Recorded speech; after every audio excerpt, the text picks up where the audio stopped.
Introduction. Reborn as Nezha, I originally intended to lead a carefree life as a frivolous young master, evading the impending calamity of the investiture of the gods. However, fate had other plans. While contentedly residing in Chentang Pass, I was unexpectedly summoned by the venerable Taiyi Zhenren for a lecture, with hopes of taking me as his disciple to avert disaster. Nezha what? Determined to invent and enhance my quality of life, I witnessed a patrolling Yaksha perish right before my eyes. Nezha, fleeing to Chowga in search of seclusion, I encountered the demise of a disciple under the tutelage of Lady Shurji, inciting her wrath in a quest for vengeance. Nezha, what on earth? These incidents left me utterly astonished. Fine. So you insist on adhering to this absurd script without any alterations, do you? Must I play the leading role in this farce? Then let it be. Chapter 1. Accepting gifts is fine, but not taking on a master. In the grand courtyard of the general's mansion at Chentang Pass, the sun had barely risen, and the maids and servants busily attended to their chores. A 3-year-old child, exquisitely carved like jade, sat on a stone bench in the pavilion, resting his chin on his palm while yawning intermittently, observing the bustling activity of the household. Whenever a maid or servant passed by, they would bow their heads and respectfully call out, "Third young master." This third young master was none other than Nezha, the youngest son of General Li Jing of Chentang Pass. Above is the Yellow Court, below is the Guanyin, in front lies the Netherworld, and behind is the Gate of Destiny. Just as the warm sun lulled me into drowsiness, a voice broke the tranquility. Turning my head slowly, I beheld an elderly man with a white beard and hair, donned in Taoist robes, radiating an aura of celestial wisdom, who was reciting the Taoist classics. This was the illustrious Taiyi Zhenren. Observing his self-absorbed lecturing, I could only roll my eyes in despair. Since my transmigration as Nezha 3 years ago, this Taiyi Zhenren had approached me on the very day of my birth, seeking to take me as his disciple. Despite his lavish gifts of the Qian Kuan circle and the Muntian silk, along with eloquent tales of seeking immortality, I remained resolutely indifferent. Accepting gifts was acceptable, but taking on a master was out of the question. I firmly adhered to my 3 principles: no apprenticeship, no return of gifts, and no initiative. As a seasoned connoisseur of numerous primordial novels, including The Investiture of the Gods and Journey to the West, I was well aware that the impending calamity of King Wu's campaign against Zhou was merely a grand reality show orchestrated by the Chan Sect and the Western teachings, pitting them against the creatures of the Jade Sect. The innocent creatures of the Jade Sect stood no chance against the machinations of these sinister beings. Despite their formidable strength, one by one, they would ultimately be vanquished, their corporeal forms dissipating, forced to ascend the god list to fill the void in the heavenly court. Even their leader, Tong Tian Jiaozhu, was confined for reflection. Recognizing that my cunning and intellect could not compare to these seasoned schemers, and that my strength was but an ant in the primordial realm, I had no desire to wade into these murky waters. Engaging in a cheerful apprenticeship now could lead to a future where I would be embroiled in the chaos of Nezha's rebellion against the sea, self-sacrifice for my mother, and the rebirth through the lotus, ultimately playing the role of a pawn for the Chan Sect. Thus, upon realizing I had transmigrated into the world of the investiture of the gods, I resolved to simply loaf about. Surely, I could not be dragged into disaster while I was in such a state of lethargy. Initially, I feigned an obsession with martial arts, disinterested in seeking the Tao. Yet, Li Jing, having placed all his hopes on me due to his own failures in cultivation, insisted I pursue martial arts and confined me for an extended period. Once my confinement ended, I devised a plan, relying on the formidable physique granted by my reincarnation as the spiritual pearl, impervious even to the bites of tigers and leopards, and attempted to escape Chentang Pass to live as a wild man for a few years amidst the investiture of the gods. However, the moment I set foot outside Chentang Pass, I found myself ensnared in a loop, perpetually wandering around the city gates.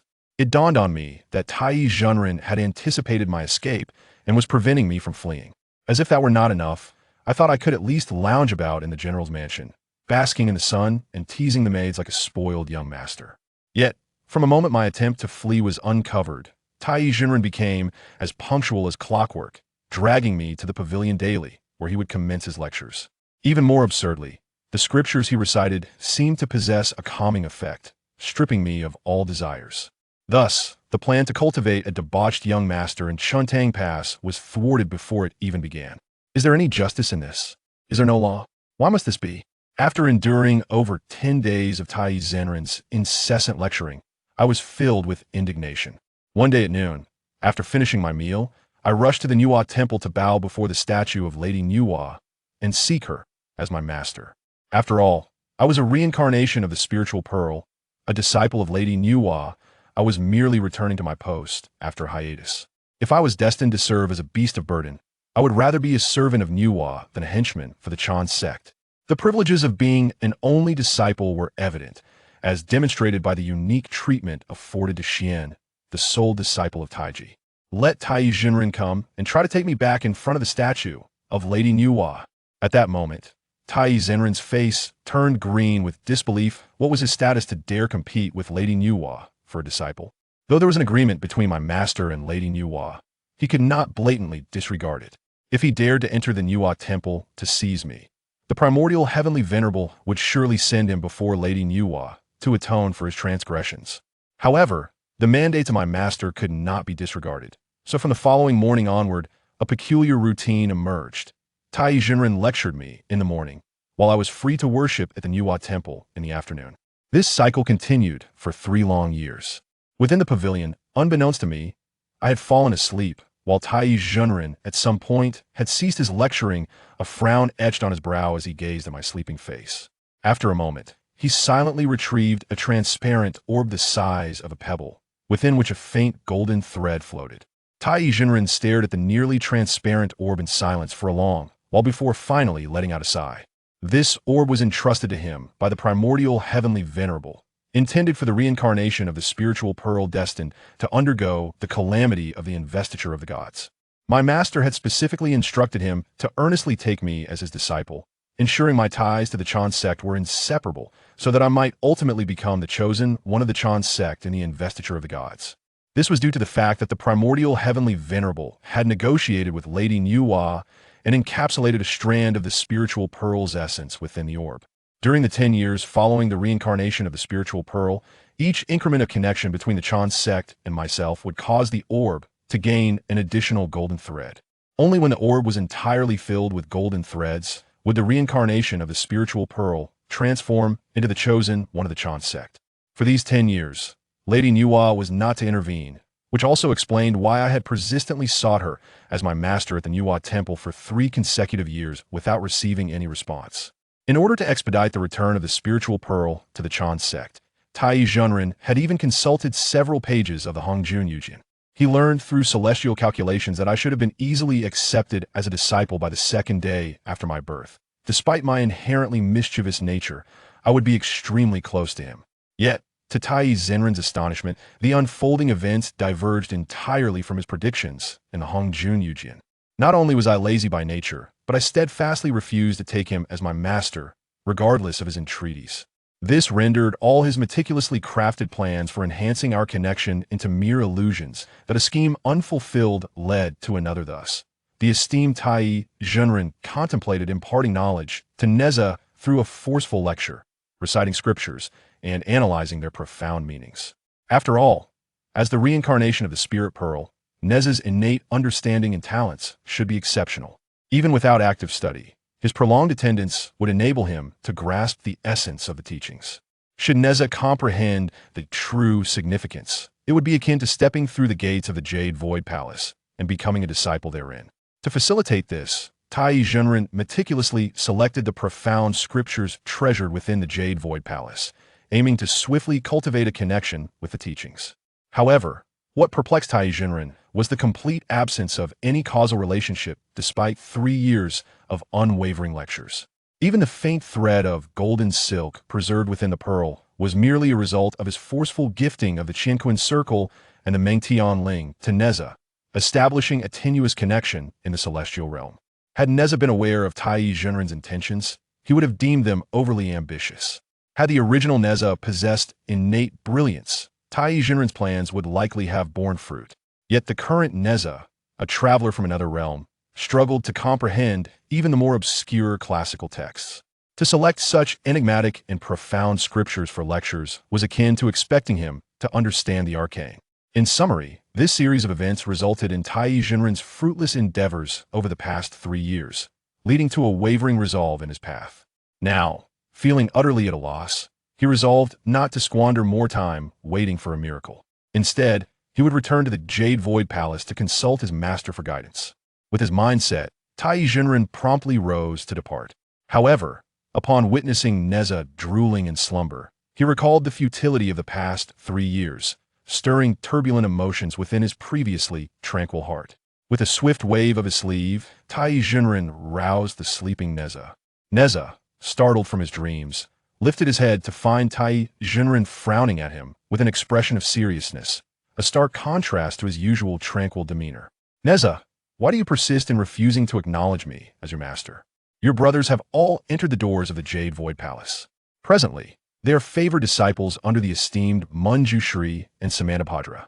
Should you join me, you would inherit numerous magical treasures and techniques. Would it not be delightful? Once Nezha regained his composure, he inexplicably retorted, what use is it to learn magic and acquire treasures? He cast a glance at Taiyi Zhenren, his tone curt. In truth, he withheld an additional thought. To become a disciple and learn these arts would ultimately render him a pawn in Taiyi Zhenren's schemes. He might as well remain at home, indulging in a leisurely life as a young master. Naturally, it is to attain unity of body and spirit, aligning with the true essence of the Tao, thereby achieving longevity and freedom within the world, Taiyi Zhenren replied, his eyes glinting with surprise. He had not anticipated that the typically indolent Nezha would pose such a profound inquiry.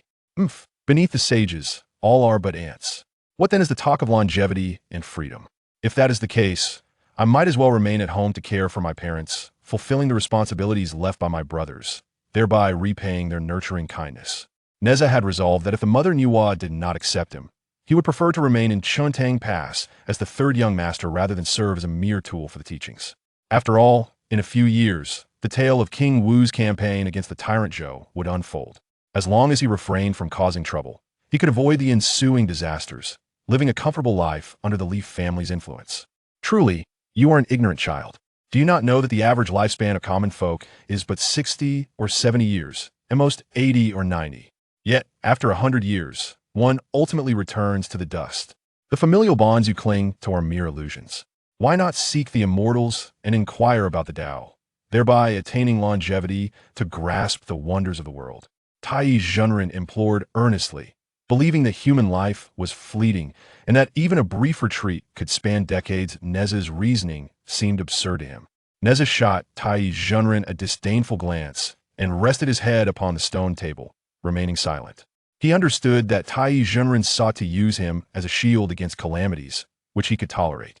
However, the way Taiyi Zhenren spoke, as if he were his biological parents, extinguished Nezha's interest in further discourse. Then why did you accept the mother Nuwa as your master? Seeing Nezha's indifference, Taiyi Zhenren persisted in his inquiries. Mother Nuwa is the progenitor of humanity, akin to my own mother. I wish to become her disciple. Nezha, uninterested in further banter with Taiyi Zhenren, dismissed him with a casual remark and returned to resting his head on the table. Taiyi Zhenren, witnessing this, found his expression darkening. He turned and departed, recognizing that the situation had surpassed his control. Rather than waste time here, he deemed it more prudent to return and consult his master. Chapter 2. The 9 Transformations of Mystical Arts and the Creation Jade Disc. Taiyi Zhenren's departure did not surprise Nezha, who thought the old man had merely been called away for an urgent matter. For Nezha, his current existence bore resemblance to his university days in a previous life. Mornings were spent in class, dozing at the back while engaged in games, while afternoons were devoted to timely visits to the Nuwa temple. After performing the customary 3 prostrations and 9 kowtows to pay homage, he busied himself with practicing the Qinquan Circle and the Mengtian Ling. As the reincarnation of the Spirit Pearl, Nezha naturally possessed magical powers for birth. However, due to a lack of proper cultivation methods, his magical strength grew at a sluggish pace. 3 years had passed, and he still only wielded the Qinquan Circle and the Mengtian Ling at their most minimal intensity, fearful of depleting his magical energy in an instant. He had once experienced the draining of his magic, a sensation akin to 3 sleepless nights, leaving him utterly exhausted and trembling as he walked. After lunch, Nezha left the general's office, strolling leisurely toward the Nuwa temple. Along the way, both pedestrians and vendors would murmur and cast disdainful glances at him upon his approach. Ugh, that monster is out again. Why does generally allow this creature to roam freely? What if one day it reveals its true nature and harms us? I heard that Nezha was born after Lady Yuan carried him for a full 3 years. When he was born, he was a hefty ball of flesh and generally had to cleave him open with a sword. Not just that, I've heard that the recent floods in Chentang Pass are due to generally offending the Dragon King of the Eastern Sea. And this Nezha is the monstrous offspring sent by the Dragon King as punishment. Enough talking. Let's hurry away, it's coming closer. If it goes berserk, we'll be in trouble. Nezha, with keen ears and eyes since childhood, overheard the murmurs of the passers-by, who believed their hushed conversations to be discreet. In truth, he heard everything clearly, merely smiling and remaining unfazed. As a time traveler, despite having lived here for 3 years, he felt no sense of belonging in this world. Born as a freak, only his mother, Lady Yuan, treated him kindly. His biological father, Li Jing, and the household staff regarded him with suspicion and coldness. Not to mention, these so-called pedestrians were nothing more than NPCs in his eyes. Of course, if he were in a game, he would not hesitate to eliminate them without remorse. However, having drawn the attention of Taiyi Zhenren, he resolved to maintain his fought of indolence for 10 years without wavering. As the campaign against the tyrant Zhou began, the third young master of the Li family intended to teach these ruffians the true meaning of oppression, dominance, and the reputation of the most notorious scion of Chentang Pass. Moments later, Nezha navigated his way to the Nwa temple with familiar ease, skillfully avoiding the bustling main hall filled with incense and chatter, and headed directly into a side chamber. In this quiet sanctuary, there stood a statue of the goddess Nwa, seldom visited by anyone. It had become Nezha's secret refuge over the last 3 years, prized for its tranquility. Upon entering the side hall, as was his custom, Nezha lit incense and prepared to offer his devotions with 3 kneelings and 9 prostrations before the statue of Nwa. Just as he was about to kneel, an elderly woman, her visage aged yet exuding a warm and gentle aura, unexpectedly entered the chamber. With a single glance, she inspired an immediate sense of affection and approachability, standing just slightly in front of Nezha. Noticing her, Nezha raised an eyebrow, smiled subtly, and continued his ritual without further comment. The old woman observed Nezha's unwavering devotion over the years, a satisfied expression emerging in her eyes as she quietly awaited the conclusion of his prayers.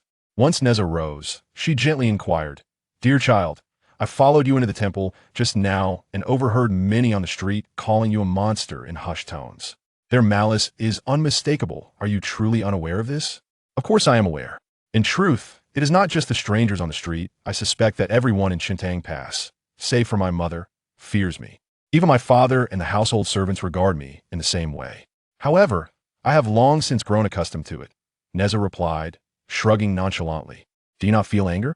Though these are mere words from the common folk, they are indeed hurtful, their words sharp as blades. How do you perceive them?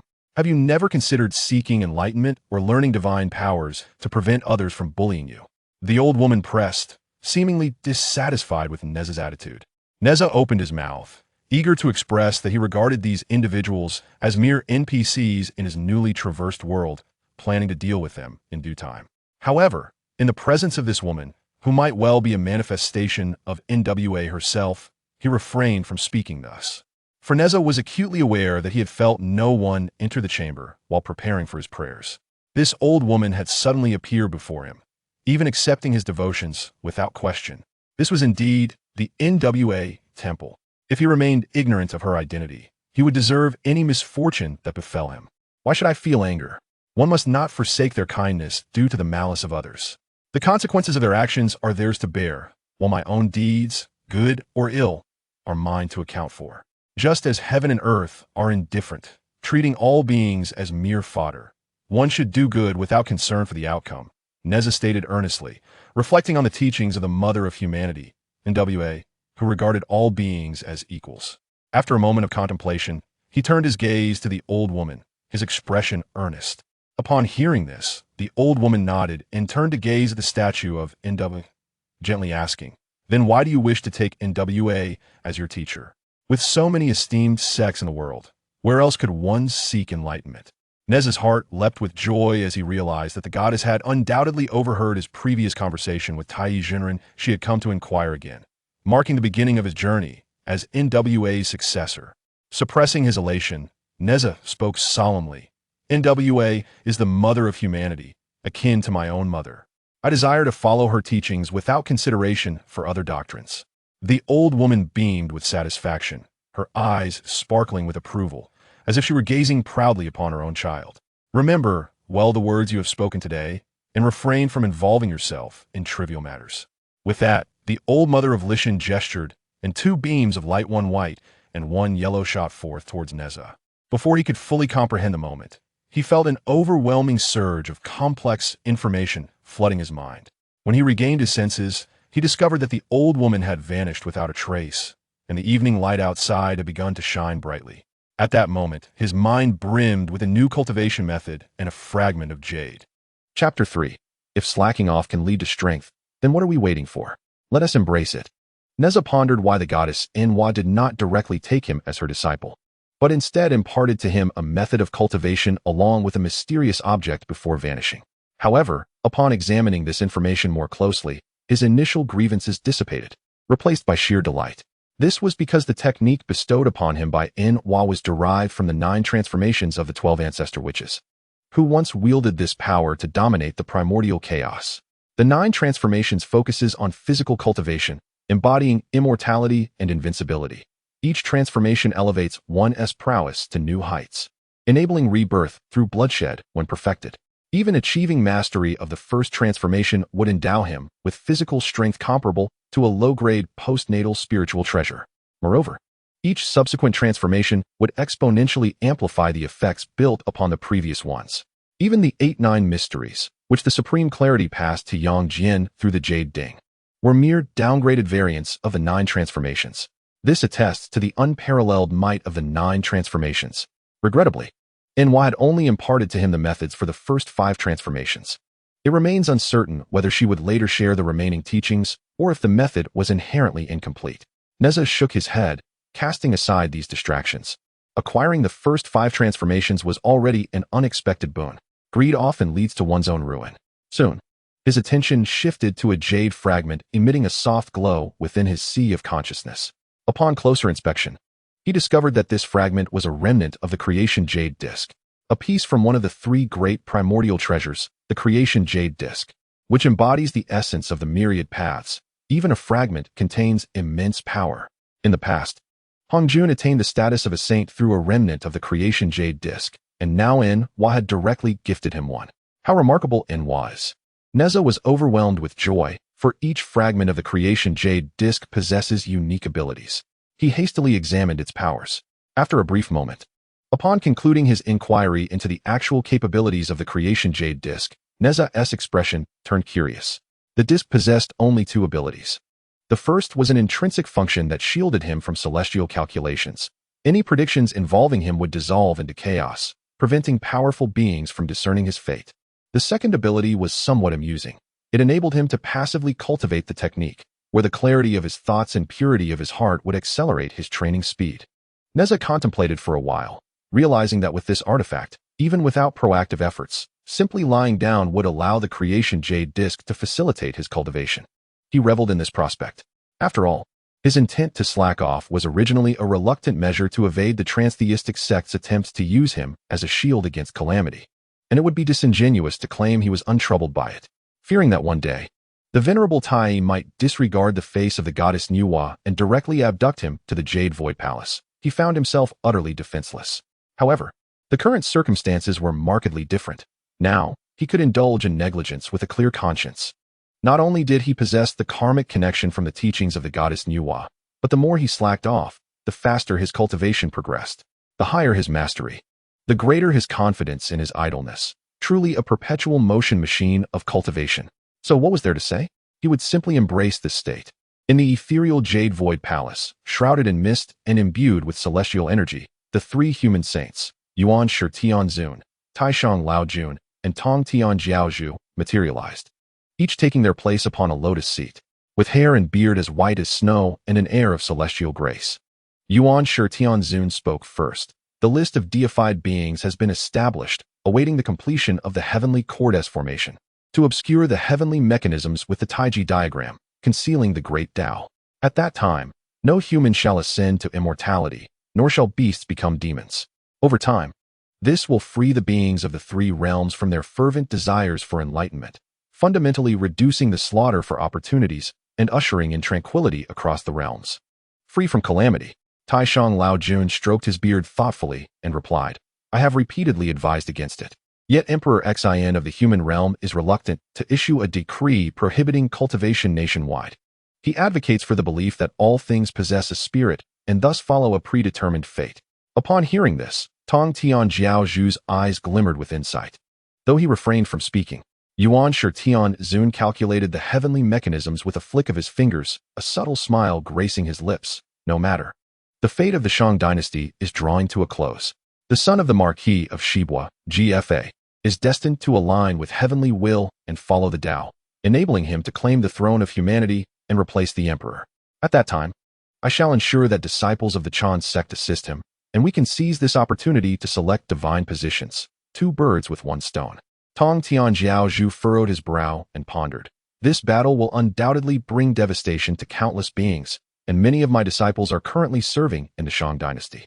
Caught in calamity, making escape difficult, Yuan Tianzun waved his hand, his tone unfazed. No matter, we can allow the disciples to identify those destined for tribulation. Nurture them to deepen their karmic ties, and they shall weather the storm. Taishang Laojun calmly remarked, My sect has only Xindu. Thus we shall refrain from participating in this matter. After the departure of Taishang Laojun and Tong Tian Jiaozhu, Yuan Tianzun remained seated upon the elevated platform and summoned his disciples. The deification is set. The campaign against Zhou is imperative.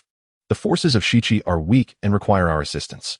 How fares your search for those destined for tribulation? The 11 golden immortal disciples responded in unison with a respectful salute. All is well. Only Taiyi Zhenren stepped forward, a troubled expression upon his face, and said with a grimace, Master, there have been some unforeseen developments on my end.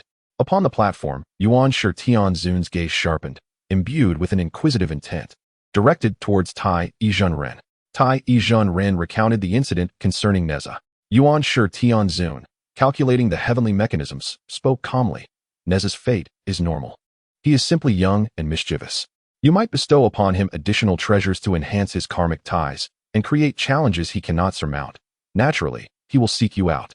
Seeing that his master deemed it inconsequential, Taiyi Zhenren finally exhaled in relief and bowed deeply.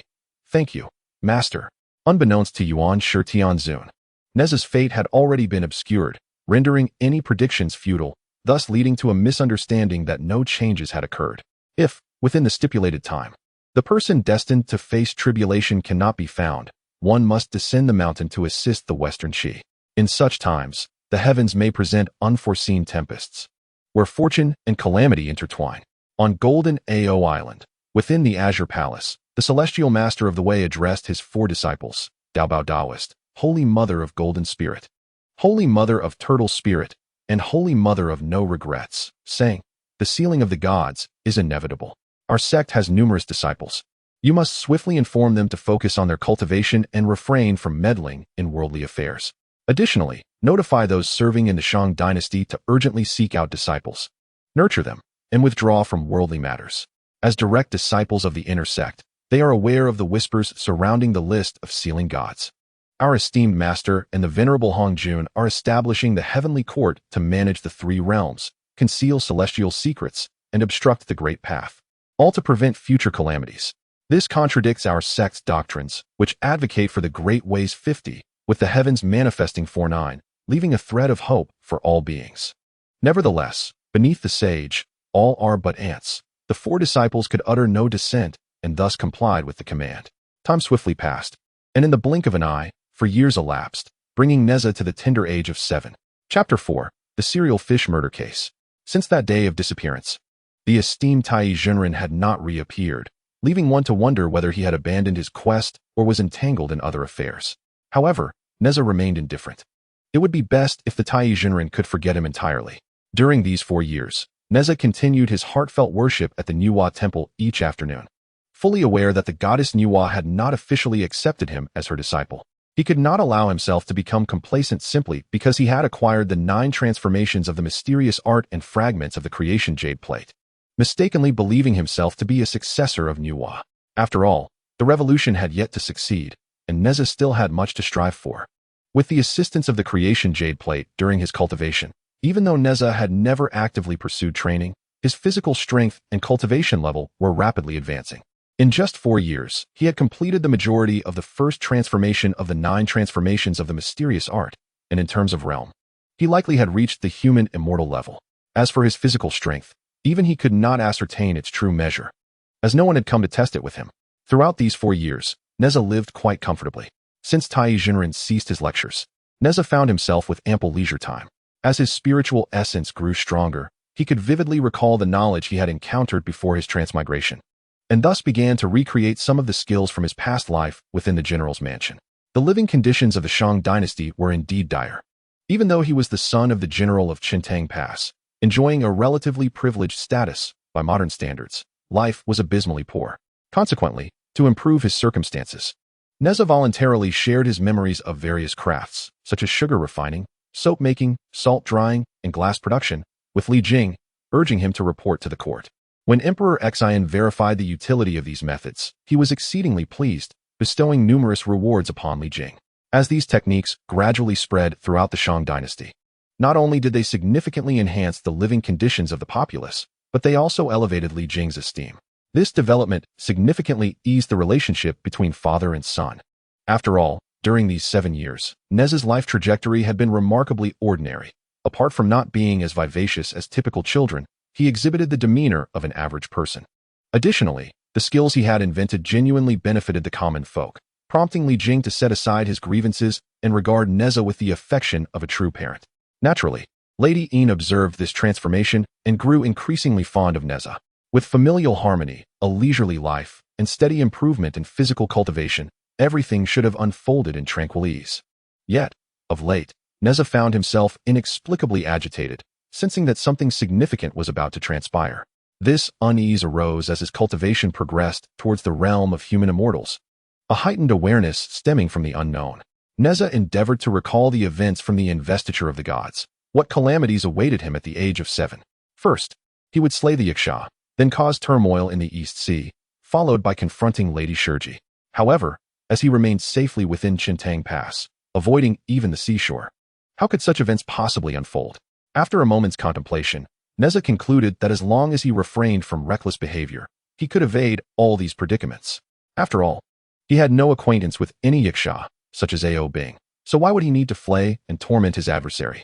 As his thoughts grew more turbulent, Nezha sensed his cultivation speed beginning to wane, a clear indication that his mental state had become disordered. Exhaling deeply, he sought to clear his mind, reminding himself that if the sky were to fall, there would be those tall enough to bear its weight. Thus, he resolved not to overthink matters. Embracing a carefree approach to self-improvement was the true path. After lunch, Nezha made his way to the Nuwa temple. Beneath the depths of the ocean, a palace lay ensconced at the ocean floor. Within this palace, a Yaksha of the human immortal realm was sulking while consuming wine. The Yaksha slammed his cup against the stone table, sighing deeply. His Highness, the third prince, is ambitious and possesses extraordinary talent. To serve under him promises a boundless future. Yet, unfortunately, the waters I oversee have encountered such turmoil. The deadline imposed from above loomed ever closer. While minor punishments were bearable, if the third prince were to deem him merely ornamental and lose faith in him, that would spell disaster. Just then, a shrimp soldier rushed in, visibly agitated. He approached the Yaksha, urgency palpable in his tone. Report. Commander, we have an informant who has discovered the ferocious beast that has been slaughtering our kin for days. It is currently not far from Chentang Pass. Before the shrimp soldier could finish, the Yaksha vanished from sight. At that moment, the Yaksha was consumed by anxiety. Having recently ascended to the realm of human immortals and been favored by the third prince Ao Bing, he was appointed as the patrolling Yaksha of this maritime domain. Yet, shortly after his appointment, a series of fish-slaughtering incidents had emerged. The assailant possessed formidable powers, yet consistently targeted only shrimp soldiers and crab generals, killing swiftly before disappearing. Unable to ascertain the motive behind the perpetrator's actions and lacking leads, he had dispatched numerous informants to monitor the situation. To his astonishment, a breakthrough had finally occurred. As he moved swiftly through the waters, he spotted a 7- or 8-year-old child amidst a throng of fish demons, engaged in a bloody massacre. Though the figure appeared youthful and childlike, his skills were formidable and his cultivation profound. The fish demon faltered before him, unable to endure even a single exchange. In a moment of desperation, the Yaksha bellowed, "Do not harm my kin." Perhaps the force of his shout had an effect, for the child ceased his assault and fled. "Do not escape." The Yaksha brandished his trident, summoning a towering wave that surged forth to pursue the fleeing assailant. This incident had garnered the attention of the higher-ups. If he could apprehend the culprit, he would undoubtedly be rewarded with greater responsibilities. He could not ignore the possibility that this might be his sole opportunity in life, one he could not afford to squander. The child moved with astonishing speed, reaching the shore in an instant and heading towards the pass. The Yaksha, in a frenzy, exerted his powers, unleashing the waves against Chentang Pass. Nezha had just arrived at the Nuwa temple and, before even entering, noticed a throng of terrified individuals fleeing towards him. "Run! The Yuan River has flooded, and the waters are advancing," they cried. "Monsters in the water are devouring people. Dogdan, where are you?" In an instant, the surrounding populace was swept into a panic, rushing towards the gates amidst cries and wails. Within mere moments, some were trampled to death by those who stumbled in their haste. Nezha's keen eyes discerned a white line in the distance, rapidly approaching.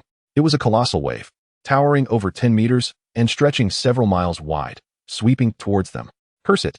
Nezha finally understood the source of his recent unease. The Chan school dares to scheme against me. Standing at the entrance of the Nuwa temple, he turned to leave, knowing that such actions would severely tarnish his image in Nuwa's eyes and betray the lives of the citizens, which was not his intention. Without hesitation, he cast the Hunyuan silk. The fabric billowed in the wind, creating a barrier at the pass to block the oncoming wave. He relied on his physical form rather than any esoteric techniques. His powers were limited, and this single action drained a significant portion of his energy. Above the waves, the Yaksha leaped over the Hunyuan silk and landed before Nezha, his trident aimed squarely at him. "I see you still wish to flee. Why did you slay my kin?" Chapter 5. Indeed, indeed. Nezha scoffed. "Do you know who I am? I am Nezha, the son of the general of Chentang Pass." "Nezha? I have not heard of you." The Yaksha shot a sidelong glance at him. "In Chentang Pass, I hold considerable power. Why would I kill your kin? Someone must be impersonating me, attempting to sow discord between the East Sea and Chentang Pass. Do not be deceived." Upon hearing this, the Yaksha paused in contemplation. He was aware of the general's son, but had never seen him or knew his name. He could not take just one side's word for it. "You shall accompany me to the Dragon Palace, where the truth will be judged." "That is unacceptable. I cannot swim." Nezha flatly refused.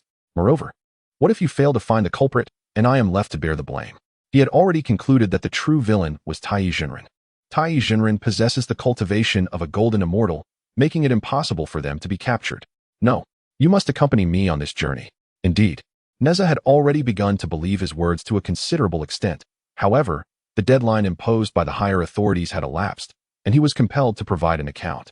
Even if Nezha were not to take the blame, he needed to have some explanation of his own. "What if I refuse to go?" "That would not be up to you." The Yaksha brandished his steel fork, intent on forcibly taking Nezha away. The fork was his innate magical treasure, a top-grade artifact. As the fork lunged forward, Nezha neither flinched nor evaded.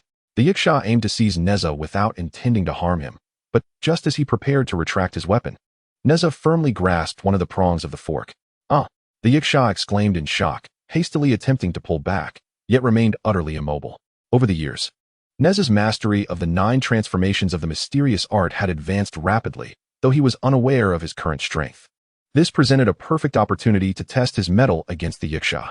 He scrutinized the steel fork in the Yaksha's grip, noting that both edges of the prongs were sharp and glimmered with a menacing cold light. After gently assessing the sharpness, he discovered it could not pierce his skin. A surge of joy filled his heart as he suddenly exerted force with his wrist, and with a sharp crack, one of the 3-pronged forks was brutally snapped in two. The Yaksha, unable to restrain his force, staggered back 3 steps, his eyes wide with terror, stammering, You broke my innate treasure with your bare hands. What remarkable cultivation is this?" Steadying himself, he exclaimed, "With such profound strength, how can you claim not to be the culprit?" With a furious roar, he swung the broken fork again, charging at Nezha. Nezha, at a loss for words, thought to himself, does being powerful correlate with being the culprit? While fending off the Yaksha's assault, he felt a sense of exhilaration regarding his own abilities. Facing an opponent of the human immortal level, he sensed that with his physical prowess, he could easily overpower him with a single punch. However, should he act on that impulse, he would unwittingly fall into Taiyi Zhenren's scheme. In such a scenario, the third Prince Ao Bing would seek vengeance, and subsequently, the Dragon King of the East Sea would inundate Chentang Pass, leading to his own demise. Although he possessed great strength, the Dragon King of the East Sea was a golden immortal, and he lacked the confidence to confront such a formidable foe. While defending against the Yaksha's onslaught, he declared, "Though I am not the culprit, I do possess some leads. Have Ao Bing come to see me. This matter is beyond your handling."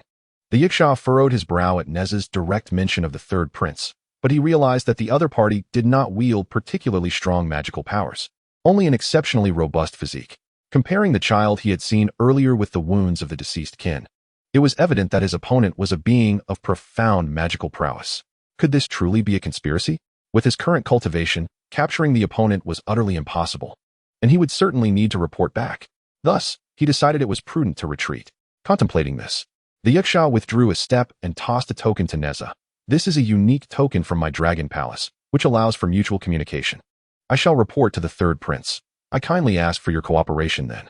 With that, the Yaksha prepared to depart. "Wait." Nezha raised his hand to halt him. "What else is there?" the Yaksha inquired, puzzled. Nezha chuckled. "While you've resolved your issues, mine remain unaddressed. Although I have successfully shielded most of the flood with my magical cloth, numerous houses have still suffered damage, causing panic among the townsfolk. As the son of the general of Chentang Pass, it is my duty to provide reassurance to the people. This matter cannot be settled without a substantial sum of silver."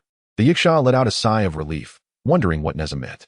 Displaying a nonchalant demeanor, he waved his hand, summoning 2 large chests from the realm of the sun. Upon opening the chests, they revealed a trove of pearls and other precious jewels, each worth a fortune in the capital of Chowga. "Goodness!" exclaimed Nezha, taken aback. He had merely been jesting, throwing out a high price, yet this little Yaksha turned out to be incredibly wealthy. Is everyone in the East Sea this affluent? In the depths of the ocean, countless treasures abound. These mere trinkets scarcely scratch the surface, the Yaksha replied, pride illuminating his features. "Oh, so the Dragon Palace is filled with riches," Nezha mused, his eyes glinting with curiosity. "Indeed, indeed," the Yaksha affirmed. "Very well, summon Ao Bing. I shall discuss matters with him." Nezha waved his hand dismissively. As the Yaksha departed, Nezha observed the tide receding and began to strategize. According to the script, he would defeat the Yaksha, prompting Ao Bing to seek revenge, only to be vanquished in turn, leading to the appearance of the old Dragon King, who would undoubtedly intervene. Alternatively, after his own demise, he might seek resurrection from the Lotus Root, thus owing a debt of gratitude that would compel him to become the Lotus Root's disciple. Originally, Nezha had intended to reveal Taiyi's conspiracy upon Ao Bing's arrival, but his plans had shifted. The citizens of Chentang Pass lived in hardship, largely reliant on fishing, which was fraught with peril. Given Ao Bing's wealth, it would be remiss not to take a firm stance against him. Perhaps he could establish a charitable foundation to aid the populace and restore his reputation. Just as Nezha resolved to return to his estate, the previously receding waves surged back with ferocity, higher and more violent than before. Nezha's powers had yet to fully replenish, and the tumultuous waters easily breached the gates, destroying countless homes and dragging with them the corpses of numerous sea demons. Upon closer inspection, Nezha recognized the Yaksha among the fallen, lifeless. His eyes narrowed into slits, fury surging within him. Clearly, this was the treachery of Taiyi, orchestrating the Yaksha's demise and framing him for it. This unexpected deluge had not only razed buildings, but also claimed innocent lives. He yearned to bellow at the heavens, "Taiyi, you scoundrel, come forth and face me." Yet, such a proclamation would expose many secrets, particularly those concerning his status as a traveler, which must remain concealed. Taking a deep breath, he exhaled slowly, casting his gaze towards the vacant sky. In the distance, the sounds of a crowd in motion reached his ears. Turning to the source, he saw Li Jing leading a contingent of soldiers hastening towards him. Chapter 6. Disaster Relief. The torrential flood assailed the border, and atop the commanding tower of the general's mansion, a keen-eyed soldier was the first to discern the anomaly, swiftly relaying the news of the calamity back to the estate. Li Jing hurried forward and beheld Nezha, alongside the lifeless body of the Yaksha, not far away. What transpired here? Nezha recounted his encounter with the Yaksha, omitting the treachery of the supreme being Taiyi. What? Li Jing's eyes widened in disbelief. You mean the Yaksha of the Eastern Sea did not assail you? How can that be? To my knowledge, the Yaksha possess celestial prowess, yet you have none. Nezha rolled his eyes, responding, I am endowed with innate divine strength. He then approached the wall, retrieving 2 heavy wooden chests and lifting their lids. Inside lay an array of exquisite pearls, corals, and agates, shimmering brilliantly in the sunlight. These are the treasures offered by the Yaksha as an apology. However, he is now deceased. Let these jewels be utilized for disaster relief. As the two chests were presented before Li Jing, his jaw dropped in astonishment, his gaze fixed on Nezha in bewilderment. It was difficult for him to dismiss Nezha's earlier claims. After a prolonged moment, he finally inquired, "What is your current cultivation level?" Nezha nonchalantly replied, "I possess no cultivation, only innate divine strength." Although the citizens of the city largely harbored animosity towards Nezha, he believed that such a disaster did not warrant a death sentence, and his heart ached for their plight.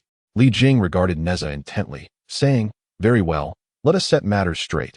This time, you have indeed made a significant contribution. Return to the mansion, I shall manage things here. With these treasures, disaster relief will be more effective." Nezha spoke earnestly, "I know some details regarding the Yaksha's demise, but it cannot be succinctly explained. Should someone from the Eastern Sea arrive, do not engage in conflict. Have them notify me, and I can clarify the situation." Li Jing promptly commanded his soldiers, "You are to retrieve all supplies from the mansion immediately, and, in my name, requisition from all shops. I shall take responsibility for it henceforth." "Yes," responded 2 squads of soldiers. The remaining soldiers then commenced their rescue efforts. At Chentang Pass, in the Eastern District, the area hardest hit by the disaster, crowds of citizens gathered around the collapsed houses, assisting one another in rescuing children and women trapped beneath the rubble. One man among the rescuers spoke up, "When the floodwaters arrived, I witnessed a Yaksha alongside Nezha." His remark piqued the interest of many, drawing their attention. Sensing the rapt gaze of the crowd, the man's vanity swelled, and he continued, "The general's household has truly met misfortune. His wife bore a monster after 3 years of pregnancy. He should have slain it with a sword at the onset. I am certain that this flood bears his influence."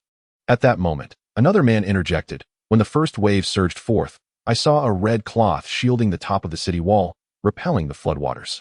I know that to be Nezha's treasure, a gift from a celestial being. What was it called?" "Taiyi Zhenren." The first speaker's countenance darkened. "That is Taiyi Zhenren." As he sensed the conversation veering off course and the attention of the crowd wavering, he hastily interjected, "Yet the waves still came. This is the wrath of the river god.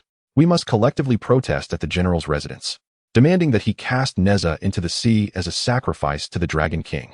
Otherwise, such calamities will recur." The simplicity of the local customs fostered an inexplicable fear of spirits and apparitions. The man took the lead, and immediately, a multitude of villagers responded. Among them stood a man named Ergo, whose home had been reduced to rubble. His wife and children had been rescued, yet she remained unconscious at that moment. Overcome with emotion and righteous indignation, he exclaimed, "What kind of normal person would endure 3 years of hardship? It must be a monster. We shall confront the general and demand that he eliminate Nezha." With one person initiating the outcry and another voicing agreement, the collective sentiment rapidly took shape, designating Nezha as the scapegoat for the disaster. The very man who initially spoke now found himself in Ergo's shadow. In the distance, Li Jing was engaged in conversation with an elder regarding the flood's aftermath. Suddenly, he heard cries from afar, "Kill Nezha! Kill Nezha!" A throng of villagers, numbering in the dozens, rushed towards them.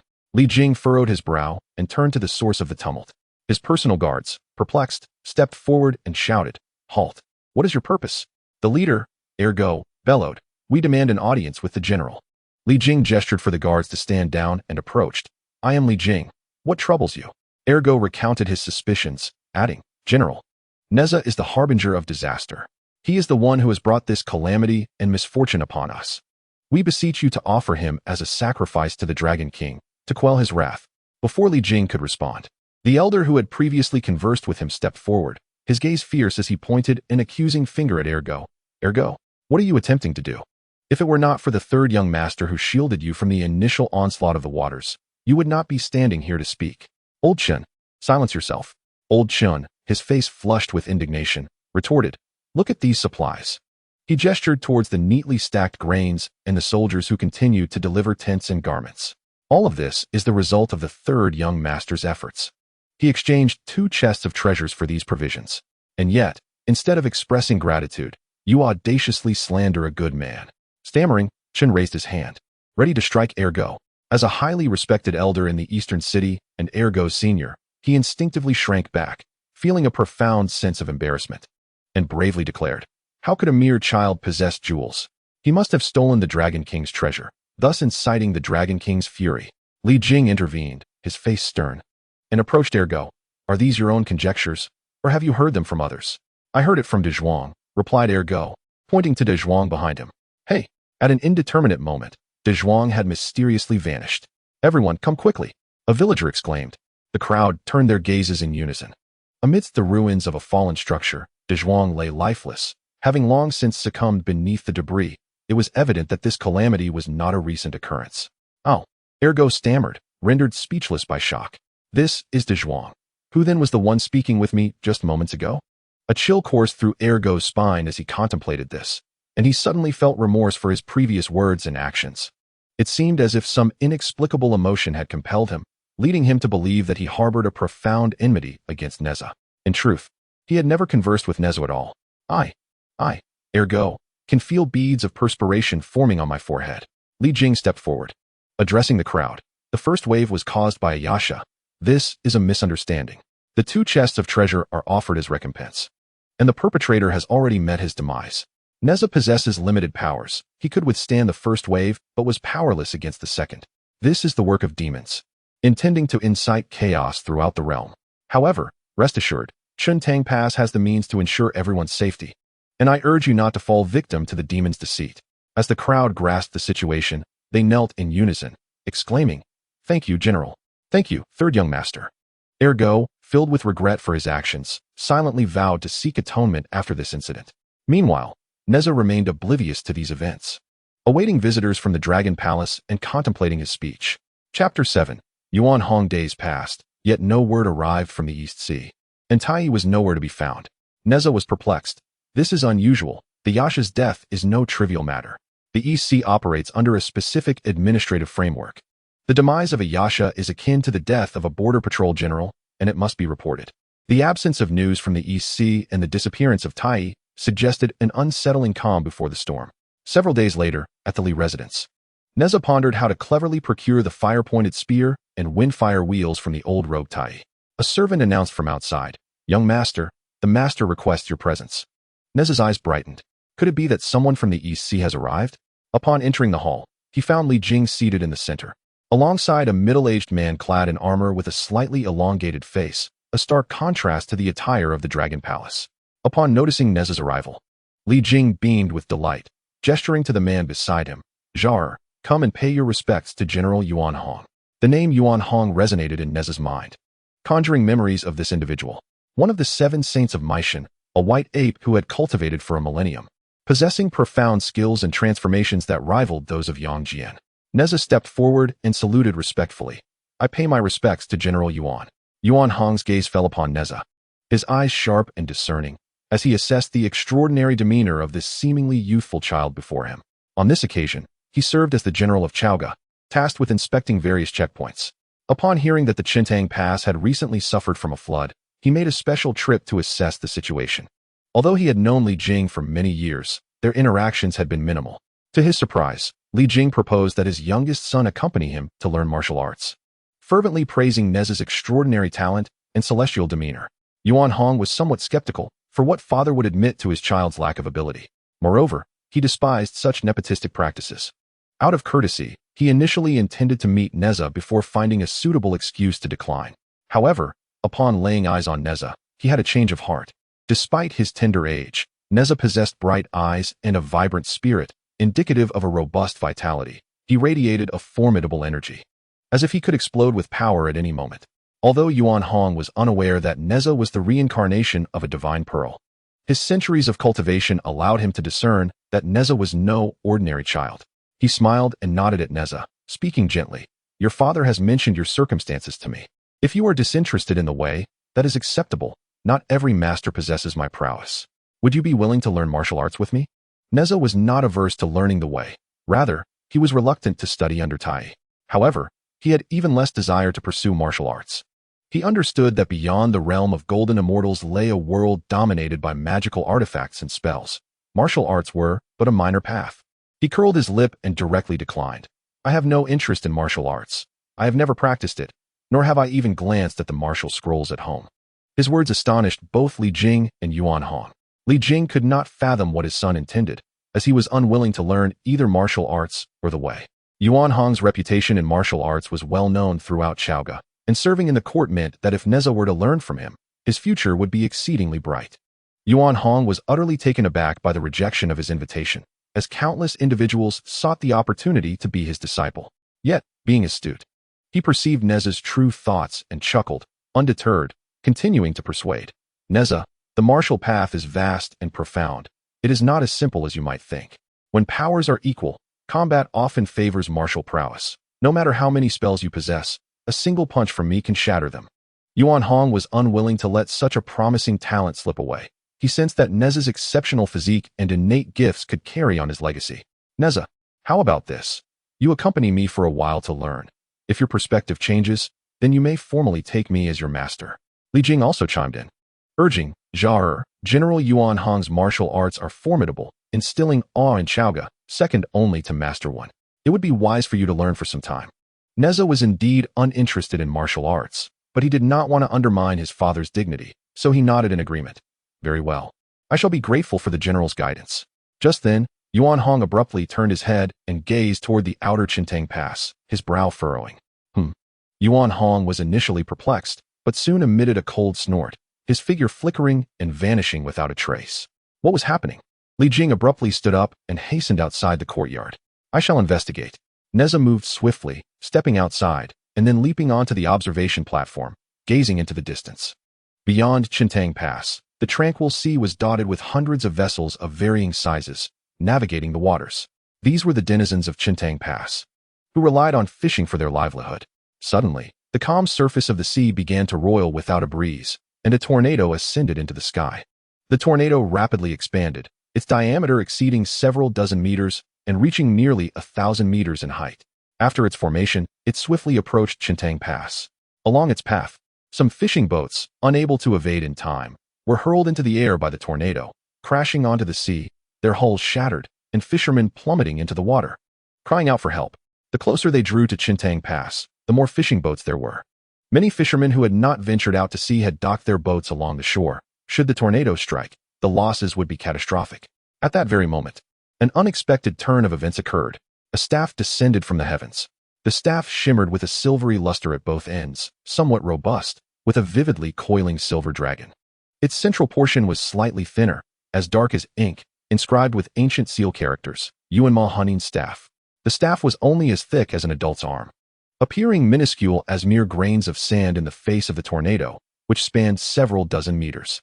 When the tornado made contact with the hunting staff, the staff remained utterly motionless, as if it were the stabilizing needle of the sea. Conversely, the tornado, like a wooden stick being hewn by a knife, was being gradually diminished, and soon it dissipated. At the center of the spring, there stood a warrior with the head of a shark and the body of a man. He floated in midair, his gaze intently fixed upon the hunting staff. Behind him, 100 shrimp soldiers and crab generals, armed with steel forks, stood ready for battle. A mid-grade magical artifact? Weapons are categorized into 4 levels: magical tools, treasured artifacts, magical treasures, and spiritual treasures. Each level is further divided into inferior, middle, superior, and supreme grades. He swept his gaze around the vicinity and proclaimed loudly, I am Lan Yuan, the commander of the Dragon Shark Guard of the East Sea Dragon Palace. May I inquire which esteemed friend dares to reveal themselves? A golden light shimmered around the hunting staff, and a middle-aged man clad in azure armor, with an elongated face and an air of authority, materialized from thin air. He gripped the hunting staff, its shaft radiating golden light, glimmering brilliantly. Yuan Hong let out a cold laugh, tinged with disdain. A mere celestial being dares to act with such audacity within my Dashang realm? Begone. Chapter 8. Yuan hunting staff. A thunderous roar echoed, reverberating like a clap of thunder, stirring the waves of the sea into turmoil. Lan Yuan, suspended in the air, felt an overwhelming pressure bearing down upon him. His figure wavered, and he plummeted from the sky, falling ungracefully towards the sea. Had he not reacted swiftly, hastily employing his magical powers to stabilize himself, he would have undoubtedly plunged headfirst into the water. Meanwhile, the shrimp soldiers and crab generals standing on the waves were utterly thrown off balance by the sudden influx of pressure, all tumbling into the water, creating a splash. Lan Yuan finally steadied his form, standing upon the surface of the sea, his complexion pale and no longer daring to exhibit the slightest hint of arrogance. His figure trembled slightly as he cupped his hands in greeting, exclaiming, Ah, it is indeed the esteemed golden immortal.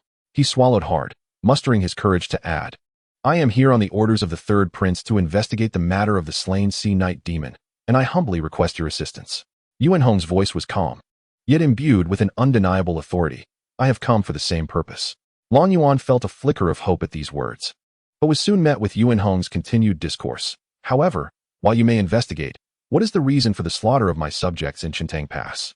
Long Yuan found himself at a loss for words, unable to articulate a defense. He had not intended to kill. His actions were merely impulsive, akin to stepping on ants while strolling along the roadside. Such senseless slaughter of the innocent deserves punishment, Yuan Hong declared, thrusting his mixed heavenly staff forward. In an instant, the staff elongated and struck Long Yuan squarely in the chest with breathtaking swiftness. A mouthful of blood erupted from him as he was sent flying 100 meters. This serves merely as a small lesson. The disturbances in the East Sea are the work of scoundrels. I shall investigate them myself. Should you dare to set foot in Chentang Pass again, you shall face death. Long Yuan yearned to explain, but Yuan Hong uttered a soft murmur. At that moment, Long Yuan felt the very air around him solidify into an impenetrable substance, rendering him completely immobile. Only after Yuan Hong's figure vanished did Long Yuan regain his ability to move, gazing at the empty expanse of the sea and the distant Chentang Pass. Chentang Pass remained unchanged, tranquil as ever. In the past, when he looked down from above, it resembled a toad sprawled upon the water's surface, easily trampled underfoot. Yet now, it appeared as a ferocious beast, poised to devour him at any moment. A shiver ran down his spine, compelling him to return to the Dragon Palace to report. All of this was witnessed clearly by Nezha. There is something intriguing. Let me observe what mysteries this martial path holds. The following dawn, in the central martial arena of the Li residence, Yuan Hong reached out and retrieved his weapon, the mixed divine staff. Nezha, observing Yuan Hong's weapon, suddenly realized something. Where are my fire-tip spear and wind-fire wheels? Those are my essential gear. That old rascal Taiyi has deceived me. Yuan Hong flicked his wrist, casually performing a flourish with the staff, a gust of wind swirling around him. Today, I shall teach you the ape-demon mixed divine staff technique, a set of movements I have comprehended on my own. As cultivators draw upon the spiritual energy of heaven and earth, martial artists harness the primordial essence of the same. My staff technique, when wielded, can summon the elemental energies of the world. As he spoke, he pointed the staff, causing a thunderous crash as a fist-sized hole appeared in the distant wall. A glimmer of pride in his eyes. Can this little rascal still not be subdued? He remarked. Once mastered, this staff technique will resonate with the sounds of wind and thunder during battle. With that, Yuan Hong began to demonstrate, his movements agile and precise. This is the first level of the ape-demon mixed divine staff. Pay close attention. After completing the set of movements, Yuan Hong stood at ease, imparting the mental formula and incantation to Nezha. As you practice, reciting the principles in your mind aids in grasping the true essence. Nezha nodded and approached the edge of the training ground, casually picking up an iron rod and mimicking Yuan Hong's movements. His remarkable memory and some martial foundation allowed him to perform quite convincingly. Yuan Hong nodded in acknowledgement, a glimmer of appreciation flickering in his eyes. Yet he soon shook his head in dismay, noting that it was merely a semblance, devoid of true understanding. The Yuan Demon Mixed Divine Staff comprises 9 levels, each more challenging than the last, and without over a century of dedicated practice, achieving proficiency is exceedingly difficult. Nezha remained silent, persistently repeating his drills. At the end of the day's practice, he lay in bed, reflecting on the day's exercises. He was not the authentic Nezha, his talents were average. And although the foundation of the 9 transformations mystic art allowed him to appear competent, he had not grasped the heart of the principles imparted by Yuan Hong. With time, Yuan Hong would undoubtedly discern his lack of martial aptitude. Nevertheless, he felt no discouragement, for he still possessed the creation jade butterfly, growing stronger by the day. If something proves too challenging to learn, perhaps it is best to let it be. Nezha closed his eyes and drifted into a tranquil slumber. That night felt particularly prolonged, as Nezha found himself enveloped in a space reminiscent of an ink-wash painting. Within it, a figure strikingly similar to himself was fervently wielding an iron rod, practicing the Yuan Demon Mixed Divine Staff. As the figure danced, the ink of heaven and earth swirled and surged, accompanied by the howling winds and distant thunder. Suddenly, Nezha awoke with a start, realizing that dawn had broken, and he silently chastised himself for oversleeping. With no time to ponder further, he hurried towards the training ground. Although he understood that mastering such an intricate staff technique was beyond him, he recognized the importance of maintaining a proper attitude towards learning. He could see that General Yuan Hong was genuinely committed to teaching him, withholding nothing, and he felt it was incumbent upon him not to squander the general's goodwill. Upon arriving at the training ground, Nezha found Yuan Hong standing in the center, eyes closed, seemingly in meditation. He approached swiftly, a hint of apology in his tone. "My apologies, General Yuan, I overslept." Yuan Hong opened his eyes, a flicker of discontent evident. How can a martial artist afford to oversleep? What a tremendous jest. "Practice again for me to observe." Nezha nodded in agreement and picked up an iron rod. At that moment, a surge of inspiration coursed through him, an extraordinary feeling enveloping his being. The previously elusive and cryptic principles suddenly unfolded within him. "What is the matter?" Yuan Hong inquired, noticing Nezha's hesitance. "Have you forgotten what I taught you yesterday after a night's sleep? In this world, while geniuses abound, without great perseverance, wisdom, and courage, one is fated to achieve nothing." Nezha remained silent. Instead, he let his heart guide him, his body flowing with the staff, and the Yuan demon staff technique emerged naturally, accompanied by the sound of the wind. Yuan Hong initially observed in silence, but upon witnessing Nezha's movements, his eyes widened involuntarily, fixated on every action of Nezha with incredulity. He recalled a time when he instructed a prodigy from the Shang dynasty, a process that took 3 years of relentless practice to reach such a level. While Nezha accomplished it in merely a day, the iron rod in Nezha's hand whirled increasingly faster, distorting the surrounding air, visibly evident to onlookers. In the latter part of the demonstration, faint flashes of lightning flickered within the air. Yuan Hong's eyes widened in disbelief. "General Yuan! General Yuan!" Nezha exclaimed as he ceased his practice and stood tall. It was then that Yuan Hong, shaken from his stupor, realized Nezha had completed his training. He quickly composed his expression, nodding in acknowledgement. "Indeed, there has been a slight improvement since yesterday." With a thoughtful glance, he cleared his throat and declared, "Today, I shall teach you the second tier of the monkey demon's staff technique. Pay close attention." With that, Yuan Hong demonstrated the second tier of the staff technique, which was far more intricate than the first. After imparting the core principles to Nezha, he encouraged him to continue practicing. Yuan Hong then positioned himself at the edge of the training area, seated gracefully while observing Nezha's somewhat clumsy movements with a furrowed brow, lost in contemplation. The first tier of the monkey demon's staff technique is such that even the most gifted individuals take 3 to 5 years to master. How could Nezha, who only yesterday struggled with the fundamentals, have achieved such fluency today? His movements were so adept, they seemed as if he had practiced for centuries, and within them resonated the whispers of wind and thunder, something even I cannot replicate consistently. Could there be a master guiding him from behind the scenes? Who could it be? Yuan Hong pondered, briefly considering Taiyi, only to dismiss the thought. That old fellow is not well versed in martial arts. Who could it truly be? As the day of training concluded, Yuan Hong distinctly remembered that Nezha's last attempt had shown minimal progress. In the dead of night, the entire residence was enveloped in silence. However, atop a high wall near Nezha's dwelling, a figure emerged. It was none other than Yuan Hong. Chapter 9. Truly uncanny. He was certain that Nezha had a master behind him. Channeling his inner energy, he heightened his senses and could clearly hear Nezha's rhythmic breathing. "I must see who is secretly guiding you." The next day, Yuan Hong watched in astonishment as Nezha again executed the second tier of the monkey demon's staff technique to perfection. Truly uncanny. Yuan Hong cursed inwardly. "Very well. I shall see what surprises you have in store for me." With a breath held in anticipation, Yuan Hong feigned nonchalance and said, "Come. Today I shall teach you the third tier of the technique and its accompanying principles." After demonstrating the third tier, he instructed Nezha to practice accordingly. Nezha mimicked the movements of the third tier of the monkey demon's staff technique. Overall, it was quite satisfactory. Yuan Hong stroked his chin, feigning deep contemplation. Just as Nezha was about to attempt the second round, Yuan Hong suddenly called out to him, "Wait a moment. What is it?" Nezha paused, his actions halted, gazing at Yuan Hong with a look of bewilderment.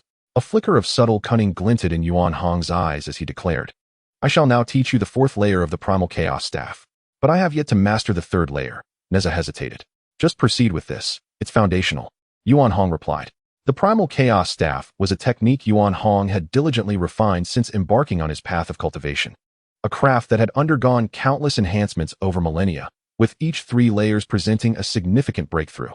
The profundity of the fourth layer left Nezha grappling with the motions until dusk, when he finally managed to perform them without confusion.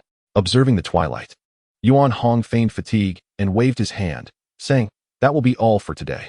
Once Nezha departed, Yuan Hong remained motionless, inwardly vowing, "I refuse to be thwarted." He then held his breath, concentrated, and invoked a spell to cloak his presence. Although primarily a martial artist, he possessed enough knowledge of the mystical arts to execute minor spells, such as invisibility, with ease. Yuan Hong skipped dinner, stealthily trailing Nezha, watching him dine before retreating to his quarters for rest. Concealed in a corner of the room, Yuan Hong propped his chin on his palm, listening to the steady rhythm of Nezha's snoring throughout the night. The next day, with dark circles under his eyes deepening, Yuan Hong observed Nezha approaching. Convinced that Nezha had indeed enjoyed a restful sleep, a flicker of anticipation ignited within him as he prompted, "Let us practice the staff technique I taught you yesterday." Nezha acquiesced, grasping the staff. "Wait, use mine." Yuan Hong offered his primal chaos staff to Nezha. Without hesitation, Nezha accepted it, only to be struck by its unexpected heft.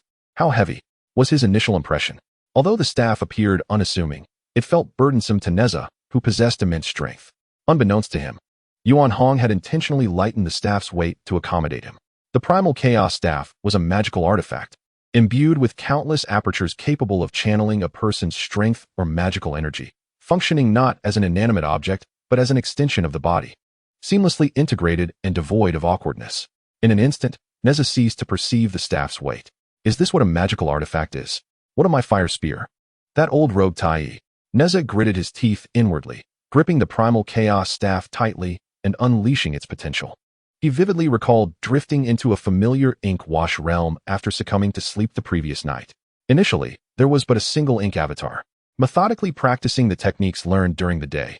Soon, the avatar multiplied, one rehearsing the third layer while the other delved into the fourth, tirelessly cycling through the motions.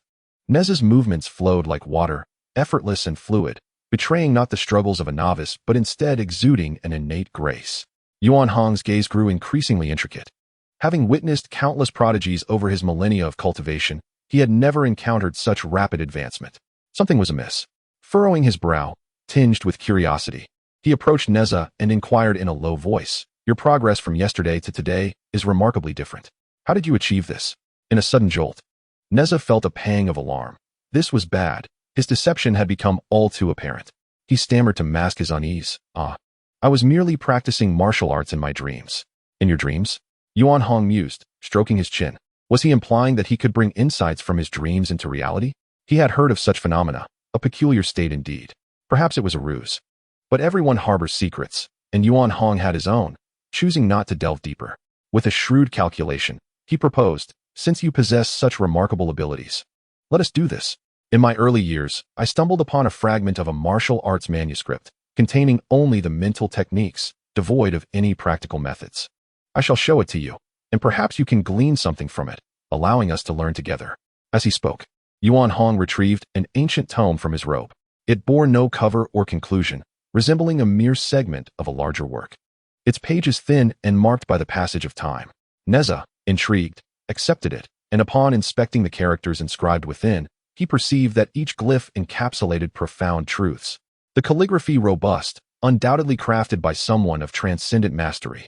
Even if this book were to be copied, it would serve no purpose, as the essence of its insights could not be replicated, rendering it akin to scrap paper. Yuan Hong, stroking his beard, mused. I have contemplated this tome for quite some time, yet it is unfortunate that it lacks both beginning and end, although I can faintly sense the immense power contained within. Peruse it first, and perhaps come nightfall, you may experience newfound enlightenment in your dreams. Nezha solemnly accepted the tome, quickly perusing its contents before securing it safely. As night enveloped the world, Nezha sat cross-legged, silently reciting the words etched in the ancient text until every detail was indelibly imprinted in his mind. He entered the inkwash realm, where he beheld 3 ink avatars diligently practicing the mystical staff technique. The intricacies of this 5th-tier technique were unfathomable. Even the ink avatars required relentless practice to attain mastery. One of the avatars sat cross-legged, embracing unity, seemingly attempting to comprehend the techniques from the ancient manuscript. As the night passed without incident, Nezha gradually opened his eyes, seeking deeper understanding, only to find that his grasp of the mystical staff had indeed deepened.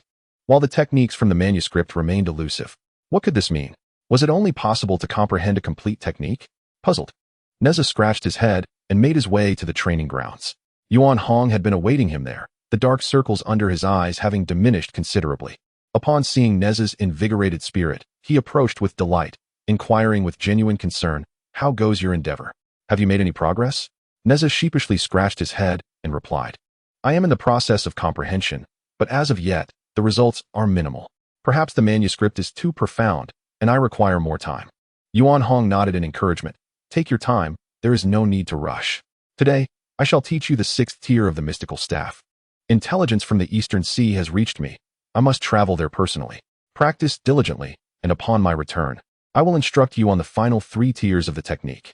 Nezha felt a stir within him, recalling the matter he had previously entrusted to Li Jing. If someone from the Eastern Sea were to arrive, he intended to have them seek him directly, but he had not anticipated Yuan Hong's intervention. Li Jing, wary of stirring up trouble, had refrained from mentioning Nezha's knowledge of certain matters. Chapter 10. Resurgence of turmoil, reflecting on the previous incident involving the usage of external aids to cultivate the abilities of the monkey demon. It is likely that Yuan Hong has taken notice. If I were to directly inform Yuan Hong that this was orchestrated by the esteemed Taiyi Zhenren, it would undoubtedly invite further complications. With this thought in mind, Nezha chose to let Yuan Hong depart without uttering a word. Recalling that he had neglected to visit the Nuwa temple for several days and that his training had suffered as a result, he resolved to make his way there. Upon entering the temple, Nezha immediately spotted a familiar elderly woman kneeling before the statue of Nuwa, fervently praying. He recognized her well, having encountered her many times during his visits, often accompanied by a pair of lively grandchildren. However, today, the children were conspicuously absent. Nezha leaned closer, listening intently as the old woman whispered through her tears, O Nuwa, I beseech your boundless compassion, please safeguard my grandchildren and keep them from harm. Do not allow those vile monsters to bring them harm. I bow before you. Upon hearing this, Nezha furrowed his brow. The old woman's grandchildren had been captured by monsters. Connecting the dots with his father Li Jing's recent late-night comings and goings, along with the troubling reports of missing children circulating in the city, Nezha felt a growing suspicion that this matter might indeed involve Taiyi Zhenren. The old rogue had remained hidden for far too long, and with the day of the King Wu's campaign against Zhou drawing near, what schemes was he plotting? Nezha held a fondness for this elderly woman. While many others had shunned him or spoken harshly, she had always regarded him with kindness and occasionally brought him offerings of food. With this in mind, he resolved to assist her, while also seeking to uncover whether this incident was connected to the Chan Sect. Unable to find peace without clarity, he approached the old woman and gently inquired, Grandmother, could you share with me the details of how your grandchildren went missing? I wish to gather information to relay to my father. It may expedite the investigation. Upon hearing his voice, the elderly woman looked up, her gaze vacant, her voice trembling. Ah, it is the 3rd young master. My grandchildren, they. Her words trailed off as she was overwhelmed by emotion. After struggling to compose herself, she choked out, That night, while preparing dinner, I realized we were out of salt, so I sent my grandchildren to the shop to buy some. They went together. But who would have thought they would never return? I have inquired everywhere and heard that many children have gone missing in the city lately, rumored to be taken by monsters who devour them. A surge of anger welled within Nezha upon hearing this, yet he maintained a calm demeanor. He softly reassured her, Please do not despair, Grandmother. I shall return home and inform my father of this matter. He will surely work swiftly to find your grandchildren. After leaving the Nuwa temple, Nezha made a beeline for the Li residence. Upon encountering Li Jing, he directly asked, Father, has there been any progress in the case of the missing children in the city? Li Jing sighed and shook his head, saying, I have been investigating this matter for some time now, and the current leads point towards the vicinity of the Yuan River. However, all clues seem to vanish upon reaching that area, leaving me utterly perplexed. Nezha pondered for a moment and suggested, Father, I have a plan. Since I still appear as a child, why not let me disguise myself as an ordinary boy to lure those demons into revealing themselves? Once they take the bait, I will inform you, and we can capture them all at once. That is out of the question. Li Jing immediately rejected the idea. Although he was aware of Nezha's abilities, as a father, how could he bear to watch his son take such risks? Moreover, they were dealing with sea demons, whose strength was unknown, making it far too perilous. Yet Nezha remained undeterred, chuckling, Father, have no worries. With my current strength, unless the Dragon King of the East Sea personally intervenes, no one can harm me. Li Jing frowned, clearly skeptical. When did you become so formidable? Nezha smirked, a glint of mischief in his eyes. If you doubt my prowess, let us engage in a spar. After a brief session, Li Jing, seated in the main position, regarded Nezha with a complex expression before finally conceding. Very well, you may head to the southern path of the city. That area has seen the most missing children, and the likelihood of encountering demons is greatest. Excellent. Nezha replied cheerfully, then promptly departed. Once Nezha had gone a distance, Li Jing slowly rose from his seat, wincing in pain, and hastily ordered a servant, "Quickly, prepare 2 boiled eggs for me to soothe my wounds." He rubbed his aching shoulder and muttered softly, "This boy has no regard for the severity of his actions." In the evening, in a secluded alley, Nezha halted and turned to the 2 soldiers disguised behind him, stating, "You should not follow me. It might expose our intentions. I can handle this alone without any issues." "That is not permissible." One soldier immediately shook his head. "This is a specific arrangement by the general. Rest assured, we will follow from a distance and will not be detected." Realizing that further discussion was futile, Nezha sighed and abruptly pointed behind them, exclaiming, "Look over there. What is that?" "What?" The 2 soldiers instinctively turned to look. To their surprise, they found nothing but emptiness behind them. Just as they were filled with confusion, darkness suddenly enveloped them, and they lost consciousness. Nezha clapped his hands, discreetly placing the 2 men in a corner, murmuring to himself, "Such matters are best executed flawlessly. Having followers might only alert the enemy." Emerging from the alley, Nezha approached a vendor selling candied hawthorns, purchasing 2 skewers before leisurely making his way down the southern streets of the city. As the sun dipped below the horizon, the number of pedestrians dwindled, and soon Nezha found himself alone on the street. The lengthy detour around the city posed no challenge for Nezha. He could easily traverse it in an hour or 2. As he savored the candied hawthorns, he remained acutely aware of the movements around him. After approximately an hour, darkness enveloped the sky, and a figure appeared ahead. He was a middle-aged man in his 30s, slightly portly, with a sweat towel wrapped around his forehead, exuding an air of simplicity and honesty. However, in Nezha's eyes, the man's gait appeared somewhat hurried. Although his head remained still, his gaze darted restlessly, clearly harboring ulterior motives. As Nezha bit into the last candied hawthorn, he silently mused, "Here he comes." In the fleeting moment as they brushed past each other, the middle-aged man suddenly pivoted, delivering a precise chop to Nezha's nape. Nezha's eyes rolled back, his body leaning forward. The man, quick-witted and agile, caught Nezha in his arms and hastily made his way to a shadowy alley nearby. At the end of the alley stood a cart laden with slop. From beside the cart emerged a man with a scruffy beard, grinning as he addressed the middle-aged man. "Well done, Lao Lu. You managed to capture one so swiftly this time." Chapter 11. The white flag. Lao Lu chuckled with a hint of pride in his tone. "Thanks to 4th Master's grace, I've had good fortune today, encountering one just as I stepped out." 4th Master nodded, retrieving a porcelain vial from his pocket, pouring out a pill, and handing it to Lao Lu with a note of sentiment. "To be honest, I envy you a bit. I serve the immortal and receive no rewards, merely to leave a good impression. He gives only 1 pill per head, and I can hardly indulge in greed." A glimmer of avarice flickered in Lao Lu's eyes as he gratefully accepted the pill, repeatedly expressing his thanks. "Thank you, 4th Master. Thank you, 4th Master." 4th Master patted him on the shoulder, his tone encouraging. "This pill will aid you in advancing further in the Qi refinement realm. Work well, and the immortal will not shortchange you. However, the city is under strict scrutiny lately, so be cautious and don't raise any suspicions."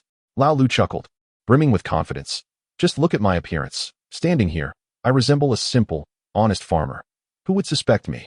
4th Master nodded in approval. "Indeed. That was the very reason I chose you." Having said that, he took Nezha and performed an unusual hand seal, pressing it against Nezha's brow. In an instant, Nezha felt an invisible shackle attempting to bind his consciousness. He coldly scoffed to himself. "Merely a low-level illusion spell. This 4th Master is but at the void return stage, incapable of truly affecting me." Observing Nezha's lack of reaction, 4th Master smirked with confidence, then moved behind the slop cart to extract a wooden board. It appeared that the cart had a hidden compartment. He placed Nezha within the compartment, closed the wooden board, and topped it off with a bucket of slop. Nodding in satisfaction, "Drive," 4th Master commanded lightly, guiding the horses as they slowly made their way out of the city. Inside the cramped compartment, Nezha furrowed his brow slightly. With a thought, he subtly raised his magical silk, covering his mouth and nose. The acrid stench of the slop was blocked, leaving only the faint, pleasant fragrance of the fabric. He mused to himself, "Now, let us see where you intend to take me." The cart jolted and swayed along the road, with occasional beams of weak light filtering through the gaps in the wooden board. Periodically, the board would be lifted and new children would be stuffed inside. Until the cart was filled with 5 children, the wooden planks remained closed. It is uncertain how much time passed before the planks were lifted once more. Nezha and the other 4 children were each carried out and placed onto a wooden boat. Nezha kept his eyes tightly shut, feigning unconsciousness, allowing them to handle him as they pleased. He dared not probe with his spiritual awareness, fearful of alarming the adversary. "Well done, little four," said a hooded man on the deck, throwing a vial of elixir to the fourth master, his voice low. 25 pills, not one less. Count them.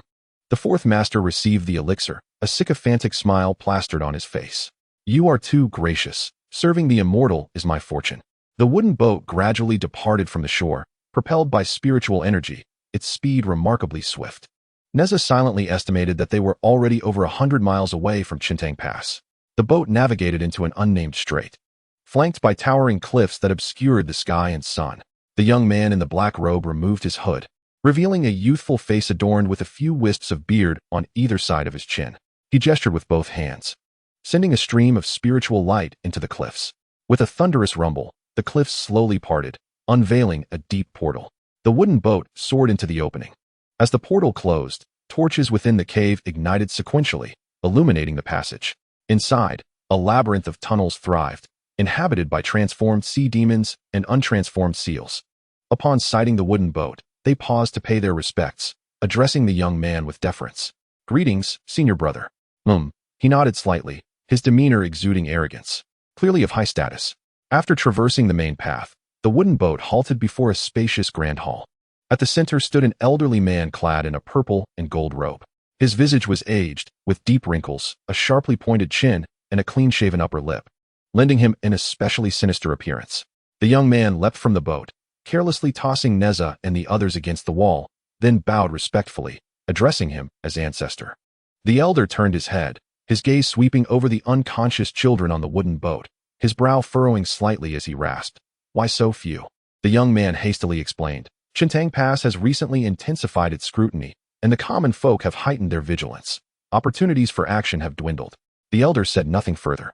Shifting his attention to the center of the hall, there stood a white banner, its yellow pole and white fabric intricately inscribed with complex runes, faintly enveloped in a purple aura, exuding an air of mystery and strangeness. A flicker of greed and fervor flashed in the elder's eyes as he murmured to himself, "This unexpected treasure is precisely the opportunity for my clan's rise. Though somewhat damaged, it can be restored to its former glory with a sacrifice of divine essence. The abundant spiritual energy of human offspring is an excellent material for restoration. However, our clan's strength is still weak. We must act with caution. If we cannot obtain it, we shall steal some progeny of the cultivated beings from the East Sea, particularly the descendants of the Dragon Palace. Once the artifact is restored, and I break through to the celestial immortal realm, our clan shall undoubtedly secure a place in the East Sea." The entirety of their conversation reached Nezha's ears without omission. He understood within his heart that he had arrived at his ultimate destination. He slightly opened his eyes, cautiously surveying his surroundings, and discovered that, apart from the 5 of them, there were also a dozen children unconscious on the ground, including the grandchildren lost by the old woman. Their eyes were tightly shut, teetering between life and death. In addition to the human children, the hall was filled with numerous young creatures from the sea. In the Eastern Sea, certain highly cultivated sea demons could directly give birth to offspring with human forms. These younglings, mingling with the human children, appeared particularly striking. Nezha's gaze lingered on the old ancestor in the purple robe, mentally assessing, half-step to celestial being, a fully transformed seal spirit. Then, he cast a glance at the young man, forming a judgment in his mind, mid-stage human immortal, suggesting that the overall strength of this cave was not particularly formidable.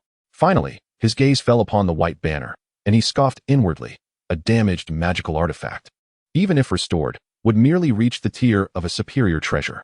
Even if this old monster broke through to the celestial realm and secured a place in the Eastern Sea, it would be but a limited position. The creation jade plate, being the origin of the Tao, allowed Nezha to easily perceive the cultivation levels of others and the quality of their magical treasures, which could be considered a passive ability of the jade plate. It seemed that the creation jade plate might possess many more wondrous uses, though it was currently unknown to him, possibly due to his insufficient power. Having gauged the general strength, Nezha felt a stirring in his heart, forming an idea. He continued to lie on the ground, feigning death, waiting until only the old ancestor remained in the hall. The ancestor sat cross-legged on the ground, reciting incantations. And with a casual gesture, a young sea demon was propelled toward the white banner. The moment the youngling made contact with the banner, it appeared to form a pocket of space, swallowing the sea demon into it, and the purple runes upon it grew even brighter. The ancestor continued to act, lifting several children with spiritual energy, guiding them toward the white banner. Nezha, positioned near the front, was soon selected by the ancestor. A surge of spiritual energy lifted him, slowly drawing him closer to the banner. Just as Nezha's body was about to make contact with the banner, he suddenly opened his eyes wide, grasping the pole of the banner with his right hand, forcibly halting the pull. The ancestor sensed something amiss and looked up, only to see a child firmly gripping the flagpole with a pair of bright, smiling eyes gazing back at him. The banner continued to exert a powerful suction, yet Nezha's right hand held onto the pole like a vice, preventing the banner from drawing him in. The ancestor's mouth slightly agape, as if witnessing the most astonishing scene. He extended a bony finger, pointing at Nezha, his voice trembling. "Well." Nezha steadied himself and yanked the white banner from the altar, playing with it in his hands, and casually asked, "Old Deng, does this banner have a name?" The ancestor was struck with terror. He had initially refined the white banner, yet at this moment, he had completely lost control over it. He hurriedly channeled his spiritual energy, attempting to summon the banner back. The white banner quivered violently in Nezha's grasp, striving to break free. With a cold snort, Nezha summoned the Yuan silk, which flew forth from his sleeve like a spirit serpent, wrapping the white banner in layers.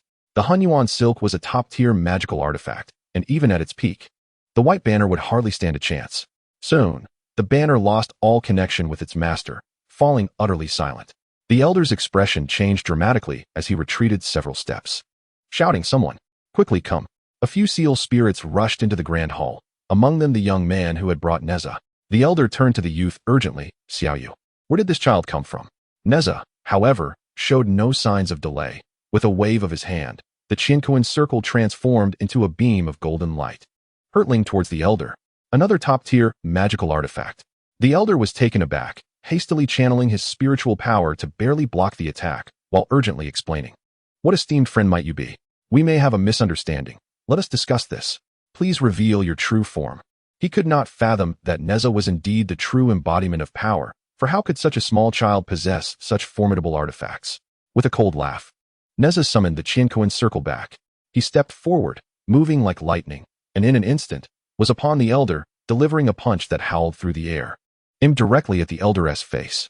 The elder hastily attempted to defend himself, but was forced to retreat repeatedly by the force of Nezha's strike. Seizing the opportunity, Nezha pursued, casually flinging the Qianquan circle, which, amidst the flashing golden light, instantly dispatched several charging sea monsters. "I am Nezha, the twin blossom red rod of Chentang Pass.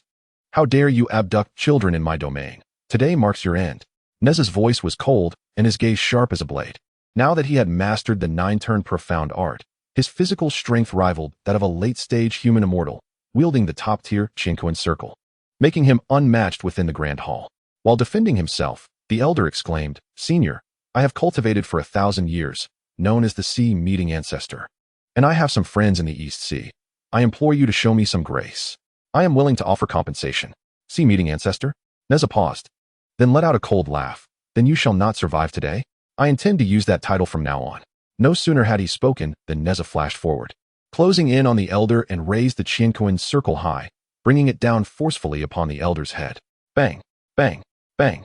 Each strike of the Qianquan circle bore the weight of thunder, gradually revealing the elder's true form, drenched in blood. Driven to the edge of the hall, the elder roared, "You young one, do not be too overbearing. If angered, we can perish together." Nezha remained silent, a cold smile gracing his lips as he teleported in front of a seal spirit, snatching the spear from its hands and sending it flying with a kick. With the spear in hand, Nezha pointed it at the Sea Meeting Ancestor, commanding in a low voice, "Chase the dragon." Bang! The Sea Meeting Ancestor was sent crashing against the wall. The first move from the Yuan staff's initial layer, the spear was merely an ordinary weapon, unable to bear the force, and upon execution of the attack, it shattered into dust. "Hey kid, you have quite a repertoire of moves." The Sea Meeting Ancestor struggled to rise, shouting to the other small demons, "Children, hold him back." No sooner had he spoken than a horde of small demons charged at Nezha, launching a frenzied, suicidal assault. The venerable Hihui Ancestor retrieved a wooden array disc, slightly larger than the size of a palm. Infusing it with spiritual energy, the disc emanated a dazzling light, and a colossal formation rose within the grand hall. With a sinister grin, the ancestor's wrinkles contorted, and his eyes sparkled with a frenzied gleam. "After a millennium of cultivation, how could I lack a trump card? This confinement array, even a celestial being would find difficult to breach. The heavens have shown favor. It is time for my clan to flourish. Today, we have acquired 2 treasures, destined for greatness and renewed glory. Nezha, trapped within the array, remained unperturbed. He lightly caressed the barrier, feeling its icy touch, and a smirk of mockery graced his lips. Old dang, though you have ensnared me, what can you truly do? Highway ancestor snorted coldly, a glint of malice flashing in his eyes. Naturally, I shall starve you to death. Nezha's smile broadened. At our level of cultivation, we have long since transcended the need for sustenance. If this continues, you shall surely perish before I do. The ancestor's expression froze, rendered speechless. His eyes darted, and his hand unconsciously stroked his beard, mentally calculating. This array disc was picked up alongside the white flag, intended as a last resort. In hindsight, it seems rather lackluster. Just then, the entire hall began to tremble violently, a deafening dragon's roar resonating from above. With a thunderous crash, a gigantic dragon's tail swept through the ceiling, sending debris cascading like rain. A torrent of moonlight poured in, illuminating the dim interior. A figure descended from the heavens, clad in robes as white as snow, with azure hair billowing in the wind, and dragon horns shimmering with a cold light under the moon. The ancestor's pupils constricted, his face turning pale, the 3rd prince of the East Sea Dragon Palace, Ao Bing. After a millennium of cultivation, he recognized this celestial prince of the dragon clan. In that moment, he knew his fate was sealed, and without a second thought, he turned to flee. Trying to escape? Ao Bing barked, swinging the dragon-patterned ice hammer in his hand, unleashing a piercing chill. Bang! The ancestor barely had time to scream before he was crushed into a pulp, blood splattering against the walls. Witnessing their leader's demise, the remaining seal spirits erupted into chaos, scrambling towards the exit. Ao Bing formed a hand seal and commanded, "Rise." Instantly, a colossal wave surged around the strait, the seawater encircling like a fortress, sweeping back the fleeing seal spirits, ensuring none escaped. Only then did Ao Bing turn to Nezha trapped within the array, his tone gentle. "Do not fear, my friend. I am here to rescue you." He brought the dragon-patterned ice hammer crashing down onto the barrier, producing a resounding thud as spiderweb-like cracks appeared on the azure surface. With another strike, the formation shattered, dissipating into motes of spiritual light. Nezha stepped out from the formation, pouting slightly as he muttered under his breath, "They say celestial beings cannot easily break formations. What a boast." Chapter 13. The Conspiracy of Taiyi. He approached the lifeless body of the sea-meeting ancestor, bending down to retrieve the array disc from the ground. At this moment, the array disc had lost its luster, clearly in need of nurturing before it could be used again. Nezha then picked up the storage bag of the sea-meeting ancestor, a glimmer of delight flashing in his eyes. Though this item is not particularly rare in the primordial realm, it is something I do not possess. He placed the array disc into the storage bag and casually secured it at his waist, his movements fluid and natural. Ao Bing observed Nezha's actions without uttering a word, his gaze sweeping over the central mysterious sky silk, his steps slightly elevated before he hesitated and withdrew. He smiled gently and inquired, "My friend, what is this object?" "This is my mysterious sky silk," Nezha replied, extending his hand to summon the silk back and fastening it at his waist. Ao Bing chuckled awkwardly, paused, and then pointed to the white banner, asking, "And what is this?" "This is my human emperor banner." Nezha stepped forward to grasp the white banner in his hand. "The human emperor banner? Why does it emanate a purple aura?" Ao Bing asked with curiosity. "Ah, that is the primordial purple aura," Nezha replied casually, his tone light. Ao Bing again surveyed the empty hall, a faint twitch at the corner of his mouth. He clasped his hands before Nezha, his tone earnest. "I am Ao Bing, the 3rd prince of the Eastern Sea. May I inquire your esteemed name?" "Nezha," came Nezha's composed response. "You are Nezha?" Ao Bing's voice suddenly rose, a complex expression flickering in his eyes. Nezha had anticipated this reaction from Ao Bing and responded calmly, "I did not kill the Yaksha. I had neither the necessity nor the motive to do so." Ao Bing raised his head, his gaze sharp. Yet, few possessed the capability to slay him in Chentang Pass. Nezha had long wished to meet Ao Bing. He positioned himself at the edge of the altar, legs dangling, pointing at the unconscious children. "Are you certain we wish to delay further?" Ao Bing bowed his head in silence for a moment, finally sighing, "This." Nezha stood up. 3 days hence, come to Chentang Pass, and I shall provide you with an explanation." "Very well." Ao Bing considered for a moment, nodded, and turned to prepare for the rescue of the offspring of the Eastern Sea's sea monsters. With a sweep of his mysterious sky silk, Nezha enveloped all the children of Chentang Pass, and in a flash, he soared towards Chentang Pass. Within the Li residence, Li Jing paced anxiously in the hall, his face etched with concern. Two soldiers stood nearby, heads bowed in silence, the very ones Nezha had previously knocked unconscious. "Father!" Nezha's voice resounded from outside. Li Jing abruptly looked up, and upon seeing Nezha enter unscathed, a look of joy instantly illuminated his face. He hurried forward, supporting Nezha's shoulders. "Jar, are you unharmed?" "I am well," Nezha smiled, his tone lighthearted. However, seeing Nezha truly unharmed, Li Jing's expression darkened. "Jar, you are far too reckless. Who permitted you to act independently? You even knocked out my appointed personnel.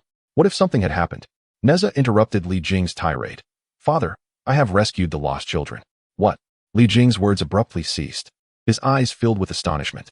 Nezha extended his hand, summoning the Hunyuan silk, unfurling it to reveal dozens of children lying peacefully on the ground. Though unconscious, their breathing remained steady, indicating they were not in grave danger. Gazing at these children, Li Jing murmured in disbelief, You. Nezha recounted the events succinctly, omitting any mention of Ao Bing. "These children have fallen into a deep slumber, but their lives are not at risk. We can easily awaken them with some physicians." Li Jing took a deep breath and gradually sat down, exclaiming, "In such a short span, you have accomplished so much, not only saving lives but also vanquishing demons." Nezha poured himself a cup of tea and drank it in one gulp, his tone nonchalant. "It's nothing, merely a trifling matter." Li Jing regarded Nezha with a blend of pride and complexity in his gaze. "My son, possessing such extraordinary talent, why not seek out Master Taiyi to learn the art of immortality? Would it not be a joy to attain eternal life?" At the mention of Master Taiyi, Nezha's expression dimmed slightly before he managed to smile. "Father, there are many who practice the celestial arts. I wish to find someone even more formidable. You need not worry." He paused, his tone becoming earnest. "Moreover, I have a premonition that Master Taiyi's intentions are not pure. You should remain vigilant around him." Li Jing chuckled and shook his head. "You are but a child, yet you possess such intuition? Very well, as long as you have your own thoughts. I shall refrain from interfering in your affairs." Retreating to his chamber, Nezha reclined on his bed, hands behind his head, staring at the ceiling while his thoughts drifted afar. Was this incident truly just an accident? A furrow formed on his brow as he sensed something amiss. The day of King Wu's campaign against Zhou drew nearer, yet that old scoundrel Taiyi had remained conspicuously absent. This was utterly illogical. A formation capable of restraining celestial beings, a white flag requiring the sacrifice of children. Nezha muttered to himself, a sudden flash of insight illuminating his mind, only to be followed by a shake of his head. No, what if I hadn't intervened? Wouldn't all of this have been in vain? His thoughts abruptly fixated on the old woman who frequently appeared at the Nuwa temple. A chill gripping his heart as he gasped.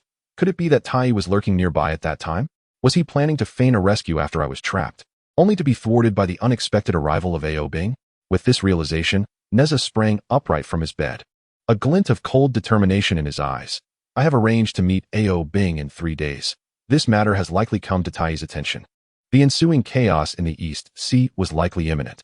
Alarmed, Nezha's pupils dilated, an internal alarm ringing loudly in his mind. He thrust open his door with such force that both panels flew off their hinges, crashing against the courtyard wall. He hurried to the main hall of the Li residence, where Li Jing was instructing servants on how to care for the unconscious children. Upon seeing Nezha rush in, Li Jing smiled and inquired, "What is it? Why the haste?" Nezha spoke urgently. "Father, do you know the precise location of the Dragon Palace in the East Sea?" Li Jing hesitated, shaking his head. "I do not. The vast expanse of the East Sea makes it exceedingly challenging for mortals to locate the Dragon Palace. But do you know who might?" Nezha inquired eagerly. After a moment of contemplation, Li Jing responded, "General Yuan should possess that knowledge." Nezha's eyes lit up. "Yes, General Yuan. Has he returned?" Li Jing shook his head. "No. He mentioned he had discovered clues regarding the slaying of the Yaksha, and after that, he seemed to vanish." "Clues about the Yaksha's demise," Nezha murmured softly. "This must have been a ploy by that old scoundrel Taiyi to divert General Yuan's attention." "What did you say?" Li Jing, unable to grasp Nezha's words, questioned with confusion. "It's nothing," Nezha replied with a shake of his head, wishing to shield Li Jing from these affairs, as he was merely a mortal. Turning swiftly to depart, Nezha said hastily, "I shall return to rest." With that, he hurried out of the hall, leaving Li Jing standing there, perplexed. Chapter 14. The mysterious diary of the Grand Ancestor of the Seals. Nezha did not return to his dwelling, but instead soared directly towards the surface of the East Sea. Amidst the boundless ocean, as he faced the crashing waves, His emotions surged like the tumultuous waters. Countless thoughts raced through his mind. Should he confront Taiyi directly? Inform him that he could never be his disciple? As soon as this notion arose, he dismissed it. Such a course was illogical. Moreover, being the reincarnation of the spirit pearl, he was fated to encounter tribulations. Yet, if he adhered to the original script, he would likely end up losing his corporeal form. In terms of power, he was far inferior to the sanctified Yang Jian or the naturally gifted Sun Wukong. Not to mention, he would be bound by the celestial court, laboring daily without the slightest semblance of freedom. No. Nezha vehemently shook his head, attempting to cast aside the tumultuous thoughts. The troubles of recent days had muddled his mind, leaving his comprehension of the transformation jade disc stagnant. Taking a deep breath, he inhaled the salty sea breeze, which helped to calm him slightly. Regardless of the circumstances, strength remained the ultimate truth. Clenching his fists, a glimmer of determination flickered in his eyes. The 9 transformations of the mysterious arts could aid him in cultivating his physique. But who could he turn to for learning the Taoist arts? A few names flashed through his mind. Within the territory of the Shang dynasty, the general of the 3 mountain pass, Kong Xian, was likely at the level of the Luo, but his proud disposition might hinder him from teaching. Nezha furrowed his brow, then recalled, Zhao Gongming, the outer disciple of the Jia sect, was deeply versed in Taoist arts, possessing a generous and righteous character. If he could forge a good relationship with him, there might be a chance. The problem lay in the fact that he knew Zhao Gongming. Yet Zhao Gongming did not know him. Furthermore, he could not remain in Chentang Pass, lest Taiyi meddle continuously at his doorstep. It was imperative to find a place that even Taiyi would regard with caution. Distance from Chentang Pass would also protect his parents from unforeseen calamities. Nezha scratched his head, suddenly struck by inspiration.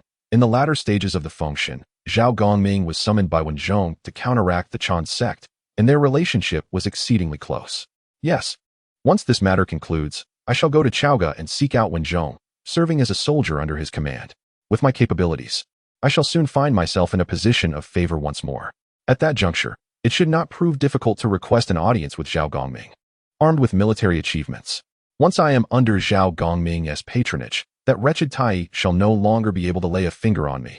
As these thoughts crystallized, Nezha's mind grew ever clearer, and his spirits lifted considerably. In a moment of enlightenment, the primordial jade disc began to operate autonomously, subtly indicating a breakthrough to the second tier of the 9 transformations profound art. Only then did he take the time to open the storage bag of the venerable sea meeting ancestor, emptying its contents onto the ground. The first items that caught his eye were 3 tomes, igniting a spark of interest within him. Manuals of cultivation? He had always been intrigued by such materials, especially with the primordial jade disc in his possession, which made his training remarkably efficient. As the saying goes, skills are never a burden. And he hastily seized one to peruse. The cover bore 4 large characters, Cultivation Diary. Insights on cultivation? Nezha raised an eyebrow. Although he had little interest in the musings of a half-step celestial being, he reluctantly flipped through a few pages. February 7th. Today as cultivation went smoothly, and I have broken through to the late stages of half-step celestial. Nezha's face darkened as he continued to read. February 8th. Overindulged in food today. No desire to cultivate. February 9th. The waves are too strong today, unsuitable for cultivation. February 10th. The weather is calm, ideal for fishing. With a resounding clap, Nezha slammed the book shut, unable to restrain a curse. No wonder you've cultivated for a millennium and remain merely a human celestial. He casually picked up the second tome, which boldly proclaimed, Postpartum Care of Seals. The third tome was titled, A Compilation of Names and Genealogy. A surge of indignation welled up within Nezha. Indeed, you possess many talents. He suppressed his ire and picked up a gourd containing 100 ordinary human celestial pills. Though merely auxiliary elixirs, they were better than nothing. The last items were a treasured steel fork and a handful of scattered silver, nothing more. Nezha toyed with the fork for a moment before casting it aside in disinterest. He gazed towards the horizon, where the sea met the sky, and a crimson sun began to rise slowly. Once this matter is settled, I shall proceed to Chaoga. Nezha murmured to himself, a flicker of resolution gleaming in his eyes. For 3 consecutive days, Nezha vigilantly patrolled the surface of the sea. His gaze keen and his consciousness extended, attempting to detect any anomalies in the atmosphere. Yet, Yuan Hong remained absent, as if he had evaporated from the mortal realm. A sense of unease gnawed at Nezha, his palms already soaked with perspiration. Today marked the day promised to Ao Bing. Nezha's anxiety escalated, his mind plagued by the direst of outcomes. Should Ao Bing perish, the Dragon King of the East Sea would surely be enraged, plunging Chentang Pass into irreversible calamity. With the Nuwa temple still situated in Chentang Pass, he had no means of escape. Yet if the Dragon King demanded his life as recompense, how could he respond? No, he could not remain passive. In a flash, Nezha landed upon a solitary island. From this vantage point, the outline of Chentang Pass was faintly discernible in the distance. He sought a secluded place to sit cross-legged, his consciousness expanding like a tidal wave, enveloping the surroundings for dozens of miles in an attempt to avert the impending tragedy. After an indeterminate period, Nezha's awareness suddenly detected a faint ripple. He abruptly opened his eyes, which sparkled like lightning, fixating on the source of the disturbance. With a thunderous sound, a massive stone behind him shattered, and Nezha's figure vanished from his original position like an arrow released from its bowstring. Above the vast ocean, a blue, nearly transparent pagoda floated in midair, emanating a gentle radiance, as if it were merging with the sea itself. Inside the tower, Ao Bing, the third prince of the East Sea Dragon Palace, gripped his dragon-patterned ice hammer, his gaze fixed intently on the elder Taoist before him. Beads of sweat trickling down his forehead. As a member of the dragon lineage, he was unfamiliar with the elder, leading him to wonder if there was some misunderstanding. Suppressing the terror within, Ao Bing endeavored to maintain a calm demeanor. The elder Taoist, slender and draped in a gray robe that billowed with the wind, stood suspended in the air, holding a whisk. He chuckled ominously, remarking, "The legendary treasure of the East Sea Dragon Palace, the vast sea universe shield, truly lives up to its reputation. However, with just this artifact, it cannot deter me. Do you possess any other hidden cards?" The elder's tone was relaxed, as if he reveled in taunting his prey. Yet, Ao Bing felt as though he were plummeting into an icy abyss, the cold sweat on his brow intensifying. He indeed had a trump card, the Void Escape Talisman, but it was a one-time use artifact that required time to activate. The elder, however, clearly would not grant him that opportunity. "Must you eradicate me completely, senior? Even if I must perish, at least grant me clarity on the reason for my demise," Ao Bing implored, attempting to buy time in search of a glimmer of hope.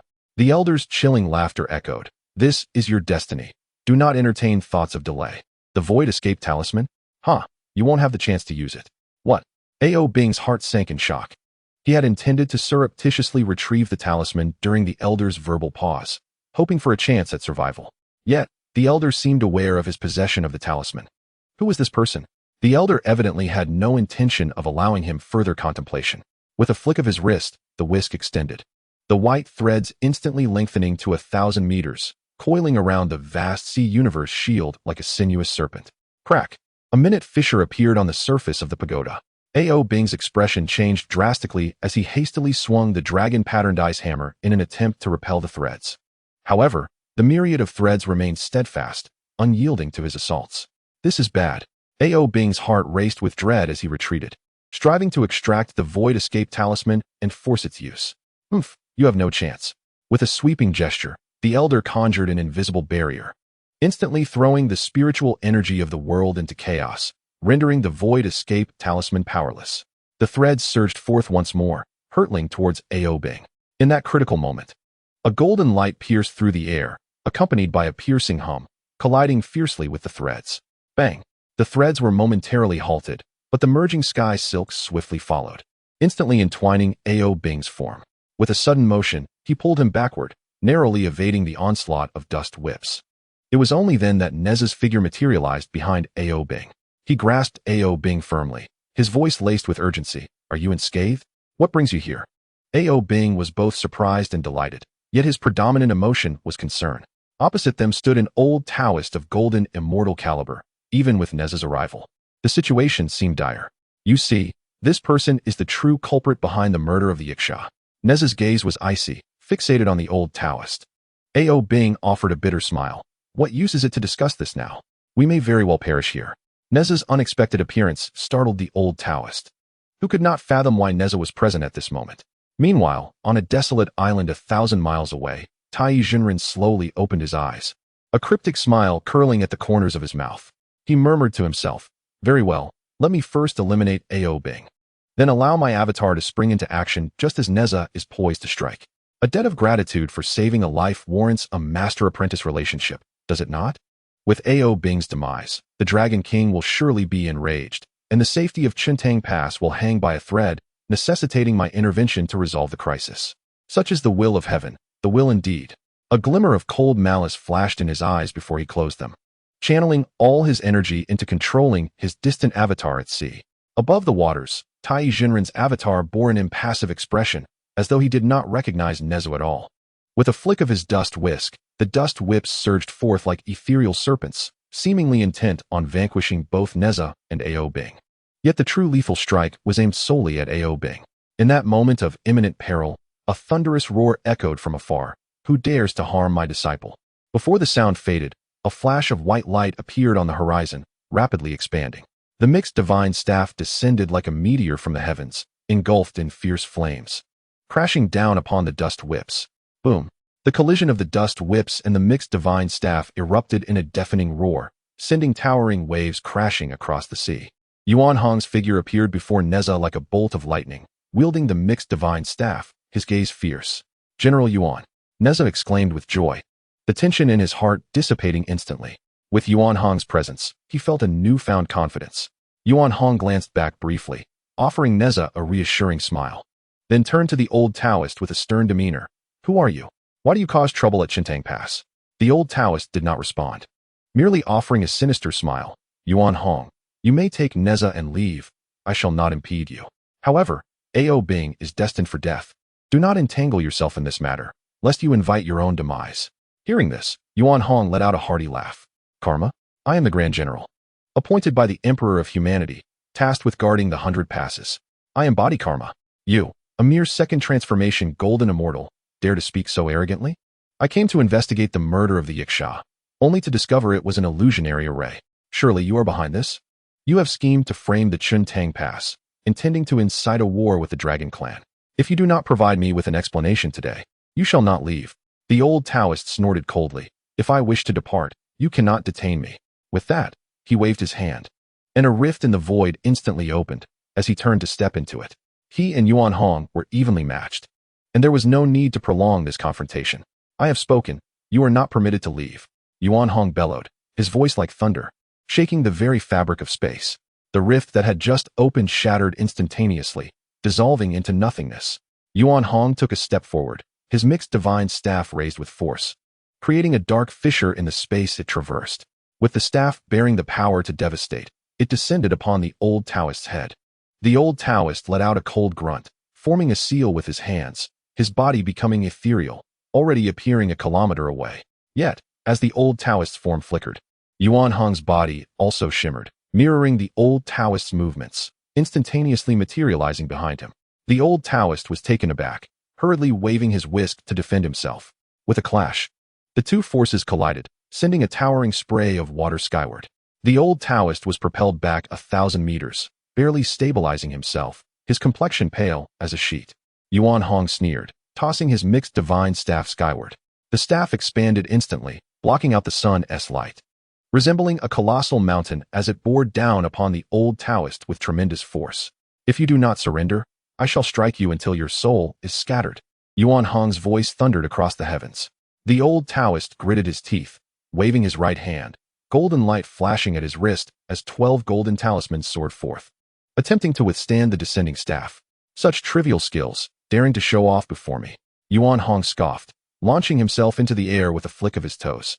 His form rapidly enlarged, transforming into a gigantic white ape, standing at one end of the staff. True martial embodiment. Great Void Palm. The white ape's massive paw came crashing down, shattering the 12 golden talismans with a resounding explosion. The mixed divine staff continued its relentless descent, mercilessly aimed at the old Taoist's head. With a crack, the old Taoist's face twisted in rage, glaring at Yuan Hong as fissures began to appear on his body. Yuan Hong, I shall remember you. He ultimately disintegrated into specks of golden light, vanishing into the void. Yuan Hong retracted his martial spirit form, returning to Nezha's side. His brow slightly furrowed. An external incarnation, no wonder it is so feeble. Nezha sighed in relief, while Ao Bing stepped forward, bowing respectfully. Greetings, senior. Thank you for saving my life. Yuan Hong nodded solemnly, his gaze piercing, his tone steady. All these matters are the result of that Taoist's hidden machinations. Regrettably, he concealed his true intentions, merely dispatching a mere avatar. Nevertheless, I have obliterated his manifestation, inflicting profound damage upon his essence. His sole aim was to incite a conflict between the Dragon Palace and the Chentang Pass. Now that his scheme has been unveiled, he would surely think twice before acting recklessly again. Nezha patted Ao Bing on the shoulder, grinning as he said, "Don't just express your gratitude verbally. How about something more tangible? Your Eastern Sea Dragon Palace is rich in treasures, is it not? Send over a few crates of pearls and agates. Chentang Pass is in dire straits, lacking funds to improve the livelihood of its people. Given your opulence, consider it a form of support for us." Ao Bing nodded earnestly. "Rest assured, brotherly, upon my return to the palace, I shall report this matter to my father, and there will certainly be generous rewards." 1,000 miles away, Taiyi Zhenren suddenly opened his eyes, spitting out a mouthful of blood, his complexion as pale as a sheet. Gritting his teeth in fury, he growled, "Damn that monkey, daring to destroy my external avatar." Wiping the blood from his lips, he rose slowly, his brow furrowed in contemplation. Wait a minute. That monkey claimed Nezha is his disciple? He hastily retrieved the fate pearl, only to find the 2 golden threads upon it dimmed to darkness. Goodness! Is my secret being compromised? Chapter 16.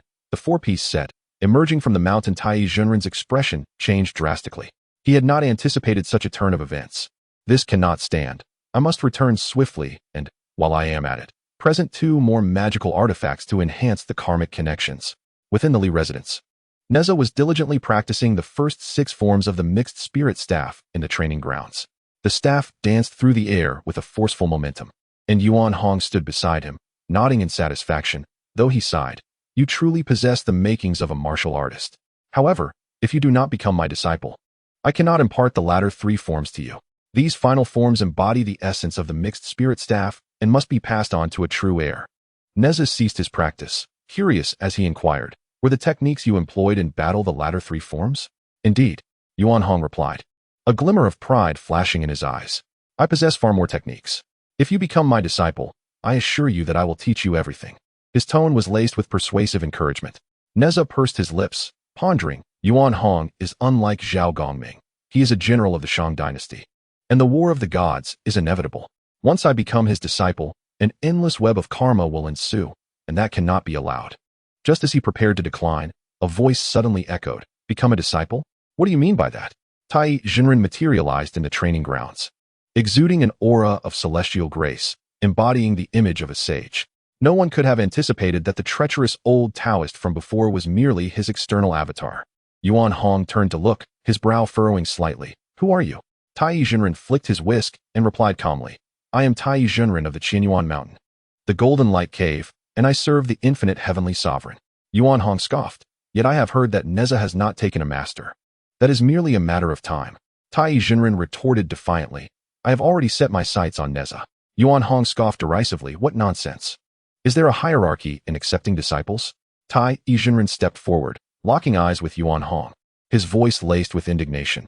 "Do you truly wish to contend with me over Nezha?" Yuan Hong stood his ground, retorting, "Nezha hails from the Shang dynasty, and as a general of the Shang, he rightfully belongs to me. Are you intending to engage in a contest?" A flicker of coldness flashed in Taiyi Zhenren's eyes. "Who fears whom?" Yuan Hong defiantly replied. Suddenly, Taiyi Zhenren made his move, thrusting the tip of his feather duster directly into Yuan Hong's nostril. "Ouch!" Yuan Hong staggered back 3 steps, clutching his nose in fury. "Do you dare to openly assault a court official? I'll not let this stand." He summoned his magical staff, which shimmered with golden light, exuding an imposing aura. Taiyi Zhenren raised his feather duster high, declaring, "For Nezha's sake, I shall sever ties with you today." Both men rolled up their sleeves, their tempers flaring, on the verge of a fierce confrontation. Nezha, exasperated, sighed and waved his hand. "Gentlemen, please continue your quarrel. I must return for my meal." Hey. Taiyi Zhenren shoved Yuan Hong aside and hurried to Nezha's side, his face adorned with a broad smile. "Good disciple. Don't rush off. I have a gift for you."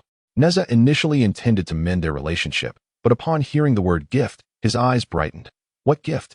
Taiyi Zhenren retrieved a bow and arrow from his storage pouch, presenting them to Nezha with a hint of pride. "Behold, the Qiankuan bow and the Zhentian arrow. The Qiankuan bow is crafted from primordial divine wood. Its string made from the horns of the yin yo and the sinews of the Jingmi paired with the Zhentian arrow, it can strike from miles away, cleaving mountains and splitting stones with unparalleled might." Nezha's expression darkened. "Isn't this from the Li family?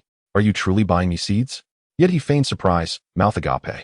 Accepting the bow and arrow, and then sheepishly scratched his head.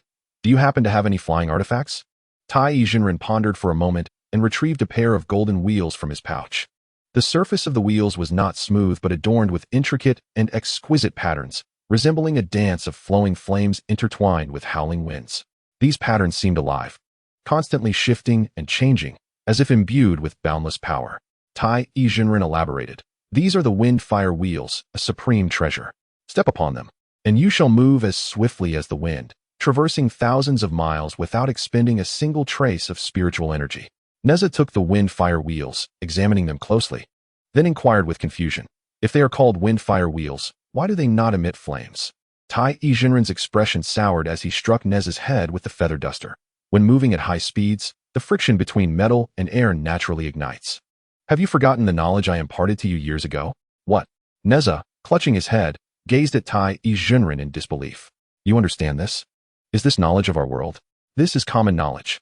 Taiyi Zhenren replied, exuding an air of exasperation. Very well. Nezha stowed away his wind-fire wheels, lowering his head in contemplation for a moment before lifting it again, his eyes brimming with anticipation. Master, I find myself in need of a formidable weapon for battle. He inquired. The term master nearly rendered Taiyi Zhenren speechless. He tirelessly endeavored to forge a connection with Nezha, and that single utterance proved far more effective than the gifting of 10 magical artifacts. Ah, indeed. Indeed. Taiyi Zhenren responded hastily, quickly retrieving a long spear. The spear, slender and straight, resembled an upright, fiery red dragon, seemingly crafted from a unique flame-forged metal, radiating a searing crimson glow. Yet, to the touch, it bore no scorching heat, but rather a smooth, gentle texture. This was the fire-tipped spear, its head resembling flames, featuring 3-pointed tips. Also known as the flame 3-pointed spear, a truly exceptional artifact. Taiyi Zhenren elaborated. Nezha feigned surprise on the surface while inwardly rejoicing. The complete set was finally assembled. As for the thunderous arrow and golden brick, which were seldom utilized, Nezha remained indifferent. He respectfully bowed to Taiyi, expressing his gratitude. Thank you, master. Taiyi Zhenren felt a surge of joy within, repeatedly waving his hands. No need for such formality. When shall we hold the formal master-apprentice ceremony? Ah, there is no rush. Nezha replied nonchalantly. I am still young and wish to indulge in play for a few more years. When the time comes, I shall seek a sincere mentor and then consider the ceremony. Taiyi Zhenren inquired eagerly, and what do you think of me as a master? Nezha met Taiyi's earnest gaze. Responding earnestly, you are a good master. Rest assured, when I am ready to take a master, I will certainly consider you. Beneath the setting sun, the two locked eyes and nodded in unison, as if they had reached a silent agreement. However, their thoughts diverged greatly. In the dead of night, Yuan Hong lay soundly asleep. Suddenly, his eyes snapped open, only to relax again. The door creaked open, and a figure entered. Yuan Hong slowly sat up and turned to inquire. Nezha, why are you awake so late? What brings you here? The visitor was indeed Nezha. He settled into a chair, paused for a moment, and then stated solemnly, I wish to venture to Chowga for some practical experience and seek employment under Master Yuan. Could you assist in making an introduction? Yuan Hong frowned slightly, a hint of confusion in his tone. Why come to me at such an hour for this? Moreover, Master Yuan is currently leading an expedition to the North Sea and is not in the court. It was then that Nezha recalled that when Zhong had been engaged in battle against Yuan Fudong and his coalition of 72 lords in the North Sea. He sighed and continued, I believe that mysterious old Taoist from before is targeting me. I wish to leave Chentang Pass to avoid endangering my family. Master Yuan possesses immense powers, adept in both the martial and mystical arts. He could greatly intimidate the adversary while also honing my own skills. Yuan Hong nodded in agreement. Wen Zhong, as the Grand Master of the current era, was indeed more powerful than he and was widely recognized as a spokesperson for the Chan Sect, assisting the Emperor of Humanity in governing the mortal realm. He is not only a disciple of the Golden Spirit Mother of the, but also a distinguished member among the 3 generations of disciples within the sect. The Golden Spirit Mother, being one of the 4 direct disciples of the Celestial Master, holds a revered position, and Wen Zhong's background and capabilities are indeed formidable. If you wish to depart quietly, so be it. Yuan Hong pondered for a moment and then said, I shall write you a letter of recommendation. Thank you, General Yuan. Nezha replied with a respectful gesture. Yuan Hong sighed, a hint of helplessness in his tone. In truth, even if that individual were to appear in person, I would not be afraid. Nezha waved his hand, his expression becoming unusually earnest. My refusal to take you as my master, General Yuan, stems from other reasons. It is not convenient to elaborate now. When the time is right, I shall explain everything. Yuan Hong nodded, refraining from further words, and turned to fetch paper and ink to commence the letter. In the early morning, as dawn broke and the sun was about to rise, Nezha had already made his way outside the city. He quietly bid farewell to his parents, aware that few knew of this matter, particularly Taiyi Zhenren. Should he discover that Nezha had just tricked 2 treasures and fled, he would likely be furious to the point of bloodshed. At that moment, Nezha rode a fine steed, preparing to journey to the North Sea. This journey spanned a vast distance, and he intended to traverse the mountains and waters, allowing his mind to settle. The North Sea was perilous. It would be wiser to act only after his physical form reached the celestial, immortal realm. Nezha rode along the edge of the city, with the walls of Chentang Pass on one side and the vast East Sea on the other. Calming his mind, the scenery before him bore a unique charm. If only there were not so many matters at hand, Nezha sighed inwardly. Just then, a group of figures appeared, treading the waves above the East Sea. Nezha looked on with curiosity and was surprised to see Ao Bing leading the group. Ao Bing also noticed Nezha and swiftly approached him. Nezha, I was just looking for you. Where are you headed? Nezha glanced at the procession behind Ao Bing, where every 2 individuals carried a large wooden chest. And without needing to think, he knew it was filled with gold, silver, and jewels. A cursory glance revealed there were at least 100 of them. Nezha marveled to himself. Ao Bing, you are being overly generous. With so much treasure, one might think you have a favor to ask. Ao Bing chuckled awkwardly and said, To be honest, brotherly, I do indeed have a matter to request. Nezha was momentarily taken aback. What is it? Ao Bing cleared his throat and began to speak at length. Currently, the human race is the sovereign of the 3 realms, favored by heaven and earth. The Emperor of Humanity is the leader of our people, flourishing with fortune, and there are disciples of both the and the holding official positions. My dragon clan also wishes to serve under the Emperor, to establish a heart for the world and a destiny for the people. Nezha made a dismissive gesture with his lips, inwardly reflecting. After such elaborate preamble, it turns out you wish to hold an official position. He then considered that bringing Ao Bing along on his journey to the North Sea would not only provide him with an additional celestial ally, but also strengthen ties with the Dragon Clan, thereby preventing any unforeseen demise of Ao Bing from implicating himself. Truly a threefold benefit. Upon reflecting on this, he spoke. To be honest, Yuan Hong has provided me with a letter of recommendation to seek out Master Wen in Beihai. You may accompany me, Master Wen. A glimmer of excitement sparkled in Ao Bing's eyes. How could he be unaware of the renowned Wen Zhong, a master of both martial and mystical arts? He had ascended to the realm of the Golden Immortal, his prowess unfathomable. More importantly, it was rumored that he served as the spokesperson for the Jia sect among the human race, and held a prestigious position as a grand teacher during the Shang dynasty. To work under Wen Zhong would not only promise boundless prospects, but also forge connections with the Jia sect, potentially offering opportunities to learn the arts of cultivation, a trifecta of gains. With this in mind, Ao Bing bowed deeply, his tone earnest. Please allow me to follow in your footsteps. Is it truly that simple? Nezha replied, somewhat surprised, yet remarked, this letter of recommendation only mentions me. When the time comes, you can simply state that you are my personal attendant. No problem. Ao Bing readily agreed, his eyes brimming with anticipation. He instructed his subordinates to neatly categorize and pack their belongings before sending them into the city. He also summoned a mantis shrimp, commanding, transform into a steed. I wish to ride alongside brotherly. This mantis shrimp was Ao Bing's captain of the guards, a loyal confidant for many years, whose cultivation had reached the latter stages of the human immortal realm. Upon receiving the command, without hesitation, it nodded, its form shifting with a crackle of bones, transforming in an instant into a magnificent white steed, long-legged and with a smooth mane, complementing the black stallion ridden by Nezha. Simultaneously, 10 sea monster guards swiftly took action, seamlessly morphing into tall humanoid figures, solemn in demeanor, following closely to assist. The two traveled along the coastline of the East Sea, making their way toward Beihai. As the sun and moon cycled through the skies, 3 months swiftly elapsed, ushering in the summer season. Nezha and Ao Bing relished their journey through mountains and waters, sharing laughter and joy, having traversed several thousand miles. As they approached Chong City, a vast metropolis boasting a population in the millions, Nezha, his aura subdued, yet his 9 transformations of profound arts having reached the second tier, advanced further into the celestial realm of martial arts. He spurred his horse, gazing into the distance, and said to Ao Bing, beyond this mountain lies Chong City. Let us quicken our pace. We can spend the night there. A.O. Bing's spirit brightened as he nodded vigorously, exclaiming, "That would be splendid. Camping these past few days has been quite arduous." With that, he lightly tapped the reins and called out, "Mantis shrimp, let us be off." Sunlight filtered through the lush forest, casting dappled spots of light, while the fresh scent of early summer permeated the surroundings. Amidst the verdant mountains and fields, a gentle breeze carried a touch of moist coolness. The rustling leaves produced a sound akin to celestial music, enhancing the wilderness's vitality and tranquility. In a secluded valley, over 50 demon beasts had transformed into human form, lurking within the shadows of the dense forest.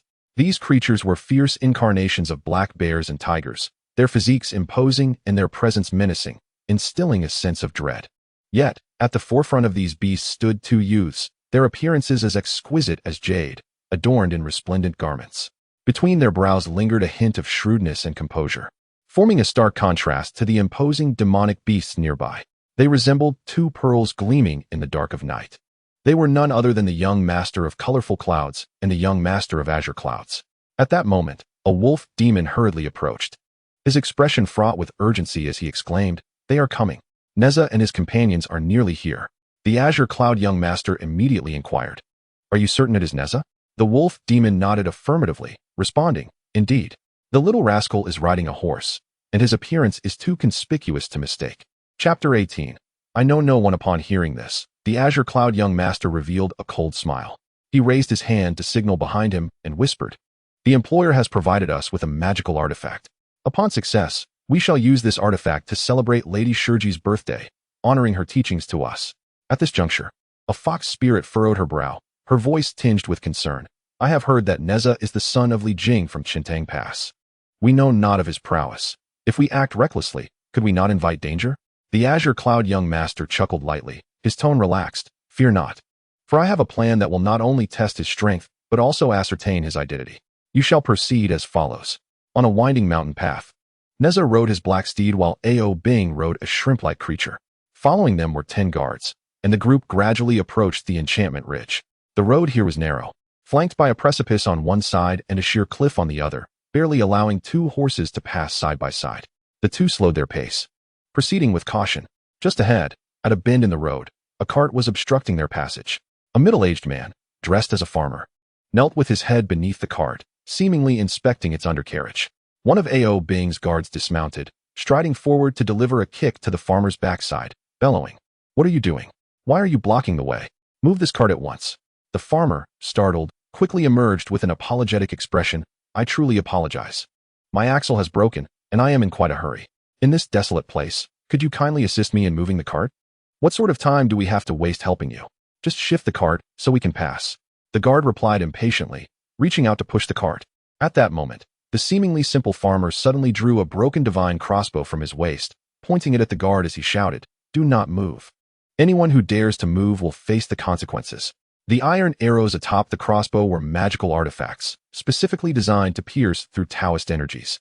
A single shot was beyond the ability of even celestial beings to withstand. Before anyone could react, a dozen figures appeared atop the cliff, each wielding broken divine crossbows, all aimed squarely at Nezha and his companions. As they turned the corner, 2 young masters rode grand steeds, with the remaining demons trailing behind. The azure cloud young master pointed at Nezha and beckoned, "Come here." Nezha regarded the individuals before him with a cold smile. The 2 foremost celestial beings possessed strength comparable to that of a Yaksha, while the lesser demons behind them were mostly of the refinement realm. He rode forward with an air of indifference. The azure cloud boy inquired, "What is your name?" "Nezha," he replied. "Where do you reside?" "Chentang Pass." The azure cloud boy nodded. "Ah, a subordinate of Li Jing." Nezha offered a slight smile. "Are you acquainted with our general?" "I know no one." The azure cloud boy retorted, "Except for this sword in my hand. Speak quickly, what treasures do you possess?" Nezha did not respond to his query, but instead asked, "Can we survive this?" "What nonsense!" The azure cloud boy snapped. "Answer my question." Growing impatient, he raised his damaged divine crossbow and aimed it towards the ground. Pulling the trigger, a 1-foot-long iron arrow swiftly embedded itself into the earth with a dull thud. Nezha's expression remained unperturbed as he lifted his gaze to meet the boy's, a glint of coldness flashing in his eyes. In an instant, the universe ring materialized in his hand, and he hurled it with force. A resounding thud echoed as the azure cloud boy spat a mouthful of blood, sent crashing to the ground. Nezha summoned the fire-tipped spear, infusing it with power. The spear became an extension of his arm, wielded with effortless grace. Spiritual energy surged into the spear, transforming it into a vessel of flames, igniting in a blazing fire. With a swift thrust, the spear lunged towards the Azure Cloud Boy.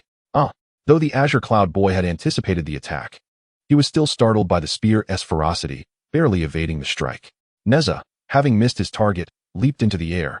Diving into the throng behind the Azure Cloud Boy, he unleashed a powerful thrust, the spear moving like a dragon. The sound of clashing weapons rang out, followed by a sickening thud as a head burst open, showering blood everywhere. This spectacle left all the demons in shock. The once menacing group now recoiled in fear. Unfazed, Nezha continued his assault, the fire-tipped spear dancing like a serpent in his grasp, piercing another foe's chest.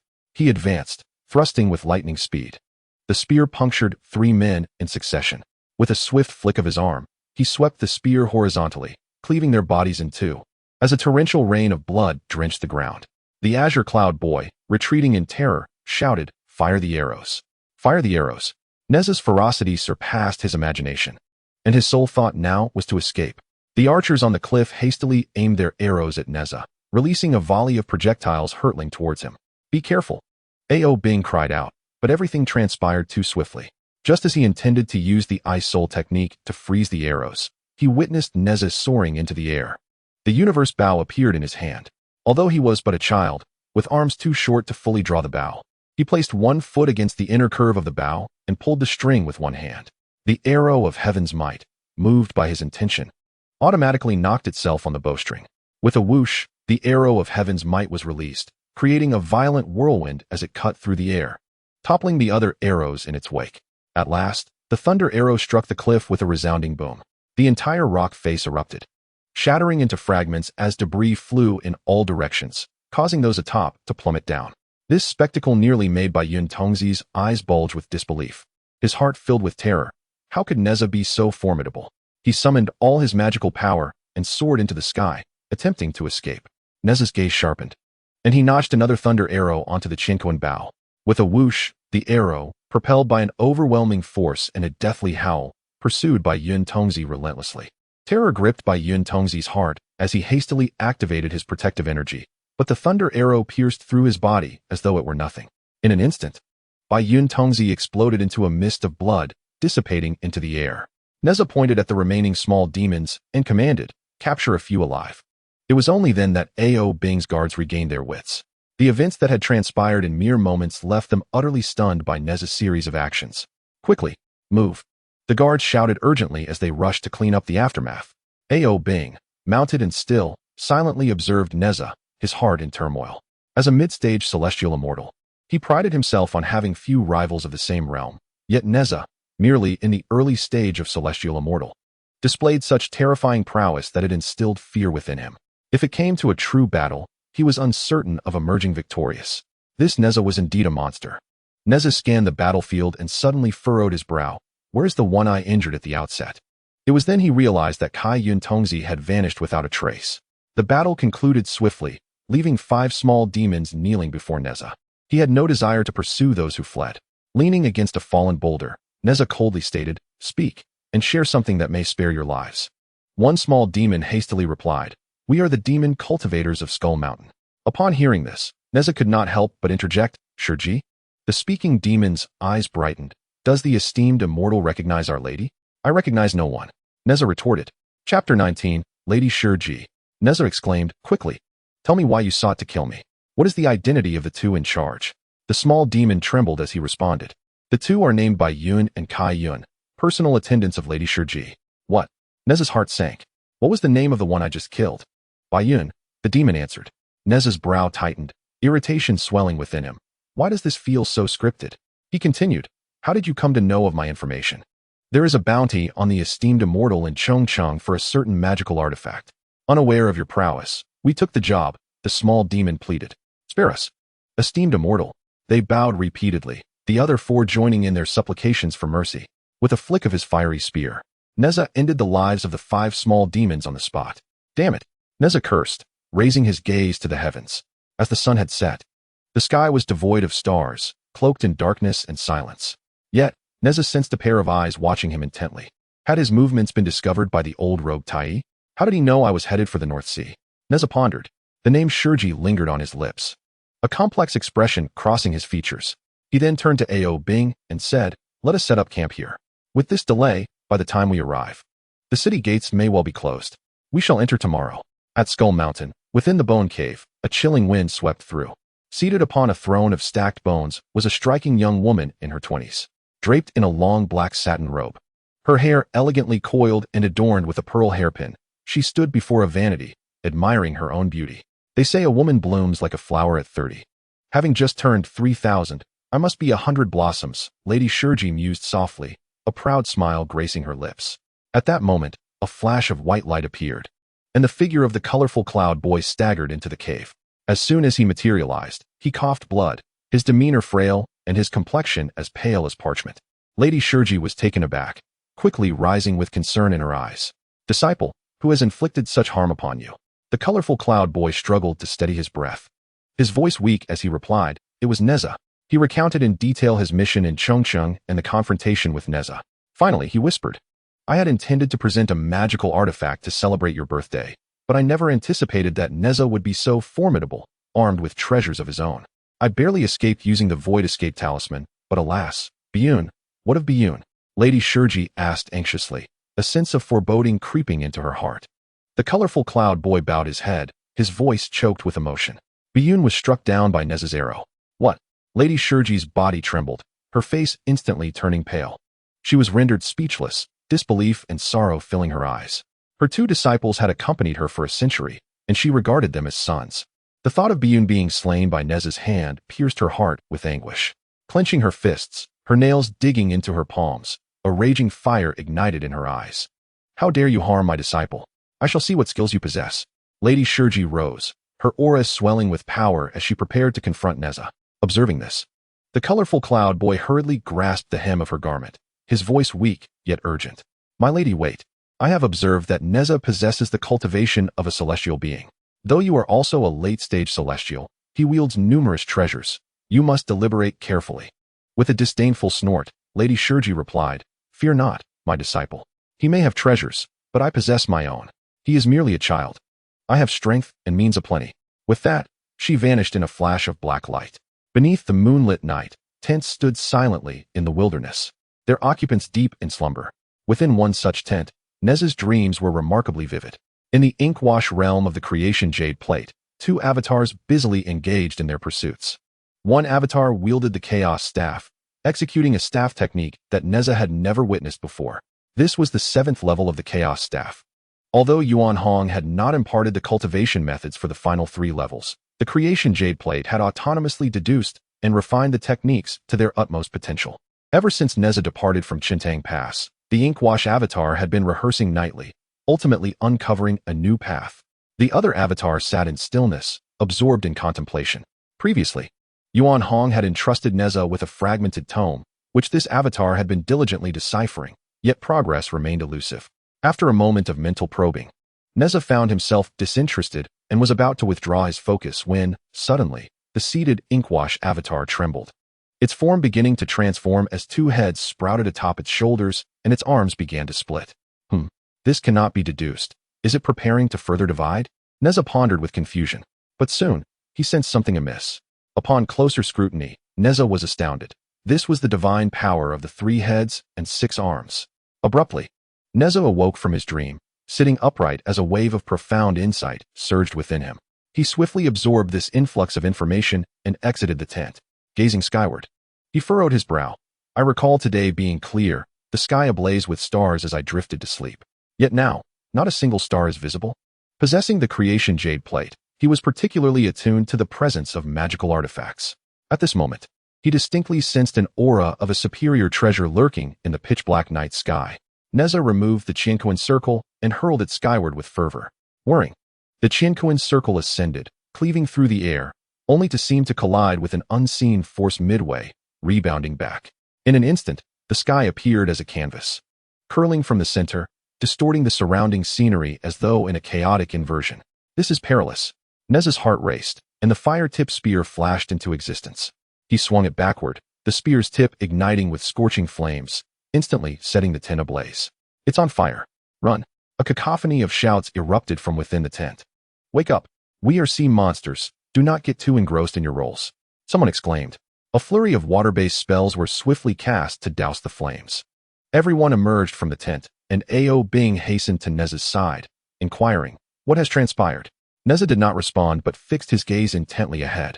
Several hundred paces away, a woman in her 20s, clad in a flowing black robe, hovered in midair. It was the Lady of Stone. The night breeze caressed her robe, causing it to billow, revealing her long legs in an alluring manner that captivated the soul. Ao Bing's cheeks flushed slightly as he looked up and asked, "Who are you?" The gaze of Shiji Nyang fell upon Nezha, and with a soft chuckle, she remarked, "Indeed, you are no ordinary being. You have managed to disrupt my Bagua Cloudlight shawl.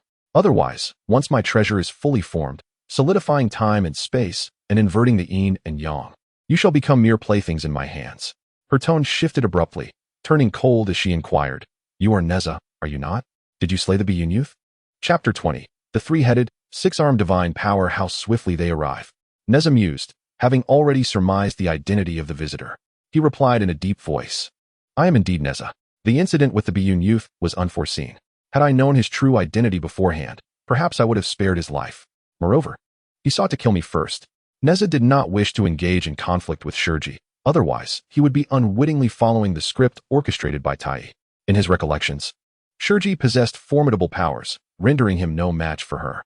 She had previously captured Li Jing, and it was only through the intervention of the true man Taiyi that she was ultimately vanquished by the burning flames of the Nine Dragons' divine fire shield.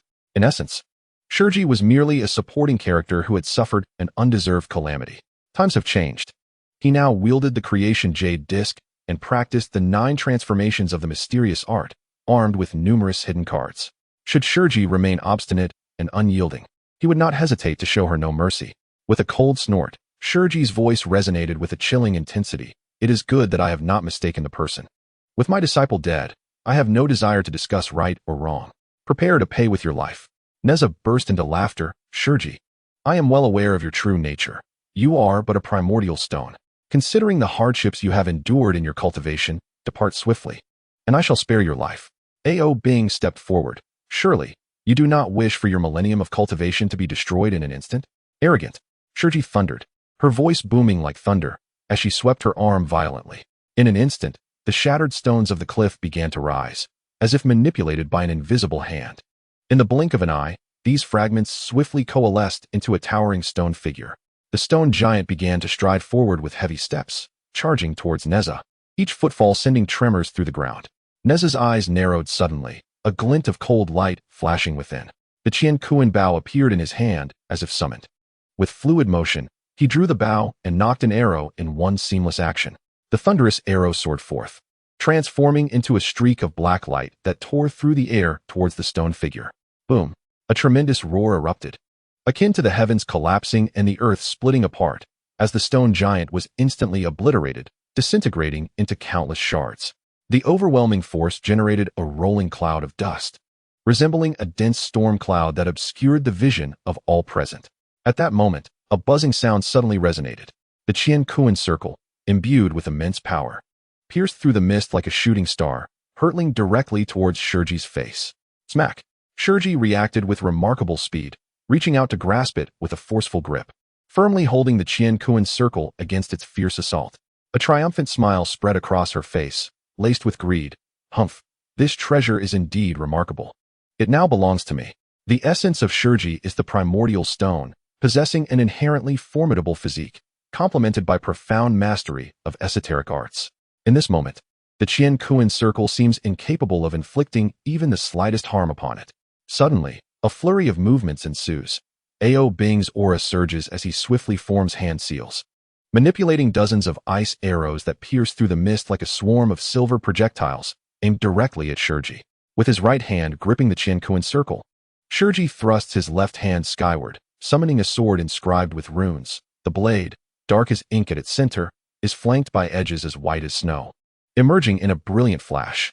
In an instant, the sword emits a resonating hum, transforming into a multitude of sword shadows that whirl forth like a tempest. The clashes of sword shadows and ice arrows resonate through the air, erupting into a series of crisp sounds. For a fleeting moment, the sky is shrouded in mist, resembling an ethereal paradise, yet concealing a lethal threat. The Taiyi sword radiates with immense brilliance, evolving into an enormous blade that emanates a chilling aura, as if capable of freezing all existence. Shurji casts the Bagua cloud-like cloth, and a dazzling golden light materializes, revealing the silhouette of a colossal golden giant. Towering over the landscape, the giant seizes the handle of the Taiyi sword with a formidable grip. Flash!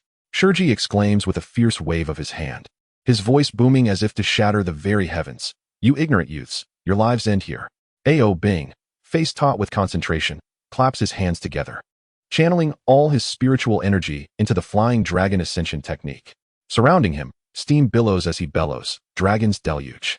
A magnificent water dragon coalesces, baring its fangs and claws as it launches towards the golden giant and the Taiyi sword. With a thunderous roar, the water dragon's head is severed, unleashing torrents akin to a breached riverbank. The dragon's form shatters, scattering countless droplets into the air. "Li, brother, flee now." Ao Bing shouts, blood trickling from his lips. The backlash of this strike has left him gravely injured. No one shall escape. Shurji points again, and the brilliance of the Taiyi sword intensifies. Resembling a blazing sun, this is his ultimate lethal move. The two magical artifacts merge into one, their combined power nearing the realm of true immortals. Nezha, undeterred, wields the fiery spear, flames roaring with renewed vigor as if to ignite the very heavens. Ao Bing, withdraw your power, I shall vanquish him. Nezha's eyes burn with fierce intensity, a formidable pressure emanating from him as if a colossal mountain were descending.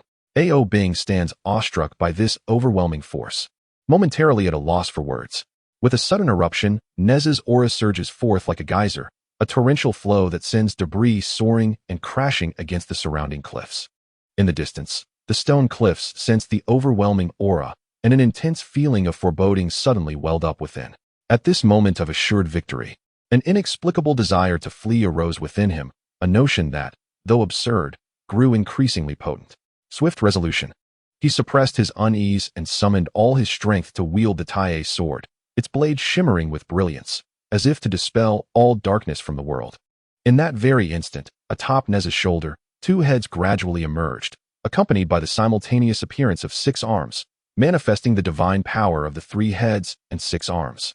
In a heartbeat, Nezha's strength surged, his aura climbing to the late celestial stage, exuding an overwhelming sense of pressure. Grasping the fire-tipped spear, he soared into the air, his form like a flash of lightning. He unleashed a technique from the 7th layer of the universal staff, sweeping through legions. The fire-tipped spear instantaneously enlarged, matching the size of the Taiyi sword. Nezha's 6 arms gripped the spear tightly as he brought it down with tremendous force. A vast volume of air was compressed, producing a deep, resonant sound akin to the roar of an ancient beast. The fire-tipped spear clashed violently with the Taiyi sword, and for a moment, time seemed to freeze, enveloped in a terrifying silence. Only the two warriors' formidable spiritual energies clashed violently, creating visible ripples of energy that shattered surrounding trees and rocks. As the fire-tipped spear and Taiyi sword collided with a thunderous crash, the entire world appeared to have been pressed on pause, engulfed in an eerie stillness. Chapter 21. Entering the mansion. Only the surging spiritual energies surged forth like a tumultuous tsunami, the visible waves cascading outward in layers. In the blink of an eye, the trees and stones within a 10-mile radius were reduced to dust before this cataclysmic power, vanishing without a trace, leaving a desolate expanse. Nezha's guards, caught in the wake of this terrifying force, crumbled like fragile ants. Their legs buckled, and they collapsed, frothing at the mouth, rendered unconscious. Ao Bing, too, found it difficult to withstand the overwhelming force. His knees buckled, and he slumped to the ground, his eyes uncontrollably bulging, his face a mask of agony. Shurji, in a pitiful state, was severely injured, spewing blood like a fountain, her body flying backward like a kite with severed strings, hurtling 1,000 meters away. The Bagua cloud-light scarf and Taiyi sword slipped from her grasp, clattering to the ground. Struggling to rise, Shurji was filled with dread and regret. She was acutely aware that she had encountered a formidable adversary this day. In her heart, anxiety coursed through her veins, and all she wished for was to escape this perilous place. Fortunately, she had managed to secure Nezha's Chinquan circle, rendering her experience not entirely futile. With haste, she reached out, attempting to summon the magical artifact to aid her escape. However, at that moment, as she raised her gaze and her eyes fell upon the nearby Nezha, her heart constricted violently, as if plunging into an abyss of ice. Unbeknownst to the passage of time, Nezha had already readied the celestial bow. With the thunderbolt arrow poised on the string, its tip glimmering with a chilling light, firmly locking onto her. Shurji was acutely aware that her vitality was severely depleted, her life hanging by a thread, rendering her utterly incapable of withstanding the formidable power of that arrow. Regret filled her heart as she silently reproached herself for her underestimation, leading to such a dire predicament. With a swift motion, Nezha released the arrow without hesitation. It shot forth like a streak of black lightning, cleaving through the heavens, aimed directly at Shurji. In response, she gritted her teeth, expending her last ounce of strength to hurl the previously seized cosmic circle in a desperate attempt to fend off the fatal strike. Subsequently, she employed her evasion technique, vanishing in an instant from her original position. The thunderbolt arrow collided fiercely with the cosmic circle in midair, erupting in a blinding flash of light, the immense shockwave causing both artifacts to plummet to the ground. Upon landing, Nezha staggered, retreating 2 steps unsteadily, and his tri-headed, 6-armed prowess dissipated. Ao Bing, struggling to maintain his composure, hurried to support Nezha, concern etched across his features. "Are you all right?" Nezha inhaled deeply, calming the tumult within him, and shook his head. "I am fine." He gestured, summoning the cosmic circle, the Bagua cloud-like cloth, and the Taiyi sword to him. Grasping the Taiyi sword, he marveled at the surging power within its blade, exclaiming, "This sword is indeed a supreme artifact, its quality rivaling that of my fire-tip spear. And this Bagua cloud-like cloth, what a wondrous combination of artifacts exists in this world. It is truly extraordinary." Ao Bing glanced at the Taiyi sword, his expression somewhat peculiar. "I once heard a legend in my youth. When chaos first unfolded, a primordial stone and the Taiyi sword emerged simultaneously into existence. Both treasures developed sentience, existing independently. However, Shurji took form first and subsequently extracted the spiritual essence from the Taiyi sword, leaving it as an unconscious spiritual entity, subject to her control. Thereafter, he sealed this essence within the Bagua cloud-like cloth for solitary cultivation." "Is that so?" Nezha inquired with curiosity etched on his face. Ao Bing shrugged helplessly. "It is merely a legend. Its truth is hard to discern." Nezha huffed dismissively, determination flashing in his eyes. "Humph, once I capture Shurji, I shall demand clarity." At that moment, a flurry of urgent hoofbeats echoed from the distance, the sound of galloping horses approaching swiftly, raising a cloud of dust. The lead figure abruptly reined in the reins, the horse's front hooves raised high, coming to a steady halt before Nezha. Observing the chaotic scene surrounding him, the leader marveled inwardly at the destruction wrought by the battle. Not daring to show any sign of laxity, he respectfully inquired, "May I ask who you two are?" Seeing their official attire, Nezha retrieved a letter from his bosom and handed it over. "I am Nezha, en route to the North Sea to assist General Yuan in subduing demons. This is a letter from General Yuan Hong." Once again, it was the esteemed Master One and the illustrious general leading the charge, who did not dare to show any negligence. He hastily dismounted and accepted the letter with both hands. Upon glancing at the seal, he refrained from opening it and returned it respectfully, saying, "Ah, it is General Li. General Yuan Hong has previously issued a written decree regarding this matter, which I was fortunate enough to peruse while passing through Chongqing." Nezha was taken aback, pondering to himself, what authority does he possess to examine a past document? He then inquired, "May I ask who you are?" "Oh, I have yet to introduce myself. I am Chong Heihu, the brother of the Northern Marquis Chong Hutu, and I also serve as the Deputy City Lord of Chongqing." Nezha's understanding deepened. The Northern Marquis was indeed a high-ranking official of the Shang dynasty. From his recollection, he knew Chong Heihu to be a man of integrity, while his elder brother, Chong Hutu, remained unwaveringly loyal to King Zhou of Shang, executing even the most absurd commands without hesitation. Ultimately, Chong Hutu was ensnared by his own brother's cunning and delivered to the West Qi, where he met his demise at the hands of GFA. As Nezha regarded Chong Heihu, a wave of complex emotions surged within him. "Ah, it is you, Brother Heihu. We recently engaged in a fierce battle with Shurji, who sustained severe injuries and has since fled." "Shurji?" Chong Heihu could not help but exclaim, his face betraying shock. "This Shurji possesses celestial prowess, occupying Skull Mountain, allowing her minions to plunder far and wide, and often inflicting harm upon the common folk. My brother and I have made numerous attempts to eradicate her, yet her profound Taoist skills render us utterly powerless, even when we unite against her. Clearly, Shurji is no ordinary foe." "Indeed," Nezha replied solemnly. Chong Heihu nodded in agreement, his eyes reflecting a mix of helplessness and indignation. Let us enter the city. With Shiji injured, this may present an opportune moment for her complete extermination. We can strategize thoroughly. Such is indeed a splendid idea, Nezha concurred. Chong Heihu, upon hearing this, felt a surge of joy within. He dared not underestimate Nezha, especially considering the fact that he was personally recommended by General Yuan Hong, indicating his extraordinary capabilities. With Chong Heihu guiding the way, they successfully navigated into the heart of Chongqing. Once inside, Chong Heihu made the necessary arrangements and courteously stated, "As night has fallen, I suggest you both rest for the evening. Tomorrow, I shall send someone to invite you to my residence for a detailed discussion." Nezha and Ao Bing nodded in gratitude. The following day, as Nezha sat in meditation within his quarters, recuperating from the injuries sustained the previous day, voices echoed from outside. "Young Master Li, young Master Ao."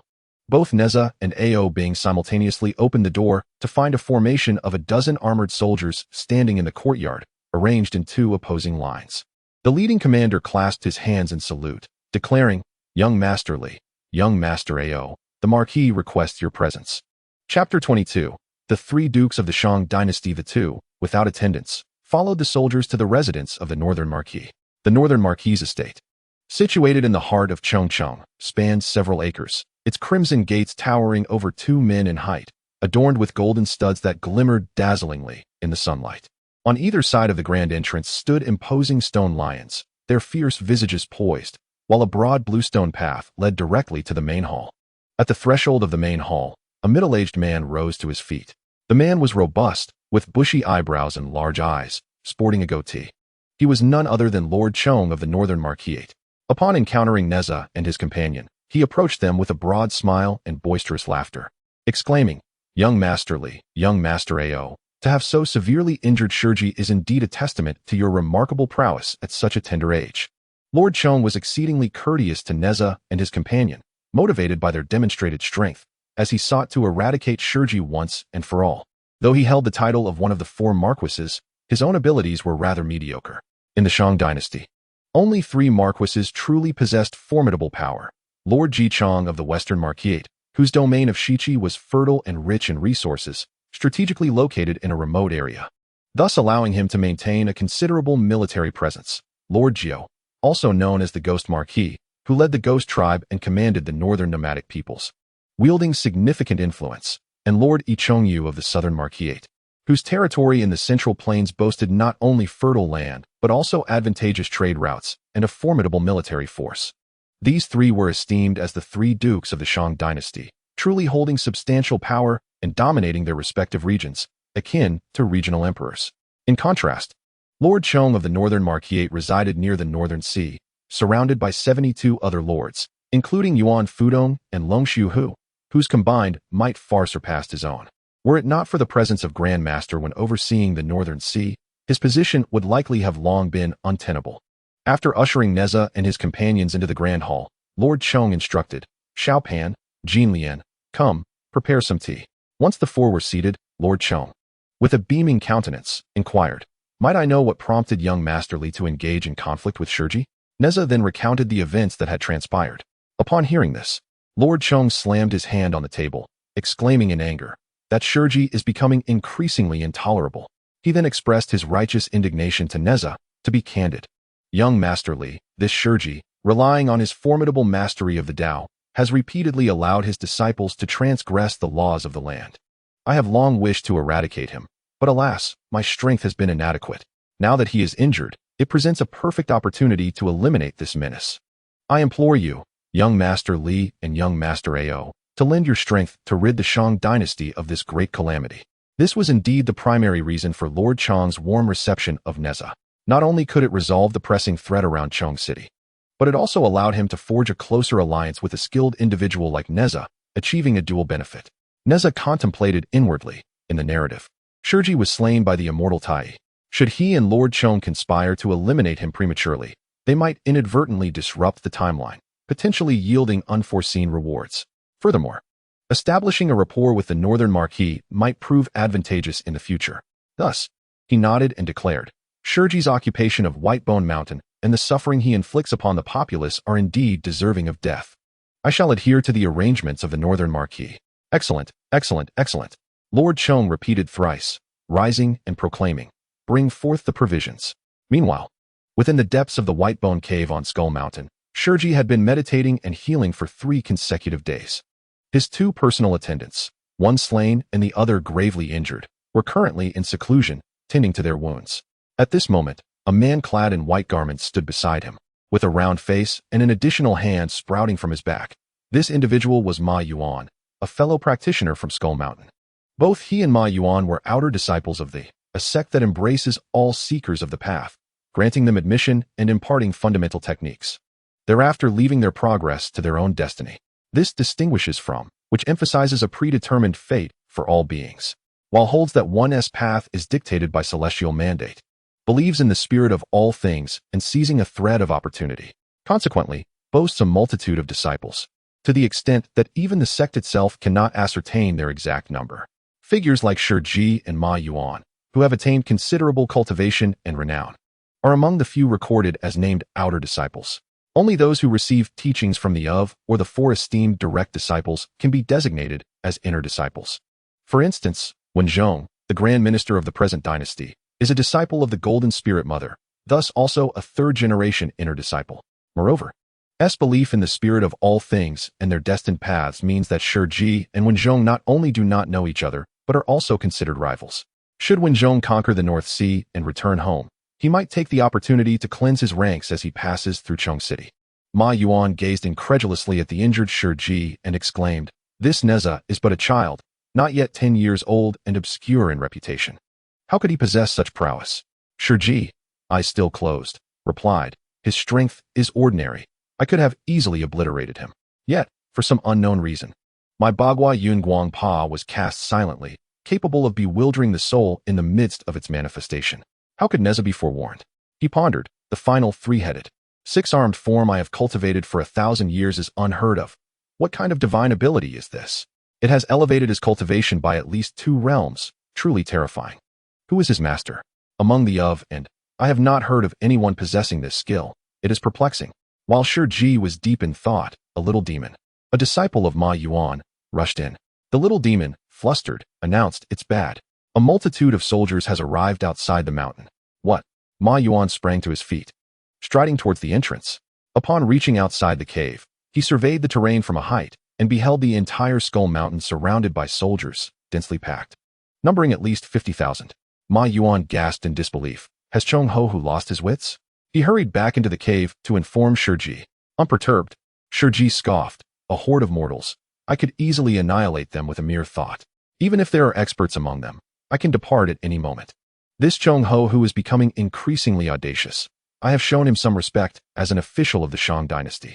Yet he fails to recognize his place and repeatedly provokes me.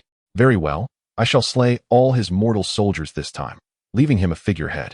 Let us see if he can retain his position as the North Marquis." The entirety of the demons on Skull Mountain numbers in the thousands. Yet they stand no chance against an army of tens of thousands. Although the Northern Marquis may not possess the strength of the 3 dukes, he remains formidable in his own right, commanding a multitude of skilled practitioners in both martial and mystical arts. As the battle commenced, a lopsided confrontation unfolded. Shurji emerged slowly from the White Bone Cave atop the mountain, her gaze as frigid as ice, sweeping disdainfully over Nezha, Ao Bing, and Chong Ho Hu at the foot of the mountain. Unbeknownst to her, a small pebble had materialized in her hand, which she flicked lightly with her fingertip. With a whoosh, the pebble soared through the air with such swiftness that it was nearly imperceptible. Amidst the chaos of the battlefield, the pebble seemed insignificant, yet it hurtled directly towards Chong Ho Hu's brow. Just as the pebble was about to strike its target, a sharp clang resonated as a sword pierced through the air, its tip accurately splitting the pebble in 2. Only then did Chong Ho Hu, who had been preoccupied with the battlefield, realize the peril he had narrowly escaped. His cultivation had yet to reach the level of a human immortal, leaving him oblivious to the lethal projectile until it was almost too late. Gratefully, he turned to Nezha, exclaiming, "Thank you, young masterly, for your timely intervention." Beside him, Chong Heihu could only marvel silently. He had witnessed the pebble and intended to warn his elder brother to evade, but Nezha had effortlessly neutralized the threat. Such rapid reflexes and precision were beyond his own capabilities. This young individual, so remarkably skilled, left him pondering the identity of his master. Could it possibly be General Yuan? Only someone of such extraordinary caliber could cultivate a talent like Nezha. With this realization, Chong Heihu felt a sense of relief.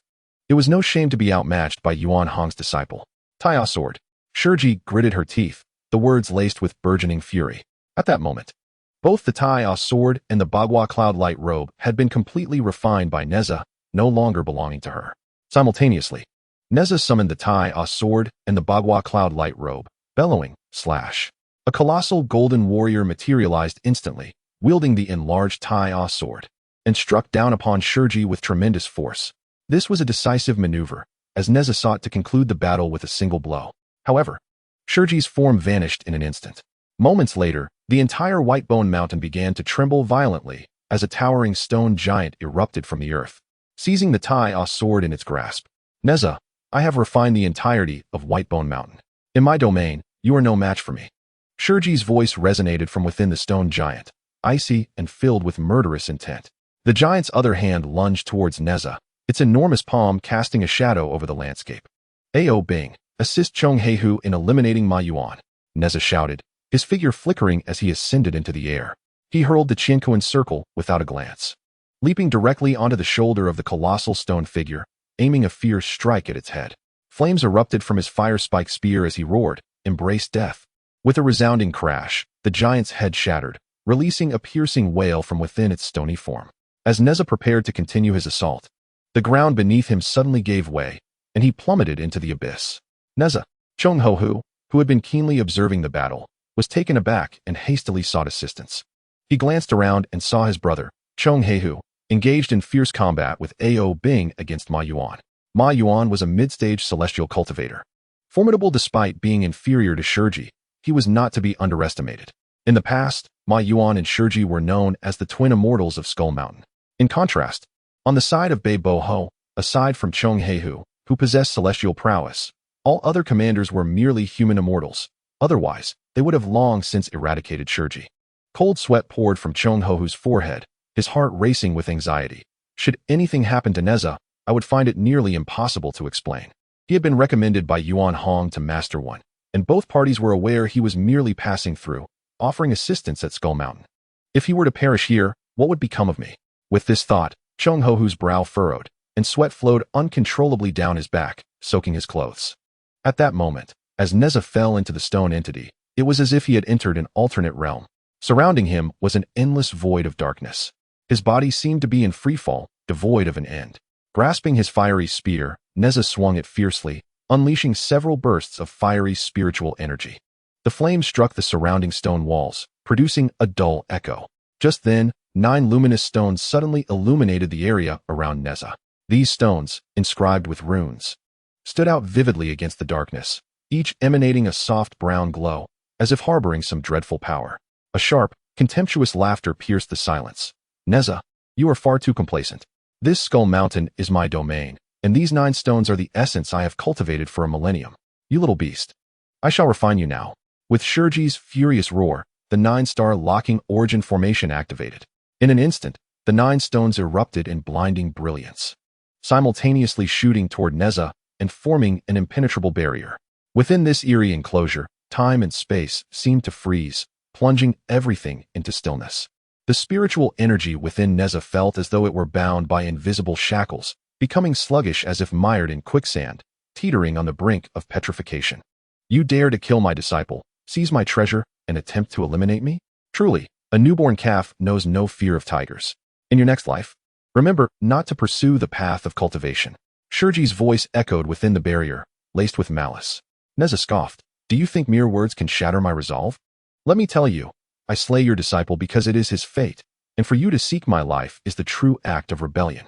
Today, I shall act on behalf of the heavens.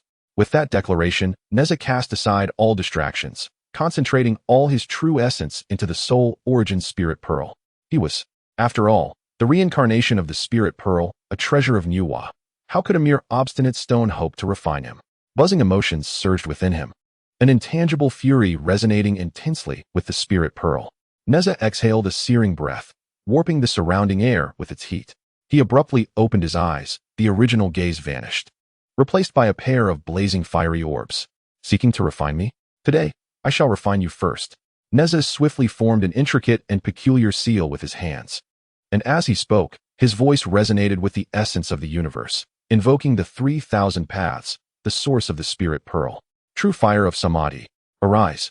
In an instant, boundless flames surged forth, akin to an enraged fire beast, sweeping towards the 9 stones. The scorching flames enveloped the 9 stones in an instant. Under the relentless heat of the true fire of Samadhi, the luster of these 9 primal stones rapidly dimmed, and the mysterious runes inscribed upon them gradually faded away in the high temperatures. What kind of sorcery is this? Stone Chi's previously confident tone transformed into a scream of terror. These 9 stones were the essence of his being. If refined, he would suffer immense damage. Far worse than before. The flames illuminated the surroundings, revealing the true visage of the barrier, constructed from massive stones that blocked out the light, rendering the space akin to a dark prison. How is this possible? My 9 primordial stones cannot be cleaved even by the winds of the 9 heavens. How can your tiny flames possibly burn them? Stone Chi's words were laced with madness and disbelief. However, the reality was indisputable. Chapter 24. The primordial yellow and supreme clarity technique. Under the relentless incineration of the true fire of Samadhi, the 9 stones vanished without a trace. Nezha, wielding the fire spear, remained silent, unleashing his 3-headed, 6-armed divine power with all his might, thrusting outward with vigor. Boom! A thunderous sound erupted as a stone was struck. Though it was not immediately shattered, it bore fine cracks. Nezha stepped forward, his fire spear moving like a bolt of black lightning, slicing through the air with rapidity. The 5th layer of the chaos staff, reversing the cosmos. He concentrated all his magical energy into a singular point, unleashing an astonishing force.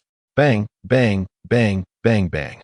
With a series of intense impacts, another stone crumbled under the might of his assault. Seizing the opportunity, Nezha broke through the formation, his immense power causing the surrounding air to tremble. At that moment, the colossal stone figure could no longer withstand the fierce onslaught of the Taiyi sword. And with a resounding crash, it shattered into countless fragments. A soul emerged from the giant's body, materializing into the form of Stone Chi. Nezha, you wait for me. I shall seek vengeance. Stone Chi bellowed in exasperation, her former pride entirely dissipated, disregarding her image. After uttering her threats, Stone Chi turned and fled. Can you escape? Nezha extended his hand, summoning the celestial bow and the thunder arrow, fully prepared. Upon witnessing this scene, Shiji felt a chill run down her spine, paralyzed by fear, and turned to flee with all her might. Whoosh! The thunderous arrow, accompanied by a sound akin to a tempest, shot forth like a bolt of black lightning, precisely targeting Shiji's very soul, piercing through her body with lethal accuracy. A heart-wrenching scream echoed, and in an instant, her spirit was shattered. Nezha, with a mere gesture, summoned 9 primordial stones into his grasp. At that moment, Nezha stood atop the mountain, surveying the surroundings.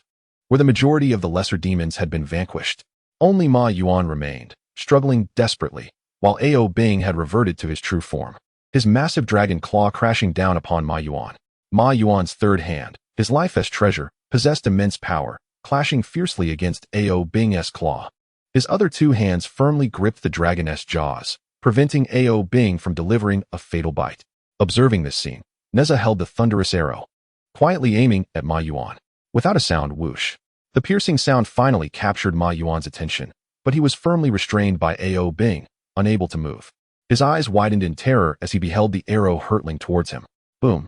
The thunderous arrow, imbued with tremendous force, pierced through Ma Yuan's chest, pinning him firmly against the mountainside. Being a celestial master, despite suffering grievous bodily injury, his spirit remained unbroken. However, his vitality was severely depleted, rendering him incapable of further combat, and he was ultimately captured by Chonghehu. Nezha smacked his lips, inwardly lamenting, "This thunderous arrow is far superior to my 4-piece set." Below, the soldiers busied themselves with clearing the battlefield, while Nezha and Ao Bing returned triumphantly before Chonghehu. Chonghehu sighed in relief, wiping the cold sweat from his brow, and remarked, "Young Master Li, you truly frightened me. I never anticipated that you alone could slay Shiji. I am genuinely impressed." Chonghehu approached with a broad smile, continuously praising Nezha, stating, "Young Master Li is indeed formidable. I humbly admit my inferiority and wish to follow General Yuan to learn martial arts." Nezha mounted his horse and replied, "The sect master of Jiejiao promotes inclusivity. Should you encounter General Yuan, he may impart some foundational teachings of the sect." This battle culminated in a resounding victory, and everyone was in high spirits as they returned home, filled with laughter and conversation. That evening, Chong Heihu sent an invitation for Nezha and Ao Bing to join him for a feast. Upon arriving at the residence, they found a lavish spread of food and drink already prepared. The four of them gathered around a table, laughter and merriment flowing freely. As drinks were shared and dishes savored, Chong Heihu gestured, and two servants approached, each bearing a tray. Rising from his seat, Chong Heihu pointed to the trays and introduced. The items upon these trays were seized from Whitebone Mountain. I have kept some mundane treasures, knowing well what you both desire. Bolstered by the effects of the wine, Chong Heihu made a concerted effort to draw closer to Nezha. At over 40 years of age, he was more than old enough to be Nezha's elder. In this realm of cultivation, strength reigns supreme. Faced with a master capable of vanquishing Shiji, he dared not casually address him as Little Li. He pointed to the four gourds and said, "Within these, there are a total of 400 Yuan pills, all gifted to you, my younger brother, as a gesture of goodwill." The Yuan pill is a precious elixir required for cultivation at the celestial immortal level. Consuming one is akin to a year of arduous training. Before Nezha could utter a word, he approached the second tray and continued, "Here are 12 books, all of which I have had examined. They are all secret manuals. Brotherly, feel free to select according to your interest, as they may prove beneficial to you." Next, with a wave of his hand, several soldiers escorted a man forth. It was Ma Yuan. At this moment, Ma Yuan's injuries had received preliminary treatment, yet his spiritual energy was sealed, rendering him no different from an ordinary mortal. "Kneel," a soldier shouted, delivering a swift kick to the back of Ma Yuan's knee, causing him to collapse onto the ground. Chong Heihu turned to Nezha and said, "Brotherly, what shall we do with this Ma Yuan? His fate lies entirely in your hands." Upon seeing Ma Yuan, Nezha regarded him for a moment and slowly inquired, "Do you wish to live or die?" Ma Yuan straightened his posture and responded without hesitation, "As a cultivator, one naturally seeks longevity. Therefore, I desire to live." Nezha nodded and stated plainly, "I shall not waste words. Do not resist. I will implant a thought into your mind, and you will follow me from now on. Do you consent?" Ma Yuan took a deep breath and replied, "I consent." Nezha extended a finger, sending a thought imbued with the essence of true fire deep into Ma Yuan's consciousness. This true fire thought was under Nezha's control, with a mere intention. He could incinerate the very source of Ma Yuan's mind. After the family banquet, Nezha informed Chong Heihu that he would set off for the North Sea early the next morning. That evening, Nezha and Ao Bing returned to their residence, and each took 2 gourds of pills. With the creation jade butterfly in his possession, Nezha could continuously grow stronger as long as his mind remained tranquil. Now equipped with the Yuan pills, his cultivation speed soared to new heights. And upon entering the North Sea, he could also forge friendships through these pills.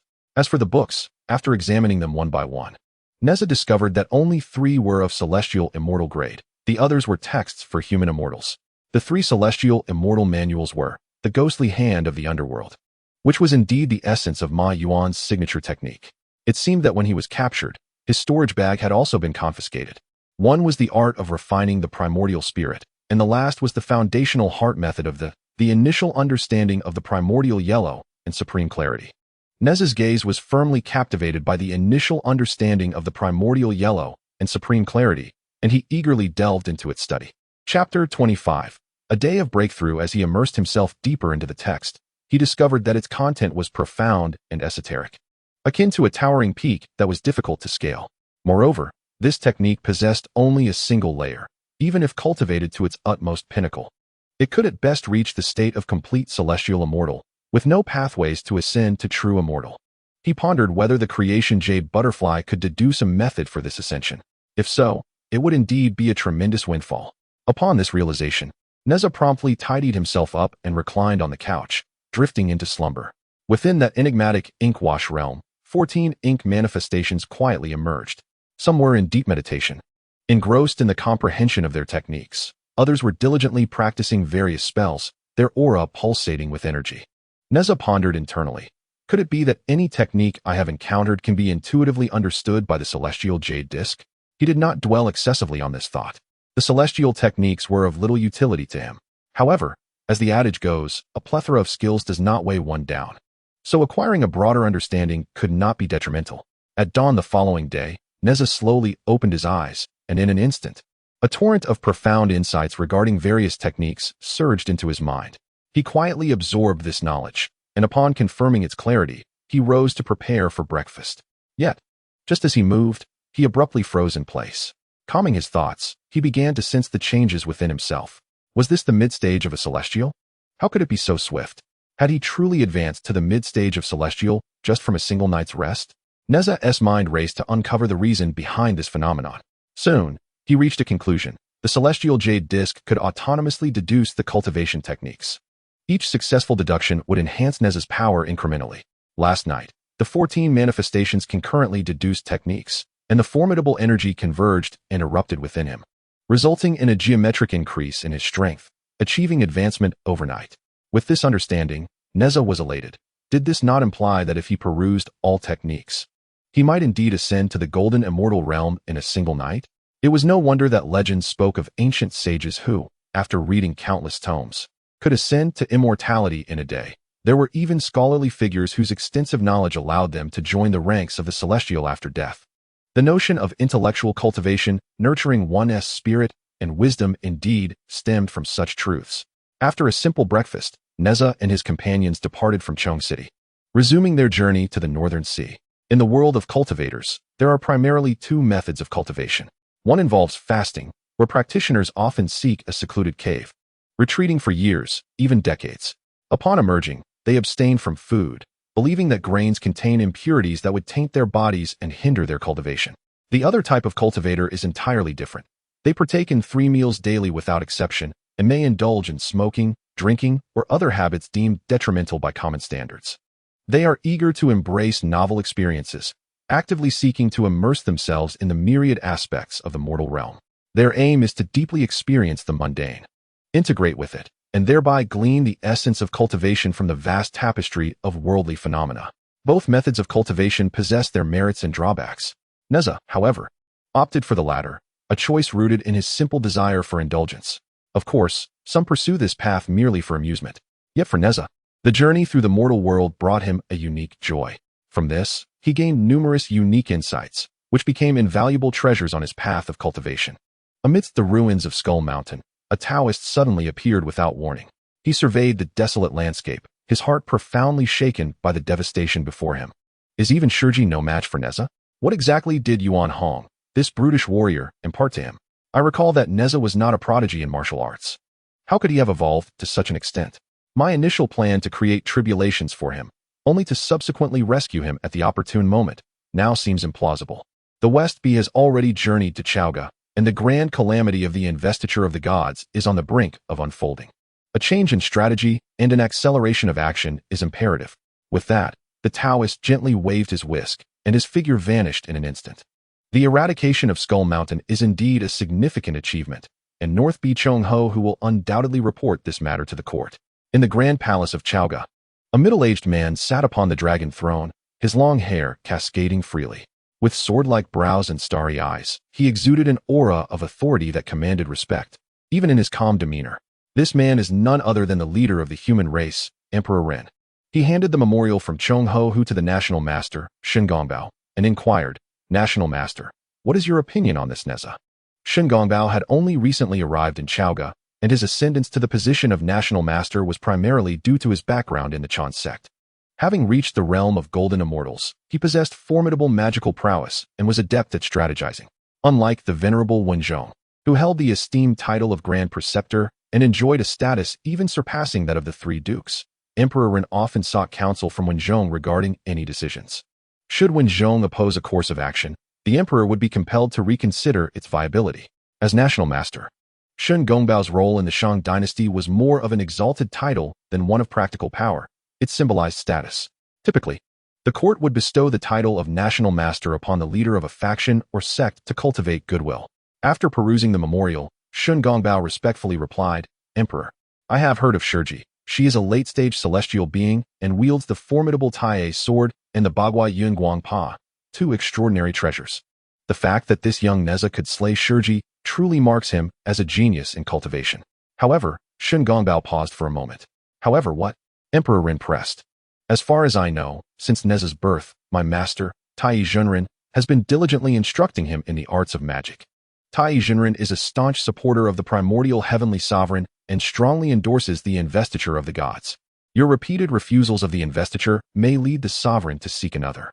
Should war break out, Nezha, as Taiyi Zhenren's disciple, may Shun Gongbao did not finish his sentence, but the implication was clear to Emperor Run. With a cold snort, Zisho declared, "The Chan Sect's audacious attempt to establish a heavenly court and dictate the fates of all beings is utterly preposterous. They seek to predetermine the destinies of all life, ensuring that every being's fate is sealed from the moment of birth, thereby imposing a fixed order upon the myriad entities of the three realms. To prevent any discrepancies, they cloak the heavenly secrets, conceal the great Tao, and forbid beings from cultivating, relegating them to mere mortals. National Master, do you deem this approach just?" Shin Gongbao was taken aback by Zisho's sudden shift of focus onto him, trembling with fear as he quickly knelt and replied, "I hold profound dissent towards the doctrines of the Chan Sect. Thus, upon hearing that the human sovereign rejected the list of deities, I recognized him as a wise ruler, which prompted my earnest intention to seek his allegiance." "Very well." Zisho's gaze softened. "You may rise." Shin Gongbao wiped the sweat from his brow and continued, "The young Nezha is set to achieve great feats in the North Sea.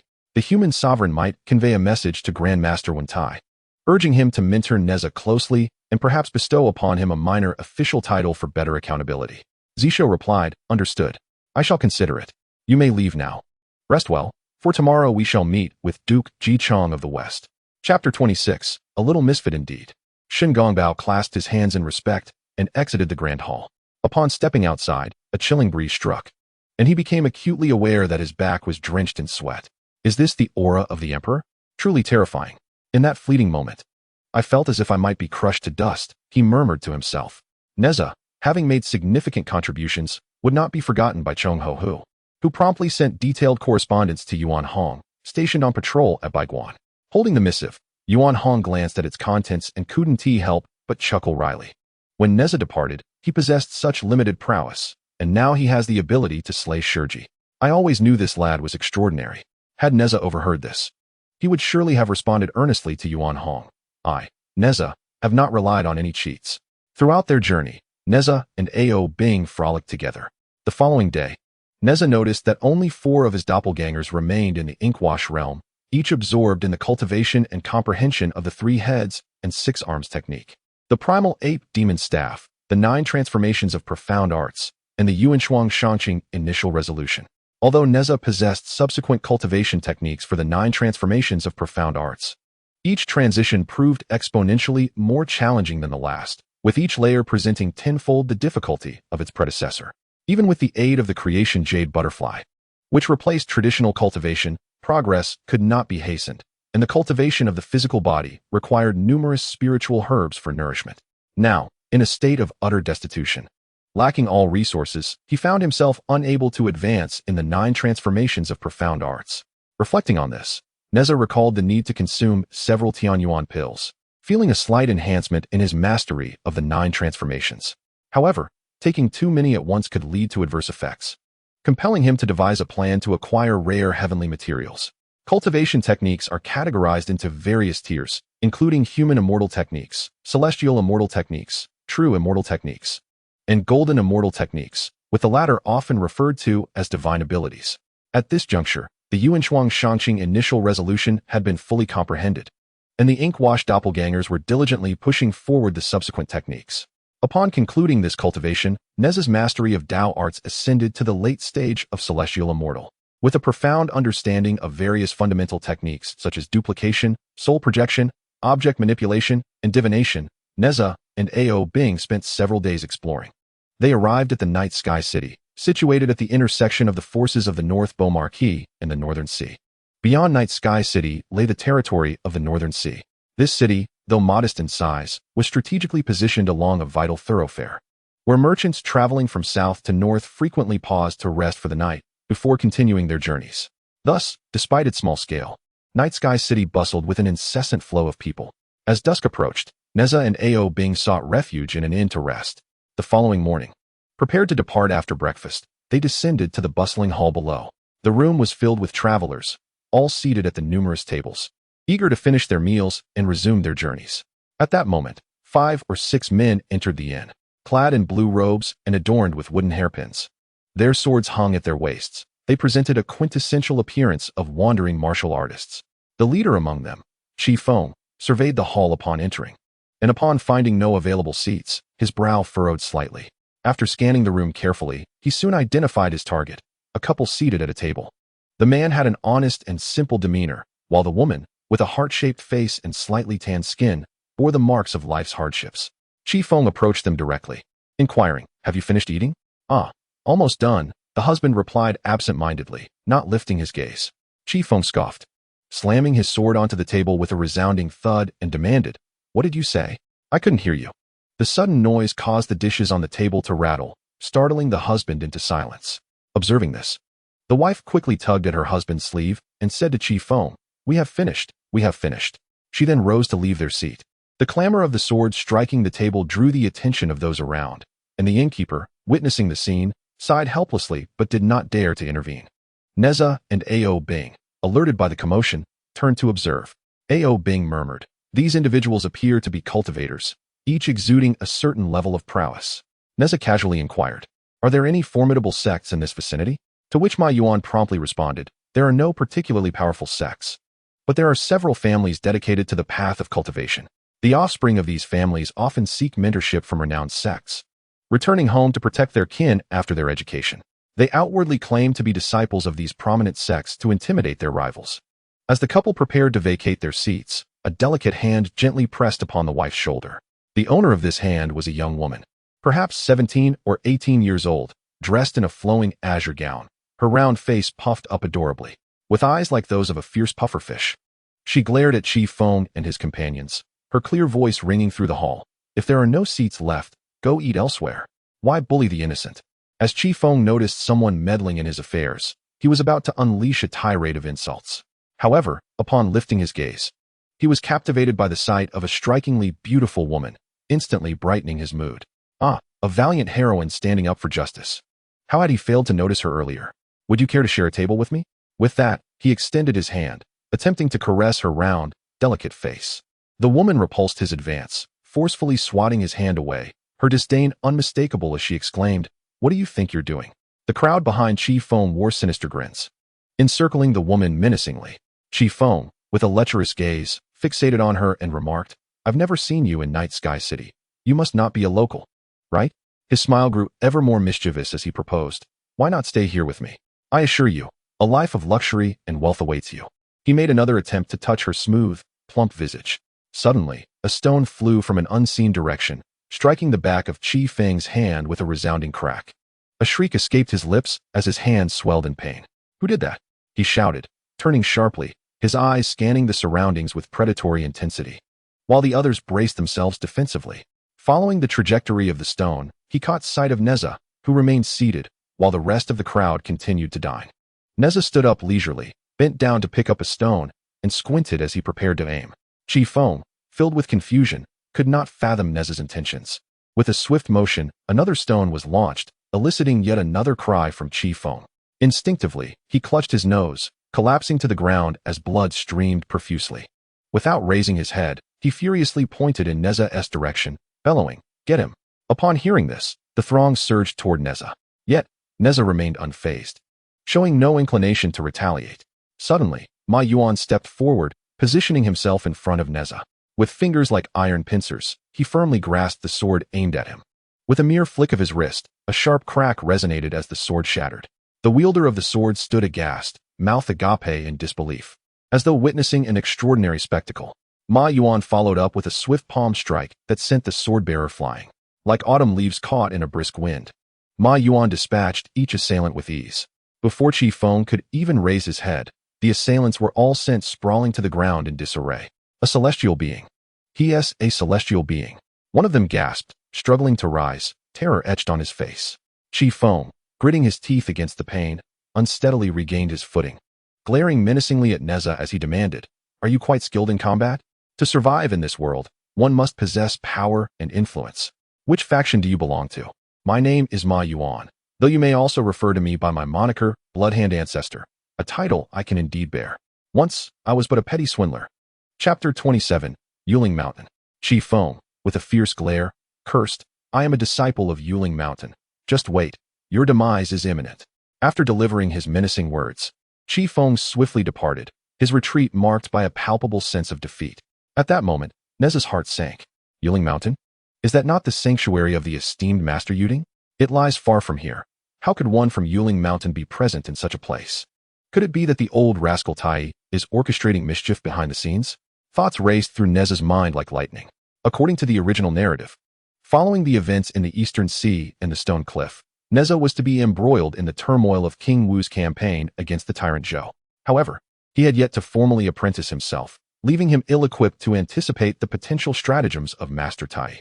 Contemplating this, Nezha felt a sharp pang of headache. No, I must hasten to the Northern Sea.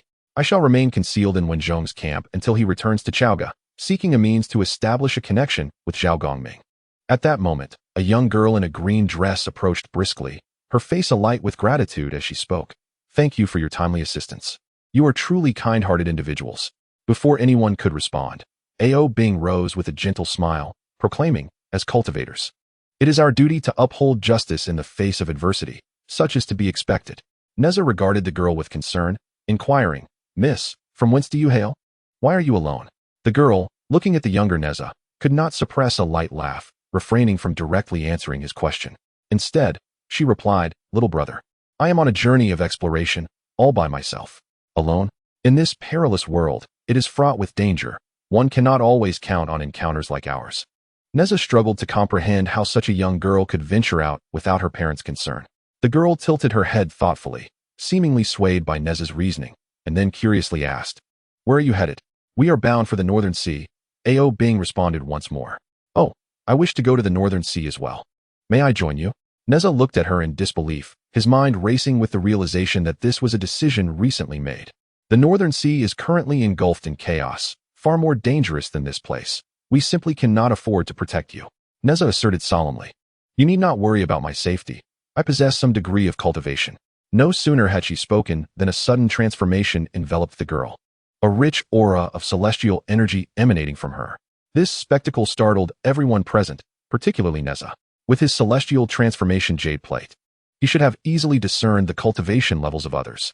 Yet, he had failed to perceive any fluctuations in the girl's power until now, where she revealed her celestial prowess, leaving him genuinely astonished. What an impressive artifact for concealing one's cultivation. Nezha pondered in silence, increasingly convinced that the identity of the woman was far from ordinary. Nevertheless, he resolutely declined. The cultivation of celestial beings remains inadequate in the Northern Sea. With that, he turned to Ao Bing and the others, commanding, Let us depart. Upon finishing his words, he strode directly out of the inn. The woman in the blue attire hastily waved her hand, attempting to call Nezha back. But he did not look back. This infuriated her, causing her lips to pout as she muttered softly, Humph, what is so impressive about him? After exiting the city, Nezha and his companions continued their journey. As night fell, they set up camp in the wilderness.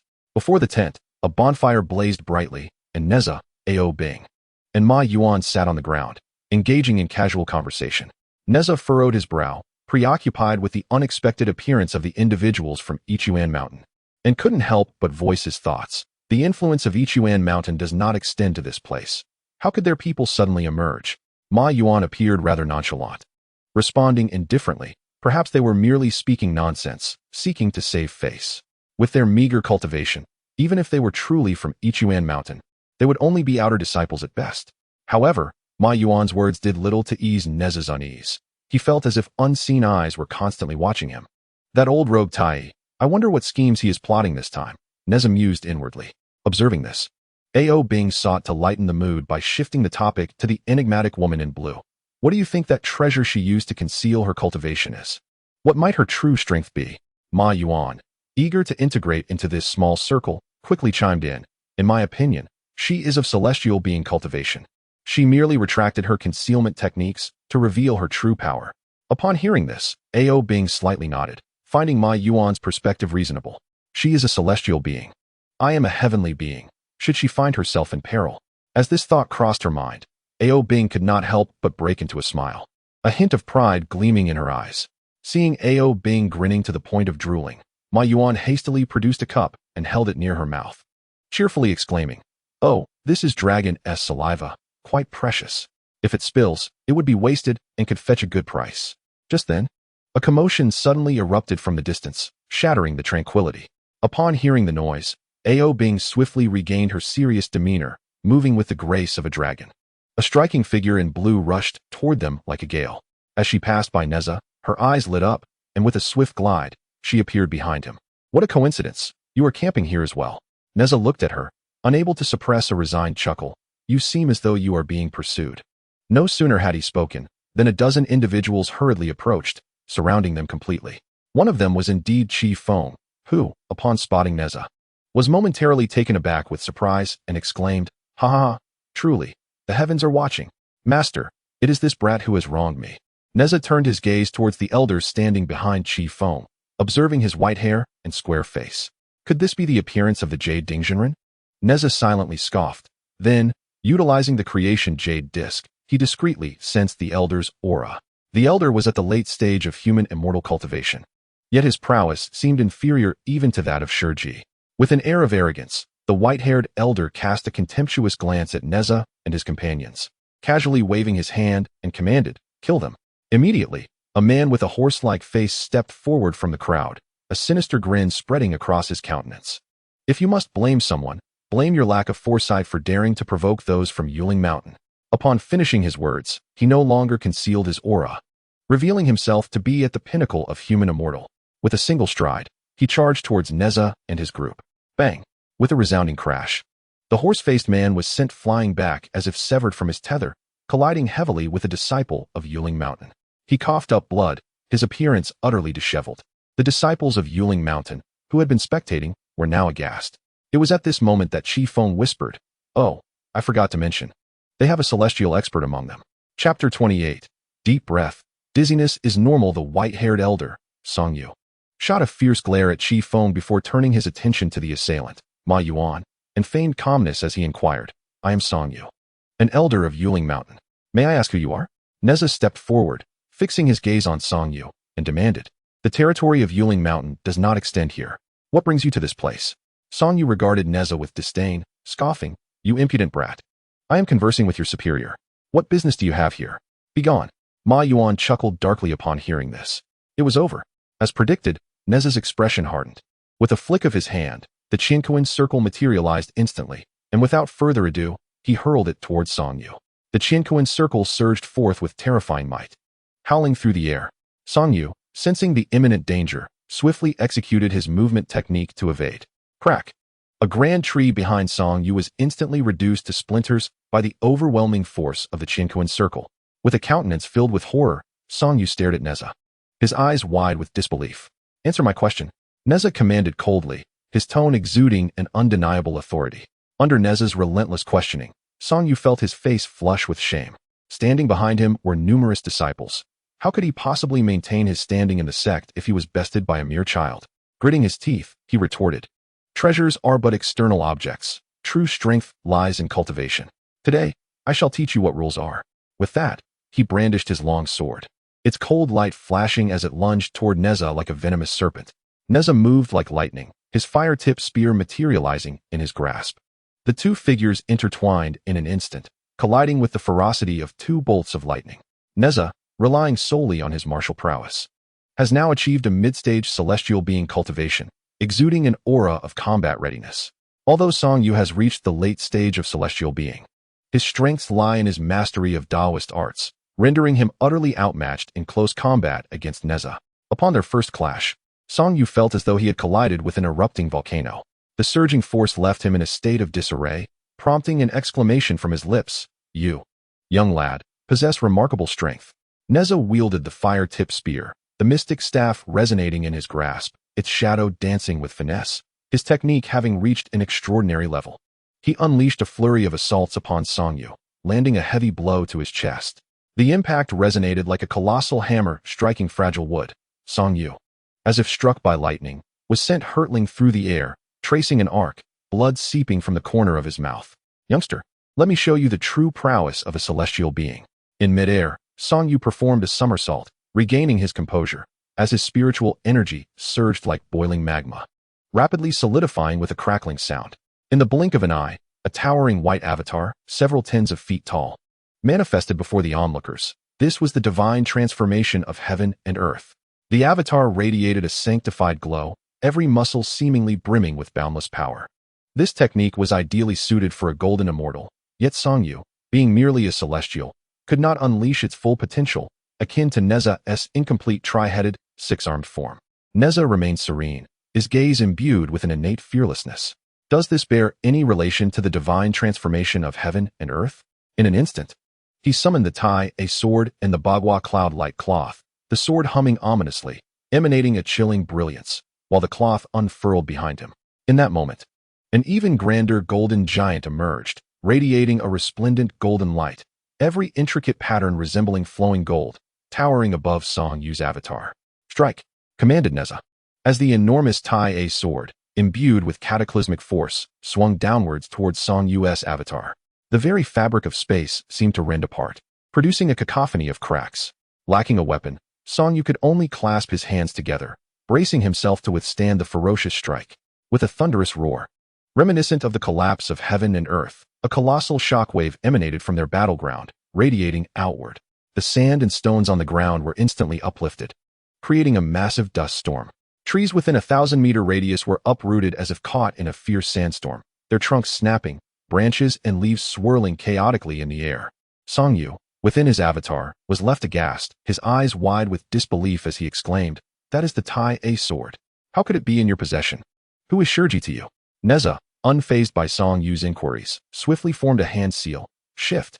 In a blink, he vanished, reappearing near the chest of Song Yu's avatar, leaving behind only a fleeting afterimage.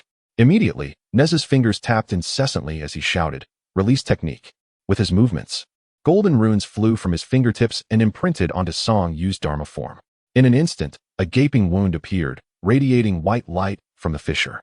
Song Yu screamed in terror, but before he could finish his words, Nezha had already teleported inside the Dharma form, gripping Song Yu's neck with a hold as unyielding as iron, rendering him immobile. Subsequently, Nezha soared away from the Dharma form, racing into the distance, leaving behind a devastated battlefield and the echo of thunderous roars. "Master! Master!" The disciples of Yuan Mountain, witnessing the scene, hastily rose and called out anxiously, eager to pursue. At that moment, a deafening dragon's roar reverberated through the sky as a majestic water dragon materialized, encircling everyone. A.O. Bing, with an air of authority, commanded, "No one is allowed to move." "Ah, another celestial being. What shall we do?" Despair engulfed all the disciples. In a fit of madness, one disciple's gaze fell upon Qi Feng, and his fury erupted like a volcano. He charged forward, seizing Qi Feng's neck with a grip more ferocious than Nezha's hold on Song Yu, bellowing, "You scoundrel! Why didn't you mention that there were 3 celestial beings here? Are you trying to endanger our master? You traitor! Today I shall cleanse our sect." Qi Feng's face flushed crimson as he struggled to speak. I truly had no idea. I thought there was only one celestial being." At that moment, Qi Feng's mind was in turmoil. He could not fathom that a mere breakfast and a flirtation with a beautiful woman had led to an encounter with 3 celestial beings. Helpless, he patted the arm of the brother constricting his neck and weakly pleaded, "Let go, let go. I feel a bit dizzy." Taking a deep breath, he reminded himself that dizziness was normal. However, the disciple gripping his neck showed no signs of relenting. Meanwhile, in an empty expanse, a meteor descended like a falling star. With a tremendous crash, a large pit formed in the ground. Within the pit, Nezha continued to tightly grasp Song Yu's neck. At this moment, Song Yu was gravely injured, his spiritual energy nearly depleted, teetering on the brink of death. Nezha extended a finger, employing the meridian severing technique, allowing a stream of true energy to quietly penetrate Song Yu's Dantian meridians. Should this true energy erupt, Song Yu would instantly become a mere shell of a man.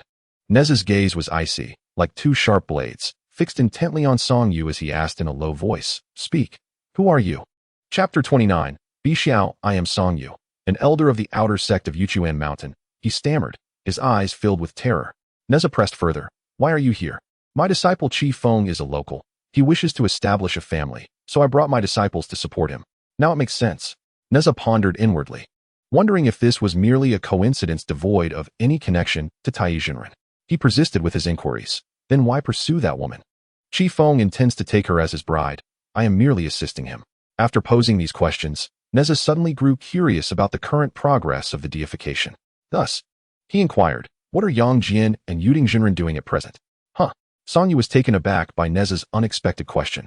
After a moment of contemplation, he replied, "The sect leader is notoriously elusive. Yang Jian is his direct disciple, and I am not particularly familiar with them, so they are likely together with the leader." Nezha, deep in thought, concluded, "So, they are both not at Yuling Mountain, correct?" A sudden wave of foreboding surged within Song Yu, yet he answered truthfully, "Yes." A faint smile graced Nezha's lips as he remarked, "I shall grant you a chance at survival. Transcribe the Yuching method of the Chan Sect for me."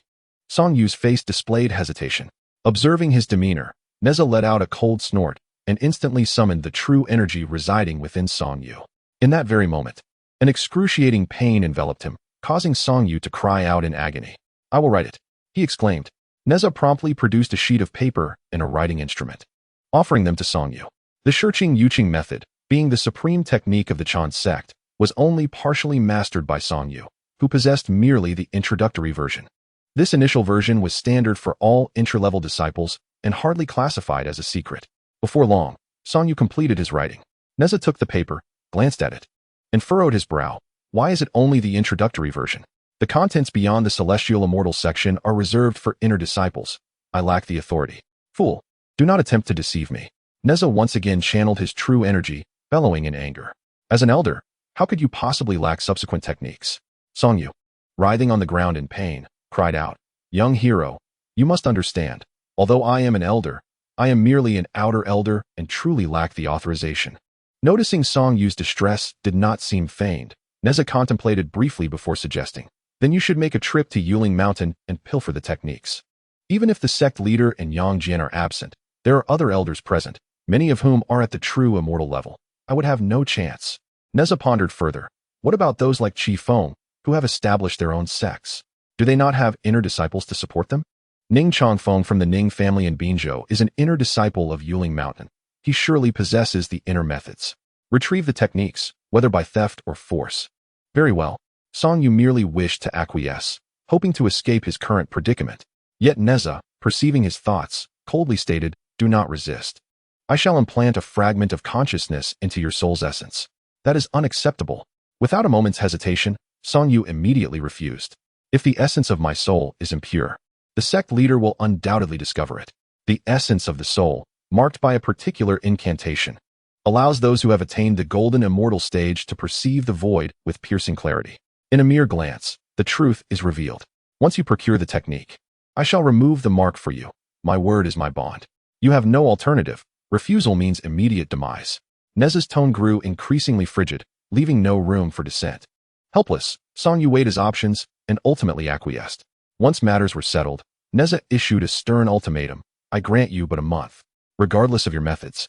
Should you fail to deliver, or if I do not see you, I shall detonate the mark." After this threat, he sweetened the deal. "Should you assist me, I will not abandon you.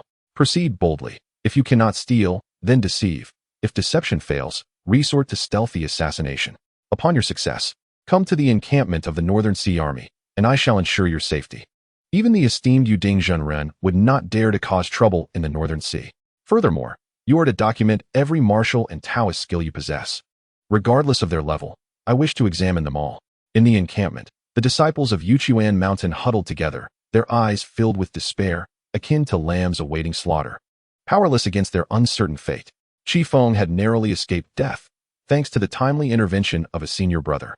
At that moment, he stood alone in a corner, afraid to draw breath. Despite the dire circumstances, the tensions among them remained unresolved, accompanied by sporadic murmurs of disagreement. Before long, two figures appeared, hastily approaching from a distance, Nezha and Song Yu. The previously despondent disciples, upon witnessing their arrival, brightened with hope, rising in unison to exclaim, "Master, Master." Song Yu landed gracefully, exuding calmness as he stroked his beard and remarked, "It was merely a misunderstanding between Nezha and myself." He gestured formally towards Nezha, who returned to Ao Bing and the others, the latter transforming into human form, puzzled, and inquired, "What transpired?" "That can wait," Nezha replied. Ao Bing inadvertently glanced at the woman in green, noticing her leaning in to eavesdrop on their conversation. Realizing the silence, she turned and found Nezha and the others staring at her. With a huff and a playful pout, she feigned indignation. At this juncture, Song Yu strolled over and said, "Since there appears to be no further matters, I shall take my leave." Nezha nodded in acknowledgement. Returning to his disciples, Song Yu commanded, "Let us depart." Qi Feng, witnessing this, instantly perked up and eagerly approached Song Yu, ingratiatingly stating, "Master, this has truly turned misfortune into fortune, as we have befriended 3 celestial companions." Song Yu regarded Qi Feng with a broad smile, his eyes narrowing with delight, and heartily patted Qi Feng's shoulder. Indeed, you have done well. We must embark on a mountain expedition together sometime. With that, Song Yu unfurled his form and soared into the distance. Qi Feng gazed in the direction where Song Yu had departed, a sense of unease creeping over him. Although his master had praised him, he could not shake the faint feeling of impending danger. Reflexively, he touched his neck, reassuring himself. It must be jealousy from my senior brother, it has to be. He then shrugged off the thought, contemplating that the path of cultivating immortality was fraught with such challenges, and as long as he remained steadfastly by his master's side, he would be fine. After the crowd from Yuan Mountain had dispersed, Nezha turned his attention to the girl in the green attire and inquired, "Why are you still here?" The girl's eyes darted around as if she were deep in thought. Moments later, she exclaimed, "I never expected you to be the leader of this group. So young, yet so formidable in your Taoist skills. I noticed the teleportation and dispelling techniques you employed earlier. They are indeed derived from the Yuan Huang Shangqing method of the Jiejiao, albeit only the rudimentary forms. You must be a disciple of Jiejiao, correct?" Nezha was taken aback, surprised by her perceptiveness, and regarded her with newfound respect. "Who exactly are you?" he asked. The girl smiled triumphantly and replied, "I too am a disciple of Jiejiao. My name is Bai Xiao." Chapter 30. The Initiation of Qing Yu's Pure Method. Who? Nezha's mind buzzed as if struck by a thunderbolt, causing him to stagger backward several steps. Ao Bing, quick to react, hastily steadied him. "Why the dramatic reaction? Do you know me?" Bai Xiao inquired, her curiosity piqued. Nezha regained his composure and asked with a hint of uncertainty, "Are you the Bai Xiao from Sanxian Island? You actually know me." "I didn't think I was so well known," Bai Xiao said with a proud grin. Nezha chuckled wryly. Almost the ruthless individual who nearly refined the 12 golden immortals of the Chan school, a being who dared to confront the saints directly. "Who in the vast wilderness does not know your esteemed name?" He continued, "The Sanxian Island's 3 Shao goddesses, possessing immense powers and boundless Taoist skills. Who is unaware of your renown?" Bai Xiao waved her hand dismissively, saying, "My prowess is merely a reflection of my sister's greatness. I am but a true immortal." "Just a true immortal?" Nezha scoffed inwardly, recognizing that such strength, even in the realm of immortals, was indeed formidable. He then pressed on, "With your abilities, you could easily handle those people. Why then are you being pursued?" Bai Xiao sighed in resignation. "This is merely my external incarnation. My true self remains on Sanxian Island. My sister has deemed my strength insufficient and has forbidden me from venturing out for training. While this incarnation can draw upon my true self's powers at will, if too much is extracted, my sister will sense it and come looking for me. This body was painstakingly formed in secrecy. I cannot afford to be discovered." Understanding dawned upon Nezha. Bai Xiao continued, "I can see you are a good person. Allow me to accompany you. You will protect me, and in return, I will teach you the true immortal chapter of the Yuan Huang Shangqing method. What do you say?" This proposition undeniably piqued Nezha's interest. Ultimately, acquiring the cultivation techniques from the true immortal chapter of the Yuan Huang Shangqing is undoubtedly a tremendous opportunity for advancement in his practice. The Yuan Huang Shangqing method, regarded as the supreme secret of the, is as profound as the 9 transformations of the mysterious arts. If one were to rely solely on the creation jade plate for self-guidance, it would require an immeasurable span of years to achieve any notable success. At this moment, Nezha's heart was stirred, and he felt an undeniable temptation. However, the intricate web of causality involving the Sanxiao goddesses and the tragic fate that ultimately befell them caused him to waver. Although his inclinations leaned toward thee, he was reluctant to entangle himself in the convoluted calamity of the investiture of the gods. Seeing Nezha's hesitation, Bai Xiao, fearing his rejection, hastily added, "For a practitioner, mastery of martial arts is equally vital. I shall impart to you the 9 Heavens Array Classic, an invaluable martial scripture that my sister Yuxiao has devoted herself to studying in seclusion for millennia." This statement immediately tilted the scales of Nezha's resolve. Bai Xiao continued to coax him. "This is a heart technique of the Deluo level." Nezha felt his blood surge, as if a vein in his head were on the verge of bursting. The figure of Biyun appeared like a devil's temptation, irresistible, urging him further. "My sister has stated that its intricacies are not in the slightest inferior to the 8-9 mysterious arts." This proclamation struck Nezha's defenses like a sharp arrow, piercing through his inner turmoil. A martial scripture that rivals the 8-9 mysterious arts. The culmination of a Deluo golden immortal's painstaking dedication over countless years. Such words echoed relentlessly in Nezha's mind, causing his spirit to surge with fervor. "Damn it! I shall not hesitate any longer." I will practice regardless. Nezha abruptly turned and declared loudly, very well. From this day forth, you shall accompany me. Unless Yu Xiao comes personally, I shall ensure you face no obstacles. Excellent. Bi Xiao exclaimed, equally exhilarated. Her vivacious nature could no longer endure the monotony of her secluded existence. The allure of the mortal realm captivated her like a spell.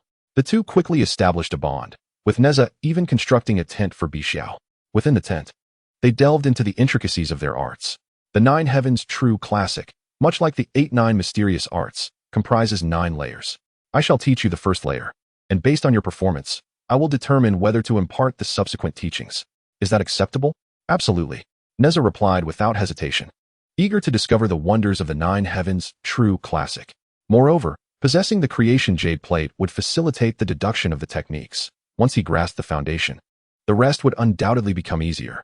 After an entire night of detailed exposition, Nezha finally managed to commit the heart technique to memory. By daybreak, Ao Bing, Ma Yuan, and others had already embarked on their journey. Bi Xiao, seeking a secluded and uninhabited spot, began to teach Nezha the specifics of the combat techniques. Such an extraordinary secret text should naturally not be easily divulged or learned by others. In a moment of helplessness, Nezha vowed a solemn oath to the great Tao. As night fell, Nezha and Bi Xiao channeled their mystical energies to pursue their companions. Within the inkwash space, 12 avatars simultaneously manifested. In addition to the constant presences of the Monkey Demon S Divine Staff, Primordial Yellow S Supreme Law, and 9 transformations of the Mysterious Art, 2 new permanent avatars emerged, beginning Green S Pure Law and True Scripture of the 9 Heavens. The remaining 7 avatars focused on the martial arts bestowed upon Nezha by Song Yu, comprising 3 forms of martial arts and 4 varieties of Taoist techniques, all of which belong to the celestial immortal category. Nezha exited the inkwash space, brimming with anticipation.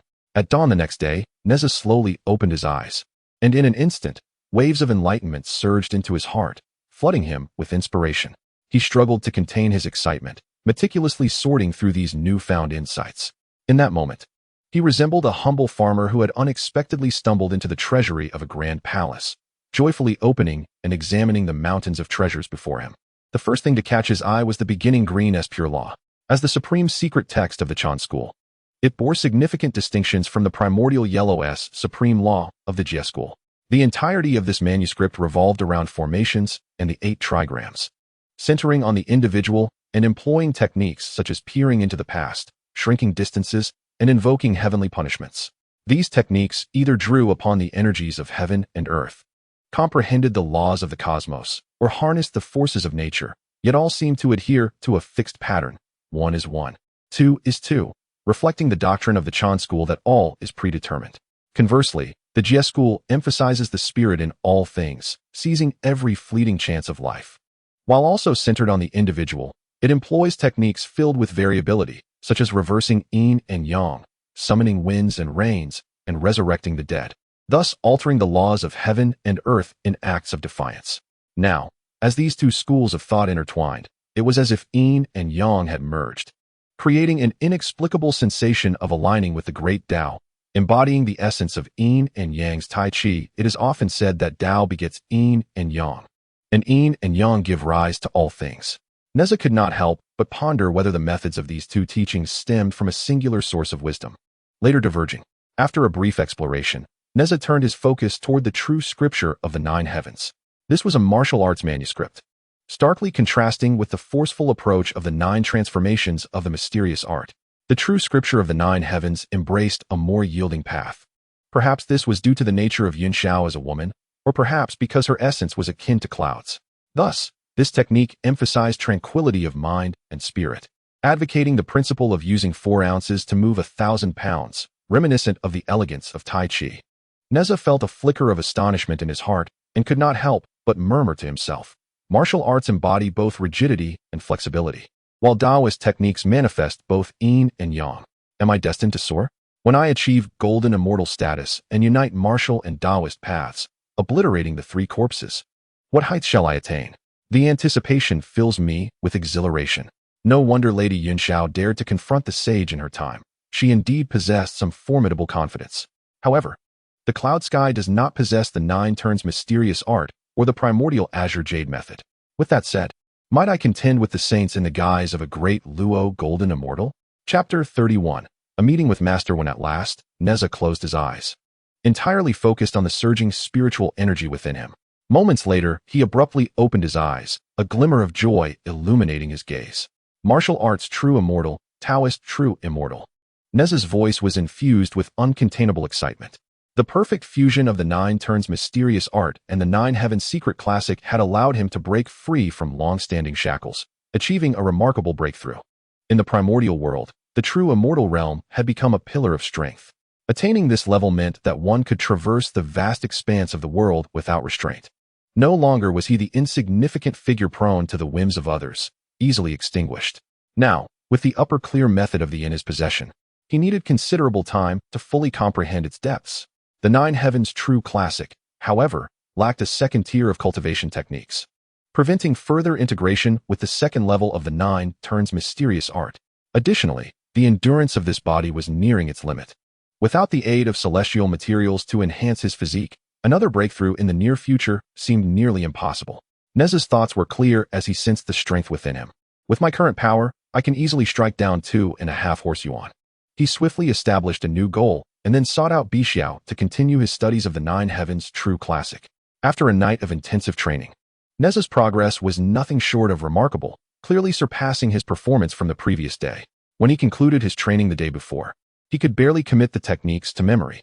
Yet today, his practice was already taking shape, while it could not be said he had mastered them. The clumsiness had long since dissipated. Were you secretly practicing last night? Bixiao keenly sensed the change in Nezha, her eyes filled with curiosity as she couldn't help but inquire.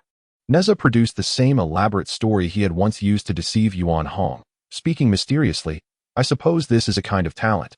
I enjoy training in my dreams. The insights gained in dreams can seamlessly translate into reality and often yield better results than regular training. Please keep this a secret. I fear jealousy may breed ill will towards me. Rest assured, everyone has their own secrets, Bixiao assured, patting her chest. On the primordial continent, there are countless prodigies. Your abilities are truly nothing extraordinary. I've heard that during the War of the Ancients, there was a monster born with an innate chaotic spirit treasure. As Nezha continued to practice, the aura of a true immortal gradually emanated from him, prompting Bixiao to call out once more. Wait a moment. Your cultivation seems off. You were a heavenly immortal yesterday.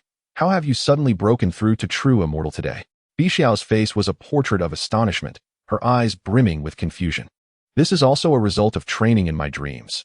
Nezha mused before nodding emphatically. Yes, indeed. That explanation is rather perfunctory. Bixiao pouted slightly, turning her head in dissatisfaction, clearly harboring her own little secrets. For several consecutive days, Ao Bing deliberately slowed his pace while Nezha and Bixiao followed closely behind. Although Bixiao was aware of Nezha's claims regarding his martial arts training in dreams, she remained repeatedly astonished by his terrifying speed of cultivation. Is it really that fast? Had almost become her catchphrase in recent days. Not at all. It is you who has taught me well. Nezha would invariably compliment Bixiao with a smile. Their interactions growing increasingly harmonious and their bond deepening. However, every journey must reach its destination, and they finally arrived at their goal. Ahead, the first checkpoint of Wenzhong's army came into faint view. Nezha and Bixiao quickened their pace to catch up, aligning themselves beside Ao Bing and Ma Yuan. Ao Bing noticed the increasingly profound aura emanating from Nezha and could not help but exclaim, Have you broken through again? Indeed, Nezha nodded. The Nine Heavens true scripture is indeed a supreme secret. After studying it, I smoothly transcended the shackles of the celestial realm. Ao Bing gazed enviously at Bixiao and said, Fairy Bixiao, I possess the ancestral technique of the Flying Dragon Ascension. May I exchange it for the Nine Heavens true scripture? Of course, Bixiao replied with a cheerful smile, a hint of cunning glinting in her eyes. However, as far as I know, the Flying Dragon Ascension is a golden immortal technique, and the complete version can only be exchanged for the first layer of the Nine Heavens true scripture. Ao Bing hesitated for a moment. Bixiao continued, However, I have heard that the Dragon Clan possesses an ancient scripture known as the Ancestral Dragon Canon, which is the accompanying heart method of the Great Tao's primal dragon. If you can reveal the mysteries of the Ancestral Dragon Canon to me, I could offer you the complete Nine Heavens true scripture. With a wry smile, Ao Bing shook his head. The Ancestral Dragon Canon is but a legend in my clan. It vanished long ago during the calamity of the dragon and phoenix, and its whereabouts remain unknown. Bixiao shrugged, spreading her hands. Then there's nothing we can do. I suppose. Nezha, intrigued by their conversation, inquired, "Is the ancestral dragon cannon also a heart method of the Great Luo level?" With pride, Ao Bing responded, "What is a Great Luo heart method?" The ancestral dragon cannon is a sage-level heart method, said to conceal secrets capable of breaking through the sage realm. As the four of them conversed, Ao Bing's guards followed closely behind, and the quartet rode leisurely towards the checkpoint. Suddenly, an arrow whizzed through the air, striking the ground not far ahead. Immediately, a commanding voice boomed from the city wall. "This is a military zone. Idle persons, halt." Nezha looked up to see 3 armored soldiers vigilantly watching them from above, one of whom held a bow tightly in hand. They were indeed 3 human immortals.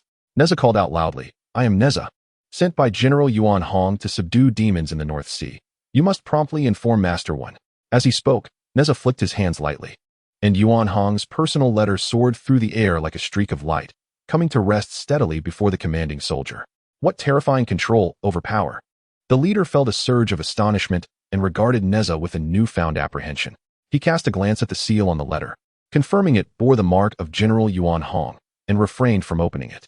He promptly commanded a minor leader with celestial prowess to swiftly report to the main camp. Nezha and his companions remained unhurried, patiently awaiting below. Before long, the city gates slowly opened, accompanied by a call, "Enter, Master One requests your immediate presence." Nezha gently urged his horse forward, riding into the city, a modest town flanked by residential houses. Due to years of relentless warfare, it had been transformed into a fortified outpost. Troops of soldiers patrolled the streets, while the original inhabitants had long been relocated to safer areas. Upon entering, the palpable tension of war enveloped him. Nezha observed that each squad of soldiers consisted entirely of cultivators, 10 men per group, their heartbeats and energy harmoniously synchronized, clearly indicating they had trained in a combined assault formation. This meant that the Northern Sea Army, numbering 200,000, was composed entirely of cultivators, a staggering force indeed. Nezha did not linger, passing through the city with purpose. Exiting the city gate, an expansive view of the Northern Sea unfolded before him. Along the coast's edge, military quarters were meticulously aligned, forming an unbroken line akin to a formidable defensive barrier, securing the entire shoreline.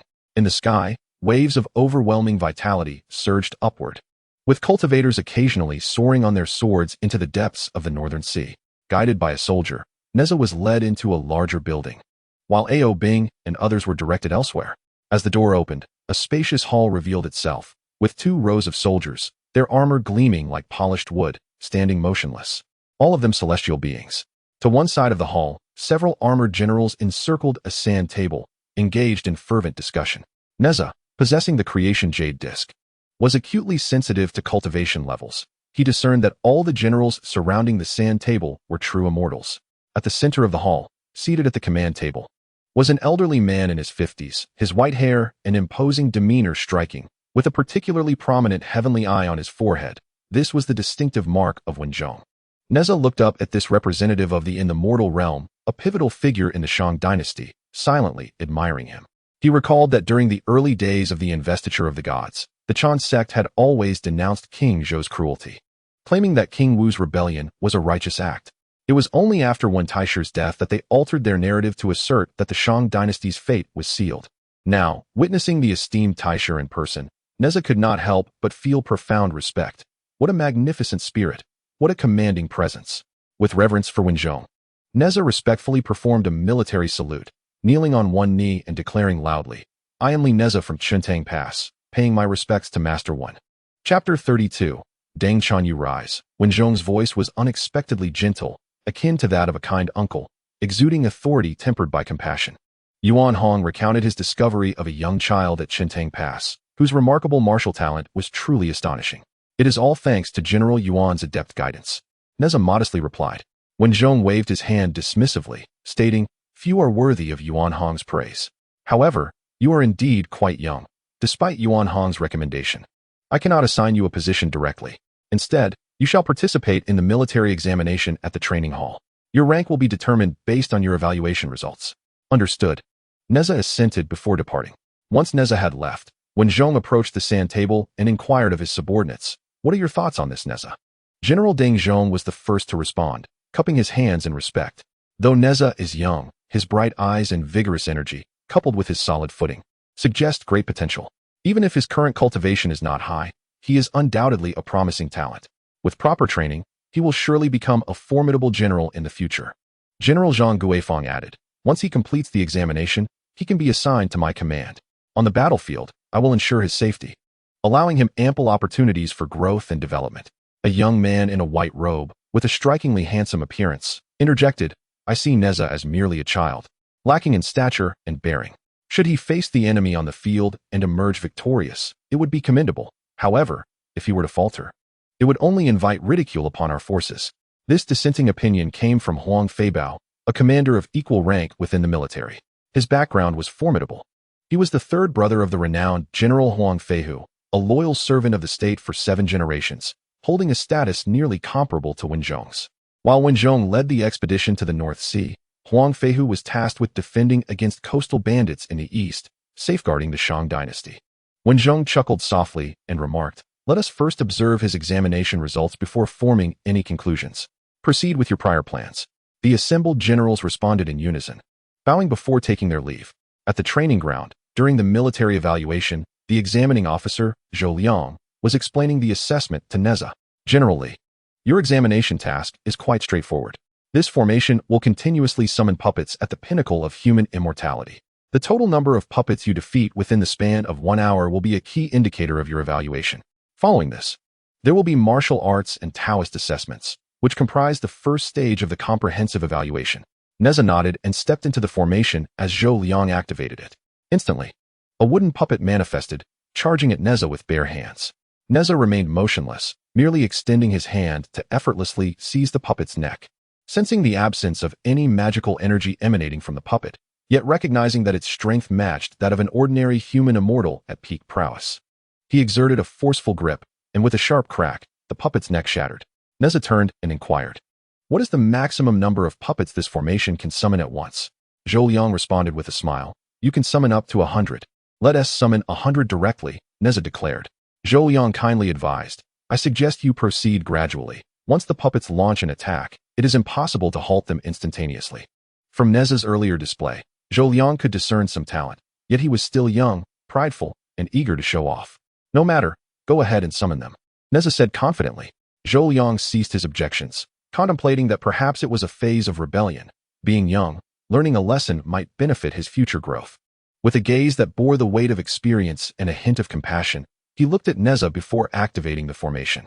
Points of light flickered, and soon transformed into puppets, 100 in total, encircling Nezha completely. With a fire spear in hand, Nezha stepped forward.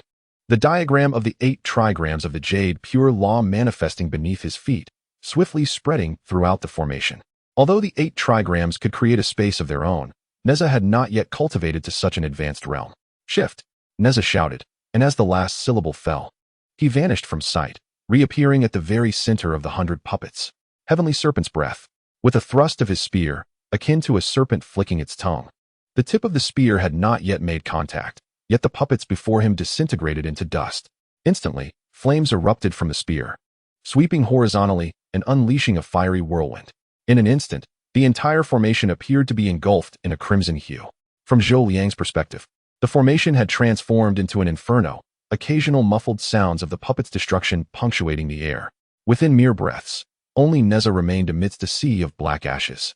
Turning his head, Nezha noticed Zhou Liang, who was momentarily stunned, and reminded him, please continue summoning the puppets. Zhou Liang snapped back to reality, swallowing hard. He awkwardly chuckled. I wonder, what cultivation level does generally possess? I have just broken through to true immortal, Nezha replied with a smile. True immortal? Zhou Liang nearly choked on his own saliva.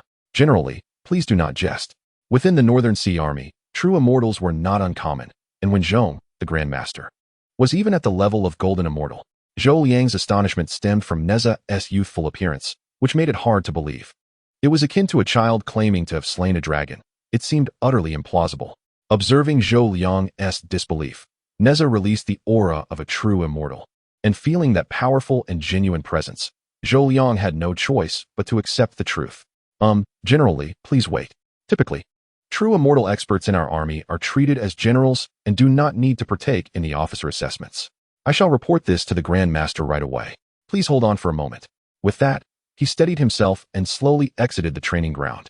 Once the door closed, He vanished from sight in an instant. Nezha scratched his head, unaware that true immortals were exempt from the assessments. However, he regarded it with indifference. If he were to reveal himself as a true immortal upon first encountering Wenzhong, it would inevitably suggest an air of ostentation.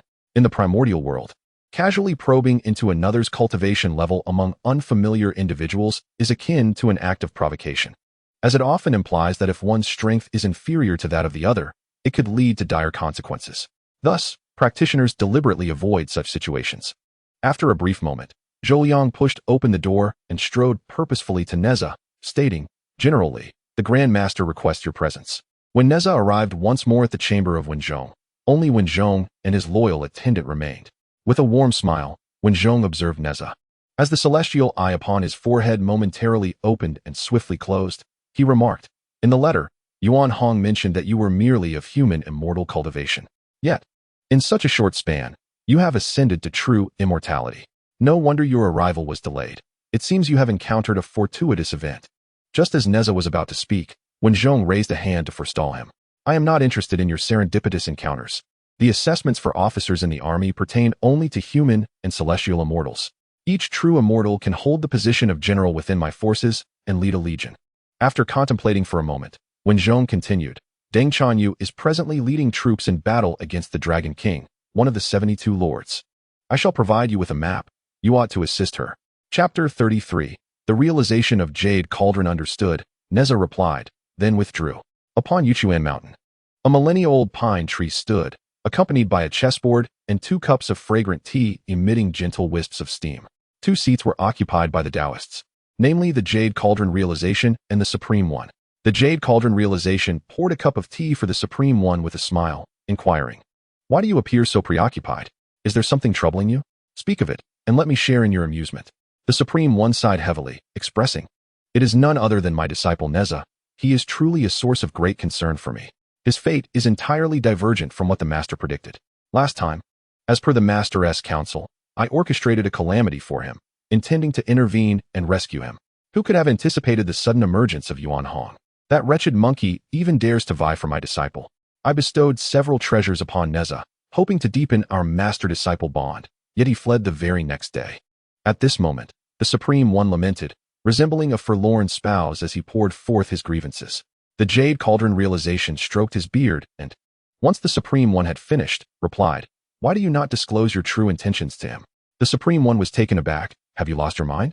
Did you reveal your true intentions to Yang Jian?" "I did," the Jade Cauldron Realization replied nonchalantly.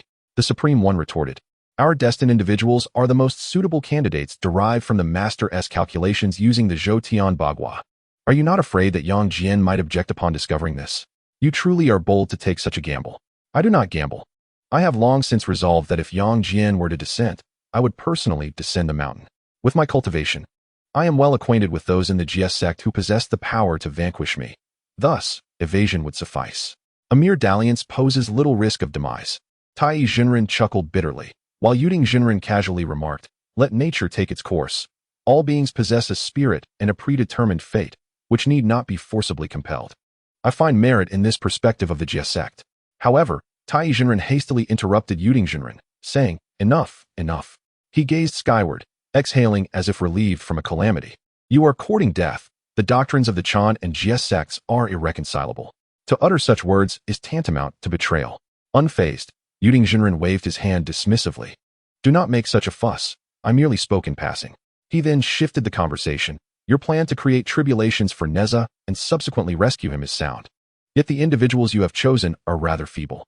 I can recommend someone who will assuredly capture him with ease." "Who?" Taiyi Zhenren's eyes brightened. Yuding Zhenren chuckled. "My own disciple, Yang Jian." "That seems ill-advised." Taiyi Zhenren hesitated, considering their future collaborations and the potential complications if Nezha were to learn of Yang Jian's allegiance to Yuding Zhenren. "Coincidentally, I have an inner disciple in Binzhou named Ning Changfeng. Recently, he informed me that he apprehended a spy attempting to steal the Jade Purity True Immortal Scriptures, who turned out to be an elder from my Yuchuan Mountain. Upon inquiry, it was revealed that Nezha had instigated this."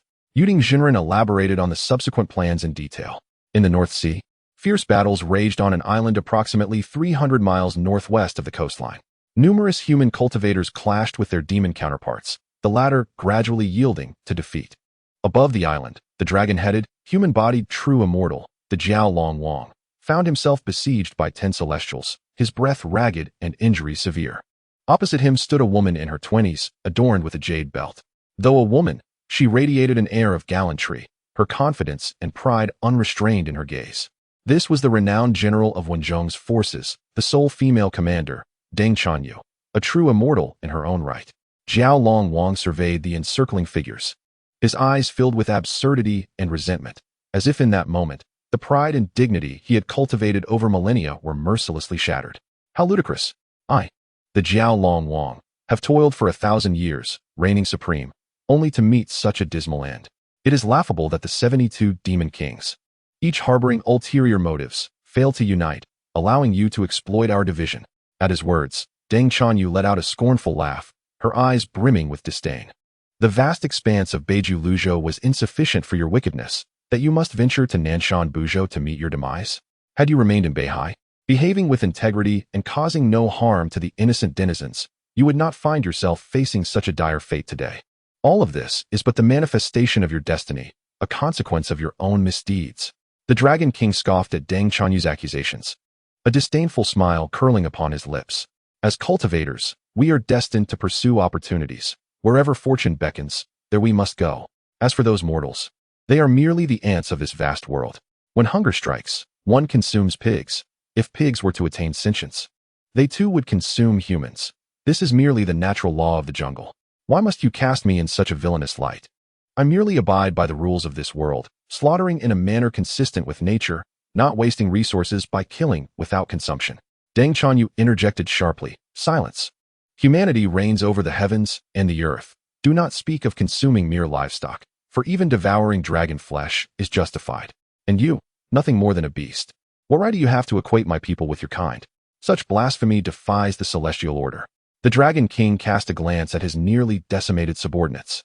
A wave of desolation washing over him, yet a flicker of defiance remained in his gaze.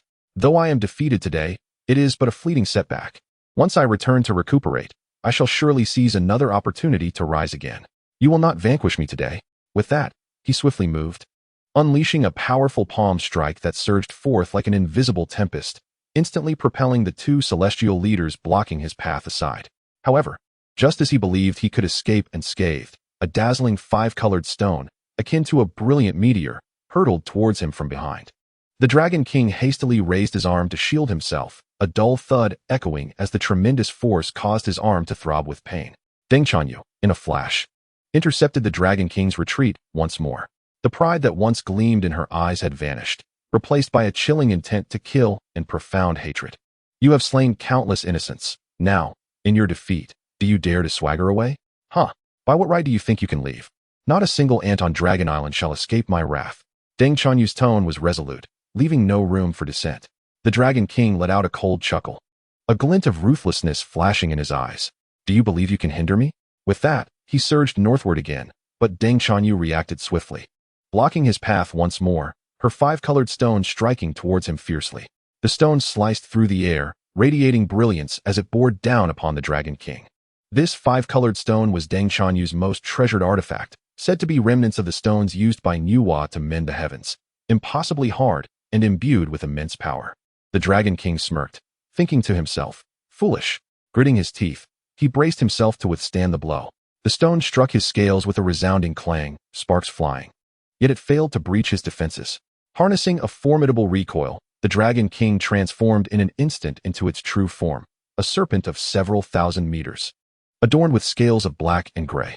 At this moment, the Dragon King's aura surged violently as he ignited the essence of his demon core, forcibly mending his injuries. Coupled with the fact that his cultivation focused predominantly on physical prowess, his strength surpassed that of a mere true immortal like Song Yu. He let out a thunderous roar, his dragon's cry reverberating through the heavens, and then, with a sudden surge of speed, he fled frantically towards the south.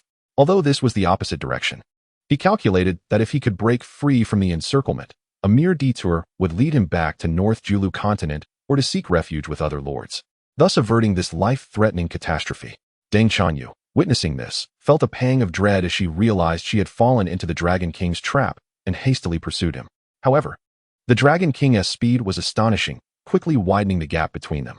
At that moment, a child of about 10 years suddenly appeared ahead, a striking red ribbon billowing from his back in the wind, as he hovered mid-air upon a wheel of wind and fire. The Dragon King paused, astonished. A glimmer of surprise in his eyes. Where did this child come from? Perfect, I shall capture him for a feast. He extended his massive dragon claw towards the child, casting a shadow that blotted out the sun, accompanied by a fierce gust of wind, as if he were about to crush the child into oblivion. Deng Chanyu also beheld this scene, her heart racing. She shouted, "Be careful." Yet, they both fell victim to a fundamental misconception. In their minds, a mere child could not possibly possess any means of resistance. But in the next moment, they would discover that this child was, in fact, a practitioner of the celestial arts. The Dragon King realized this too late. The newcomer was none other than Nezha. Observing the Dragon King's colossal claw approaching, he remained unperturbed, swiftly raising both arms to firmly grasp the dragon's claw. Employing the technique of using 4 ounces to deflect 1,000 pounds from the 9 heavens true cannon, he skillfully neutralized the immense force of the Dragon King's strike. Subsequently, he unleashed the grand cloud hand technique from the 9 transformations of the mysterious art. In a flash, he spun around, executing a shoulder throw that sent the entire massive dragon crashing down onto the surface of the sea. With a thunderous roar, the ocean erupted. Colossal waves surging skyward, water splashing hundreds of feet high. The Dragon King's enormous body plunged into the sea, creating countless whirlpools, as if the entire ocean was trembling. This spectacle left everyone present in stunned silence. Deng Chanyu hovered in the air, her expression one of sheer astonishment, mouth agape, unable to utter a word. How terrifying was the strength of a seemingly frail child capable of hurling such a gigantic dragon. Those standing at a distance could scarcely discern Nezha's figure, only witnessing the shocking scene of the dragon being violently cast down. Even the Dragon King himself was utterly bewildered, feeling an incomprehensible force surge through him as his claw reached out. Immediately thereafter, his body was uncontrollably propelled outward, crashing upon the surface of the sea. Nezha extended his arm into the void and uttered a commanding incantation, dragon capturing hand. In an instant, a colossal fiery hand emerged from thin air, akin to a magnificent hand of flame, seizing the upper half of the Dragon King, lifting him into the air to meet Nezha's gaze. The Dragon King's eyes widened with terror as he desperately thrashed about, striving to escape from this terrifying grip. Yet, no matter how vigorously he struggled, the fiery hand held him fast, as if forged from steel. Beneath Nezha, the celestial diagram of the 8 trigrams materialized, radiating brilliance. He stepped forward, instantly arriving before the Dragon King. Thunderstorm seal. Nezha intoned, as threads of lightning crackled from his palm, striking fiercely at the Dragon King's vital point. With a resounding thud, the Dragon King's body became rigid, suspended in midair like a thick rope. His mouth gaped wide, emitting a series of clucking sounds. His gaze vacant and devoid of spirit, clearly having lost the capability to resist. The arena was instantly shrouded in silence, all present rendered speechless by the spectacle before them.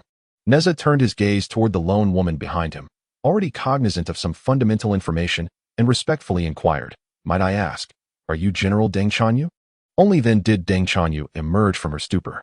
She hastened to Nezha's side, her eyes brimming with reverence, no longer daring to underestimate him, and respectfully clasped her hands in greeting, saying, "I am Deng Chanyu, a humble junior, honored to meet you. I am profoundly grateful for your intervention in vanquishing the demon and liberating us from peril." At this moment, she speculated inwardly that this seemingly youthful figure must be a formidable master in disguise. Although perplexed by such an unusual penchant, her heart was filled with nothing but profound respect. Nezha chuckled lightly, then elaborated on his intentions. "An assessment? Are you quite certain you wish for me to evaluate you, rather than the other way around?" The series of formidable techniques Nezha had just displayed was so powerful that even Deng Chanyu herself would find it difficult to replicate.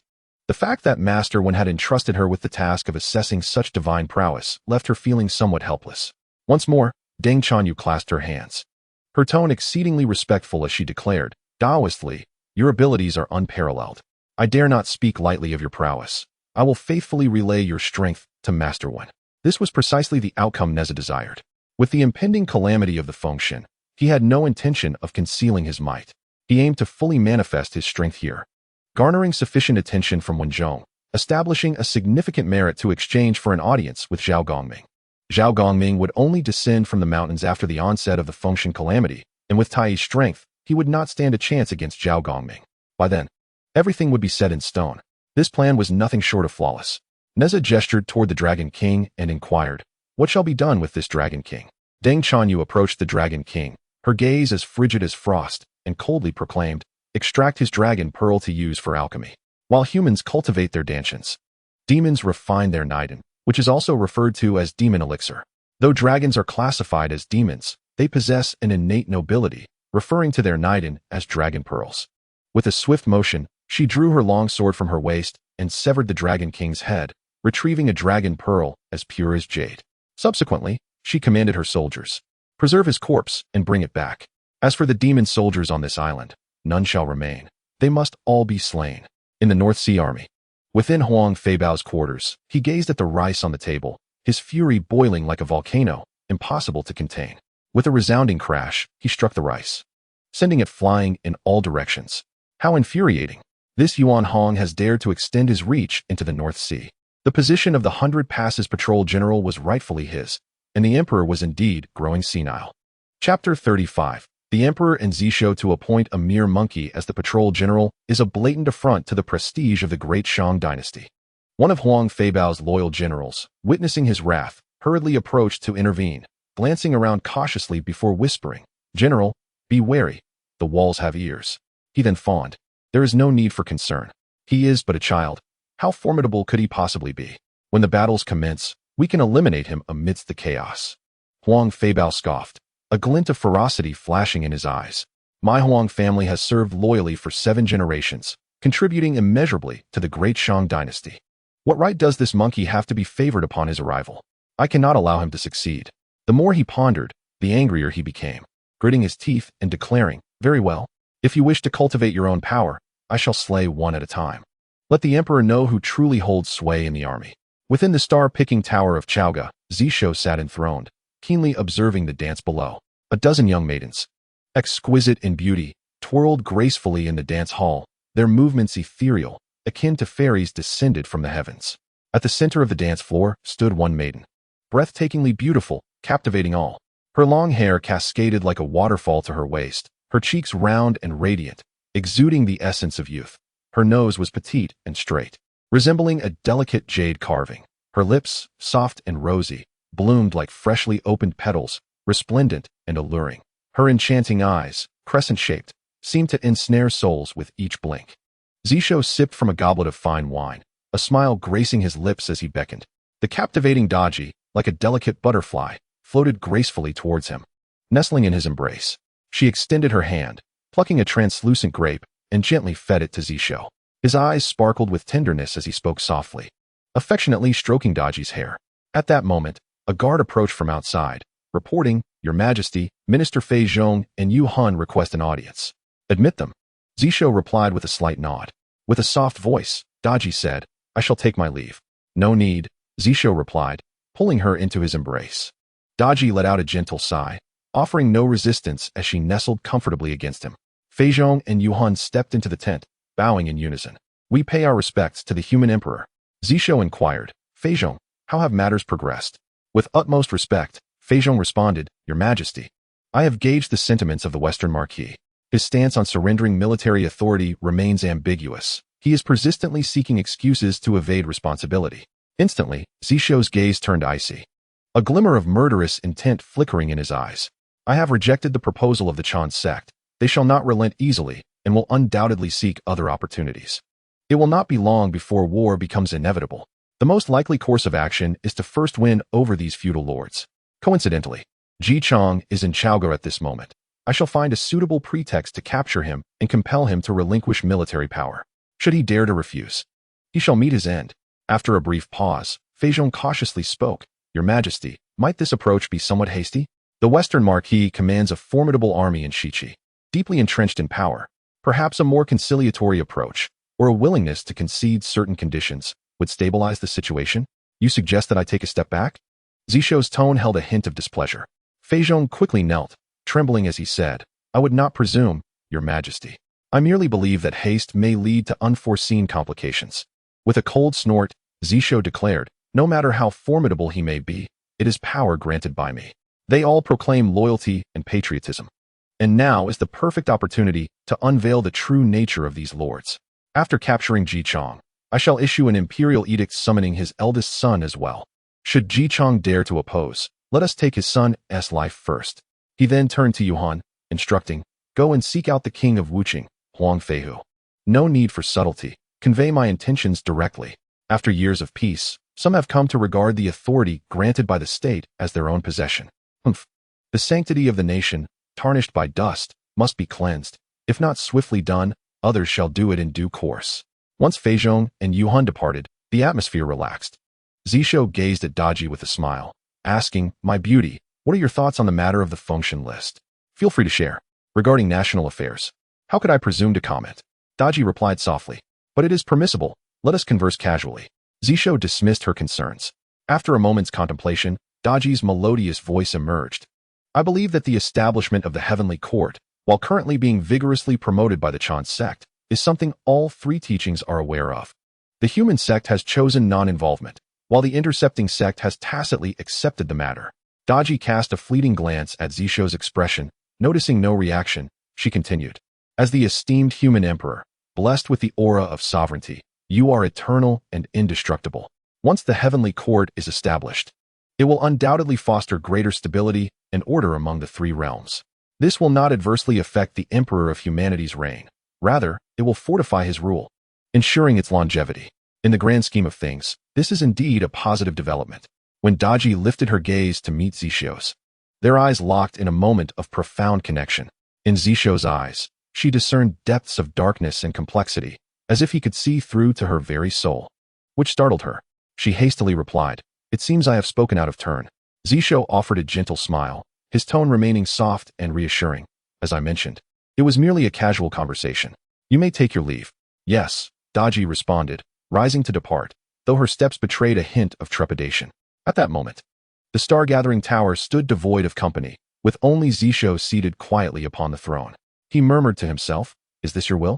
After pondering for a moment, he quietly declared, tomorrow, I shall visit the Nuwa temple. His voice was barely a whisper, yet it resonated clearly in the ears of the guards below, as if he were speaking directly to them. The following day, before the grandest Nuwa temple in Chaoga City, despite the early hour, a multitude had already gathered, creating a lively atmosphere filled with pilgrims and devotees. Within a spacious hall, an image of Nuwa hung prominently, while the long table below was filled with incense sticks and an array of offerings on either side. As the crowd ebbed and flowed, a sudden call rang out from outside. The Emperor of Humanity has arrived. The citizens within the hall rose in unison, turning their eyes toward the entrance. A regiment of soldiers marched in orderly formation, parting the crowd to grant passage for Zisho, who entered the temple, his presence causing the people to momentarily retreat. Zisho stepped into the Nuwa temple, retrieved 3 incense sticks, ignited them, and placed them in the censer. He then raised his gaze to meet the image of Nuwa, enveloped in silence. Outside, the onlookers whispered among themselves. Look, the Emperor is captivated by the beauty of Lady Nuwa. Indeed, he seems entranced. If Lady Nuwa were to appear in person and the Emperor were to wed her, it would surely become a timeless tale. Among the crowd, a scholar, inspired by these musings, thought excitedly, what a splendid idea. I must document this story for posterity. After a quarter of an hour, Zisho slowly turned to leave, uttering the words, take the image with you. Chapter 36. A dialogue with Nuwa within a secluded hall of the palace. The chamber was barren, save for a solitary image of Nuwa that hung silently. Beneath it, no offerings adorned the space, and standing before it was Zisho. Just as he had in the Nuwa temple, he gazed intently at the image, his expression deep and intricate. After some time, he turned his head and softly spoke. In the days of yore, during the war of sorcerers and demons, the human race was frail and vulnerable. It was under your protection that we found a moment of respite. The legend of Nuwa's enlightenment and the rule of the 3 sovereigns has been passed down through the ages, a timeless tale of reverence.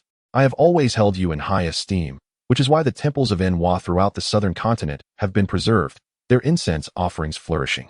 Although the demon tribe is no longer the sovereign of the realms, I am aware that remnants of both the demon and shaman tribes still exist in the northern Jilu continent. Throughout the years, I have refrained from intervening with military force. Now, as the Chan Sect seeks to establish a heavenly court, attempting to dominate the fates of the 3 realms, including northern Jilu, I cannot idly watch as the destinies of sentient beings are predetermined, leaving them to the whims of fate. That little fox spirit is yours, I presume. Clever and amiable, I find her quite likable.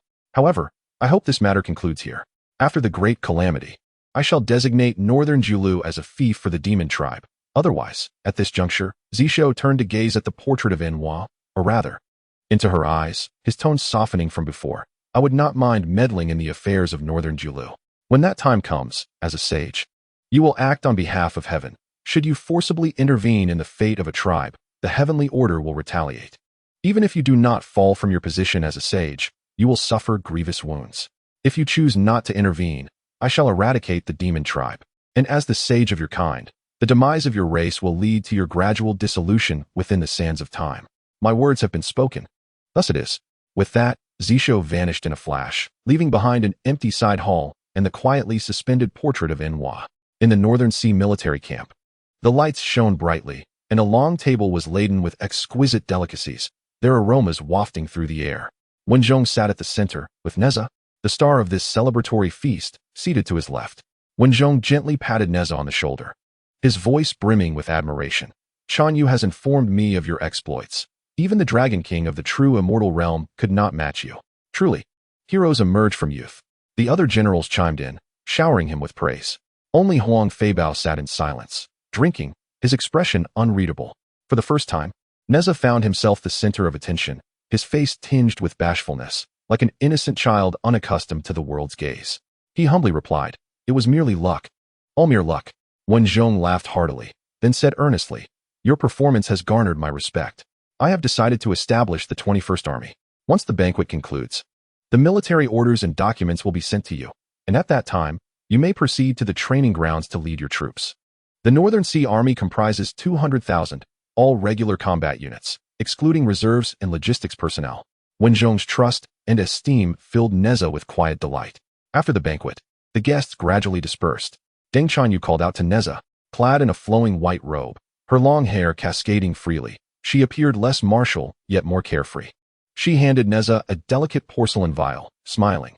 "This is an elixir crafted from dragon pearls, named Dragon Xiandan, a true immortal-grade potion. After consuming these pills, one may replenish the body and refine the soul, benefiting both martial prowess and mystical arts. I have concocted a total of 10, and here I present to you 8. Though you joined the battlefield at the last moment, your impact was undeniably pivotal. Without your intervention, that dragon might have escaped." Nezha, taking the porcelain vial, discreetly poured out 3 pills and extended them towards Deng Chanyu with a smile, saying, "General Deng, if you refuse, I shall not keep the remaining 5 for myself." Deng Chanyu took a step back, gesturing to decline. "These are rightfully yours." Nezha replied earnestly, "Let us not dwell on reasons. Consider it a gesture of friendship." Hearing this, Deng Chanyu smiled warmly. "Very well, then let us be friends. And henceforth, do not call me General Deng, as I am your senior. Addressing me as sister you would be more fitting. Of course, it would be no imposition. I would be most fortunate to have an elder sister." Nezha responded with a grin. After exchanging a few more pleasantries, Nezha took his leave, intending to inform Ao Bing of his promotion to general. Ao Bing had been following closely, aspiring to secure a position within the Shang dynasty. With Nezha now commanding 10,000 troops, it was only natural that he could elevate Ao Bing and Ma Yuan as trusted leaders. As Nezha walked back to the camp, his brow furrowed, recalling the peculiar expression of an individual from the banquet who seemed to harbor ill will towards him. Who could it be? The thought eluded him. Lost in contemplation, Nezha passed by Bixiao's dwelling. A strange fragrance wafted through the crack of the door, mingling with vibrant hues of light. Curiosity piqued, he approached and knocked gently. "Come in," came Bixiao's voice from within. Upon entering, Nezha was taken aback. 2 exotic plants he had never before seen flanked the doorway, and the aroma emanated from them. The room was adorned with colorful gemstones and luminous pearls embedded in the headboard and walls, casting a soft, dreamlike glow throughout. The humble military cot had vanished, replaced by an exquisitely carved wooden bed draped in plush silks. Beside the bed hung a makeshift swing, where Bixiao sat, her small legs gently swaying, her large eyes sparkling as they regarded Nezha, as if inquiring about his visit. It took Nezha a moment to gather his thoughts before he asked, astonished, "Is this how you live now?" Bixiao replied, "I do not partake in battles. Even if one were to arise, it is you who would protect me. As this incarnation possesses merely the cultivation of a human immortal, why should I subject myself to hardship? Moreover, the food here is delightful, with dragon meat, no less." At that moment, Ao Bing approached from outside, peeking in and asking, What is that delightful aroma? Upon entering, he too was mesmerized by the enchanting scene before him. Nezha pulled him into the room and closed the door, stating seriously, "Since you are here, let us discuss matters within these walls." He recounted the events of the banquet in detail, concluding, "I am now the general of the 21st Army, and you shall serve as the commander of my 1st Battalion, with my Yuan leading the 2nd. Shortly, we shall head to the training grounds to select the remaining 8 commanders." Ao Bing curled his lips in discontent, expressing his dissatisfaction. "As the illustrious prince of the Eastern Sea, is it merely my fate to be a commander?" Nezha chuckled and replied, "Do not be hasty. Once you attain the status of a true immortal, you shall undoubtedly become a general. Furthermore, I possess a method to expedite your cultivation." With that, he produced the Dragon Xian pill gifted by Deng Chanyu and elaborated on its benefits. Suddenly, a peculiar thought crossed his mind, and he inquired with a strange expression, "You won't fall ill from consuming a pill made from the dragon pearls of your own kind, will you?" Ao Bing shot him a glance of disdain, retorting, "I am merely a Jiao dragon evolved from a serpent. It poses no issue." "What if it were a pure-blood dragon?" Nezha asked curiously. "You seem to be harboring that serious ailment yourself." Chapter 37. Let us return to dine at that moment. Bai Xiao leaped down from the swing, exclaiming, "I want to eat too." Nezha responded, "But you are merely an avatar. What purpose would consuming the elixir serve?" Bai Xiao retorted with conviction, "An avatar can cultivate as well. When I merge with my true self, our powers will naturally combine. I shall have it regardless." Unable to resist her determination, Nezha reluctantly handed her a pill. He then turned to Ao Bing, saying, "You will oversee the troop assembly. I shall visit them directly at the encampment tomorrow." Ao Bing nodded in agreement and exited through the door. Nezha still possessed 3 Dragon Xian pills. His 9 transformations mystic art had reached the 2nd tier. Yet his physical body had reached its limit, akin to a child who has acquired a peerless martial art, yet cannot fully unleash its potential due to their frail stature. He required these pills to swiftly enhance his physical strength, enabling him to harness greater power. Upon returning to his chamber, Nezha consumed a Dragon Xian pill and promptly fell into a deep slumber. The spiritual medicine would passively improve his physique, while the matters of cultivation would be handled by the chaotic jade plate, which operated autonomously. His body, at that moment, resembled a pool brimming with water, with a vast ocean awaiting beyond. The efficacy of the elixir was to assist him in expanding this pool, allowing the ocean's waters to flow in naturally. The following morning, Nezha stood in eager anticipation at the training grounds. This was the newly designated 21st Military Training Ground, as planned by Wenzhong, and even Bai Xiao had risen early, excitedly joining the fray. Before them stood 10 orderly formations, yet only Ao Bing and Ma Yuan occupied the commanding positions, leaving the other 8 vacant. Nezha frowned slightly and directed his gaze at Ao Bing, asking, "Did you forget to summon the officers yesterday?" Ao Bing appeared equally perplexed, responding, "No, I distinctly notified them." Nezha casually called over a soldier without a commander, inquiring, "Did you see the officers when you woke up?" The soldier replied, "Yes. It seemed the officers were still asleep when we got up." Nezha pondered for a moment, then coldly remarked, "This is a deliberate show of defiance."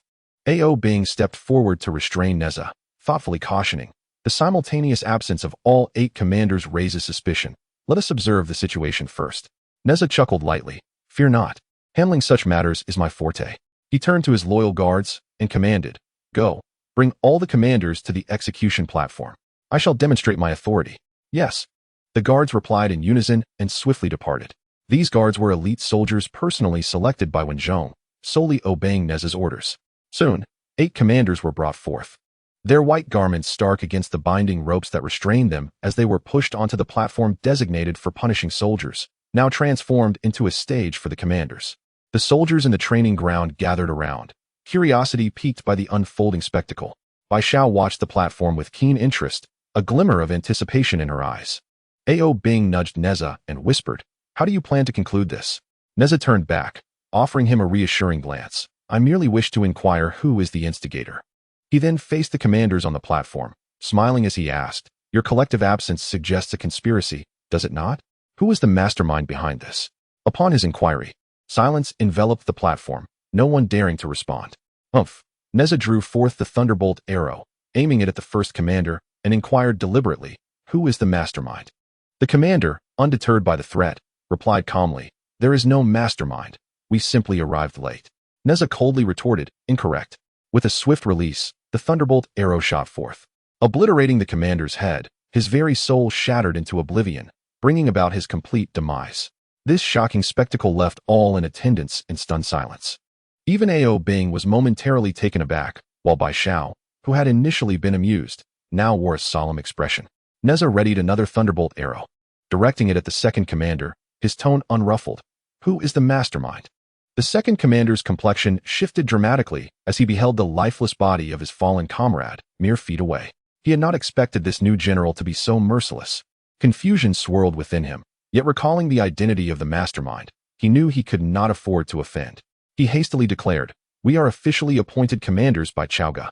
Though you hold the rank of general, you possess only the authority to command us, not to take our lives." Once again, the thunderbolt arrow was unleashed, and the commander fell dead in an instant. Incorrect. Ao Bing jolted back to reality, urgently transmitting a warning. "Nezha," the commander spoke truthfully. "You've committed a grave mistake." "It was merely a show of authority. How could it be a grave mistake?" Nezha retorted, casting Ao Bing another knowing glance. Ao Bing's mouth twitched, a bitter smile forming. "Do you perhaps misunderstand the concept of a show of authority?" He had already resigned himself to the prospect of being dismissed, never anticipating that the commander would meet his end so swiftly. Nezha notched another thunderbolt arrow, aiming it at the third commander, his demeanor unchanged. "Who is the mastermind?" The training ground fell into an eerie silence, 1,000 soldiers watching in rapt attention as if their very heartbeats had ceased. Who is this individual? What is he doing? This was the question echoing in the minds of every soldier present. With a thud, the third commander, trembling and overwhelmed, fell to his knees before the arrow aimed at him, exclaiming, "It was Huang Feibao? He gifted each of us a Tianyuan pill, urging us to assert our power over you." In that moment, his sole concern was survival. Huang Feibao? Nezha murmured to himself, recalling the individual who had disdained him at the banquet. 8 Tianyuan pills, merely to intimidate me? Such wealth. I shall seize an opportunity to eliminate him. He turned to the remaining 6 commanders, chuckling. "Please rise. I merely jested." With the impending battle, this was the swiftest means to bolster morale, would you not agree? The commanders exchanged glances, their lips twitching, each hesitant to speak. Ao Bing transmitted a hurried message. "You've just slain 2 celestial commanders. This incident cannot be overlooked. What do you intend to do? Perhaps we should flee?" Nezha replied with a smile. "Do not worry. I shall stabilize the troops' morale within a day. On what grounds can Master Yuan penalize me?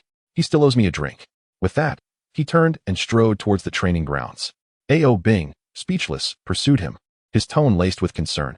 "Even if Master Yuan lets it slide, Huang Feibao will not simply let this go." Nezha continued walking, scoffing. All he can do is mourn. In Wenzhong's tent, Huang Feibao, perplexed, addressed Wenzhong. "I do not comprehend. Nezha has committed such a grave error upon his arrival, yet you do not punish him. How can you uphold military discipline?"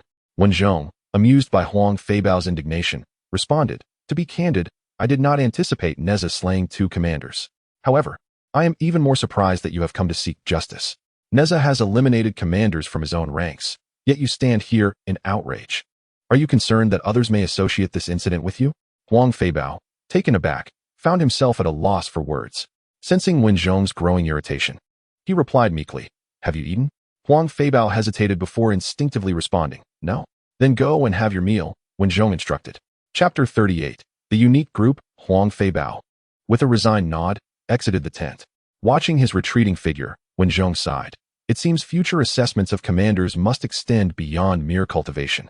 Deng Chanyu scoffed. Huang Feibao, who once refused to follow the Duke of the Nation, seeking to carve out his own path, ultimately failed to become a patrolling general. The emperor, out of obligation, sent him to the North Sea for training. Zhang Guifang chimed in. One must possess self-awareness. He dreams of grand achievements, hoping to surpass his brother Huang Feihu, yet alas, he merely resembles a man. He shifted his tone. However, Nezha's unilateral execution of 2 celestial commanders is no trivial matter. How shall we punish him? Wenzhong inquired with a smile. What does the law dictate? Zhang Guifang hesitated, then replied, according to the law, he must be executed. Nevertheless, this young Nezha, possessing remarkable talent and skill, would be a pity to kill. It would be wiser to spare his life and impose a severe punishment instead. Wenzhong shook his head, remarking that regardless of the severity of the punishment, if it does not adhere to the law, it would only be a lenient penalty, making it preferable to impose no punishment at all. He then turned his gaze towards Zhang Guifang, asserting that every individual holds value. The 2 commanding officers establish military authority. In this regard, I must express my gratitude to him. Zhang Guifeng smiled wryly, stating that utilizing two celestial beings to establish military authority for Nezha comes at a considerable cost. Wen Zhong replied with a smile, clarifying that he referred to establishing military authority for the entire Beihai army, ensuring they comprehend what actions are permissible and which are not. In the days that followed, Ao Bing devoted himself entirely to training the soldiers. Rising early each day, he traversed among the troops, personally demonstrating various combat techniques, meticulously guiding them from the fundamental use of weapons to the intricate coordination of spells. Meanwhile, Nezha engaged in profound discussions of the Nine Heavens true scripture with Bai Xiao. The two often spent entire days seated within the tent, at times debating, at others lost in contemplation.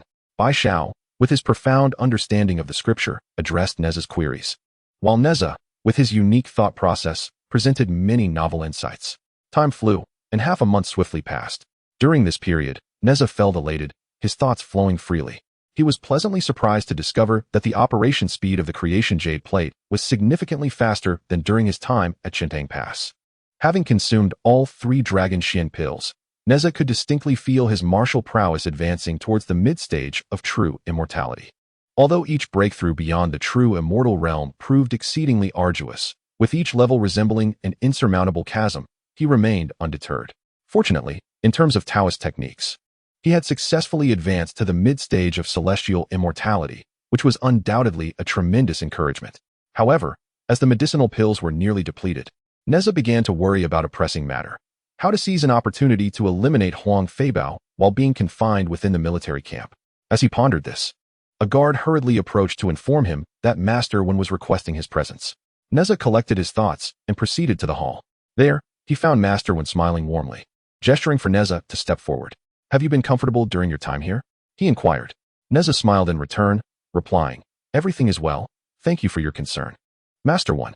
Wen Zhong nodded in satisfaction and continued, "Considering your recent arrival, I have refrained from involving you in previous battles. Currently, above the North Sea, we are besieging one of the 72 lords, the Dragon Whisker Tiger.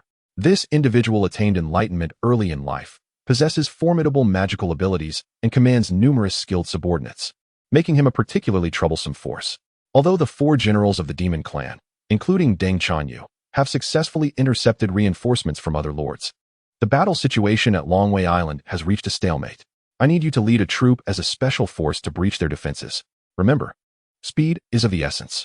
"Understood," Nezha replied with a serious expression, accepting the mission with solemnity. Upon exiting the hall, the soldier responsible for intelligence handed over some essential information about the Dragon Whisker Tiger to Nezha. Upon returning to the 21st Army camp, Nezha promptly summoned everyone and meticulously conveyed the mission assigned by Wen Zhong. He gazed at the crowd and inspired them, proclaiming, "The lair of the Dragon Whisker Tiger undoubtedly conceals numerous treasures. If we can seize it first, not only shall we achieve great merit, but we shall also reap significant rewards. Time is of the essence. Let us embark at once." Above the expansive surface of the Northern Sea, a colossal warship lay anchored in silence. This vessel was itself a treasure, not only showcasing the profound heritage of the Shang dynasty and instilling a formidable sense of dread in adversaries, but it also significantly conserved the spiritual energy expended by soldiers during flight. 10,000 soldiers boarded the warship in an orderly fashion, and the spacious deck did not feel crowded at all. The crew adeptly performed their spells, and the warship gradually ascended into the air, speeding toward the depths of the Northern Sea. The Northern Sea was the term used by the Shang dynasty to refer to this maritime expanse. If one were to continue flying northward, they would eventually reach the Beiju Luzhou. Following the conclusion of the War of the Lich, the remnants of the Lich forces took refuge there, due to the protection of the Saint Nuwa for the demon clan. And because the human race had once received Nuwa's guardianship in ancient times, cultivators of the human race instinctively tended to avoid Beiju Luzhou. Over time, this region gradually evolved into a continent predominantly inhabited by demons. The 72 lords, led by Yuan Fudong, hailed from Beiju Luzhou. The term 72 lords is merely a collective designation. They are not united internally and are, in fact, rife with conflicts. Were it not for Wen Zhong's military deterrence, they might have long since turned on one another. Their motivation to rescue the Dragon Whisker Tiger stemmed from a sense of mutual survival, yet each harbored ulterior motives, contributing little effort to the cause. They feared that should their entire faction mobilize to rescue the Dragon Whisker Tiger, They might return to find their own stronghold seized by rival forces, a situation that would surely spell disaster. Among these 72 lords, Yuan Fudong was the most formidable, rumored to have intricate ties to the ancient demon court. The northern sea stretched boundlessly, and even with the warship's swift speed, it took 2 full days to arrive at Longwei Island. Although referred to as an island, Longwei Island resembled a small landmass. From Nezha's vantage point, standing high above, he could not even see the far side of the island. At that moment, the air above Longwei Island was rife with fluctuating magical energies, indicating a fierce battle was underway. Nezha's keen eyes scanned the vicinity and soon spotted a familiar figure, Huang Feibao. His eyes brightened with delight as he thought, what a fortuitous turn of events, a double blessing. Huang Feibao had always regarded him with disdain and had been scheming against him from the shadows. Though the reasons for his animosity remained a mystery, they were of little consequence now. Nezha discreetly communicated with Ao Bing, instructing, keep a close watch on Huang Feibao. Should he find himself alone, it will be an opportunity. Ao Bing replied with some concern. After all, Huang Feibao is a general, and he surely has elite protectors at his side. Nezha spoke with unwavering resolve. If it is not much, let us form a special group. Chapter 39. The mysterious treasure. Ao Bing inquired with curiosity. This Huang Feibao harbors no deep-seated enmity towards us. Why must we eliminate him? Nezha replied, I never asserted that we must kill him. If the opportunity arises, we should act decisively, especially since he initiated hostilities first. Such individuals, who engage in covert schemes, must be removed. Otherwise, do you intend to reform him? Keeping him alive could lead to a treacherous strike at any moment. Nezha earnestly admonished Ao Bing. You have always dwelled in the sheltered haven of the East Sea, unaware of the ruthless nature of the cultivation world. You are fortunate to have encountered a benefactor like me upon your emergence. Otherwise, you might not even comprehend how perilous your fate could be. Ao Bing chuckled awkwardly. Then I must sincerely thank you. As they spoke, the warship maneuvered past the frontline battlefield and quietly anchored at the foot of a mountain. The soldiers disembarked. Although they were referred to as soldiers, they were, in fact, cultivators, each possessing at least the strength of the transformation stage.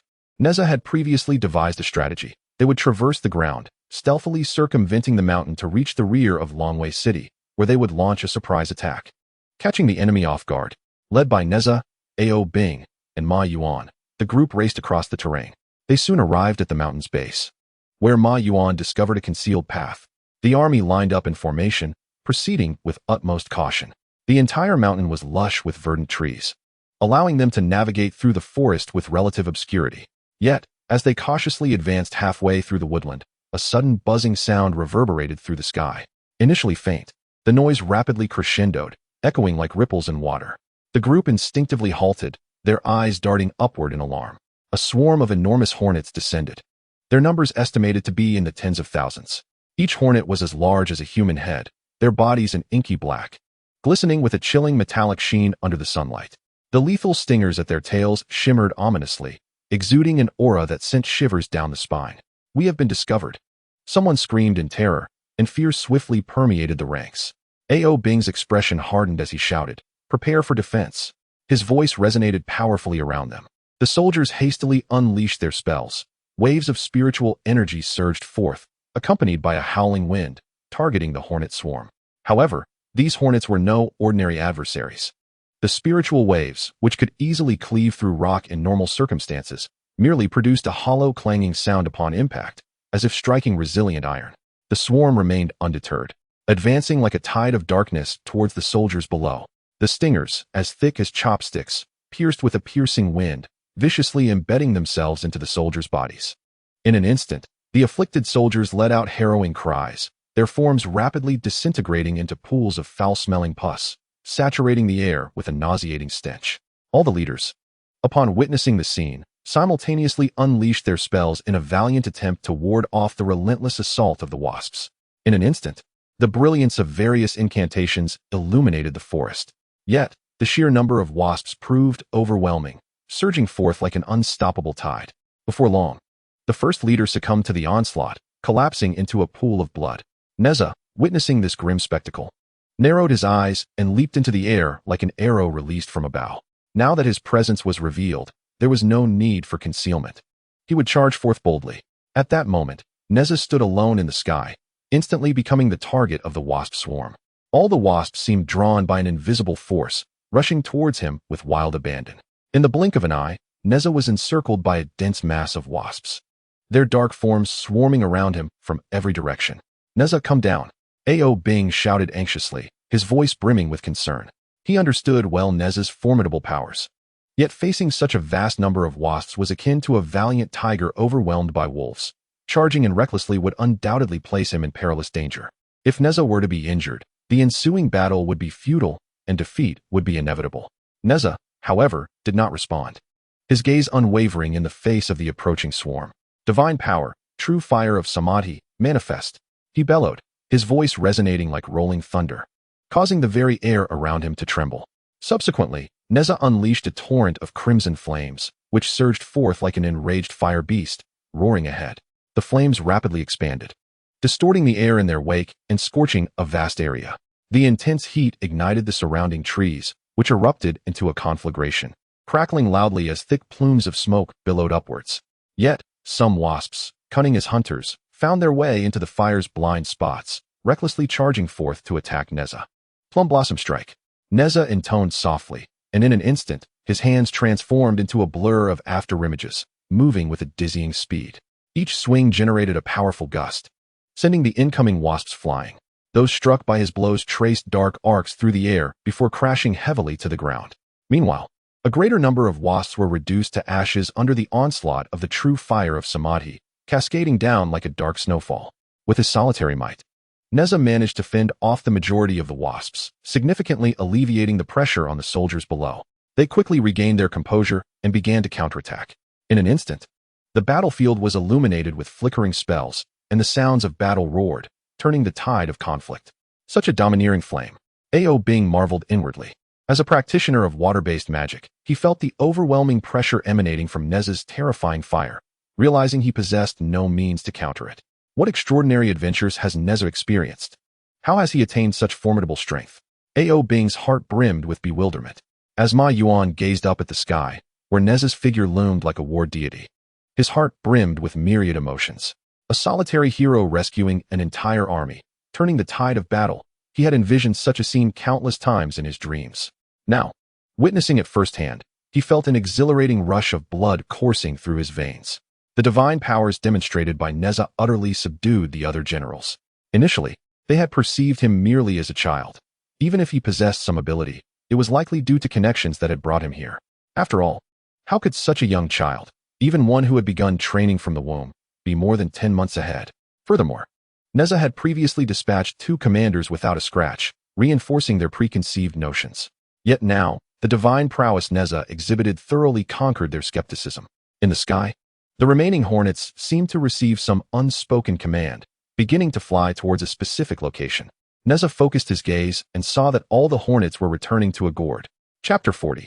You Talk Too Much. Holding the gourd was a peculiar creature, resembling a catfish spirit. Its limbs were short and stout, as if forcibly severed like a wooden post, supporting a large, round head. 2 long catfish whiskers swayed with its movements, offering a distinctive appearance. The catfish spirit looked up and spotted Nezha in the sky. With a broad grin revealing a jagged set of sharp teeth, it moved like a specter, appearing before the army. In an instant, the mountaintop was teeming with various spirits. Armed and emitting eerie cries, they surged forward like a tide, positioning themselves behind the catfish spirit.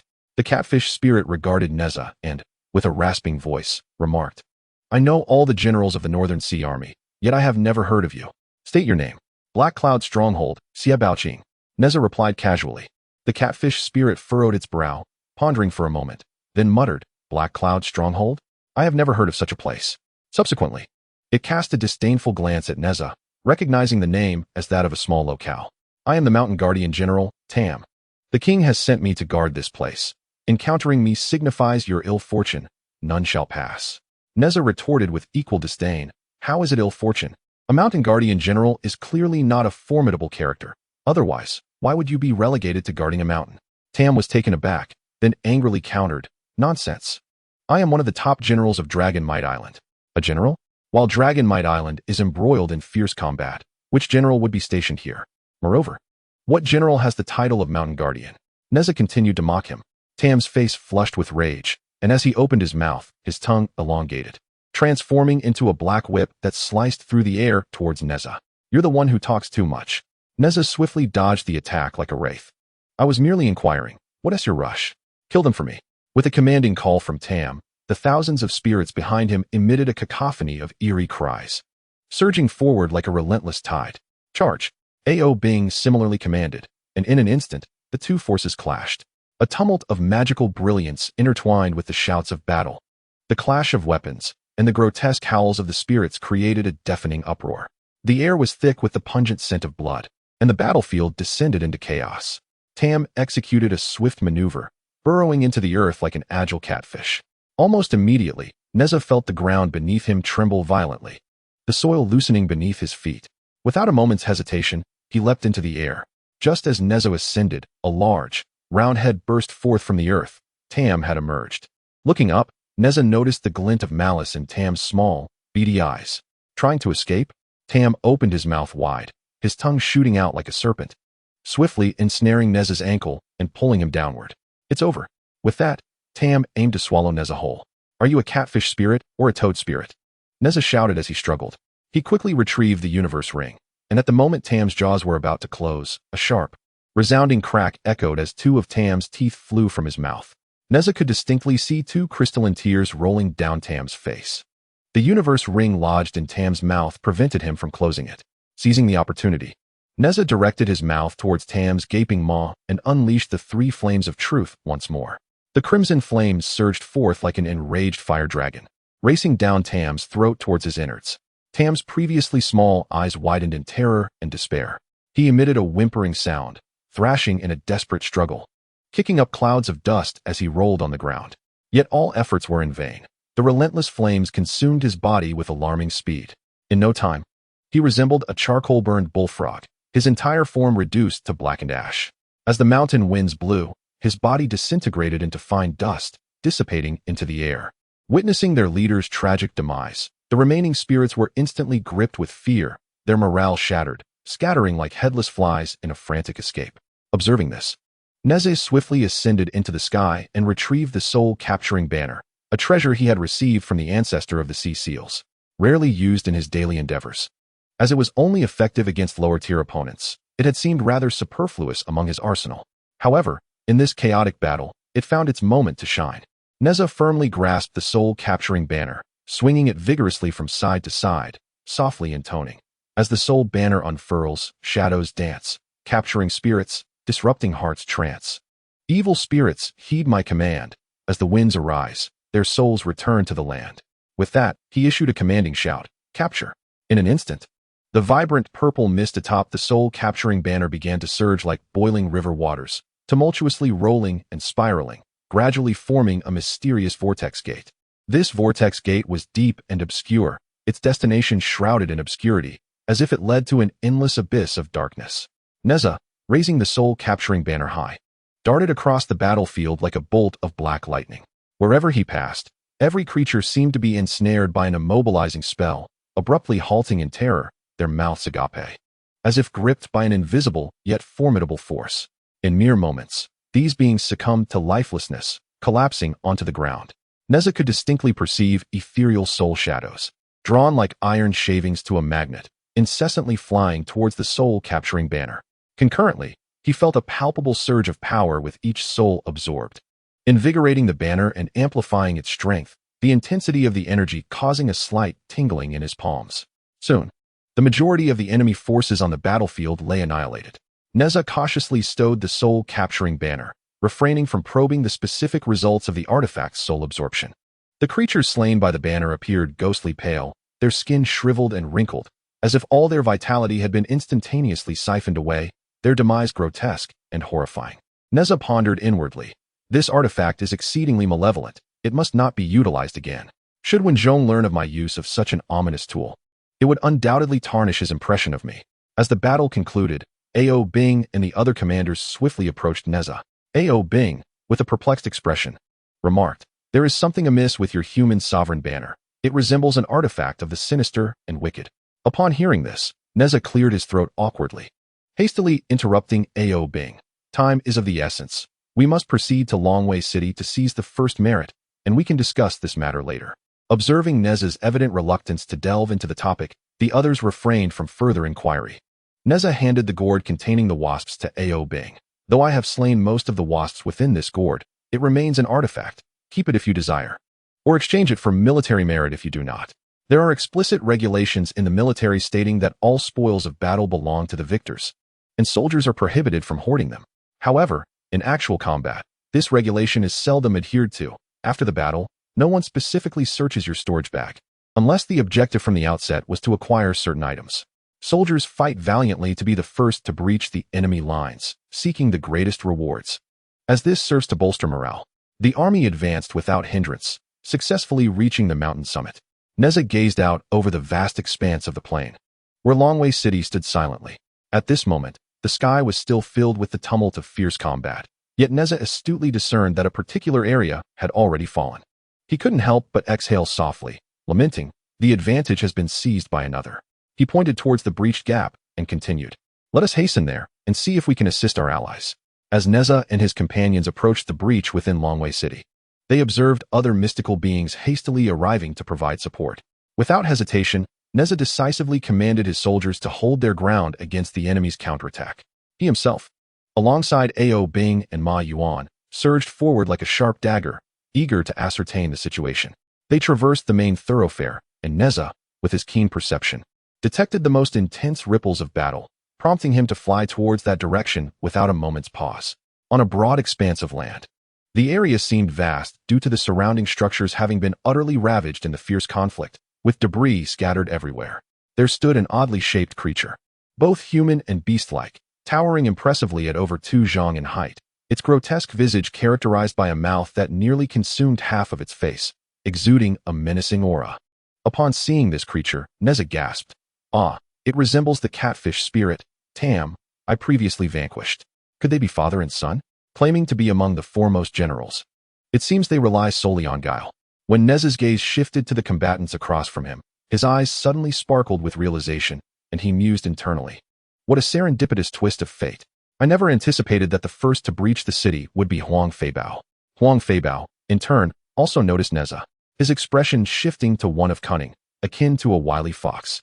He quickly scanned the surroundings and discerned that the numbers were few. His own men were fully engaged in fending off the external threat, while Nezha was accompanied by only a handful of companions. In an instant, he recognized a rare opportunity. Huang Feibao calculated silently. First, he would ally with Nezha to eliminate the dragon whisker tiger, and then seize the chance to ambush and eliminate Nezha. Thus, all the glory would be his, and he could exact revenge on Yuan Hong, a truly advantageous scheme. With this thought, he inwardly reveled, masking his delight with a fa of urgency as he called out to Nezha, "He is one of the 72 lords, the dragon whisker tiger. Let us unite our strength to defeat him, and this battle will be concluded." "Very well," Nezha responded without hesitation, swiftly raising the thunderbolt arrow and declaring, "You hold him back." Focusing intently, Nezha awaited the opportune moment, as Huang Feibao and the dragon whisker tiger engaged in a fierce struggle, unable to break free. He loosed an arrow with tremendous force. The thunderbolt arrow flew forth with astonishing speed, slicing through the air like a bolt of lightning, accompanied by a piercing whistle. In this critical moment, the dragon whisker tiger sensed the imminent peril, letting out a deafening roar, and despite sustaining a wound from Huang Feibao, he abruptly retreated. The arrow narrowly grazed the scalp of Huang Feibao, leaving his face pale with fright and his heart seething with rage, nearly compelling him to unleash a torrent of curses. Yet, he resolved to endure, wishing to cultivate a favorable rapport with Nezha for a subsequent ambush, and thus suppressed his fury, shouting once more, "Aim precisely." Nezha, with an apologetic smile, placed his right hand atop his head and raised it, chuckling awkwardly, "Rest assured, such an incident shall not recur." Upon hearing this, Huang Feibao could not suppress a cold sneer within. "Humph, all show and no substance. Soon, you shall understand the treacherous nature of mankind." He brandished his weapon fiercely, charging once again into a fierce entanglement with Long Su Hu. With Nezha's interference, Long Su Hu, wary and hesitant, soon revealed another vulnerability. Seizing the moment, Huang Feibao bellowed and delivered a downward slash. Long Su Hu, left with no choice, braced himself to meet the blow, and the two engaged in a contest of strength, each unable to extricate themselves. Observing this, Huang Feibao shouted, "Why do you not strike?" Without the need for further urging, Nezha had already loosed the Jintian arrow. Whoosh! The arrow shot forth like a fatal meteor, piercing through Huang Feibao's skull before he could even emit a scream, transforming him into a mist of blood. The arrow, undeterred, shattered a massive boulder behind, sending debris flying and dust swirling. A subtle smile crept upon Nezha's lips as he softly remarked, "I assured you, no mishaps would occur."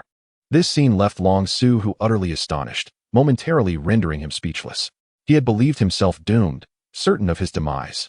Yet the unexpected intervention of this child had resulted in Huang Feibao's death. Huang Feibao, a true immortal, was beyond his capability to defeat. He had thought today would spell his end, but now, a glimmer of hope emerged. Long Su found himself pondering. Could this be a scheme orchestrated by Yuan Fudong in collusion with the commander in Wenzhong's ranks? Or was this child merely a spy for the demon clan? Just as he contemplated seeking clarification, he noticed flickers of thunderous light rapidly closing in on him, followed by a shadowy figure appearing like a specter. "Wind and thunder seal," Nezha exclaimed, striking fiercely at Long Su's chest. Long Su felt as though he had been struck by a colossal mountain. Agonizing pain surged from his chest, utterly unfathomable for a mere child to possess such terrifying strength. He was propelled through the air like a severed kite, tracing an arc as he pierced through several mountains, the tremendous force inflicting grievous harm upon his body. Even for beings like them, who primarily cultivated their physical forms, the sensation of broken bones and torn sinews was excruciating. At this moment, Long Su finally contemplated a third possibility. Perhaps this was an internal strife, and the child intended to silence him. He strained to maintain his composure, summoning all his spiritual energy to coalesce a massive boulder from the mountainside into a formidable, spherical stone. This is his innate ability, allowing him to wield control over mountains and stones at will. He declared with fierce intensity, "Think you can kill me? It won't be so easy." With that, he hurled a massive boulder towards Nezha. "Swift windbreak," Nezha shouted, and in an instant, his diminutive figure darted through the colossal stone like a flash of lightning. Cloud splitter.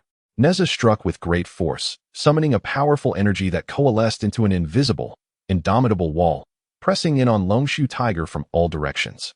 As Longshu Tiger's body could no longer withstand this terrifying force, a thunderous roar erupted. His entire form began to disintegrate, transforming into countless particles that scattered through the air. Nezha landed gracefully, standing before the empty pit, a hint of disdain curling his lips as he remarked, "You think it's easy to kill you? You truly have a grandiose sense of self." Chapter 42. Zhang Guifeng's concerns. Nezha collected the storage bags from Longshu Tiger and Huang Feibao, then with a flicker of movement, he transformed into a streak of light, heading straight for the main hall of Longwei City. He understood that the true essence of Longwei Island could not possibly reside within a single individual. The age-old adage about hoarding treasures only to invite calamity was well known. Such actions would only invite relentless pursuit, potentially leading to the severance of their lineage.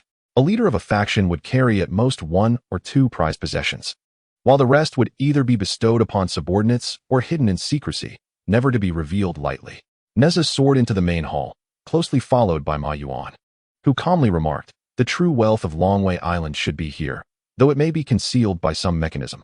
I will search for it. No need for such trouble." Nezha replied with a faint smile, channeling his spiritual energy and striking the ground. Mountain-crushing seal. Boom. An overwhelming surge of spiritual power swept outward like a tidal wave, instantly reducing the entire hall to dust, with debris flying in all directions. As the dust settled, all that remained was a barren floor and an intact stone slab. Nezha chuckled softly, approaching the slab. That single strike had the power to flatten an entire mountain, yet this stone slab remained unscathed, clearly extraordinary. He reached out to caress the slab, instantly feeling a fierce backlash from the formation, a sharp pain radiating from his fingertips. "Let me break the formation." Ao Bing began to speak, but Nezha coldly snorted, gathering a radiant light at his fingertip. Dispelling technique. With a single point, ripples surged across the formation on the slab, as if a stone had been cast into water. Suddenly, a dazzling wave of light erupted from the slab, sweeping outward. Nezha was prepared. A protective aura enveloped him instantaneously. The light wave crashed against him with a deep, resonant sound, yet it failed to inflict any harm. As the light wave dissipated, the formation remained intact, leaving the scene in silence. Nezha shook his head with a smile, not feeling disheartened, muttering to himself, "It seems my mastery of the jade purity method is still lacking." The jade purity method stands as one of the paramount secret doctrines of the primordial era, even with the assistance of the creation jade disc. One's understanding of the true immortal scriptures remains limited, as many disciples of the teaching have devoted their entire lives, yet failed to unravel the mysteries of the true immortal realm. Consequently, numerous cultivators resort to joining lesser sections. While the teachings of these minor sects may not compare to the jade purity method, they nonetheless provide a more straightforward path to attaining the golden immortal status. As one must possess self-awareness, lacking the requisite talent merely leads to a squandering of time. Without uttering a word, Nezha silently produced the universe circle and struck it fiercely against the stone tablet. The resounding impact echoed with thunderous roars as the universe circle collided with the tablet. The formation rebounded violently, and waves of spiritual power surged like blades, slicing into Nezha's flesh. Yet his formidable protective aura effortlessly withstood the assault. Soon, cracks began to appear on the surface of the tablet, ultimately culminating in a thunderous collapse that unveiled a deep cavern entrance. Without the slightest hesitation, Nezha leaped into the abyss, closely followed by Ao Bing, who, glancing back at the shattered stone tablet, shook his head in lamenting the loss of such a powerful formation. Inside the underground palace, the expanse was vast, astonishing Nezha with its breadth, stretching over 1,000 feet in every direction. Neatly arranged rows of wooden boxes lined the ground, each secured with tightly fastened copper locks. Approaching the first box, Nezha effortlessly tore the lock asunder. He picked up a fragment of the broken copper, infused it with spiritual energy, and flung it with a swift motion. The copper shard darted forth like lightning, shattering the locks of the subsequent 20 wooden boxes, the chains clattering to the ground. This display left Yuan profoundly astonished, silently lamenting that mastering such control over force would take him a decade to achieve. Was Nezha truly human? How could one possess such overwhelming strength? Unaware of Yuan's reaction, Nezha casually waved his hand, and the wooden boxes sprang open. To his disappointment, they contained merely gold and silver treasures, a stark contrast to his expectations. It was bewildering for a cultivator to hoard such mundane possessions, a true misalignment of priorities. Frowning slightly, Nezha pressed onward, unable to grasp that a large power often requires material wealth to resolve numerous affairs. Within the next wooden boxes, neatly arranged armor and weapons awaited. Although these armors were but inferior treasures, they were sufficient to withstand attacks from those at the human immortal level. Nezha dismissed them, recognizing that such strategic resources held no personal significance for him. They were not personal items and posed unnecessary risks. Strolling leisurely through the underground palace, he opened each row of wooden boxes with a flick of his hand. Most of the spiritual armor, weapons, and elixirs were inconsequential to him. It was only when he opened a box filled with books that a glimmer of interest sparked in his eyes. With a mere gesture, dozens of tomes levitated into the air, hovering before him. The pages rustled as they flipped, and he scanned through them at an astonishing pace. His expression was as tranquil as water, reminiscent of a sage contemplating the endeavors of his disciples, observing and evaluating, yet devoid of astonishment. Yuan, stationed at the rear, commanded the soldiers to inventory their possessions. Once Nezha departed, curiosity compelled him to approach, and he inadvertently caught sight of a tome that illuminated his eyes. The Cataclysmic Severance? A celestial technique. A wave of elation surged within him as he discovered another manuscript, the 8 Desolations Severing Heaven's Hand. This was precisely the technique he had long sought, a perfect complement to his phantom ghostly hand. Yuan glanced around, ensuring no one was watching, and discreetly stowed the technique into his storage pouch. This manuscript must be taken back for thorough contemplation. He observed Nezha, who appeared nonchalantly engaged in opening other boxes, and felt a pang of confusion. Had he truly not noticed this extraordinary technique? He shook his head in self-mockery, realizing he was attempting to gauge such an individual with his own perspective. Perhaps Nezha deemed these treasures beneath his notice. Meanwhile, Nezha lifted a gourd of elixirs to his nose. Frowning slightly, "What are these potions?" He lamented inwardly. "Alas, those techniques seemed formidable, yet I lack the understanding to grasp them fully. I can only memorize them for the creation jade plate. Upon my return, I must urgently enhance my knowledge of cultivation." He cast a glance at Yuan, who was absorbed in his reading, and noting the absence of observers, swiftly concealed the elixirs within his storage pouch. Beyond the walls of Longwei City, the battle had reached its conclusion, with remnants of the mystical creatures scattering like startled beasts into the vast wilderness. One of Wen Zhong's generals, Zhang Guifeng, was hastily making his way into the city. He had observed Huang Feibao being the first to penetrate the city, yet paid it little heed. Having served under Wen Zhong for centuries, he had long been regarded as a trusted confidant, and his merits were now of secondary importance. As the chief vanguard, He needed to prioritize the overall situation. However, upon learning of Nezha's sudden appearance on the battlefield, a tightness gripped his heart. It was only later that he came to know of Wen Zhong's decision to dispatch Nezha for reinforcements. Zhang Guifeng was acutely aware of Huang Feibao's enmity towards Nezha and feared Nezha's naivety. Huang Feibao was ruthless. Should anything happen to Nezha, he would be unable to provide an account to Wen Taishi, let alone to Yuan Hong. Chapter 43. The martial king Huang Feihu once the battle lines were drawn. Zhang Guifeng entrusted command to a loyal subordinate, transforming himself into a streak of light as he hastened towards the direction where Nezha had vanished. I must catch up. His heart raced, compelling him to accelerate further. Soon, he arrived at the breach in the city wall. As Zhang Guifeng landed, his gaze swept the surroundings, revealing a scene of devastation, with the air thick with the scent of gunpowder and blood amidst the ruins. He stepped inward, his pace steady yet tinged with urgency. Suddenly, a celestial creature emerged from the shadows, brandishing a sharp blade and lunging towards Zhang Guifeng. This creature, a personal guard of the Dragon Whisker Tiger, had not fled but remained in ambush, waiting for the opportune moment to perish alongside a Shang dynasty general. Upon seeing Zhang Guifeng's attire, he recognized that his target had arrived. However, Zhang Guifeng seemed oblivious, continuing his slow advance. Just as the creature was about to draw near, its previously menacing grin abruptly froze. His gaze shifted from confusion to an eerie vacancy, and his body fell to the ground like a marionette with severed strings. Devoid of breath, more accurately, devoid of soul, leaving behind only an empty shell. Throughout this ordeal, Zhang Guifeng never once turned back, as if he were entirely unaware of the occurrence. As a mid-stage true immortal, having followed Wen Zhong in numerous campaigns for centuries, it was evident that he was no ordinary individual.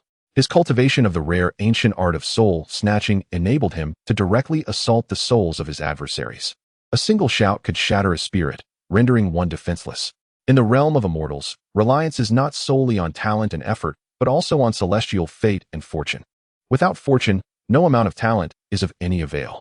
When Nezha first arrived at the North Sea, Wen Zhong, despite his indifference towards Nezha's extraordinary experiences, placed great importance on whether he had encountered fortuitous events. This truly serves as the essential criterion for gauging an individual's potential for grand achievements. The world of cultivation is fraught with peril, and encountering life and death crises is entirely commonplace. Transforming misfortune into fortune and adversity into auspiciousness is the singular path to the Tao of great perfection. As the ancients proclaimed, there are no dead ends in this world, merely individuals lacking in fortune. Zhang Guifeng arrived at the site of the previous battle, where he found nothing but scorched earth and traces of fire, yet no corpses were in sight. He looked up to see a massive hole in the distant mountainside, as though pierced by some formidable force. Nearby, there lay a pool of blood, reminiscent of flesh subjected to a violent assault, instantly transformed into a mist of crimson. He murmured softly, pondering who could have suffered such a fate. At that moment, a contingent of soldiers emerged from the underground palace, each carrying a wooden box. Zhang Guifeng glanced over, his figure flickering before he arrived at the entrance of the underground palace. After a brief examination, he stepped inside. Within the underground palace, rows of wooden boxes were neatly arranged, filled with strategic supplies such as spirit armors, spirit weapons, and elixirs. Even someone as seasoned as Zhang Guifeng could not help but feel a tremor of awe. The soldiers, upon seeing Zhang Guifeng, promptly saluted him. He waved his hand, signaling them to continue their work. Nezha, hearing the commotion, approached with a smile and clasped his hands in greeting, exclaiming, "Ah, General Zhang." Upon seeing Nezha, Zhang Guifeng felt a wave of relief wash over him and inquired, "What transpired here?" Nezha succinctly recounted the discovery of the underground palace. Zhang Guifeng nodded in approval, expressing, "These supplies are precisely what the army requires. This is indeed a great achievement."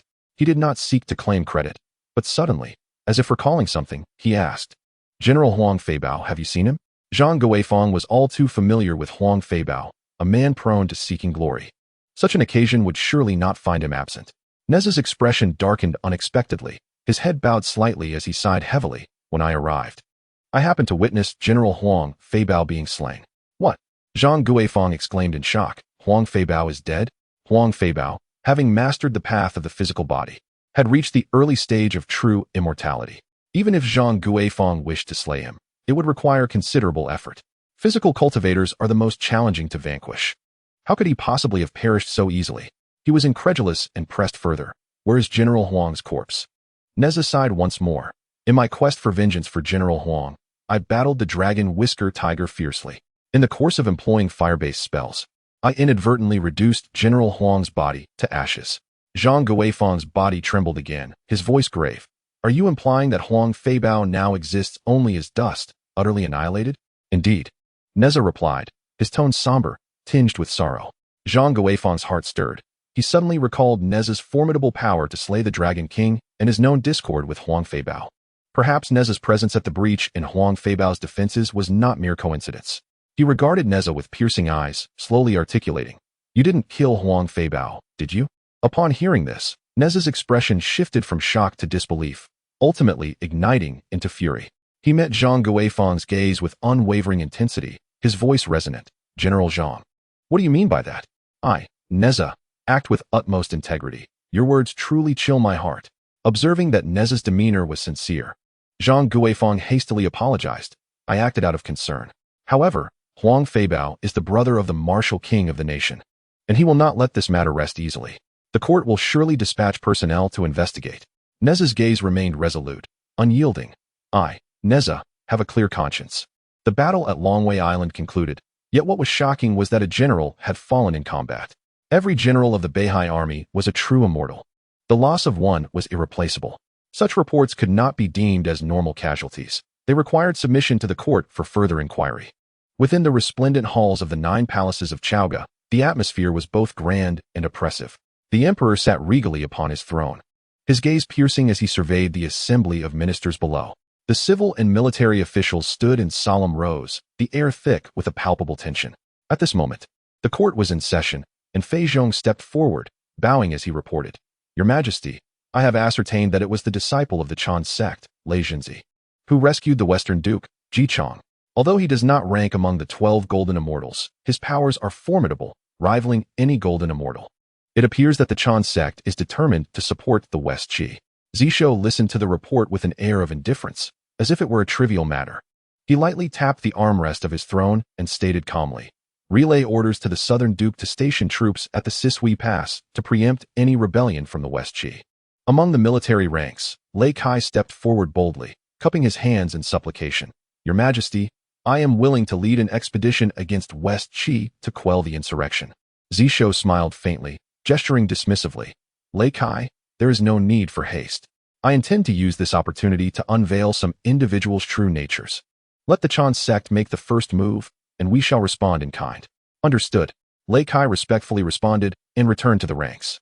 At this moment, Yuan stepped forward, clasped his hands, and reported, Your Majesty, the envoy I dispatched has returned with news.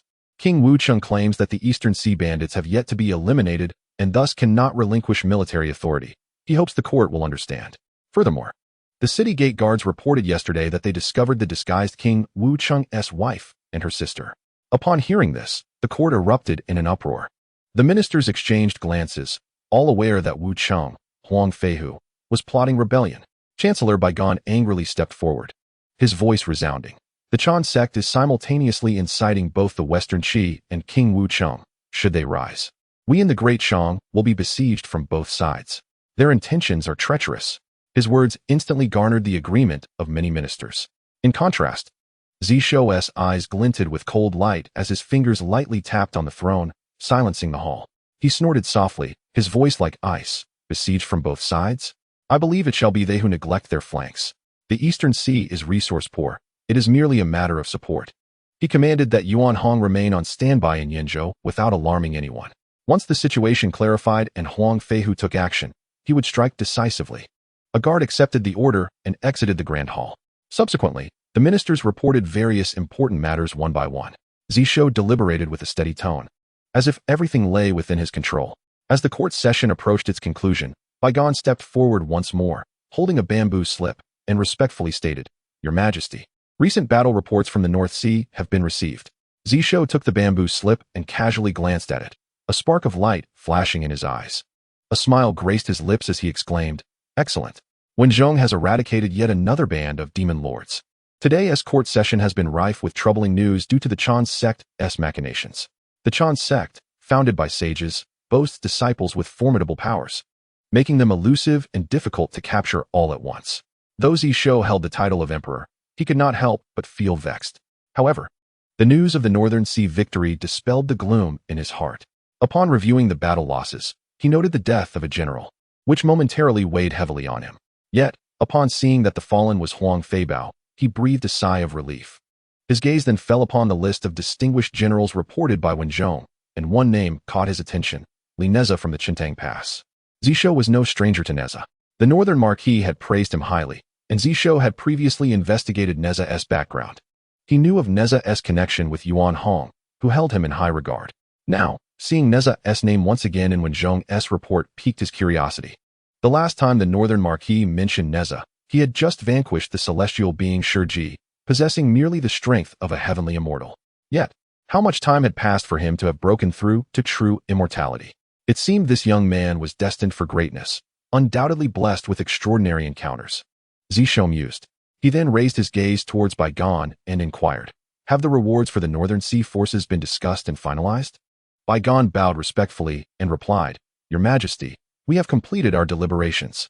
The rewards are as follows: 200,000 Earth Origin Pills, 200,000 Heaven Origin Pills, 200 True Essence Pills, 20 sets of low-grade magical armor, 100 permits for the crafting of low-grade magical artifacts, 3 permits for the crafting of high-grade magical artifacts, 1 True Immortal Grade Tianji Pill, 1 True Immortal Grade Liusu Fruit, and 1 True Immortal Grade Qingqing Lily Grass. The allocation shall be at the discretion of Grandmaster Yuan."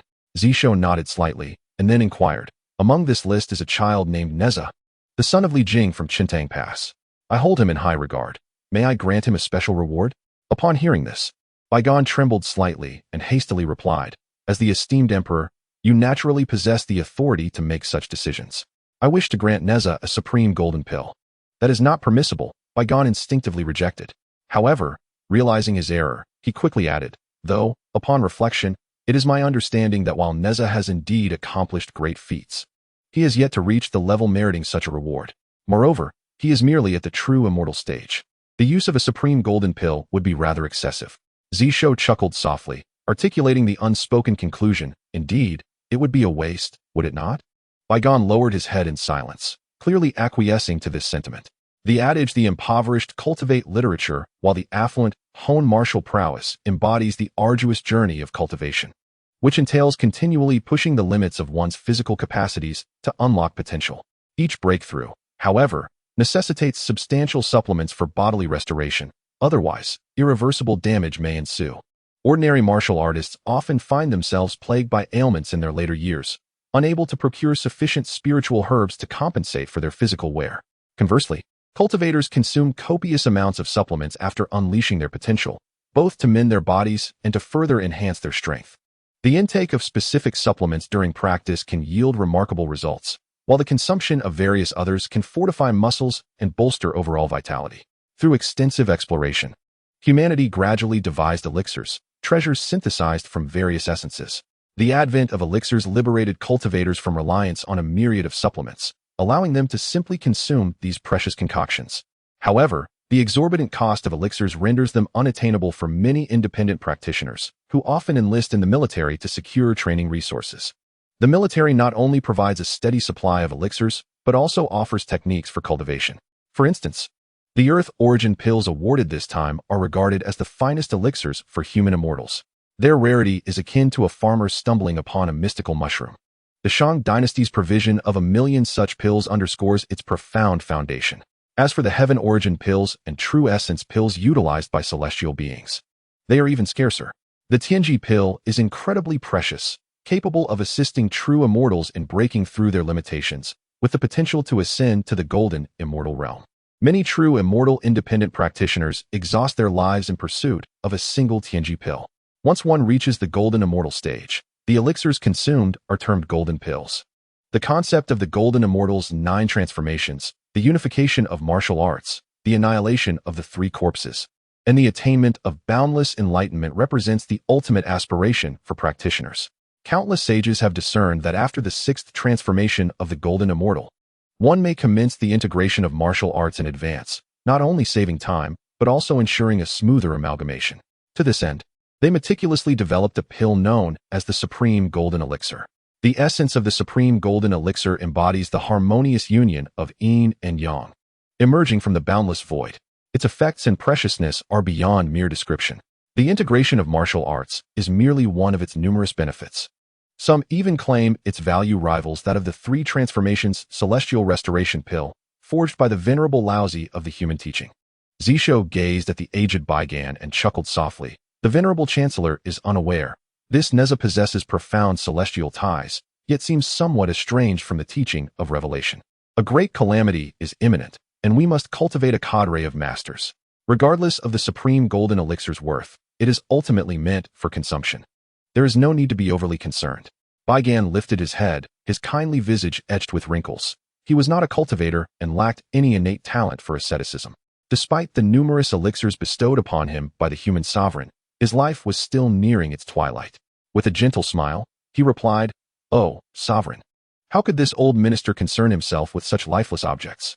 I merely worry that Nezha, with his celestial cultivation, may be unable to absorb the potent essence of the supreme golden elixir. Should misfortune arise, it could lead to dire consequences for him." Zisho nodded in agreement, saying, "Your wisdom is duly noted, venerable chancellor. Let us entrust the supreme golden elixir to Wenzhong for his deliberation." Upon concluding their discussion, Zisho gestured with his hand, and a golden, round elixir soared in from outside the grand hall. This elixir was exquisitely smooth, so much so that the eye could not linger upon it, only perceiving a slanted surface. As the elixir made its appearance, a rich fragrance enveloped the entire hall. Some untrained courtiers, upon inhaling the aroma, felt invigorated, as though rejuvenated by several years. Zisho pointed at the supreme golden elixir, and instantly, azure beams of light encircled it. He spoke with a serene tone. "This elixir is precious. I shall personally deliver it." With that, he waved his hand, and the supreme golden elixir soared from the hall, transforming into a golden streak of light that shot skyward. The elixir moved with astonishing speed, its golden radiance flashing across the sky, emitting an aura that captivated the attention of countless cultivators. Within the city of Chaoga, a wandering cultivator looked up at the heavens, his eyes filled with avarice. The supreme golden elixir. There can be no mistake. A surge of greed welled within him, but upon noticing the imperial aura entwined around the elixir, he forcibly suppressed his desires. He lamented, "I wonder who has achieved such a great feat to acquire a supreme golden elixir. We wandering cultivators may never have the chance to refine one in our lifetimes." Resolutely, he clenched his teeth and declared, "To hell with it. I shall enlist." After the supreme golden elixir departed from Chaoga, more wandering cultivators caught sight of it, their greed eclipsing their rationality upon sensing its aura. Yet, the elixir's speed was remarkable, disappearing in the blink of an eye, leaving no room for contemplation. Enough hesitation will lead to defeat. A fervent wandering cultivator, driven by impulse, retrieved a bowl and, invoking a spell, cast it upwards while exclaiming, "Gather." The bowl suddenly radiated a milky white glow, advancing towards the boundless golden elixir. However, as it approached within a yard of the elixir, it abruptly vanished, as if a peculiar space enveloped the golden elixir, consuming the bowl. The scattered cultivator slapped his thigh in despair, exclaiming, "My bowl! My precious artifact!" He gazed up at the vanished, boundless golden elixir, surrounded by azure beams of light.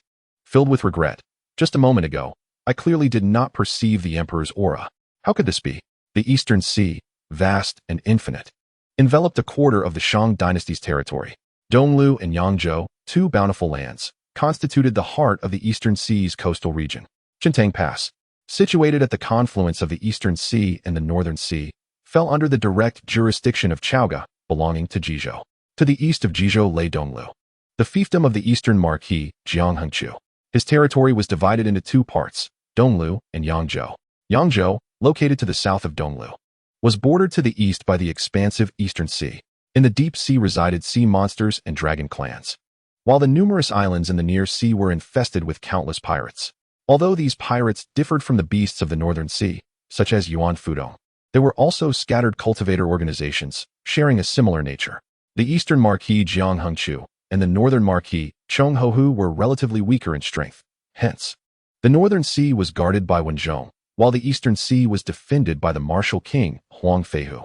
In contrast, the Southern Marquis Yichongyu and the Western Marquis Jichong not only possessed formidable power, but also eradicated all unstable elements in their vicinity. They had spent years gathering strength, subtly approaching the point of contesting with Chaoga, with the Western Marquis Ji Chong being the most formidable among them. At the border of Yangzhou and the Eastern Sea lay the military camp of the martial king, Huang Feihu. The atmosphere within the camp was notably oppressive, with all soldiers donning white sashes, standing solemnly. Such a scale of mourning was typically reserved for emperors or those who had made significant contributions to the state. Huang Feihu ordered the entire army to observe this, for he had lost a brother, Huang Feibao. The report from the Northern Sea had arrived. The news of Huang Feibao's death pierced Huang Feihu's heart like a dagger. Even as a golden immortal, he found it hard to accept this reality. At that moment, in the room, besides him, were his father Huang Gun and another brother, Huang Feibiao. What pained Huang Feihu even more was the recent news. His wife and sister had failed to escape from Chaoga and were likely in grave peril. The weight of these two calamities shook his resolve, making it nearly impossible to breathe. In the silence, Huang Feibiao suddenly slammed his hand on the table. Rising to his feet, "Elder brother, I have already dispatched someone to investigate." Feibao did not perish at the hands of the dragon beard tiger. It must have been that Nezha's doing. "Let me go. I will find an opportunity to kill him." Huang Feihu leaned on the table with his elbows. His head bowed and eyes closed, exuding an air of exhaustion. He raised a hand gently, signaling Huang Feibiao to sit down. "My plans have been exposed. The emperor knows our intentions. It is far too risky to venture out now. We must remain within the army, awaiting the rise of Shiqi." His voice was calm, yet tinged with a suppressed fury. Huang Feibiao let out a heavy sigh, expressing his indignation. How can the emperor of humanity be so muddled? After the teachings of the Chan Sect come to fruition, there will be no more wars in the mortal realm. He could reign eternally, and we would live free from calamities. What nonsense about all things having spirits and predetermined fates. What relevance does that have to us? We cultivate, facing life and death. For our own sake, why should we consider others? We have taken many lives in the pursuit of opportunities, and now we are expected to pity all sentient beings? It is truly foolish. Huang Feihu remained silent, instead turning to his father, Huang Gun, and inquired, "Father, how do you feel after taking the Sanzhuang Butian Dan gifted by the virtuous, true monarch?" Huang Gun calmed himself and replied slowly, "The Sanzhuang Butian Dan is indeed a treasure of the Chan teachings. My old injuries have all healed, and my foundation has been restored. I can continue my cultivation." Huang Feihu nodded, a flicker of coldness passing through his eyes. The virtuous true monarch has promised that should the emperor of humanity fall, those who have not broken through to the golden immortal will receive a Lu Zhuang Zhao Hua Dan, allowing them to ascend to the golden immortal realm and achieve immortality. A Lu Zhuang Zhao Hua Dan can elevate a mortal directly to a golden immortal. Huang Gun shook his head sorrowfully. "It is a pity for your wife and sister. They could have achieved immortality as well." Huang Feihu clenched his fists, his knuckles turning white, and said vehemently, "The enfeefment is driven by the Chan Sect saints. While the saints of the human sect do not participate, and the saints of the intercepting sect turn a blind eye. This is the trend of the times. No one can obstruct it. I shall personally exact vengeance." His eyes reddened. He suddenly shouted, "Summon Huang Ming to see me." The messenger hurried away, and soon after, Huang Ming, wearing a white cloth on his head, stepped in and saluted Wang Wu. Huang Feihu gazed at Huang Ming, his voice low. "I need you to go to the North Sea, conceal yourself, and find an opportunity to eliminate Nezha." Huang Ming, a trusted aide of Huang Feihu, was renowned alongside Zhou Ji, Long Huan, and Wu Qian as the four great true immortals, possessing immense abilities and unparalleled at their level. He was already aware of Huang Feibiao's situation and promptly agreed, "Yes, Wang Wu." As he turned to leave, Huang Feihu called out to him, cautioning, "I am aware of your capabilities, but though Nezha has just entered the true immortal realm, he is remarkably powerful. I have investigated him." Upon entering the North Sea camp, he swiftly slayed the Dragon King, who was also a true immortal. The Dragon King had an incredibly robust physique, rarely encountering rivals of the same realm. Yet Nezha managed to defeat him head-on. His profound cultivation should not be underestimated. It would be best for you to strike while they are engaged with Yuan Fudong, avoiding direct confrontation. Huang Ming smiled confidently, a glint of coldness flashing in his eyes. "Rest assured, Wang Wu. Even if he were a late-stage true immortal, I would not fear him. I have never been defeated among my peers." Chapter 46. The Real Dragon of Huang Feihu nodded, his tone softening slightly. "Take care on your journey. When you return, I shall bestow upon you a Tianji Dan to aid your ascension to the golden immortal realm." Huang Ming again saluted and took his leave. In the southern capital, at the residence of the southern marquis, two guards stood vigilant at the gate, their eyes sharp and their long halberds at the ready. They called out sternly, "Halt! Who goes there?" On the opposite side, a middle-aged man with a square face and yellow eyebrows and hair halted his steps, offering a gentle smile. His voice resonated with warmth as he requested, "Please notify Lord Nanbuaho that Huanglong Zhenren seeks an audience." The guards exchanged glances, one of them nodding in acknowledgement. "Please wait a moment." He then turned and swiftly entered the estate to relay the message.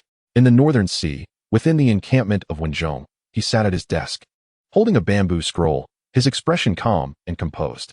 Zhang Guifang stood beside him, wearing a look of exasperation, his tone laced with mild grievance. "Master, could you please say something? The generals under Huang Feibao are too intimidated to approach you directly. Instead, they incessantly pester me, insisting that I use soul extraction to interrogate Nezha. I feel compelled to seek refuge here daily to escape their demands." Upon hearing this, Wenzhong chuckled softly, setting down the scroll and raising his gaze to Zhang Guifang. "Do you believe Nezha is the culprit?" Zhang Guifang paused, then began to ponder earnestly. Over the past few days, he had reflected on this matter repeatedly, resolutely convinced of his conclusion. He replied solemnly, "I believe that even if Longshu were to surpass Huang Feibao, he would still lack the ability to slay him. There must be some underlying issue at play." Nezha, upon arriving in the northern sea, confronted and killed the Dragon King directly. The Dragon King is a formidable creature, having cultivated for millennia, with immense physical strength and vast supernatural powers.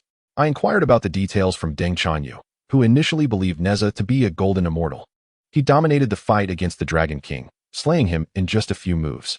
He paused briefly before continuing. Moreover, on his very first day as a general, Nezha killed 2 commanders, indicating that he is not to be trifled with, coupled with the enmity between him and Huang Feibao. Even though he is the brother of the martial king Huang Feihu, I doubt Nezha would show him any mercy. It is difficult to ascertain, in my opinion.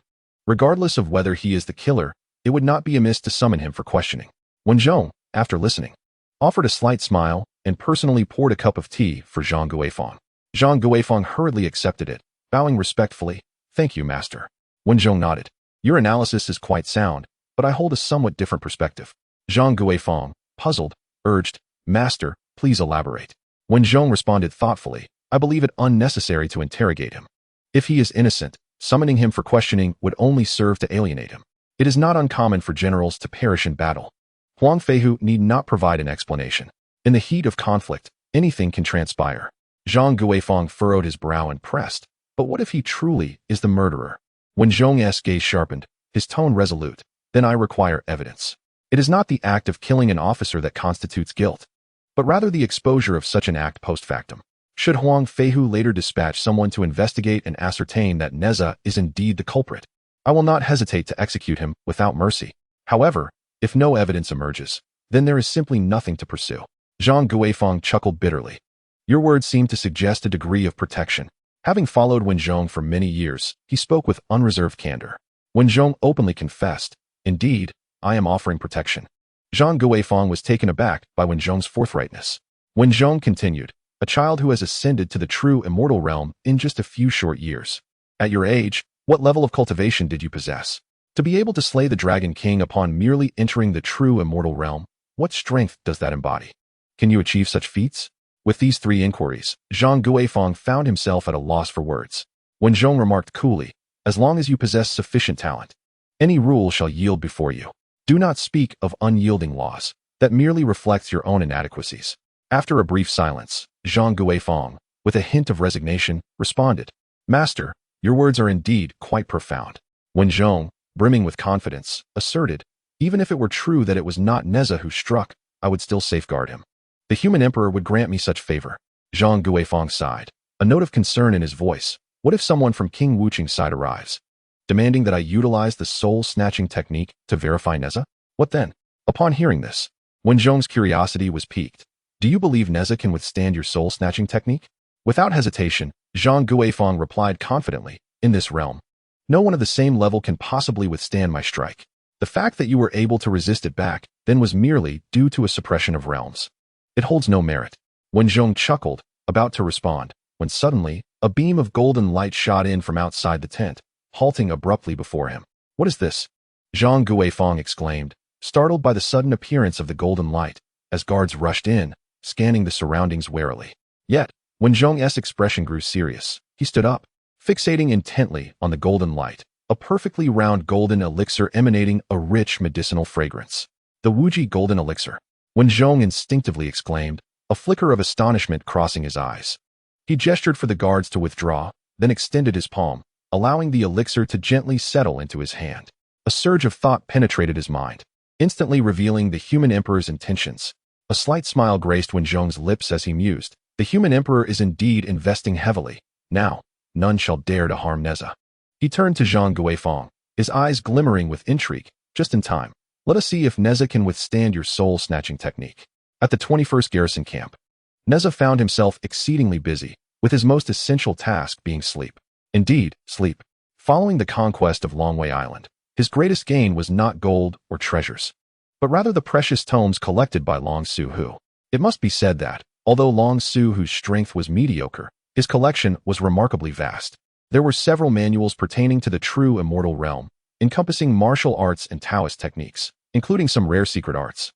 Each day upon awakening, Nezha could feel a significant enhancement in his strength, although his martial cultivation remained at the pinnacle of the early true immortal stage.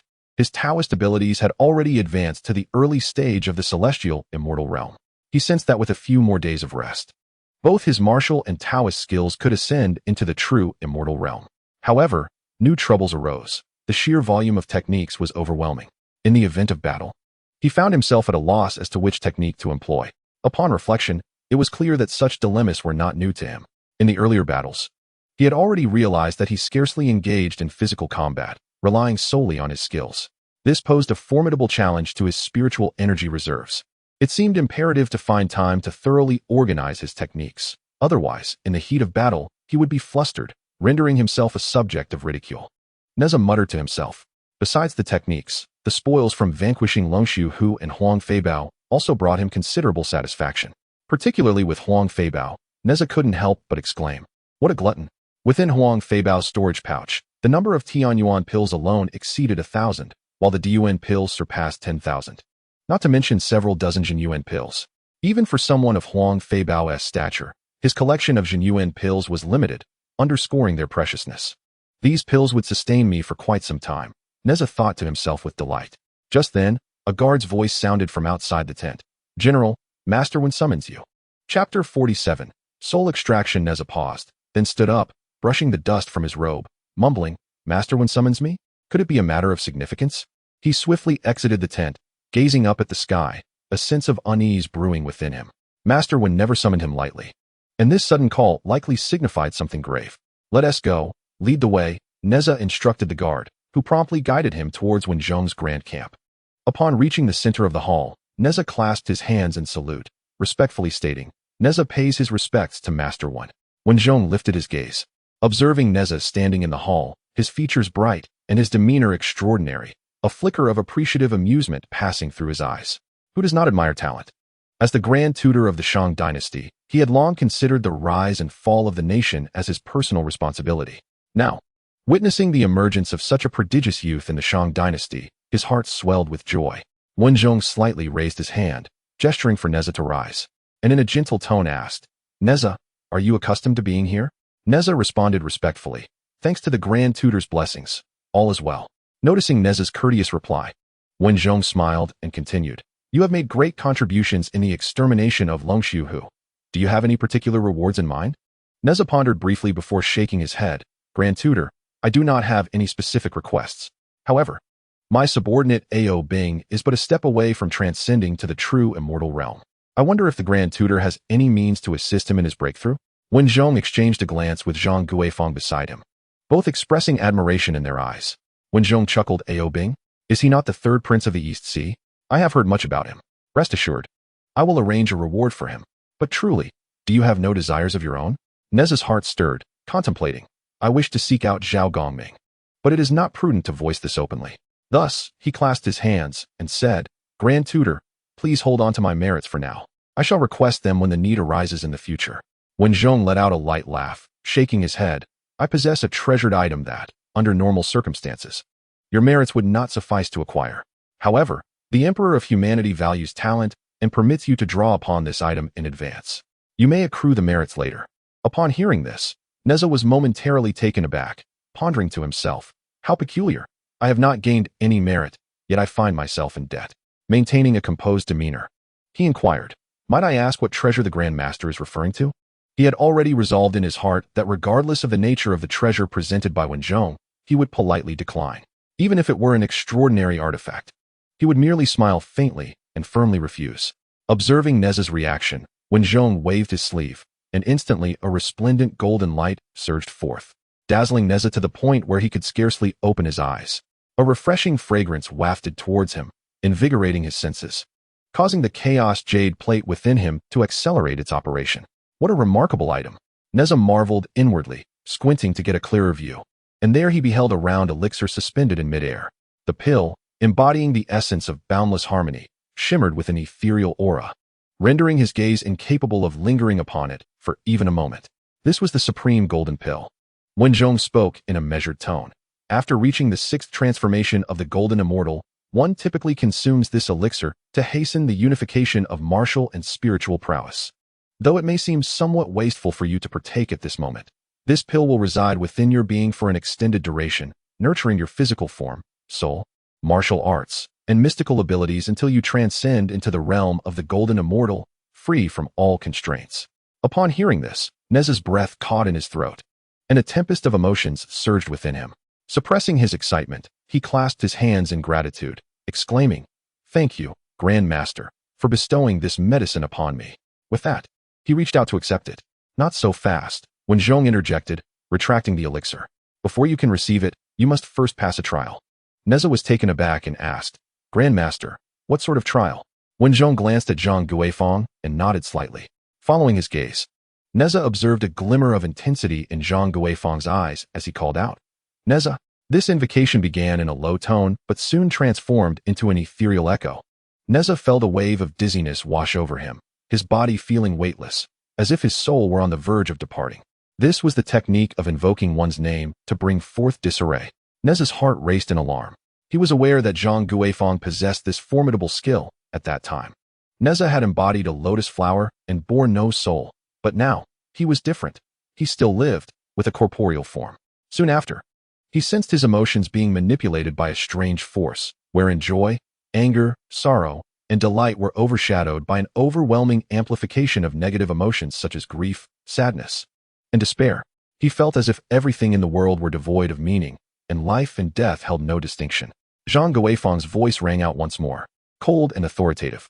"Huang Feibao, is it you who has slain him?" In that moment, Nezha felt utterly indifferent. His own life or death seemed inconsequential, and whether he admitted to it or not mattered not at all. He had no intention of deceit and was on the verge of confessing.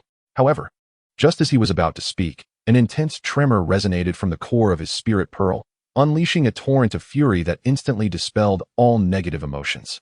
Anger, anger, anger. Nezha's eyes flew open, his gaze like a bolt of lightning, piercing directly at Zhang Guifang.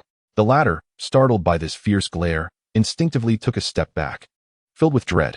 In that fleeting moment, he felt as though he had encountered the most terrifying and perilous entity in existence. A brief encounter that left his mind in disarray. Soon, he realized that it was an illusion, but even faster, he discovered that it was not an illusion at all. When he regained his composure, he found that Nezha's gaze was imbued with a rage potent enough to shake the heavens and the earth. Suddenly, the spiritual energy surrounding Nezha erupted forth, and with a whoosh, fierce flames surged from within him, enveloping his entire being in a blazing inferno. Seeing this, Wenzhong was taken aback. With a swift flick of his sleeve, a golden protective aura unfurled, shielding both himself and Zhang Guifang. However, the temperature of the flames was staggering, instantly melting the stone edifice around them, reducing even the very rock to nothingness. As the structure collapsed, the guards outside swiftly retreated, their eyes wide with terror. Although Wenzhong and Zhang Guifang remained rooted to their spots, the protective aura before them was visibly distorted by the searing flames, as if it could shatter at any moment. Zhang Guifang exclaimed in astonishment, "What manner of fire is this? It is truly terrifying." Wenzhong's expression grew grave as he murmured, "This is the true fire of Samadhi. No wonder Nezha is so formidable. He is no mere mortal." "True fire of Samadhi?" Zhang Guifang asked, her heart racing with trepidation. This flame nearly pierced the protective aura of a golden immortal. What is its origin? Just as Wenzhong was about to elucidate, the situation in the arena shifted dramatically once more. Neza's form began to undergo a violent transformation, his 3 heads and 6 arms manifesting with divine power. One of his arms firmly grasped the fire-tipped spear, its shaft completely engulfed in flames, transforming into a blazing spear of fiery wrath. At this moment, Neza could no longer hear Zhang Guifeng's voice. Only an overwhelming fury surged within him, threatening to burst forth from his very being. He had to unleash this rage. Neza roared in fury, swinging the fire-tipped spear with tremendous force. Run! Wen Zhong, quick on his feet, seized Zhang Guifeng and rapidly retreated several dozen paces. In the aftermath, the golden aura that had previously shielded them was cleaved apart by the fire-tipped spear, causing the flames to spread wildly through the breach, consuming everything in their path. After this strike, Neza's pent-up rage was finally released, and his mind began to clear. He swiftly drew the flames back into his body, and the surrounding temperature began to drop. He surveyed his surroundings, finding himself standing in the midst of a charred clearing, with soldiers gazing at him from a distance, their eyes filled with fear. In the far-off distance, Wen Zhong's eyes gleamed with golden light, while Zhang Guifeng stared in disbelief, her eyes wide. Neza scratched his head, feeling somewhat awkward, and said, "I apologize for earlier. Are you both unharmed?" In another chamber, Wen Zhong regarded Neza intently and slowly inquired, "The true fire of Samadhi. You are the reincarnation of the spirit pearl, are you not?" Neza felt a jolt of surprise, thinking to himself, as expected of the Grand Master of the Shang dynasty. He has seen through my foundation at a glance. He replied candidly, "Your Excellency, you are perceptive. I did not intend to conceal it." Wen Zhong waved his hand, interrupting him, and continued, "As I understand it, the spirit pearl is a treasure of the saint of the demon clan, Lady Nuwa. She did not place you in the northern continent to assist the demon race in their unification. Rather, she assigned you to the southern continent to become the son of Li Jing. What could be the reason for this?" Neza shook his head and replied, "I am equally unaware of this matter." Wen Zhong mused aloud. Could it be that the goddess Nuwa foresaw the impending calamity of the function and deliberately positioned you here to lend aid to the human emperor? Neza inwardly chuckled, realizing the irony of the situation, yet he refrained from voicing his thoughts. He was acutely aware that, according to the original narrative, the Marquis of Shibua and the Marquis of Nanbua would conspire to revolt, while the Marquis of Beibua, though loyal, was perilously close to Chentang Pass. Once Li Jing raised his banner, the Shang dynasty would face a tri-pronged assault, compounded by the treachery of the internal traitors, Shun Gongbao and Daji, rendering the downfall of the Shang almost inevitable. The demise of the Shang dynasty was a consequence of the intricate machinations of various saints, some supporting, others opposing, some tacitly consenting, and others merely fishing in troubled waters. Reflecting on the latter, Neza couldn't help but recall the 2 enigmatic figures from the Western teachings, pondering when they might make their appearance. Once, a remark about his connection to the Western faith was akin to an invitation to a fellow Taoist. Wen Zhong presented the Wujijindan to Neza, stating earnestly, "The human race endures great tribulations. Following the conclusion of the Battle of the North Sea, there will likely be even greater calamities ahead. The future safety of the Shang dynasty will heavily rely on you." Neza promptly bowed in acknowledgement, humbly replying, "Your words are too generous, master. I shall certainly exert my utmost." Upon returning to his own encampment, Neza consumed the Wujijindan. Instantly, a warm current surged from his dantian throughout his entire being, transforming every meridian and silently elevating his cultivation. His martial prowess advanced to the mid-stage of true immortality, while his Taoist skills entered the early stage of true immortality, and they continued to rise steadily, akin to a sapling breaking through the earth, natural and serene. Possessing the creation jade plate allowed for independent cultivation of techniques, and with the addition of the Wujijindan, his ascension was a seamless progression, forming a perfect cycle. Moreover, the Wujijindan would fortify his corporeal form, significantly accelerating his practice of the 9 transformations of the mysterious art. Previously, his physical body had approached its limits, making breakthroughs difficult despite any insights gained. Now, all these shackles had been shattered. Neza closed his eyes, focusing on the surging power within. Contemplating, the calamity of the function approaches. I must hasten my cultivation to secure an invulnerable position amidst this impending disaster. Just as Neza was immersed in the profound sensations brought forth by the Wujijindan, a guard rushed in to report, "General, a man claiming to be Chi Feng seeks an audience, stating he is your friend." Chi Feng. Neza softly repeated the name, his mind conjuring the figure who had inadvertently facilitated his acquaintance with Bai Shao and the fortuitous learning of the 9 heavens true scripture. Indeed, Chi Feng had rendered him significant assistance, albeit at the expense of his mentor, Song Yu. When Song Yu departed, his gaze towards Chi Feng had been quite complex, leading Nezha to believe that misfortune had befallen him, yet here he was, alive. Let him enter, Nezha commanded. Moments later, Chi Feng strode into the tent, bowing respectfully, greetings. Generally, Nezha scrutinized him, a slight smile playing at the corners of his mouth as he jested. Still alive, are we? Chi Feng silently scoffed at the remark, thinking to himself, what kind of statement is that? Yet, he dared not show any disrespect outwardly, for he sought assistance. He chuckled awkwardly and replied with deference. Thanks to the general, I am well. Nezha's smile faded as he adopted a serious demeanor, inquiring, speak, what brings you to me? Chi Feng earnestly explained, General, my master, Song Yu, has been confined by Ning Changfeng of the Ning family in Binzhou for reasons unknown. He instructed me to seek your aid, claiming only you can rescue him. Upon hearing this, Nezha raised an eyebrow, recalling Song Yu. Previously, he had sent Song Yu to the Ning family to pilfer the jade, clear, true, immortal scripture of the Chan Sect, with a deadline of 1 month. However, due to a recent surge in affairs, he had nearly forgotten about it.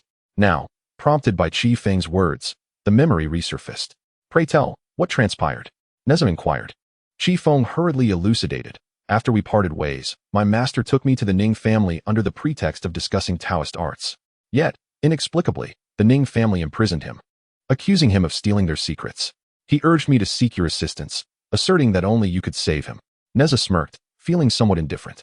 When Song Yu had previously troubled him, he had refrained from escalating matters, considering him an elder from Yuchuan Mountain, and had thus made a mere casual move. Now that Song Yu was captured, he was reluctant to intervene further. From what I know, the Ning family in Binzhou not only has Ning Changfeng, a true immortal master, but also numerous elders and powerful recluses within their ranks. Even if I were to intervene, it would likely be futile, Nezha remarked with a feigned air of resignation.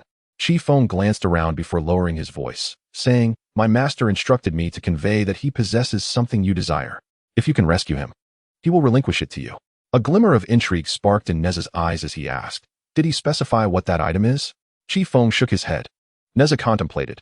Could it be that Song Yu is fabricating this to deceive me into rescuing him? Yet, upon reflection, since he was captured for theft, he may indeed have successfully acquired the jade, clear, true, immortal scripture, but failed to escape in time. The allure of the jade, clear, true, immortal scripture from the Chan Sect was undeniably compelling for Nezha, as he was uncertain when he might attain the cultivation methods of a true immortal if he did not join the sect. With this thought, Nezha resolved within himself. He turned to Chi Feng, chuckling. Although the journey to the Ning family is fraught with peril, one must acknowledge that despite our brief acquaintance, Song Yu and I have forged a profound camaraderie. Let us deliberate further. Chapter 49. Application to the Ning residents. Just as the two were strategizing on how to rescue Song Yu, Ao Bing and Ma Yuan entered. Ao Bing queried, I heard someone has arrived? Ma Yuan, spotting Chi Feng beside Nezha, expressed mild surprise and teasingly remarked, well, if it isn't the background brother. Chi Feng offered an awkward smile, refraining from responding. Nezha, curious, inquired, why haven't I seen Bai Xiao in recent days? Ao Bing replied, she has gone mushroom picking. Are there mushrooms in the East Sea? Nezha queried, somewhat perplexed. Who knows? Ao Bing shrugged, but this girl has always been fond of causing trouble. I hope she does not encounter any danger. Bai Xiao remarked that she had grown weary of the everyday fare in the military camp and desired a change in flavor. Ma Yuan added to the conversation. Observing that they had shifted to casual chatter, Chi Feng, feeling anxious, interjected, excuse me, General, but perhaps we should discuss how to rescue my master. Nezha returned to the matter at hand and smiled. Oh, my apologies, let us continue. Rescue whom? Ao Bing inquired. Nezha briefly recounted Chi Feng's intentions and communicated telepathically. Perhaps Song Yu has obtained the true celestial text of the jade purity method. I intend to investigate. Understanding the gravity of the situation, Ao Bing cautioned, the Ning family in Binzhou likely has several true celestial beings guarding it. We should infiltrate and gather intelligence beforehand. Nezha nodded, I will sneak in, while you wait outside to assist. After rescuing Song Yu, you take him away first. I will cover our retreat. After pondering for a moment, Ao Bing asked, what about the camp? If we leave, who will manage it? Ma Yuan will suffice, Nezha replied without hesitation. After a brief discussion, they decided that Ma Yuan would temporarily oversee the camp's affairs while Nezha and Ao Bing set out for the Ning family in Binzhou to prepare for Song Yu's rescue. Following a great battle, Ao Bing was rewarded for his valor and successfully broke through to the true celestial realm, greatly enhancing his power. Now, alongside Nezha, he set forth with confidence on their journey to Binzhou. They traveled tirelessly and reached the Ning family estate in less than 2 days. Nezha transformed his appearance into that of a Daoist in his 20s, suppressing his cultivation to the human celestial realm. He instructed Ao Bing, "You will wait outside. I will infiltrate and assess the situation and the number of true celestial beings present." The Ning estate spanned thousands of acres and was quite grand, necessitating numerous servants and various professionals. Upon arriving at the estate's entrance, Nezha inquired with the attendants and located the recruitment office. Daily, new servants joined or departed from the Ning estate, and Nezha queued like any ordinary person for an interview. Being in the mid-stage of the human celestial realm, he hoped to apply for a patrolling security position, providing a reasonable excuse to roam the estate freely. Applicant number 38, Yuan, called the recruitment officer. Nezha rose from his seat and responded loudly, "Present." Once inside the interview room, Nezha slammed his hand on the table in frustration. "I am a dignified human celestial, and you expect me to wash dishes? This is outrageous." The recruitment officer glanced at him with annoyance and replied, "We are hiring for the kitchen. If you do not want the position, leave. Did you not see the job classifications when you entered?" "Ah, there are classifications?" Nezha was taken aback, as he had not paid attention, given that his purpose was not to seek employment. He chuckled awkwardly. "Well, I wish to apply for the position of a guard. Turn left upon exiting, and the 4th room is yours," the recruiter patiently replied. As Nezha once again queued to enter the guard recruitment room, the recruiter inside inquired, "Name?" "Inming Ghost Hand Ma Yuan." "No aliases, please." "Your cultivation level?" "Mid-stage human immortal." The recruiter casually tossed Nezha a stone, saying, "Crush this." Nezha grasped the stone, feigning great effort, and subsequently shattered it. The recruiter nodded and handed Nezha a contract, stating, "Sign this. You will receive 2.5 immortal essence pills per month." 2.5? That's rather meager. Nezha complained instinctively. The recruiter retorted, "Will you take the job or not? There are plenty who will. This is the largest and finest family in Binzhou. Do you think just anyone can join? I'll take it." Nezha quickly agreed and signed the contract. The recruiter waved his hand. "For hours a day, 5 days on, 2 days off. You may go." Nezha's eyes brightened. He mused, "The treatment is quite decent." The duties of a guard were simple, standing watch and patrolling. After completing his daytime responsibilities, Nezha, once everyone had retired for the night, discreetly opened his eyes and stepped out of his room. The entire Ning residence was under a monitoring array. Any sudden intrusion would raise alarms. Yet entering through the front posed no such risk. Although the Jade Purity method contained descriptions of formations, Nezha had studied the Celestial Immortal Edition while Ning Changfeng delved into the True Immortal Edition. Each had their specialization, and there was no need for him to take unnecessary risks. Despite the late hour, the Ning residence was brightly lit, with guards occasionally patrolling. Nezha whispered, "True form. No shadow." Instantly, his aura completely retracted, and the surrounding light illuminated him without casting a shadow. Invisibility. Nezha cast another spell, and his entire body vanished from sight. He sensed the mark implanted within Songyu, and then, with a leap, he ascended to the rooftop. Scaling over more than 10 walls, Nezha found himself before a 3-story pavilion. Guards surrounded the pavilion, but they were merely at the human immortal level. As Nezha approached, he discovered an additional layer of detection array surrounding the pavilion. This array would alert to any forced entry or destruction, presenting a considerable challenge. Nezha soared into the air, circling the pavilion, noting that while the exterior appeared as a 3-story building, the interior was interconnected, resembling a pagoda. He halted at approximately the 2nd floor. Sensing that he was aligned with the mark, Songyu should be located at this level. Closing his eyes, he extended his consciousness into the pavilion, attempting to communicate with Songyu. Fortunately, due to the presence of the mark, a connection existed between them. He conveyed, "Songyu, do not make a sound. It is Nezha. Can you hear me?" After a brief silence, an excited voice resonated in his mind. "I can hear you. Are you here to rescue me?" "Yes." "Please describe your situation." "There is a detection array outside, and I cannot enter," Nezha calmly remarked. Songyu, in a state of urgency, responded, "This house is a tower. A treasure known as the Demon Suppression Tower, which contains an array. The array that has ensnared me is called the 7 Stars Soul Lock Array. Within it, I am unable to wield my powers or escape." Nezha listened intently, and then said, "I will ascertain the general situation, but first, I need to confirm one thing." "What is it?" "Have you obtained the true celestial verses of the Jade Purity method?" "I have." "Recite a couple of lines." Nezha, do you still not trust me?" "Enough with the chatter. If you have it, recite a couple of lines." Chapter 50. The Emerald Wave Pool, the rushing tyrant with no other choice. Song Yu recited a passage from the true celestial verses of the Jade Purity Method. Although Nezha did not fully comprehend it himself, he sensed the essence of the text. "All right, you stay here for now.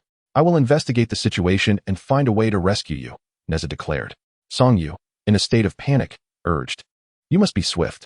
Ning Chongfeng is not in the residence. Only a few elders are present. He could return at any moment." Nezha replied nonchalantly, "I understand. But I need to thoroughly examine the strength within the residence." With that, he departed the area. Nezha was not entirely convinced by Song Yu's words. After all, to persuade him to rescue him, Song Yu would likely downplay the presence of formidable experts to avoid instilling fear. Using the creation jade plate, Nezha was highly sensitive to cultivation levels, although this sensitivity had a short range, typically only perceptible upon encountering individuals.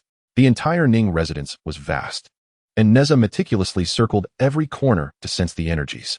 He detected approximately 4 mid-stage true immortals, each aura more formidable than Ma Yuan, rivaling that of Ao Bing. With a leap, he exited the Ning residence and surveyed the surroundings, confirming the absence of any beings above true immortals. At this point, dawn was approaching. Nezha chose not to return to the residence, but instead sought out Ao Bing to deliberate on the next course of action.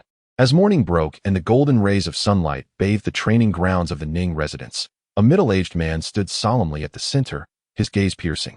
Before him stood a row of young disciples, each appearing no older than 15. The man, stern and unsmiling, spoke in a resonant voice in this assessment. "Yaozu has distinguished himself remarkably. At the tender age of 12, he has already advanced to the human immortal realm. What a prodigy. He rivals the grace of our family head in his youth."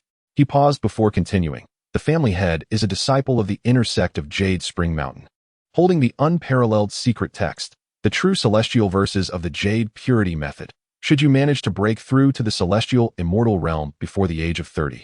The family head will personally advocate for your admission as a disciple of the inner sect.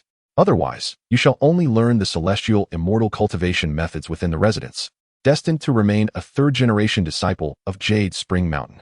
At this moment, Yaozu from the crowd curiously inquired, "Mr. Sun, I have heard that Jade Spring Mountain possesses not only the Jade Purity Method but also the 8-9 Profound Arts. Is that true?" Mr. Sun nodded. "Indeed, however, that pertains to martial arts techniques. Martial arts, my dear, should not lose sight of the fundamental in pursuit of the trivial." Yaozu inquired further, "I have heard that within the 8-9 mysteries, there exists a technique known as Law of Heaven and Earth, which can elevate one's stature to several tens of feet and possesses the might to sever rivers with a single strike. Is that true?"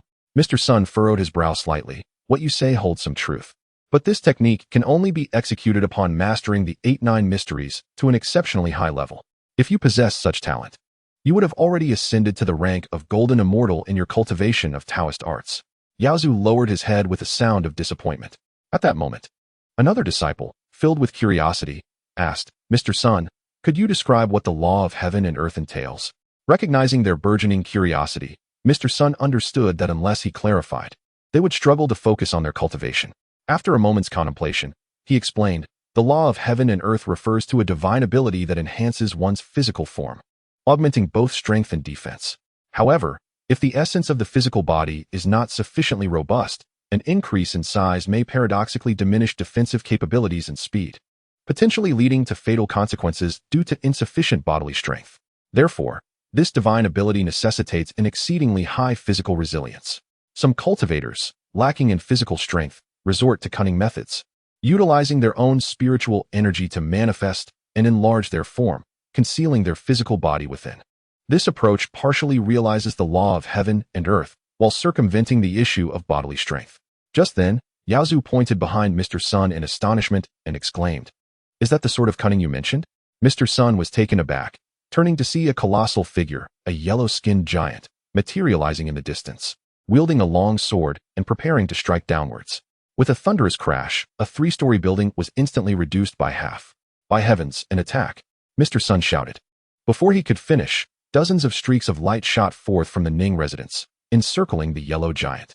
"Who dares to be so audacious? State your name." An elder from the Ning residence barked.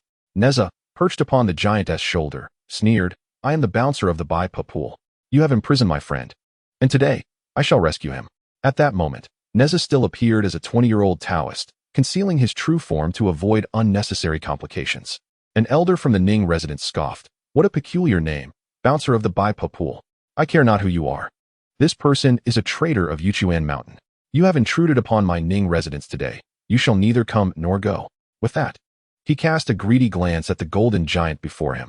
Nezha, observing the speaker, thought to himself, you have a bit of wit, for you just uttered my next Taoist title.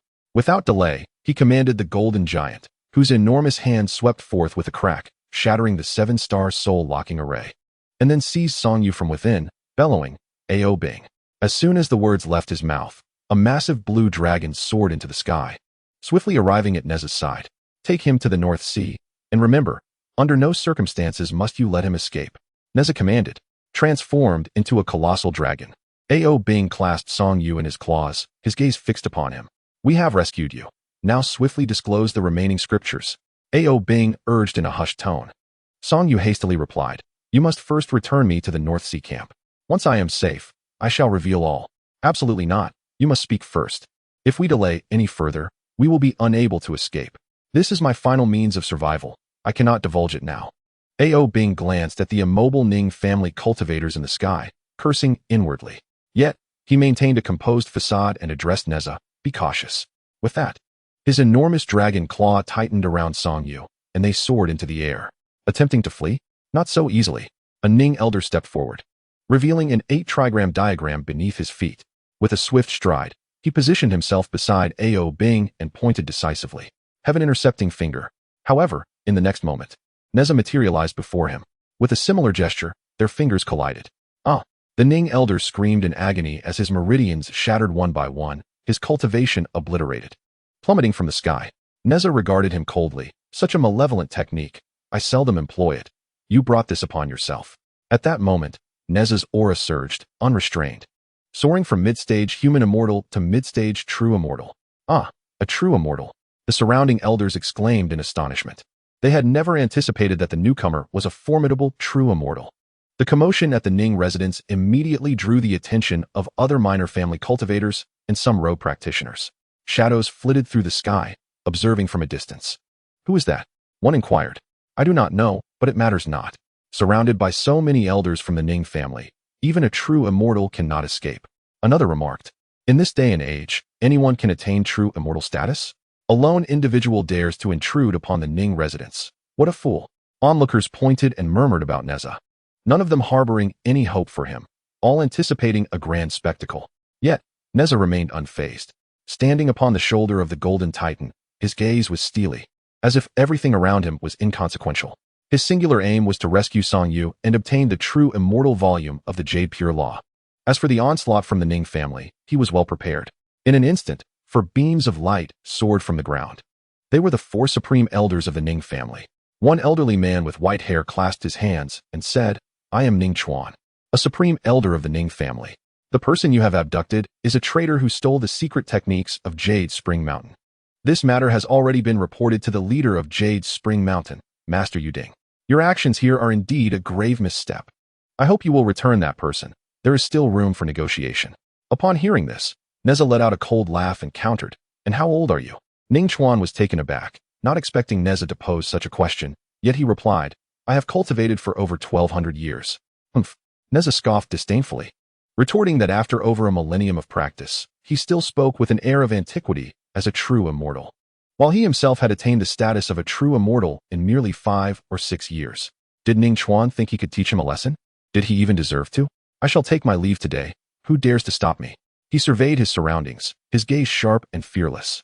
With a flick of his hand, he stowed away the Bagua cloudlight scarf and the Taiyi sword into his storage pouch, casually stating, I need not rely on magical artifacts to eliminate you insignificant creatures. Another elder, Ning Chun, furrowed his brow, his voice cold as he remarked, Friend, you appear to be merely at the mid-stage of true immortality. We have 4 true immortals here. Though your golden strength artifact is formidable, if you wish to depart today, it may very well be a pipe dream. Ning Chuan let out a derisive laugh. 5 or 6 years. Such a rate of cultivation.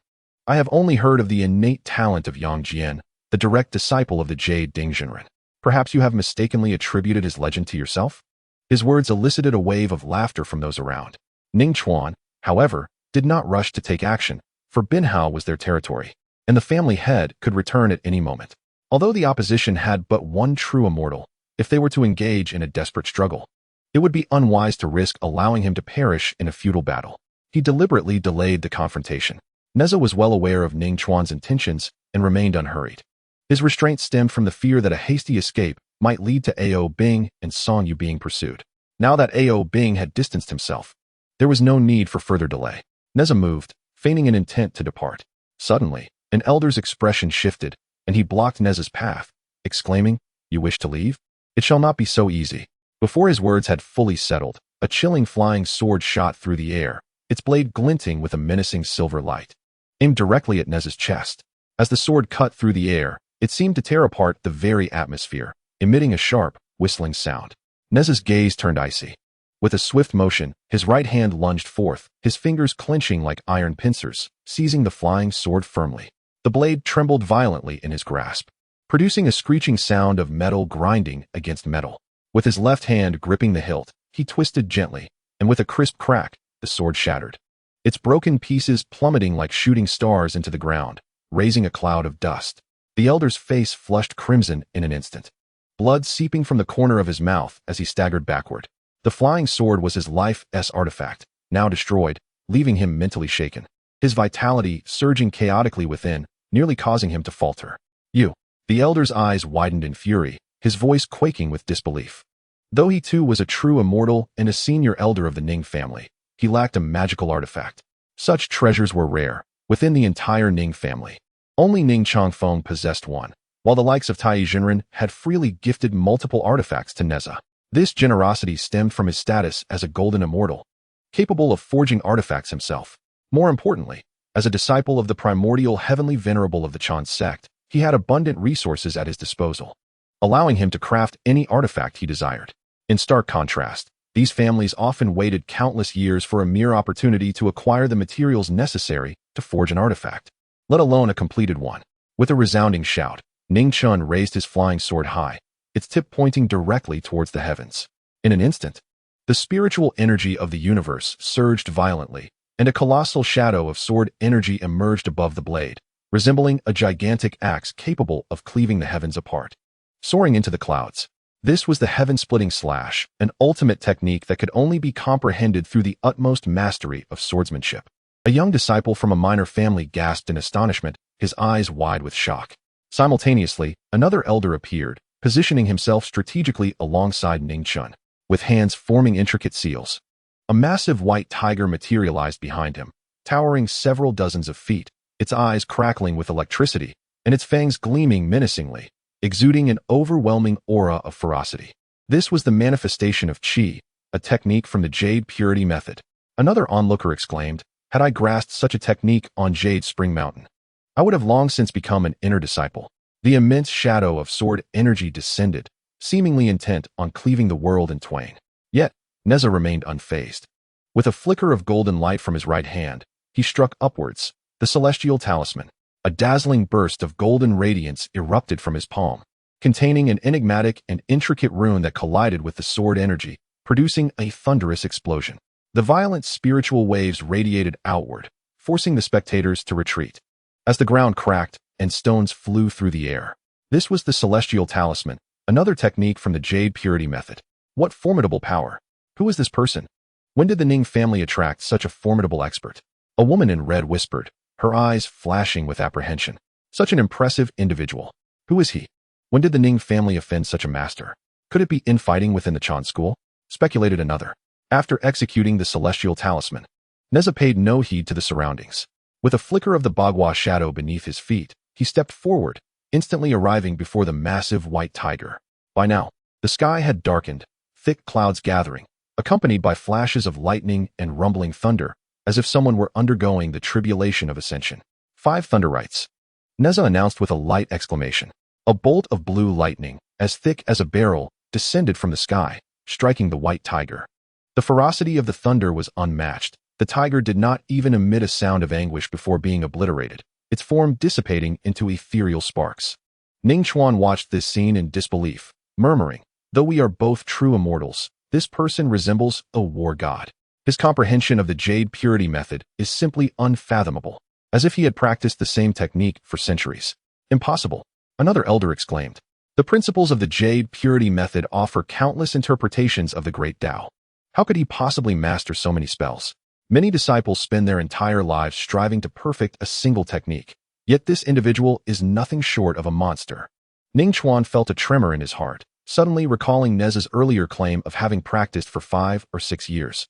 And a tumult of shock surged within him. How could such a prodigy appear in a small place like Binzhou? Suppressing his astonishment, he commanded with authority, "Form the heavenly fire exorcism array." Instantly, all the elders seated themselves cross-legged, their spiritual energy soaring skyward, coalescing into a massive formation that enveloped the entire Ning residence. Within the formation, flames surged and waves of heat rolled forth, as if intent on reducing everything to ashes. Nezha let out a cold smirk, his feet shifting with fluid grace as he executed the dragon's 8 steps. In an instant, his figure fragmented into countless afterimages, darting left and right, effortlessly bypassing the constraints of the formation, and he swiftly appeared before Ning Chuan. The elder blocking his path was taken aback. What kind of technique is this? That last move was certainly not the Jade Purity method, but rather a form of martial arts. Ning Chuan's expression shifted drastically, as the heart of the formation. Retreating would cause its collapse. In this dire moment, he drew his long sword, its blade gleaming like a rainbow as he aimed a direct strike at Nezha. Unperturbed, Nezha clamped the sword firmly between 2 fingers, twisting with a decisive snap, and the sword shattered with a resounding crack. With a flick of his wrist, he hurled the broken blade like lightning towards a nearby elder rushing to assist. The elder, unable to evade, was pierced through the shoulder, blood gushing forth. Without pause, Nezha reached out and seized Ning Chuan's wrist, twisting it with tremendous force. Ning Chuan felt an overwhelming power surge through him, compelling his body to turn involuntarily. Nezha stepped forward and struck with a palm, the 9 nether palm. There was a loud thud as Ning Chuan spat blood. His form soaring like a kite severed from its string before crashing heavily to the ground, creating a deep crater upon impact. At that moment, the elder who had previously utilized the condensed chi transformation technique arrived to lend support, unleashing a palm strike. The Gale Seal. Nezha sidestepped gracefully, delivering a gentle clap with his palm, employing the heavenly secrets of the 9 heavens to dissipate the elder's palm force. Seizing the opportunity, he grasped the elder's neck and, with a swift twist, broke it with a sharp crack. Without hesitation, he invoked the mystical pivot of the 9 heavens, condensing the lingering Gale Seal into a spherical form, which he then hurled back at Ning Chuan. Ning Chuan attempted to block with his sword, yet was still sent flying several dozen feet, his internal energy churning, his complexion as pale as paper. "Impressive," exclaimed a young man in astonishment. "Is this what martial arts truly is? It feels far from trivial." An elder beside him replied thoughtfully, "To forcibly convert the lingering Gale Seal into one's own spiritual power is not merely martial arts. It intertwines aspects of Taoist technique as well. Who could this individual be? Such a prodigy, surely not one to remain in obscurity." The elder stroked his beard in contemplation. "This person masters both martial and Taoist arts in their entirety. We are no match for him." Ning Chuan gritted his teeth and called out, "All disciples, heed my command. Retreat at once." Upon hearing his words, all disciples of the Ning family and the injured Ning Chuan scattered in panic. The observers among the Ning family members were thrown into chaos, rushing to flee the premises. Initially, they had gathered to witness the spectacle, never anticipating that within mere moments, 2 of the 4 true immortal elders would fall.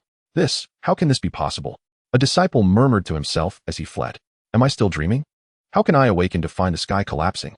In the heavens above, Ning Chuan hastily called out to Nezha, "Senior, we acknowledge our fault in this matter. We beseech your forgiveness for any offense." As he spoke, he tossed his storage bag towards Nezha. "I observed that my esteemed predecessor employed the Jade Purity method, suggesting that even if he were not from Jade Spring Mountain, he must certainly be a disciple of the teaching of unveiling. I humbly beseech you to show mercy." The head of our household, Ning Changfeng, is also an inner disciple of Jade Spring Mountain, and he will surely express profound gratitude in due course. Ning Chen's words, a blend of supplication and veiled threat, were intended to instill caution in Nezha by referencing Jade Spring Mountain and the teaching of unveiling. Nezha cast a cold glance in his direction, but offered no reply. The multitude of onlookers was too vast. Should he choose to eliminate them all, it would inevitably lead to greater turmoil. Moreover, his objectives had already been accomplished, rendering further entanglement unnecessary. It would not be difficult to trace the actions back to him, and he had no desire to linger. Without uttering a word, he turned and departed, and none dared to obstruct him. In truth, Nezha's initial purpose was to acquire the jade purity method. However, approaching amicably would only cause others to perceive him as a fool. Thus, he resorted to this method to achieve his goal. Such is human nature. When one speaks kindly, they are deemed naive. It is only through force that one earns respect and recognition. Nezha chuckled inwardly, his form flickering before vanishing into the sky. Ning Chun watched Nezha's retreating silhouette, exhaling a sigh of relief, though his heart remained unsettled. The surrounding cultivators began to murmur, "Who exactly is this individual? He seems to have appeared out of thin air. I have never encountered him before." A cultivator whispered, his eyes filled with confusion. "We must report this immediately to the head of the household. This person, of unknown origin, has effortlessly slain 2 true immortals. He is certainly no ordinary being." Another cultivator, with a serious demeanor, hurriedly turned to relay the news. "I suspect this individual is the embodiment of a formidable expert from the teaching of unveiling. Ning Chongfeng of the Ning family must have offended a high-ranking figure from the teaching, leading to this chastisement. With the fall of 2 true immortals, the Ning family is undoubtedly on the path to decline," declared an elder cultivator, stroking his beard with certainty. "The decline of the Ning family? Does that not signal the rise of my Song family?" A young man from the Song family couldn't help but chuckle softly, a glimmer of delight in his eyes. "Humph. If the Ning family falls, the Zhao family remains. Do you think your Song family is worthy of rising?" Someone retorted with a scoff, dripping with disdain. "You." The Song family's disciple's expression darkened, ready to retaliate, but was restrained by a companion beside him. Among the crowd of Ning's household, Ning Yaozu, who had previously received praise from his mentor, clenched his fists, determination gleaming in his eyes. He murmured resolutely, "The path of dual cultivation in martial arts is the true way. From this day forth, I shall practice martial arts. One day, I will become a true powerhouse." The surrounding discussions surged, filled with astonishment, excitement, and clandestine calculations. The decline of the Ning family had become inevitable, and this upheaval would undoubtedly stir a new tempest in the North Sea. In the North Sea, at the encampment of the 21st Army, A.O. Bing held the true immortal edition of the Jade Purity Method, his brow furrowed as he gazed intently at Song Yu. "What is the 12th verse? And what about the 48th? What precedes the 48th verse?" Song Yu, with a respectful demeanor, answered each question, his tone as smooth and flowing as water, devoid of any hesitation. Albing nodded thoughtfully, then suddenly inquired, "What is the 13th sentence?" "Huh, why does your response differ from the previous one?" Song Yu was momentarily taken aback, a hint of grievance crossing his face. "General, did you not ask about a different sentence earlier?" Albing laughed heartily, patting his forehead. "Is that so? Look at my memory, I truly am muddled." He handed the Yuching method to Nezha beside him, speaking with a light-hearted tone. "Well, there should be no issues." Nezha nodded and addressed Song Yu. "From now on, you shall remain in my army as a commander. We happen to be in need of 2 commanders. As for why we are short-handed, do not inquire further. With my presence, no one shall dare to touch you. Once the storm has passed, you may leave or stay at your discretion." "Thank you, General Li." "Thank you, General Li." Song Yu hurriedly expressed his gratitude. Nezha took the method, intending to peruse it, when a gentle breeze swept by, and Bi Xiao gracefully approached. Her gaze swept over, landing on Albing, with a teasing tone. "I heard from Ma Yuan that you went to rescue someone?" Before her words could settle, her attention was captured by the technique in Nezha's hands. A glimmer of curiosity flickering in her eyes. "Oh, what is this?" Chapter 53. The witty Huangming. Nezha raised the technique in his hand casually, replying, "The Yuching method of true immortals from the Chan Sect." Upon hearing this, Bi Xiao's eyes instantly lit up, reaching out to snatch the method, exclaiming, "Let me take a look. I want to see what this Chan Sect's technique is truly about." Nezha allowed her to take the technique, only cautioning, "The techniques of the Chan Sect differ significantly from those of the Jie Sect. If a non-disciple of the Chan Sect employs their techniques outside, they will face pursuit. As a disciple of the inner sect of the Jie Sect, you must exercise caution." Bi Xiao, however, remained unfazed, scoffing. "You should inquire about which of the 12 golden immortals of the Chan Sect could match my sister. Those who dare to trouble me shall face my wrath. Furthermore, I have no interest in learning any so-called Chan Sect techniques, let alone the true immortal chapter. Even the golden immortal chapter does not pique my interest. The Yuan Huang Shanqing method of the Jie Sect is right here on Sanxian Island, and I couldn't be bothered to flip through it. I'm merely curious about what this Chan Sect technique contains." She casually flipped through a few pages, shaking her head. Utilizing standard spiritual power arrangements to form various functional great formations, the Tao is formless, Water has no constant momentum. How could one deduce it using common logic? Such formations can only serve a singular function. They are trivial. She turned a few more pages, her brow knitting tighter. Using the 8 trigrams to predict future destinies? All things possess spirit and have their own determinate nature. How could one attempt to predict? Nonsense. Bixiao glanced through a few pages, her interest waning, and tossed the technique back to Nezha, her tone laced with disdain. You need not expend effort to learn this. Once you cultivate to the golden immortal level, accompany me to Sanxian Island, and I shall have my sister personally take you to meet our master, the Tongtian teacher, to request an inner disciple's position for you in the Jia sect. By that time, not only the true immortal chapter, but even the golden immortal and great Luo chapters of the Yuan Huang Shangqing method shall be available for your perusal at your leisure. Why bother with this effort? Upon hearing this, Nezha's eyes sparkled with a glimmer of hope as he exclaimed, Is it truly so? If I could ascend the great tree of the Tongtian, what would the old rogue Taiyi matter? I could soar directly. However, he quickly regained his composure, sensing the gravity of the situation. In the latter phase of the function, Zhao Gongming and the 3 sisters of the Miaos were suppressed, and even the Tongtian, despite personally orchestrating the grand array of myriad immortals, ultimately succumbed and was taken away by Hongjun, leaving the disciples of Jie Jiao with heavy losses. If he were to associate himself with the Tongtian and become an inner disciple, he would undoubtedly be embroiled in a great calamity. This was perilous, absolutely unacceptable. Resolute in his decision, Nezha vowed not to take the Tongtian as his master, yet he maintained an impassive facade, smiling as he remarked, We shall discuss it later. He then turned to Ma Yuan and inquired, Would you like to take a look? Since following Nezha, Ma Yuan had performed commendably, and Nezha had not been unkind to him. Previously, Nezha had allowed Ma Yuan to peruse the Yuqing Fa Tianxianpian. Before Ma Yuan could respond, Ao Bing interjected, Let us refrain from showing him for now. In my previous observations of his practice of the Yuqing Fa Tianxianpian, he ended up spitting blood. The simultaneous cultivation of these 2 sects techniques, one yin and one yang, requires an unprecedented mastery, which an ordinary person cannot manage. He has yet to grasp the Tianxianpian. If you show him the Jinxianpian now, it would only disrupt his mental state. Nezha nodded in agreement, fully comprehending the truth in Ao Bing's words. With the assistance of the creation jade disc, he could cultivate the 2 techniques of the Chan Sect to an elevated realm, achieving profound understanding and natural synthesis.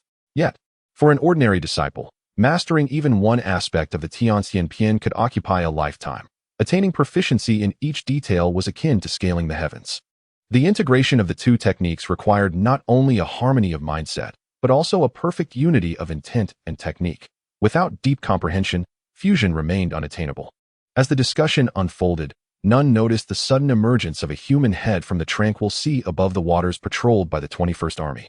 The figure was none other than Huang Ming, one of the 4 true immortals under Huang Feihu's command. Observing the 21st Army's encampment from a distance, he murmured, Strange. Ever since my arrival, this place has been eerily calm. Not a battle has been fought. I haven't even had an opportunity to strike. His brow furrowed as he pondered. With my unparalleled strength at this level, the entire 21st Army consists of mere kittens. None can match me. Perhaps I should charge in and slay them before departing? This notion was quickly dismissed. No.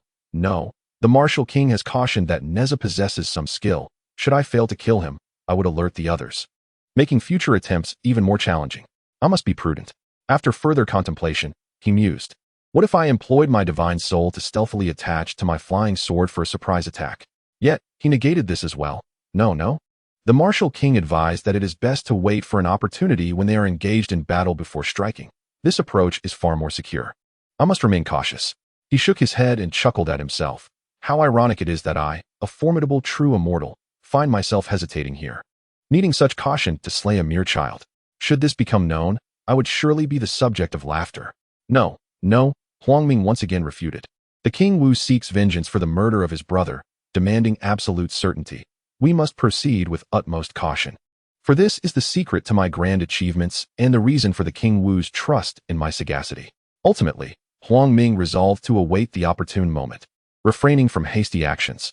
Just as he pondered, a streak of light suddenly shot across the horizon. His heart raced. Alas, someone is approaching. Steady now, conceal yourself. Huang Ming gradually submerged his head beneath the waves, his figure vanishing below the surface, enveloped by a transparent aura that rendered him entirely undetectable, akin to a stone, as if he had never existed. Within the grand encampment of the 21st Legion, A number of individuals were engaged in discussion when the curtain was abruptly drawn aside, and Zhang Guifeng strode in with purpose. Nezha and the others turned to regard him, bowing in unison. Nezha, with a smile, inquired, "What brings General Zhang to our humble abode today?" Zhang Guifeng's gaze swept over, landing on the Yuqing method in Nezha's hands, a flicker of curiosity igniting in his eyes. "What is that?" Nezha raised the technique in his hand, speaking nonchalantly. "It is the Yuqing method, true immortal chapter from the Chan Sect." Zhang Guifeng raised an eyebrow, astonished. "How did you come by this technique?" Nezha, unreserved, recounted the events in broad strokes. Such matters could not remain concealed. They would eventually come to light. It was better to disclose them in advance, allowing everyone to prepare psychologically for the eventuality of the Yuan mountain disciples seeking them out. Upon hearing this, Zhang Guifeng was left dumbfounded. "You caused a commotion in Binzhou's Ning Prefecture, and even killed 2 of Ning Prefecture's true immortal elders?" Ning Changfeng is a disciple of the inner circle of the Chan Sect. If this is pursued, it could lead to dire consequences. Nezha, however, remained unfazed, chuckling lightly. "I did not reveal my true form. How could they trace it back to me? Even if they suspect I am involved, what of it? Without evidence or being caught red-handed, should I fear them?" Suddenly, Zhang Guifeng grasped another critical point and turned to Nezha. Incredulity etched on his face.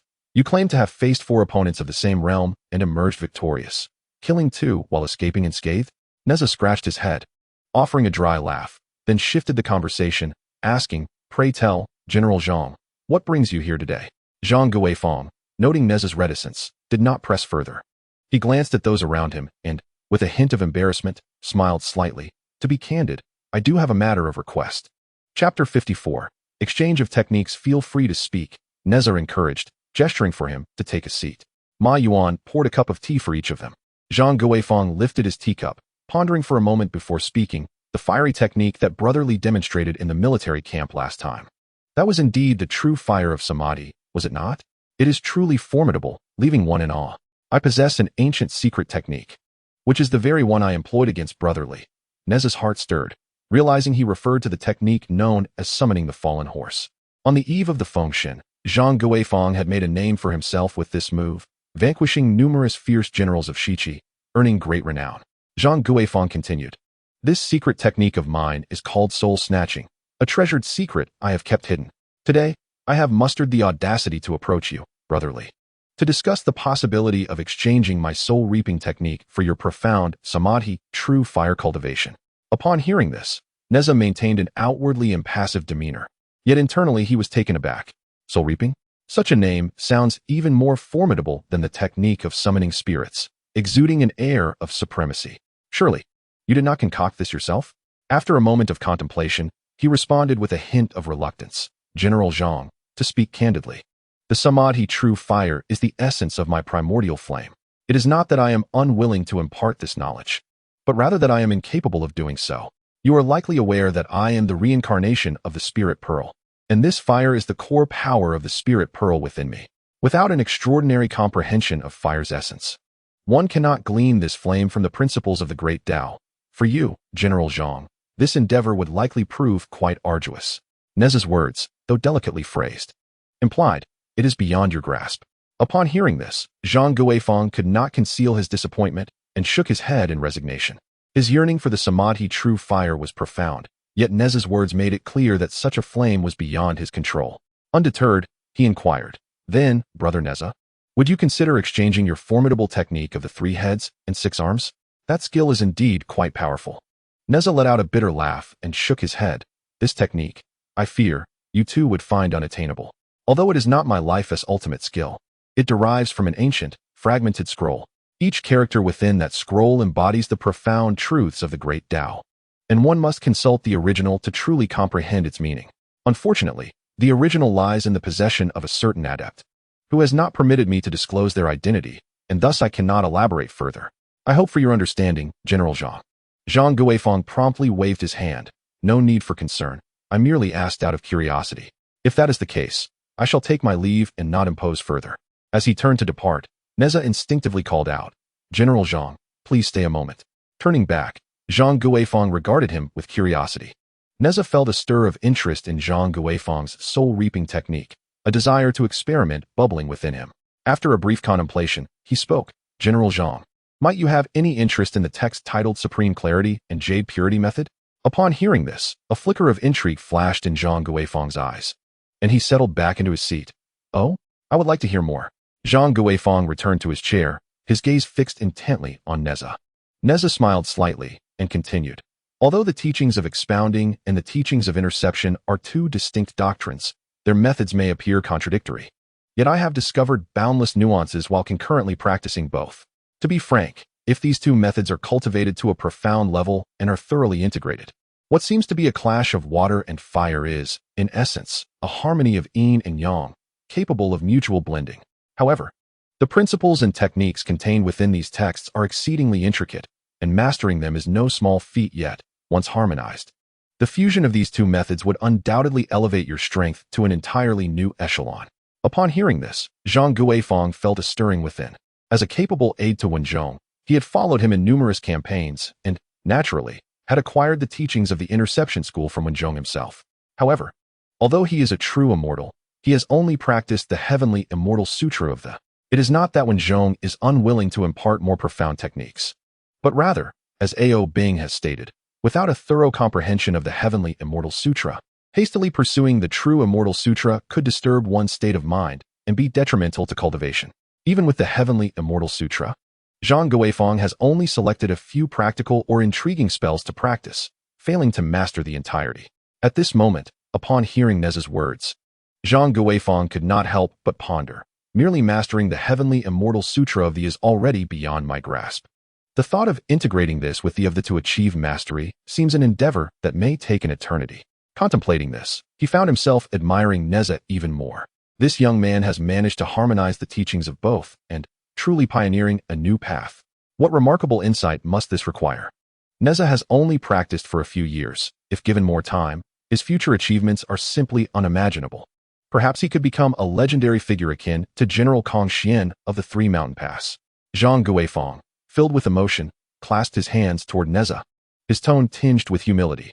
Brotherly, your talents are extraordinary, while I, alas, am rather dull. It seems I shall not be able to grasp such profound techniques. Therefore, I shall not impose further. After speaking, he rose to depart. Wait a moment, General Zhang. Nezha called out to him once more. He was quite taken by Zhang Guifeng's soul-seizing technique, yet the techniques he possessed were either unsuitable for sharing or too advanced for others to comprehend. In a moment of frustration, Nezha felt an urge to produce his own Qian Kuan circle, exclaiming, "Behold this circle of mine. It is vast and round." Upon seeing Nezha call him back, Zhang Guifeng turned to inquire, "Is there something else, brotherly?" Nezha found himself momentarily speechless, scratching his head in frustration, uncertain how to proceed. At that moment, Bai Xiao, observing the situation, chuckled lightly and strolled over to Zhang Guifeng's side, speaking cheerfully. "Have you ever heard of the Nine Heavens True Scripture?" Zhang Guifeng was taken aback, turning to Bai Xiao with a puzzled expression. "And who might you be?" Since arriving at the military camp with Nezha, Bai Xiao had maintained a low profile, never venturing beyond the territory of the 21st Army.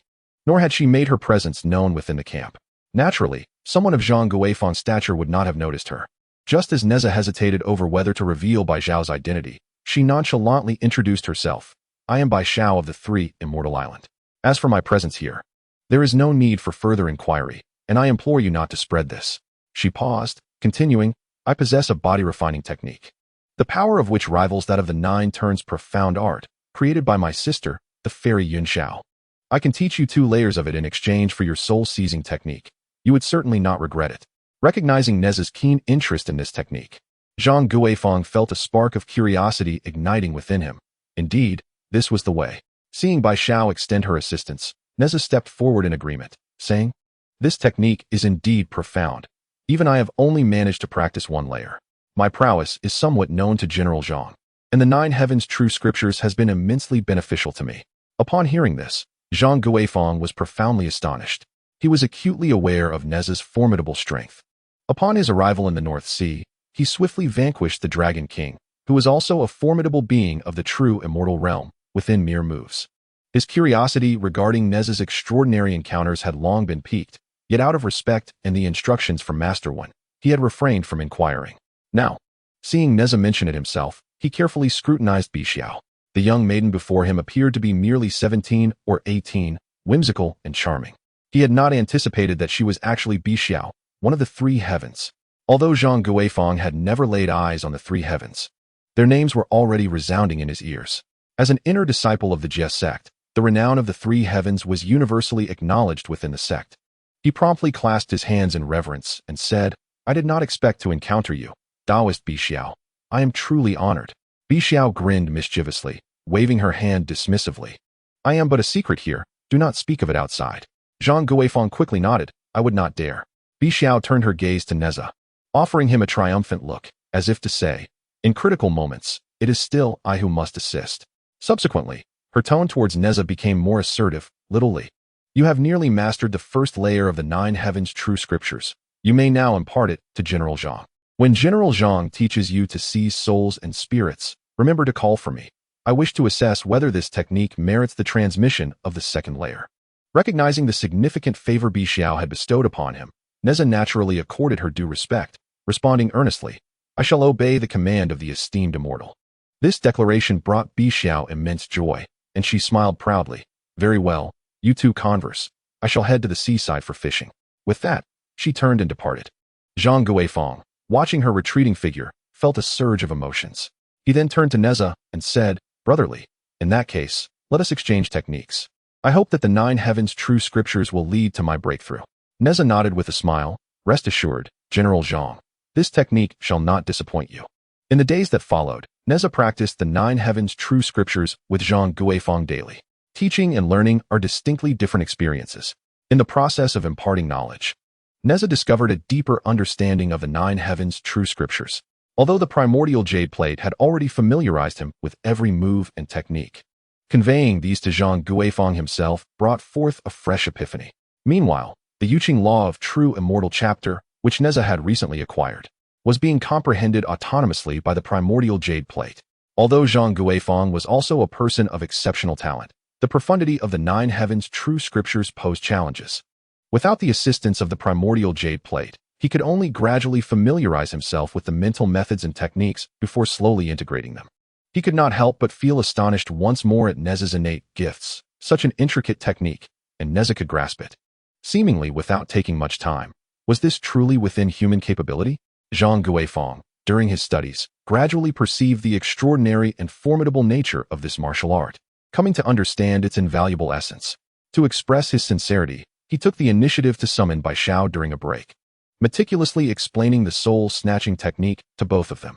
That evening, within Nezha's ink wash space, Nezha's 6 ink wash avatars corresponded to the Yuan Huang Shangqing method, Shiqing Yuqing method, Jiuzhuan Xiangong, Jiushao Zhenjing, Santu Lu Bai, and the newly acquired soul-snatching technique. The Yuan Mo Hun Shingun imparted by Yuan Hong had been completely comprehended, even extending to the 3 layers that Yuan Hong had not taught. Although this martial art was the culmination of the golden immortal Yuan Hong's lifelong studies, it was of a different caliber compared to the 4 major techniques cultivated by Nezha. Through his own deductions of the Yuan Mo Hun Shingun, Nezha profoundly appreciated the terrifying essence of the creation jade discs, with each of the 3 layers evoking a sense of profound mystery. Particularly the final layer, Nezha was eager to find an opportunity to employ it. His anticipation grew. Yet the overwhelming power made him cautious, as he had yet to find a suitable moment. At this juncture, Nezha subtly hoped for the demon lords of the North Sea to act swiftly. Concurrently, he became increasingly aware of the intricacies of the 4 major techniques.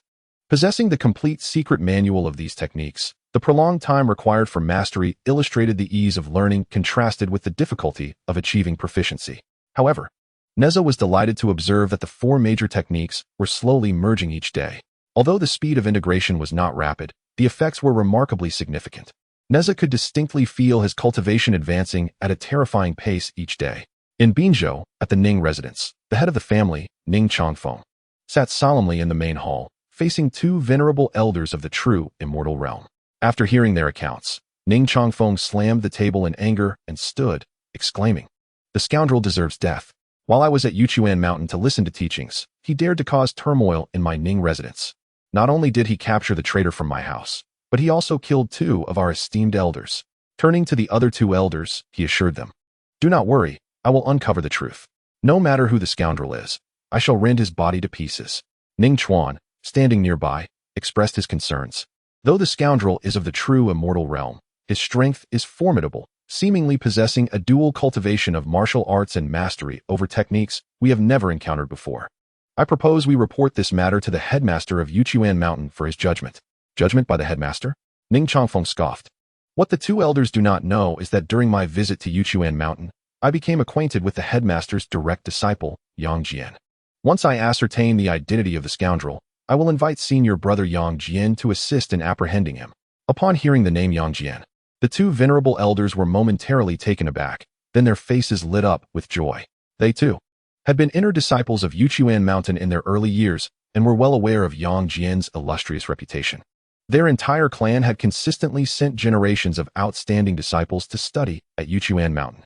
At the time when Ning Changfeng was still learning at Yuan Mountain, Ning Chuan was the head of the Ning family. Later, Ning Changfeng returned after completing his training, possessing a level of cultivation surpassing that of Ning Chuan. Consequently, Ning Chuan abdicated his position, allowing Ning Changfeng to assume the role of the family head. With great excitement, Ning Chuan exclaimed, "If we could have Yang Jian's assistance, it would be nothing short of splendid. I have heard that this true disciple possesses exceptional talent and has cultivated the supreme technique, Baju Xuangu, to the realm of law of heaven and earth." Ning Chen also rose, his voice deep and resolute. "In that case, we shall immediately investigate the whereabouts of that scoundrel and ensure he pays in blood for his transgressions." Once the two esteemed elders departed, Ning Changfeng took his seat at the head of the table, his initially furious countenance gradually calming. After a brief moment, he let out a cold snort, mocking, "The old fools, always directing me from above. It is a pity only two have perished. Nonetheless, I shall seek an opportunity to eliminate the other two as well." He slowly called out, "Ningxi." In the vast, empty hall, a figure materialized, Ningxi. Ning Changfeng inquired, "How has the matter progressed?" Ningxi respectfully replied, "Most of the properties under the deceased elders have been taken over by us. However, the subordinates of elders Ning Chuan and Ning Chun are obstructing us, and some key assets still require time to manage." A glint of murderous intent flickered in Ning Changfeng's eyes as he coldly remarked, "If these individuals fail to recognize their position, we shall find an opportunity to eliminate them.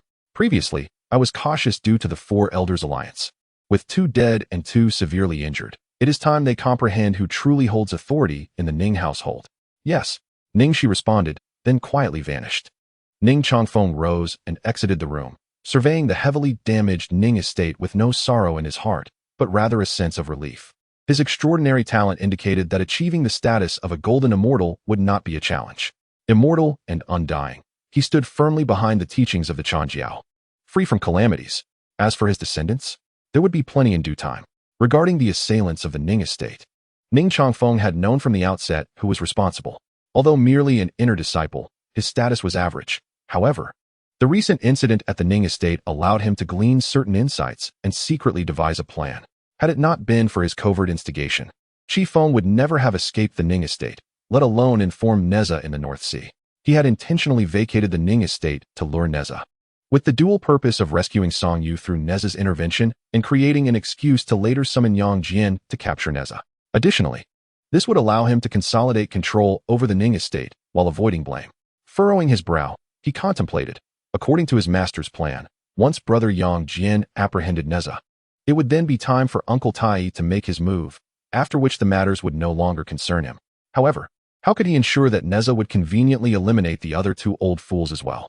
Chapter 56. Yang Jian. For more than half a month, the North Sea remained tranquil, with the demon clan retreating into the depths, seemingly frightened and reluctant to show themselves. Approximately 200 miles from the camp overseen by Nezha lay a serene, nameless island. "Haha, another one." The melodious laughter of Bixiao echoed. Her bamboo pole raised effortlessly as she caught a carp. She cast a glance at Nezha's empty wooden bucket, then looked at Ao Bing and Ma Yuan, who had only a few small fish in their containers, her expression brimming with pride. Ao Bing sighed, a look of existential disillusionment on his face. Who would have imagined that I, the 3rd prince of the Dragon King of the East Sea, would one day be fishing? Ma Yuan also sighed. Who could foresee that I, the illustrious ghost hand Ma Yuan, known for my ruthless deeds, would be accompanying a young girl to fish? Nezha sighed as well, and Bixiao immediately pointed at him. Silence. Nezha opened his mouth, but ultimately refrained from speaking, for he still hoped to receive the teachings of the 2nd layer of the 9 heavens true scriptures from Bixiao. Bixiao turned to Ma Yuan, adopting the tone of a seasoned practitioner. Do you know why your progress in cultivation is so sluggish? It is because your hearts lack tranquility. As cultivation advances, the refinement of one's heart becomes increasingly vital. Without a tranquil heart, the path remains elusive. Fishing is a practice that can temper one's mindset. It captures not merely fish, but in essence, a state of mind that allows one to calm down and ponder deeply. Having followed her two elder sisters in cultivation for many years, Bixiao was well versed in the path of cultivation. Her few words left the three of them blushing, rendered speechless. Nezha was particularly taken aback. Bixiao's insights resonated profoundly with the revelations of the creation jade plate, affirming that the journey of cultivation indeed demands a clear and tranquil state of mind, where one achieves through non-action. Just as he contemplated praising her, a hearty laugh erupted from behind. I did not expect this young lady to grasp the true essence of cultivation at such a tender age. You are indeed a prodigy. The four were startled, turning in unison to see a young man approaching leisurely. He appeared to be in his 20s, tall and slender, with sword-like brows and starry eyes that seemed to penetrate the soul. His high nose and slightly upturned lips bore an elusive smile, exuding both heroism and warmth. His skin was fair as jade, untouched by the dust of the world, radiating an extraordinary aura. Clad in a white robe, though it was merely coarse hemp fabric, he wore it with an air of ethereal grace. It was as if all things in the world were within his grasp, even standing still. He resembled a celestial figure from an ink-wash painting, unworldly and transcendent. Nezha, possessing the creation jade plate, was highly sensitive to cultivation levels. Yet, upon a glance, he was unable to discern the depth of this man's cultivation, prompting a surge of astonishment within him. The man's ability to appear silently behind them indicated a profound and unfathomable mastery. Nezha mused that this individual either surpassed him in cultivation or had perfected the path to a state of completeness, harmonizing with the Tao of primordial unity. Typically, each level of cultivation is marked by distinctive fluctuations, which is also the principle behind the creation jade plate's ability to sense others' cultivation. However, this man had seemingly refined those fluctuations to a flawless state, achieving the utmost in every realm. Regardless of which possibility it was, Nezha found himself deeply unsettled. He dared not act rashly and respectfully inquired, "May I ask who you are?" A young man smiled slightly, his tone calm and composed. "I am Yang Jian from Yuan Mountain." The name Yang Jian sent a jolt through Nezha, who couldn't help but scrutinize the figure before him once more. In his heart, he mused, "This person is indeed Yang Jian." Nezha held a certain reverence for this name. For Yang Jian was known for his profound understanding of justice, exceptional powers, and as the foremost disciple among the 3 generations of the Chan teaching. Honestly, he had no desire to be adversarial with Yang Jian, yet he was acutely aware that the latter's visit today was far from a casual social call. It was undoubtedly a matter of grave import. Nezha chuckled lightly, feigning nonchalance as he inquired, "Ah, it is you, my friend Yang Jian. May I ask the purpose of your visit today?" As he spoke, he discreetly communicated with Ma Yuan, urging him to seize the opportunity to retreat and summon reinforcements. During their conversation, Nezha subtly shifted, positioning Ma Yuan behind him for protection. At the moment their silhouettes overlapped, Ma Yuan sprang forth, soaring into the air towards the encampment of Wenzhong in the northern sea. Nezha's gaze remained unwavering, fixed intently on Yang Jian, fully prepared to counter any potential threat. Yet, Yang Jian continued to regard Nezha with a serene smile, making no move, as if entirely oblivious to Ma Yuan's actions. However, just as Ma Yuan had flown several miles, a sudden thud echoed, as if he had collided with an invisible barrier.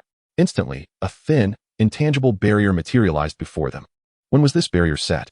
A.O. Bing exclaimed in astonishment. Nezha too felt a surge of shock. How could Yang Jian have erected a barrier without their awareness? Their fishing was a spur-of-the-moment decision, making it impossible for Yang Jian to have prepared in advance. Such a tactic was utterly terrifying. Yang Jian maintained his smile, his tone unhurried. "There is no need for concern, my friends. Now that you are here, let us have a good conversation." At this moment, Yang Jian strolled leisurely to the spot where Ma Yuan had just been, settled himself down with ease, and casually cast a fishing line into the river. His movements were calm and unhurried, as if he had everything under control.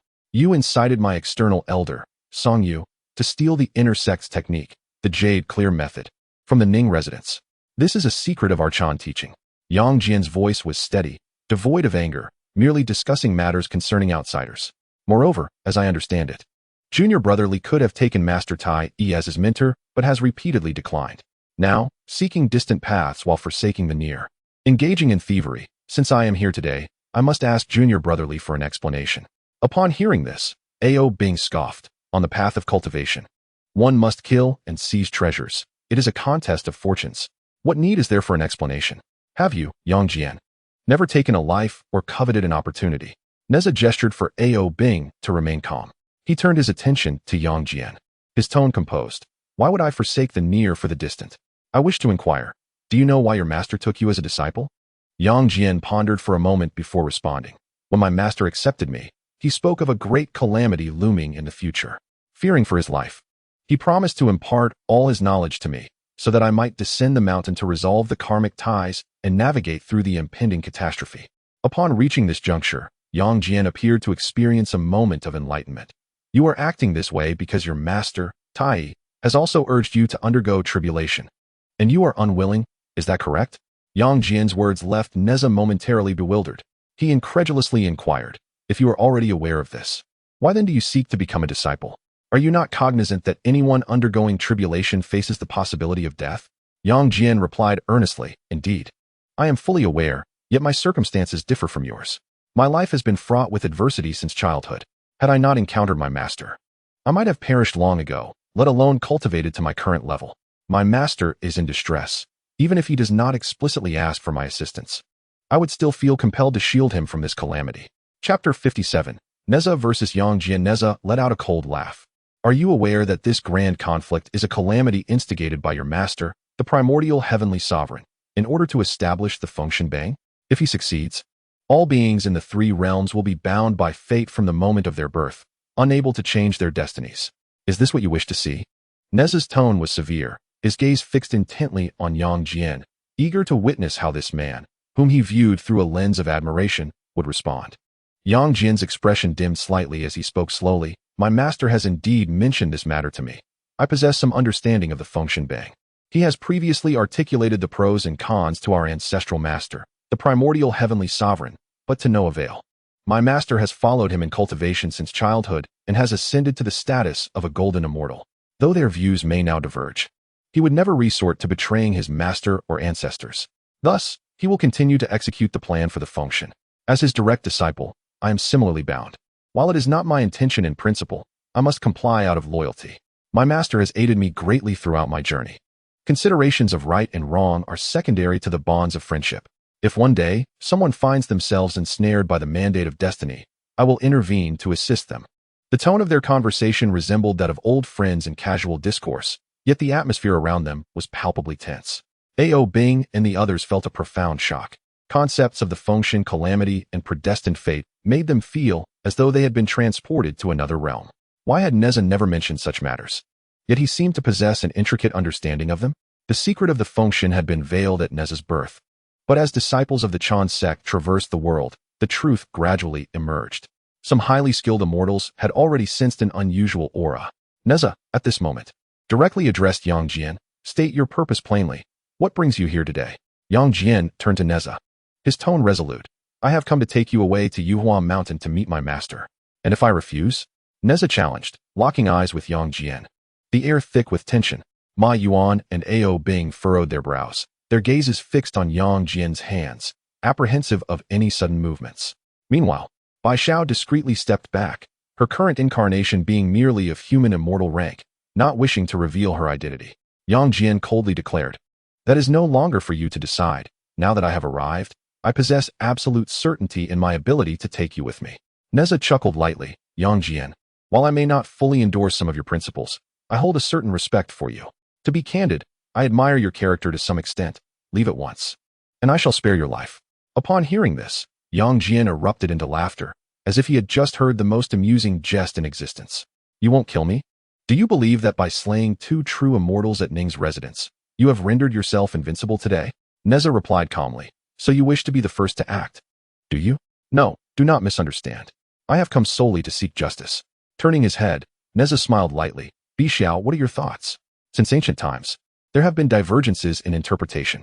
If you do not fight, must I take up the challenge? Nezha nodded and turned to Yang Jian. In that case, let us engage. Come on, let us begin. Ao Bing and Ma Yuan slowly retreated. This level of combat was beyond their intervention. The entire island was enveloped in a barrier. ensuring that whatever transpired would remain concealed from the outside world. Meanwhile, Bixiao had already hidden behind a massive rock, peeking out nervously yet excitedly. The air thickened with tension, the atmosphere crackling with anticipation of an impending clash. Nezha moved like lightning, vanishing from his original position, only to reappear before Yang Jian in the blink of an eye. The Tiangang seal in his hand shimmered brilliantly, radiant with golden light, its runes swirling with a cataclysmic force as it descended violently towards Yang Jian's head. Boom! Yang Jian did not flinch. He retaliated with a palm strike of his own. The Tiangang seal met the Tiangang seal, and the two forces collided, resulting in a deafening explosion.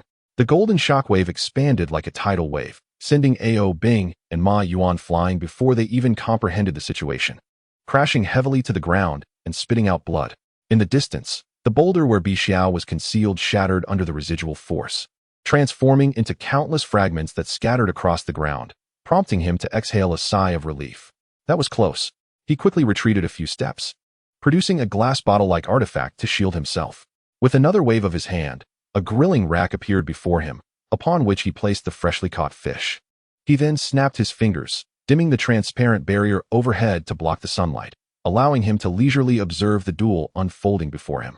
Nezha and Yang Jian's figures intertwined within the aftermath, their fists and feet clashing at a speed beyond the eye's grasp. The 8 trigrams formation beneath Nezha's feet flickered with profound brilliance, while Yang Jian stood upon an empty expanse, as if merged with the very fabric of the universe. Bang! Bang! Bang! Their forms shifted from left to right, each step accompanied by tremors in the surrounding space. In an instant, their figures would vanish, followed by earth-shattering explosions, as the shockwaves swept like a tempest, barely allowing onlookers to discern their positions. Yang Jian unleashed a punch, the wind of his strike resembling that of a dragon. His entire arm enveloped in a chaotic aura that seemed capable of rending the heavens asunder. Nezha sidestepped to evade, reaching out to grasp Yang Jian's arm. However, the moment his palm made contact with Yang Jian's skin, he was repelled by an inexplicable force. What is this force? Nezha was taken aback, attempting to invoke the secret technique of the heavenly scriptures to dissipate this power. However, Yang Jian's strength was unified and fluid, akin to a luminous orb in a pot of oil. Though not heavy, it was remarkably smooth, offering no point of leverage. Nezha silently lamented. Yang Jian's profound mastery is indeed as renowned as its reputation suggests, capable of refining such formidable power to this extent. He truly deserves to be the foremost disciple of the 3 generations of the Chan teaching. Suddenly, the sounds of their clash transformed from the dull thud of flesh to the resounding clang of metal. A crisp metallic crash echoed as they each retreated. Standing at opposite ends, Nezha brandished his fire-tipped spear, the wondrous cloth of the heavens swirling behind him, the spear's tip igniting in blazing flames, while the cloth coiled like a dragon, emanating an overwhelming battle intent, as if a demon god had descended, vowing to eradicate all foes. Conversely, Yang Jian was enveloped in a halo of white light, the essence of unity circulating around him, shrouding his entire being. In his grasp was a peculiar weapon. Resembling neither a spear nor a halberd, its blade occupied a third of its length, with 3 prongs at the head and 2 edges at the sides. Nezha recognized this as Yang Jian's primary weapon, the 3-pronged double-edged blade. The blade glinted with a chilling radiance, its surface akin to frost, and its extraordinary form emanated a disquieting, oppressive aura. Yang Jian smiled slightly and remarked, "Junior brotherly, I truly did not anticipate that it would take you so little time after acquiring the Jade Purity's true immortal text to reach such a realm. However, the 8 trigrams beneath your feet still lack some refinement." Nezha furrowed his brow, an inkling of understanding dawning in his heart.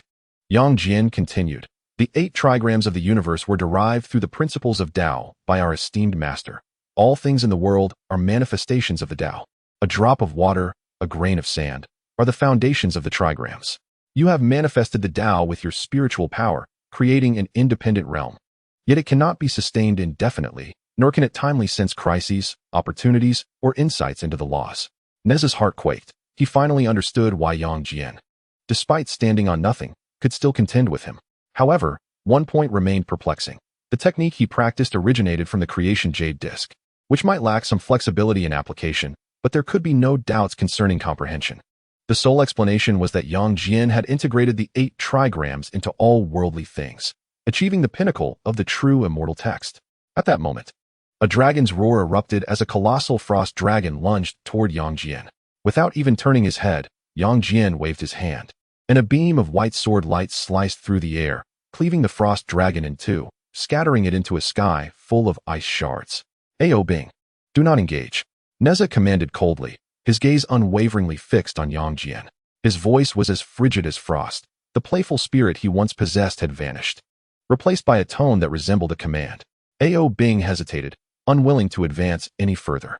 Nezha solemnly declared, Yang Jian, I have always held you in high regard and never imagined that I would stand against you one day. However, since fate has brought us to this moment, let us engage in a contest of magic and see who truly stands as the foremost beneath the golden immortals. Before the echoes of his words faded, Nezha suddenly unleashed the soul-capturing technique. Yang Jian felt a wave of dizziness wash over him and inwardly realized the urgency of the situation. Hastily, he channeled the cleansing heart spell to stabilize his mind and swiftly retreated. Martial Dao Heavenly Eye, activate. Yang Jian's commanding shout resonated as the eye on his forehead abruptly opened, a divine beam of light emanating forth, seemingly capable of piercing through the realms of existence. His soul, vast and profound like an endless ocean, remained unshaken by Nezha's soul-capturing spell, which merely sent ripples across its surface. In the fleeting moment that Yang Jian regained clarity, the Qianquan circle hurtled towards him, threatening his very being. Though it may seem drawn out, the events transpired in the blink of an eye. His gaze sharpened. There was no time to evade. He grasped the Qianquan circle firmly in his hand, which trembled violently, causing his arm to quiver in response. Swoosh, swoosh, swoosh. Seizing the opportunity, Nezha unleashed 3 arrows in rapid succession, the thunderclap arrows soaring forth, imbued with devastating force aimed directly at Yang Jian. Let us see if you survive, Nezha declared coldly, altering his incantation as storm clouds churned overhead, heralding a terrifying thunderbolt brewing for the final strike. Heavenly Tidal Thunder. This was a high-tier lethal move from the Jade Clear Sect's true immortal tome, an advanced version of the 5 Thunder Law. Fully aware of his advantage through diverse techniques, Nezha sought to overwhelm Yang Jian with a relentless barrage of attacks. However, this sequence of assaults drained Nezha's energy and spirit.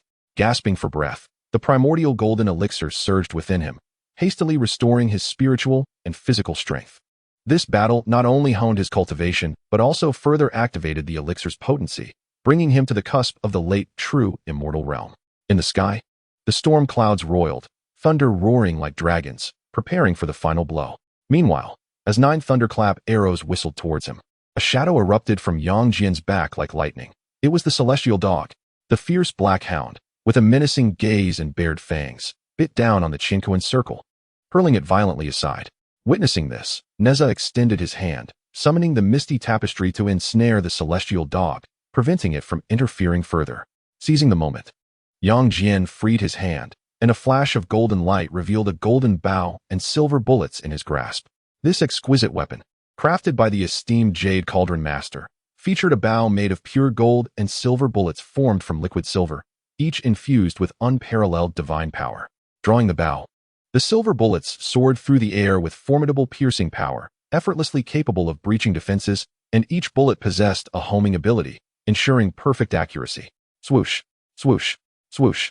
The silver bullets collided fiercely with the thunderclap arrows in a dazzling display of brilliance, both plummeting to the ground. Yet, the heavenly tidal thunderstorm had already coalesced in the sky. Even if Yang Jian attempted to wield the same powers now, it would be too late to defend against it. A cold glint flickered in Yang Jian's eyes as he roared, extending his hand to summon a massive axe that materialized from thin air, another exceptional artifact, the mountain-splitting axe. Its blade was as colossal as a mountain, gleaming ominously, seemingly capable of cleaving the heavens and the earth asunder. In the primordial world, rare treasures are seldom encountered. Even the formidable Ning family of Binzhou possesses but a single artifact, revered as the clan's sacred heirloom, and is forbidden to be taken beyond its confines. Yet, in this fierce battle, these coveted items were deployed as if they were mere cabbages, one after another. Yang Jian swung his colossal axe, cleaving through the nascent thunderclouds with a single strike. He then pointed to the location of Nezha, his voice cold as he commanded, Ziwu Fumo Great Formation. In an instant, an array, neither entirely white nor completely black, materialized out of thin air, ensnaring Nezha within its grasp. Yang Jian's laughter echoed with fervor, his previously calm demeanor replaced by an intense battle spirit. Rather than viewing Nezha as an equal opponent, he had treated him more like a mentor reprimanding a junior. He had never regarded Nezha as a genuine rival, for Nezha was merely a general of the North Sea, subordinate to the golden, immortal Wenzhong, while Yang Jian had boldly ventured to the North Sea to seize him, showcasing his confidence. He believed he could conclude this swiftly, without drawing Wenzhong's attention. However, in this moment, Yang Jian's laughter was tinged with excitement and combat fervor. Nezha, you truly surprise me. Since ascending to the true immortal realm, I have not encountered a worthy adversary. Those of similar standing to me, I find incomprehensibly weak. Yet you are the sole individual who poses a genuine threat. The only one who ignites my enthusiasm for battle. Among those I have faced, none surpass you. In fact, none even come close to your brilliance. I yearn to discover the depths of your capabilities. His gaze was piercing, his voice resounding like thunder. Alas, time is limited today, and the commotion may have attracted unwanted attention. Therefore, I shall employ this technique to utterly defeat you. Once we return to Yingquan Mountain, we shall engage in a profound discourse, battling for 3 days and nights. Yang Jian's celestial eye perceives all worldly illusions, gazing directly into the essence of the Tao. In his previous encounter with Nezha, he had discerned the path of Nezha's cultivation. He spoke coldly. The Qingyu pure art consists of 360 minor techniques and 108 major techniques. You aspire to master them all, even to merge with the upper clear teachings of the Chan Sect, pursuing the unity of yin and yang? You are mistaken. Mastery lies in precision, not in quantity. Your approach will only squander your time. Before his words could fade, Yang Jian formed a series of seals with his hands. Next, I shall demonstrate to you the essence of the Tao. He intoned softly. The profound yin rushes toward the primordial void. The forces of heaven and earth coalesce within my being. The 9 nether realms ensnare all things, and the malevolent spirits tremble in fear. Divine power of the profound yin nether prison. In that moment, the barrier Yang Jian had previously established shattered with a thunderous roar, causing the entire island to tremble violently as if it would sink into the abyss. A bone-chilling cold swept over the area, and a boundless deep green ocean materialized behind Yang Jian. This water was not blue but a profound green, with each droplet exuding a chilling aura. Like ice in the summer air releasing steam, each droplet emanated an extreme cold, reminiscent of ancient ice preserved for millennia. From Nezha's perspective, gazing at Yang Jian from behind, the expanse of heaven and earth had vanished, replaced by an endless ocean. The waters began to swirl and distort, coalescing into a colossal vortex that surged towards Nezha. Chapter 59, The Law of Heaven and Earth. Nezha felt an overwhelming force rushing towards him, prompting him to retreat swiftly in an attempt to evade the impending strike, only to find himself brushing against the edge of a grand formation. In that instant, he sensed his own strength being absorbed and diluted by the formation, becoming part of it, thus reinforcing its stability. What a formidable entrapment! Nezha marveled inwardly. This too was a divine art from the Jade Purity teachings. Yet he had delved into so many varied skills that he had not mastered any deeply.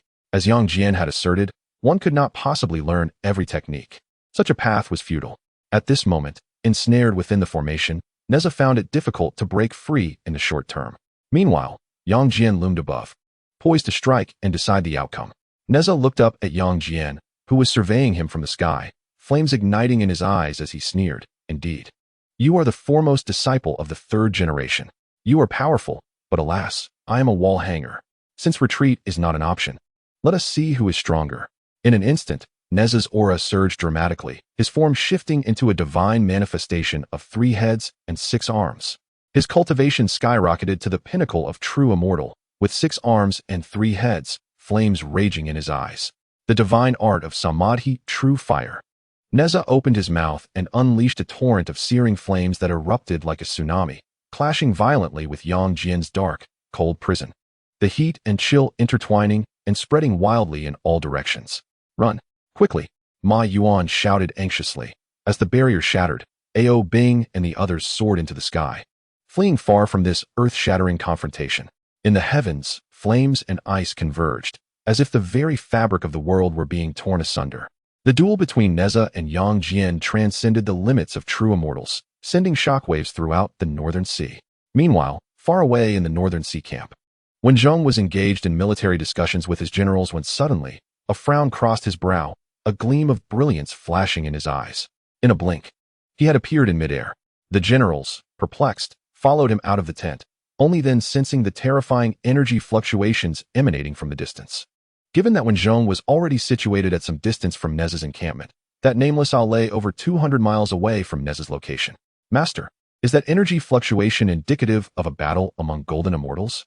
Zhang Guifeng inquired in astonishment, her eyes wide with shock. Wen Zhong narrowed his eyes. The vertical eye on his forehead slowly opening, emitting a divine light that projected an image before the group. In this vision, the sky loomed overhead, filled with flames and seawater. As the two forces collided with ferocity, the source of the energy fluctuations lay therein.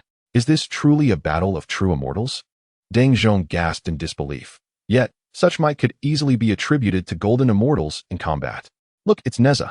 Mo Liqing suddenly pointed towards a corner of the scene. The others followed his gesture and beheld, amidst the clash of flames and sea, two figures nearly imperceptible. Among them was the newly appointed general of the 21st Army, Nezha, someone they were all too familiar with. How could this child possess such formidable strength? Deng Zhong was left utterly astonished, his voice tinged with disbelief. Who is the one fighting him? A voice murmured. I will assist him, Zhang Guifeng declared without hesitation, his figure already in motion to rush over. Having recently grown close to Nezha, he could not stand idly by witnessing his plight. Wait, Wen Zhong interjected, his hand raised in a steady gesture. Master? Zhang Guifeng halted, turning back with a puzzled expression towards Wen Zhong. With a slight smile, Wen Zhong's gaze deepened. If I am not mistaken, the one engaged in combat with Nezha is none other than Yang Jian, a direct disciple of the jade Taiyi Zhenren of the Chan Sect. Yang Jian. The crowd gasped in unison, although they had never laid eyes on Yang Jian.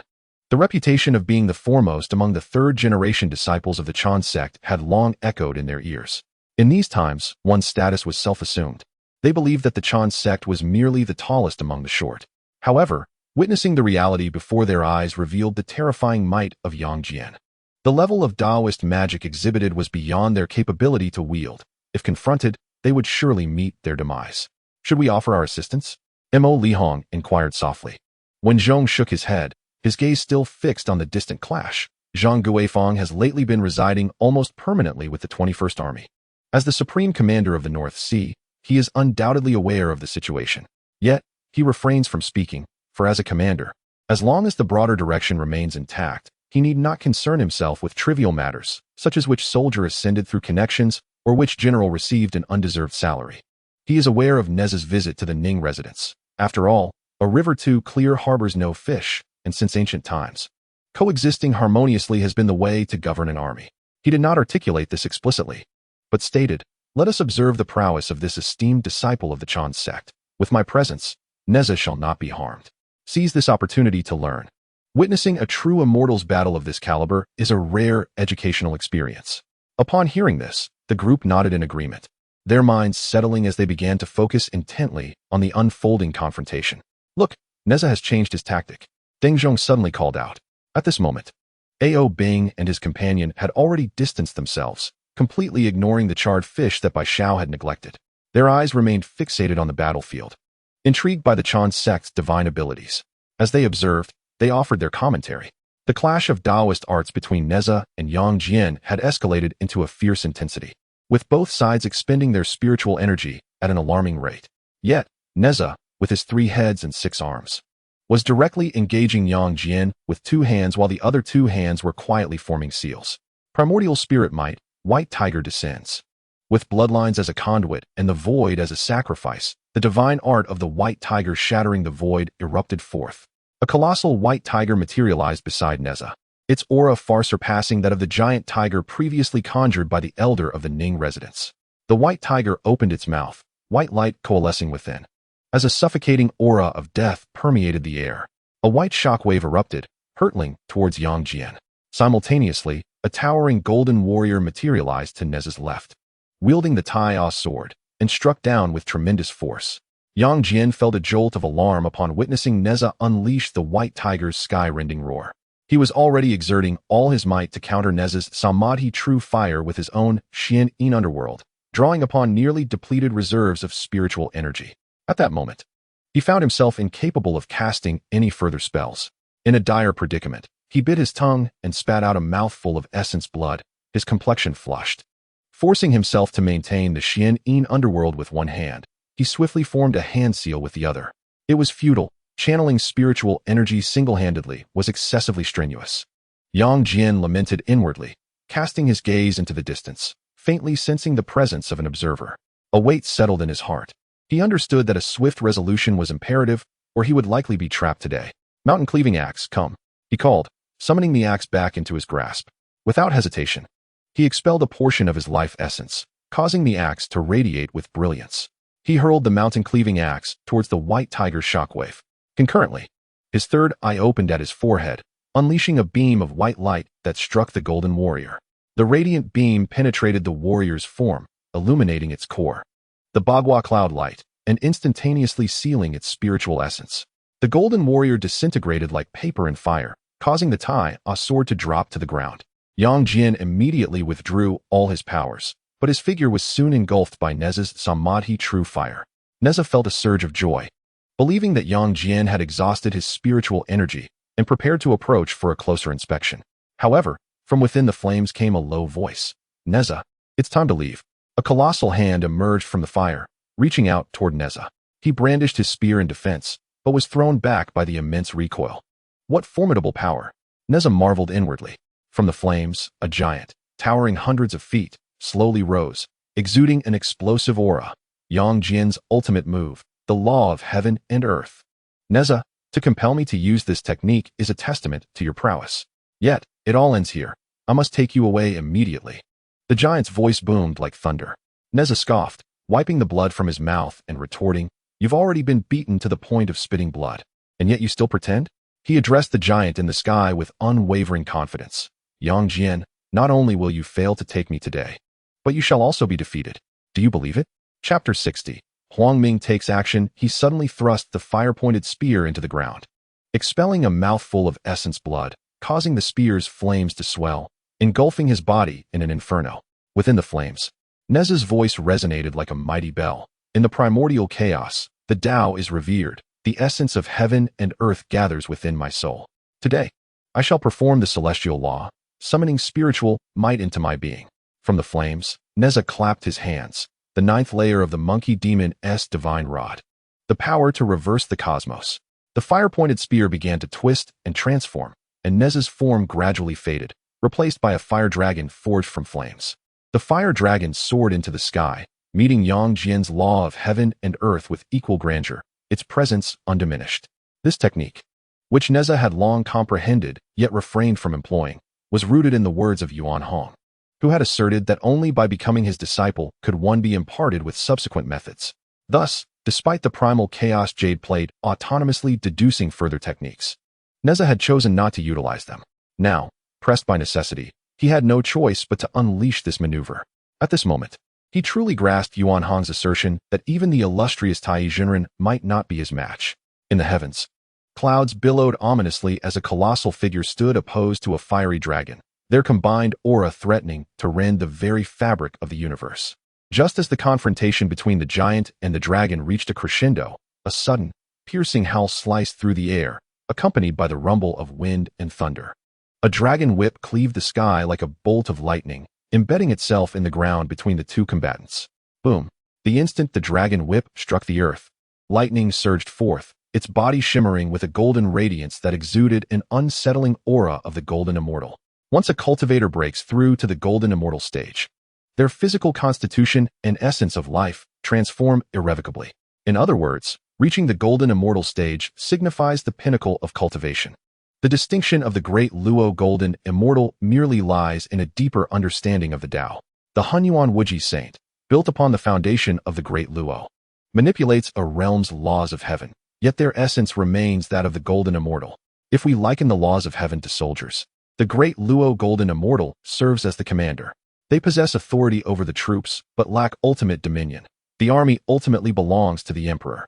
In contrast, the Wuji saint embodies the emperor, wielding absolute control over the forces, rendering them solely his, impervious to any other's command. Should a golden immortal face a saint, the latter could entirely strip the former of their influence over the rules, hence the adage, saints are but ants. The disparity between a saint and a great Luo golden immortal mirrors that between a golden immortal and those beneath it, an inequality that cannot be bridged by any means. The voice of Wenzhong resonated like a great bell. Indeed, worthy of being the foremost disciple of the 3 generations of the Chan Sect, Taoist Yang Jian. Both of you are unparalleled geniuses who emerge but once in a millennium. Why must you engage in a battle to mutual destruction? His tone began with tranquility but turned icy and authoritative by the end. Considering Nezha's culpability, you may depart. Otherwise, death awaits. The final word, death, chilled the air, seemingly freezing it in place. Yang Jian cast a glance at the dragon whip upon the ground, a flicker of gravity crossing his eyes. With a swift motion, he dissipated his giant form, reverting to his human shape upon the earth. Observing this, Nezha felt a surge of contemplation. Should he seize this opportunity to strike decisively? Yet, upon reflection, he deemed such action dishonorable and retracted his powers, transforming back into human form to stand opposite Yang Jian. Yang Jian clasped his hands in a gesture of respect, his voice imbued with sincerity. Junior brotherly, I was reckless earlier. I truly did not anticipate that brotherly possessed such remarkable talent. I am genuinely eager to test his true abilities. However, I find myself on the verge of breaking through the barriers that separate the true immortals, and when that moment arrives, we shall engage in a contest within the realm of the profound immortals. Farewell. Throughout history, countless gifted individuals have found themselves trapped at the pinnacle of true immortals. The barrier of the golden immortal has left many a genius in despair. Crossing it leads to eternal life and boundless horizons. Yet, in the words of Yang Jian, it seems that surmounting the golden immortal barrier is as simple as eating or drinking, not regarded with any gravity at all. Yang Jian spoke no further, his form gradually dissipating like grains of sand, as though scattered by the wind, vanishing without a trace in the blink of an eye. Nezha was internally astonished. What a masterful technique of evasion. I could not discern how he departed. At that moment, Ao Bing and the others flew back from a distance, cursing under their breath. Clearly, he was fleeing, yet he still managed to make it look so grand. What a show-off. Upon hearing this, Nezha could not suppress a laugh. Bai Xiao approached, sticking out her tongue in the direction of Yang Jian's disappearance, disdainfully curling her lips. What is so impressive? It's merely a slightly advanced mastery of the 8-9 profound art. She turned to Nezha, speaking lightly. Do not fear him. Had we truly clashed, you might not have lost to him. General Zhang's soul-extracting technique is indeed marvelous, worthy of the 2 layers of the 9 heavens true scripture. Given your commendable performance, you may join me in my teachings later.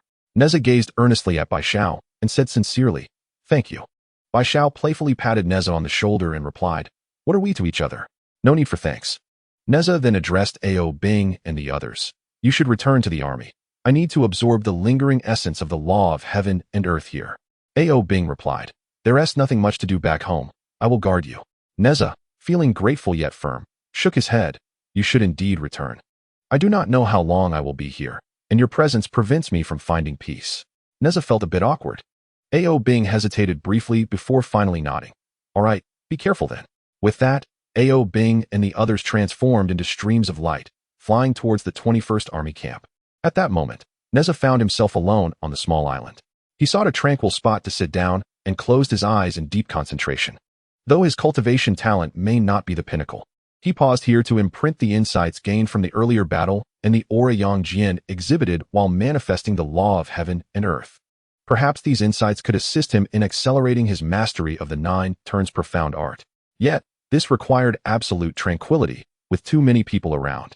He would find it difficult to focus, akin to being unable to relieve himself in the presence of others. He could not quite articulate the reason for such feelings.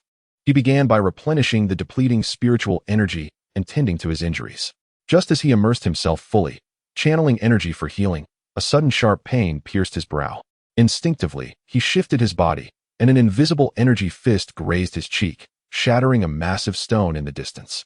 Had Nezha failed to evade that sudden strike, his skull would likely have been shattered. This unforeseen turn of events caused the energy within Nezha to spiral chaotically, his complexion flushed, and a trickle of blood escaped from the corner of his mouth. He thought to himself, oh no, this Yang Jian is indeed cunning, delivering a swift counterattack. I may truly be doomed this time. As he raised his gaze towards the figure emerging in the distance, he realized it was not Yang Jian, but rather a middle-aged man in his 30s. The man approached slowly from the sea, emitting a sinister cackle. As he strolled forward, he carelessly tore the seaweed from his head, bent down to remove a crab that had clamped onto his pant leg, and forcefully pried off the barnacles clinging to his chest, smashing them onto the ground while exclaiming, "Do you truly think me a mere reef?" He surveyed the surrounding chaos, feeling a sense of relief as he remarked, Fortunately, I remained composed. Otherwise, I might not have been your match after all. It was not in vain that I lurked in the depths of the ocean for so long, clever as I am. The newcomer was none other than Huang Ming. Chapter 61. Grant me a chance. He practiced the ancestral martial arts of Huang Feihu, originating from an ancient lineage known as the true martial fist intent. Huang Feibao had also trained in this art, but his demise had come too abruptly for him to showcase its power. This martial intent allowed the practitioner to infuse their will into the air. Ordinary martial cultivators could unleash air cannons, whereas those who mastered the true martial fist intent could unleash energy blasts of an entirely different caliber. For days, Huang Ming had enveloped himself in the true martial fist intent, completely masking his presence, which was why Nezha, Yang Jian, and Wen Zhong had failed to detect him. As Huang Ming approached, Nezha remained motionless, weakly inquiring, "Who are you? Why do you wish to kill me? Let me die with clarity." Noticing Nezha's resigned tone, Huang Ming became more arrogant, declaring, "Speak my name, and you shall be startled. I am Huang Ming, one of the 4 true immortals under the martial king." Nezha seized upon the key words, realizing the man had come seeking retribution for Huang Feibao, and responded, "My involvement in Huang Feibao's death is non-existent." "You have mistaken your quarry." Huang Ming, however, scoffed, shaking his head. No. Whether or not you are the true culprit is inconsequential. What matters is the act of vengeance. Once you are dead, my task will be complete, Huang Feibao's grievance avenged. And the martial king will have his reckoning with the world. A trifecta of benefits. Who cares if the true perpetrator remains at large? Nezha gazed at Huang Ming in silence, as if making one final attempt to negotiate. "Grant me a chance." Huang Ming raised an eyebrow. "How shall I grant you this chance?" Nezha replied coolly, "I had no choice before. Now I wish to swear fealty to a new elder brother." Huang Ming laughed derisively. "Very well. Go speak to the martial king and see if he permits you to pledge to me as your elder brother." "That would mean my death," Nezha stated. Huang Ming coldly replied, "I'm afraid I am a killer." Their eyes locked in a moment of silence. Huang Ming gathered a sphere of energy in his right hand, sneering, "Do not think to delay. Do you take me for a fool?"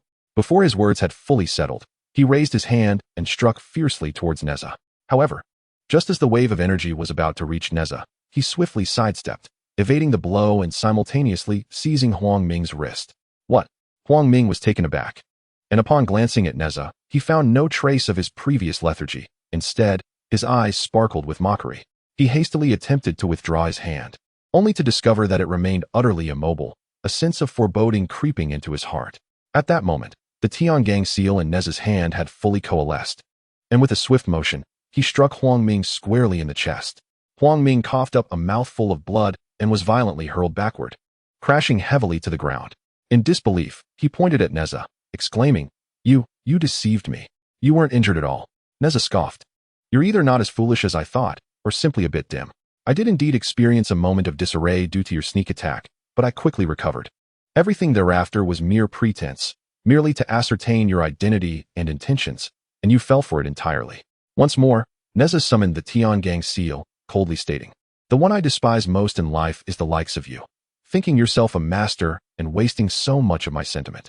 As he prepared to strike down Huang Ming, the latter hastily cried out, "Wait, I have something to say." Nezha halted, casting a frigid gaze upon him. Huang Ming swallowed hard, his voice trembling as he implored, "Grant me a chance."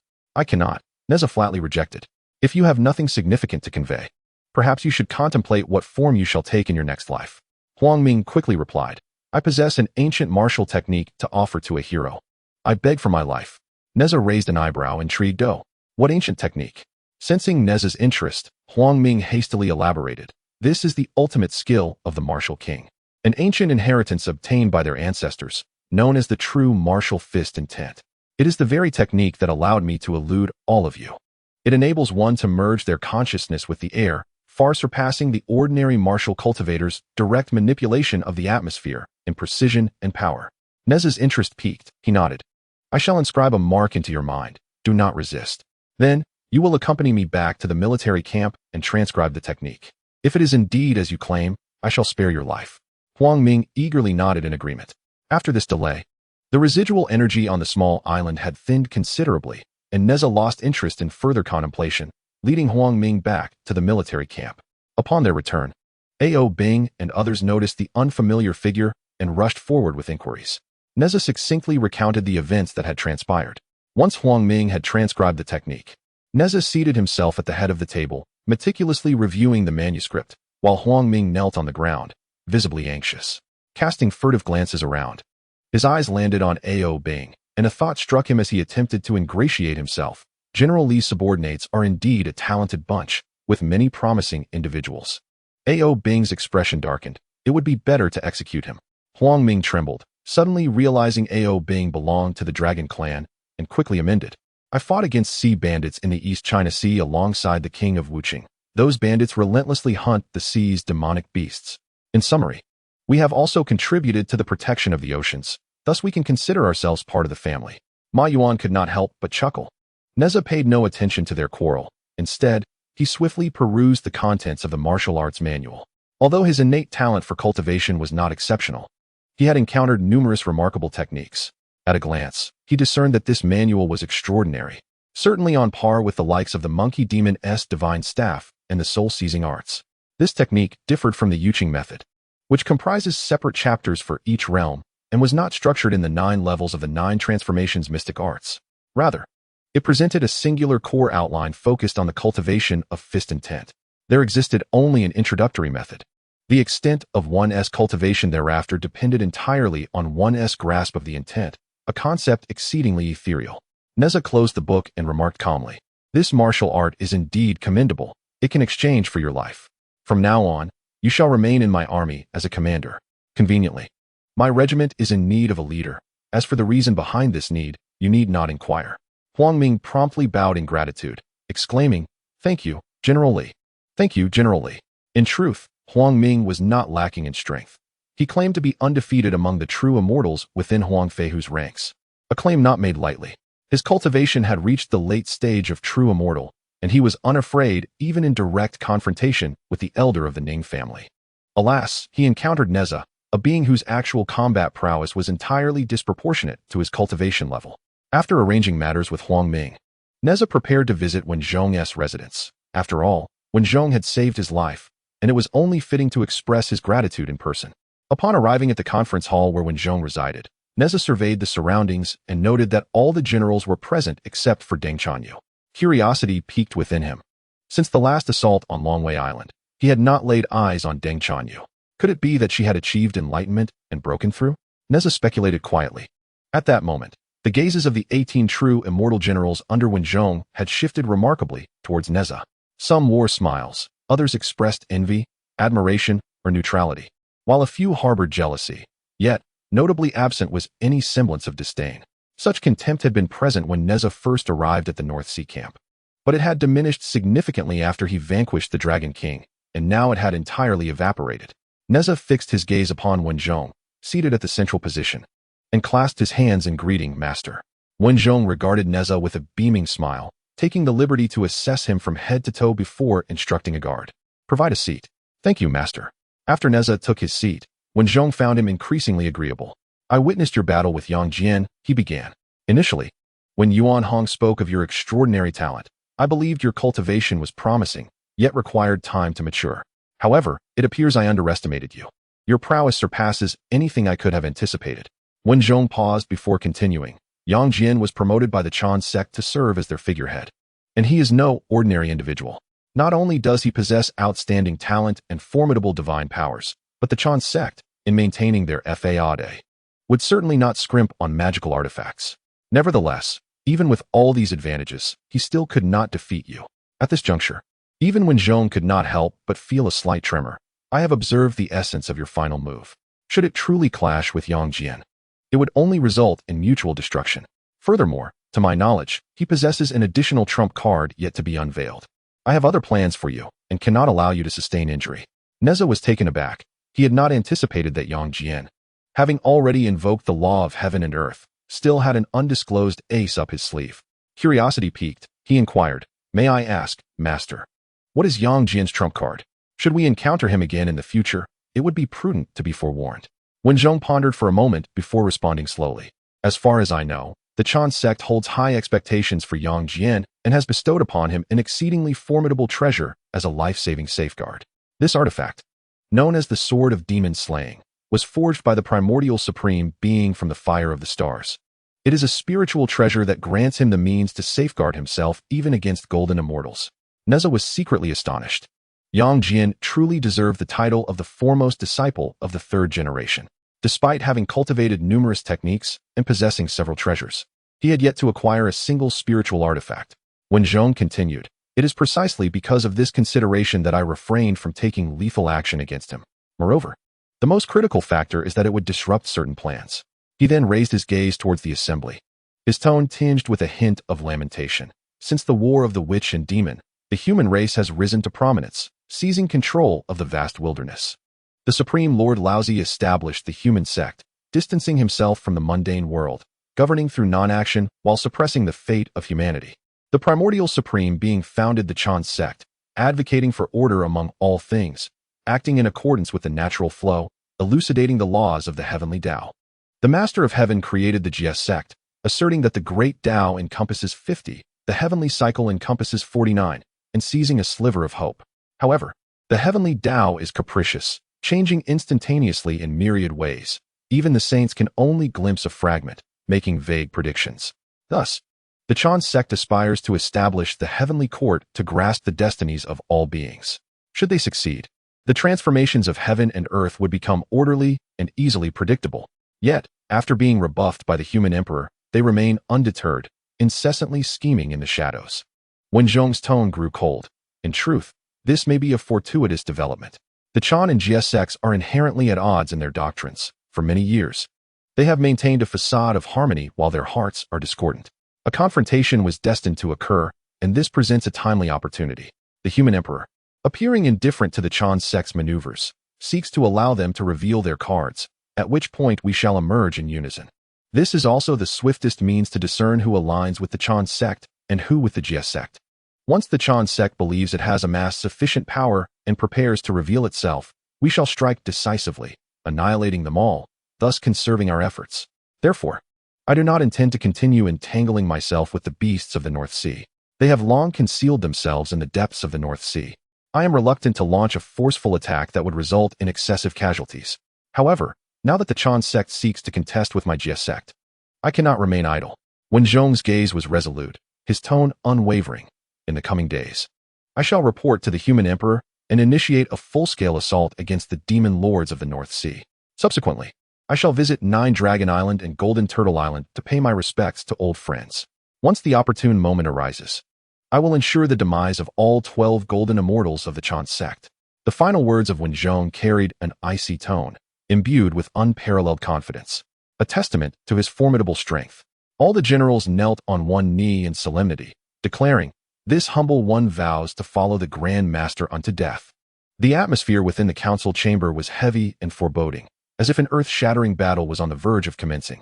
Most of the commanders under Wen Zhong's command were his own hand-picked prod-GS, closely aligned with the sect, with the exception of Huang Feibao, who fortunately had already met his demise. For this, Wen Zhong truly owed a debt of gratitude to Nezha. Subsequently, Wen Zhong began to deliberate with the generals on the specific strategies for besieging the demon lords. Nezha listened intently, aware that this would be the final confrontation.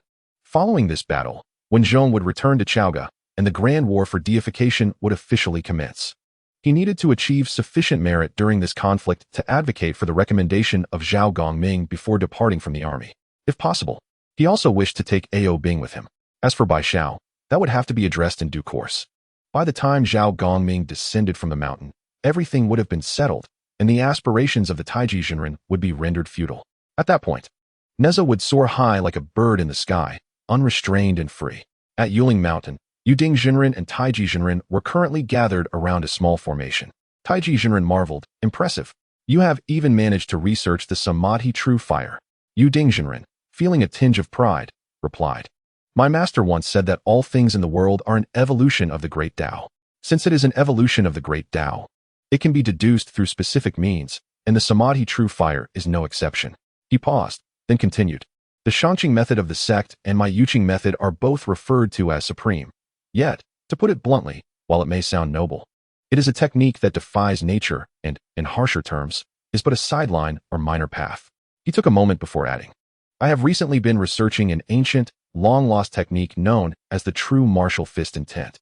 This technique complements the 9 revolutions profound art, once successfully developed. If bestowed upon Yang Jian, he would surely be invincible upon his descent. Taiyi Zhenren pondered for a moment and remarked, I recall that this technique seems to be in the possession of King Wu.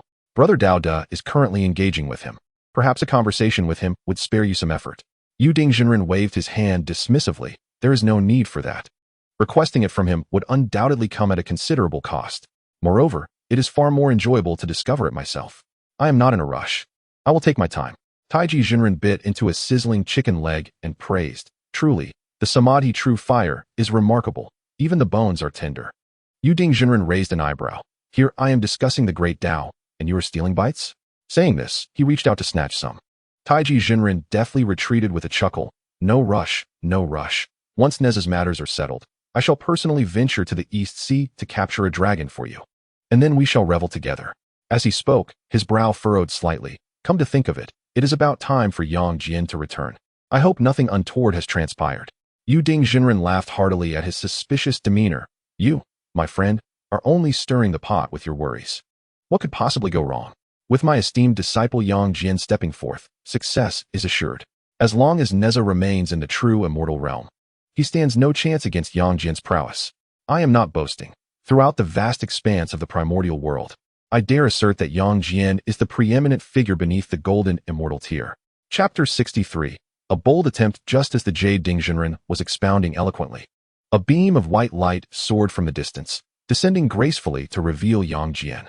Upon noticing the emptiness behind Yang Jian, Taiyi Zhenren felt a sudden jolt of apprehension, causing the chicken leg in his hand to tumble to the ground. Turning to witness Taiyi's startled demeanor, the jade Zhenren hurriedly stepped forward and inquired, My dear disciple, where is Nezha?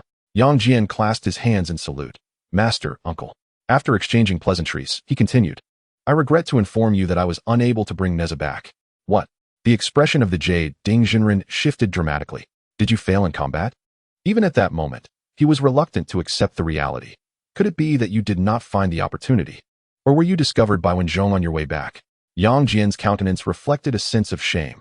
Neither. I engaged in a contest of magic with Nezha, and the commotion attracted Wenzhong's attention. It was my oversight. I had presumed that subduing Brother Li would not consume much time, but unexpectedly, Brother Li's magical prowess matched my own. Just as I was prepared to employ the law of heaven and earth, I was detected by Wenzhong, and thus, I had no choice but to retreat. The jade Zhenren was momentarily taken aback, struggling to comprehend. What do you mean Nezha matched you in magical prowess? Did he not lack a master? A rogue practitioner, yet so formidable? Even if he were the reincarnation of Ling Zhuzi, this is quite extraordinary, is it not? Yang Jian nodded. In the course of our confrontation, Brother Li exhibited abilities that encompassed not only the jade purity techniques of our sect, but also the supreme clarity methods of the Jiejiao, and he demonstrated remarkable mastery in both. In terms of martial arts, aside from the 9 transformations of the mysterious art, he has incorporated various other techniques. Although his training is eclectic, he excels in all aspects. As he spoke, Yang Jian gestured, mimicking the movements Nezha had used to counter his techniques with the secret art of returning to the heavens. Nezha had never anticipated that. Having only employed these techniques a few times before Yang Jian, and in such a tense moment, Yang Jian would have recorded them, showcasing his formidable capabilities. The jade Zhenren stroked his beard thoughtfully. This technique possesses considerable depth. To transform rigidity with softness, truly remarkable. Are there other techniques as well? Indeed. Yang Jian promptly demonstrated several other techniques employed by Nezha, all of which were derived from the true classic of the 9 heavens, each simply illustrated by Yang Jian. The jade Zhenren nodded in approval. This martial art is profoundly intricate. It is certain that Nezha must have encountered remarkable fortuity. However, there is no need for concern. I shall retreat into seclusion to contemplate these insights. With that, he turned and observed Taiyi, whose expression had darkened considerably. The jade Zhenren smacked his forehead, quickly offering an apologetic smile. My apologies, my apologies. It seems I overlooked a crucial matter. Taiyi Zhenren's mood was exceedingly grim at that moment.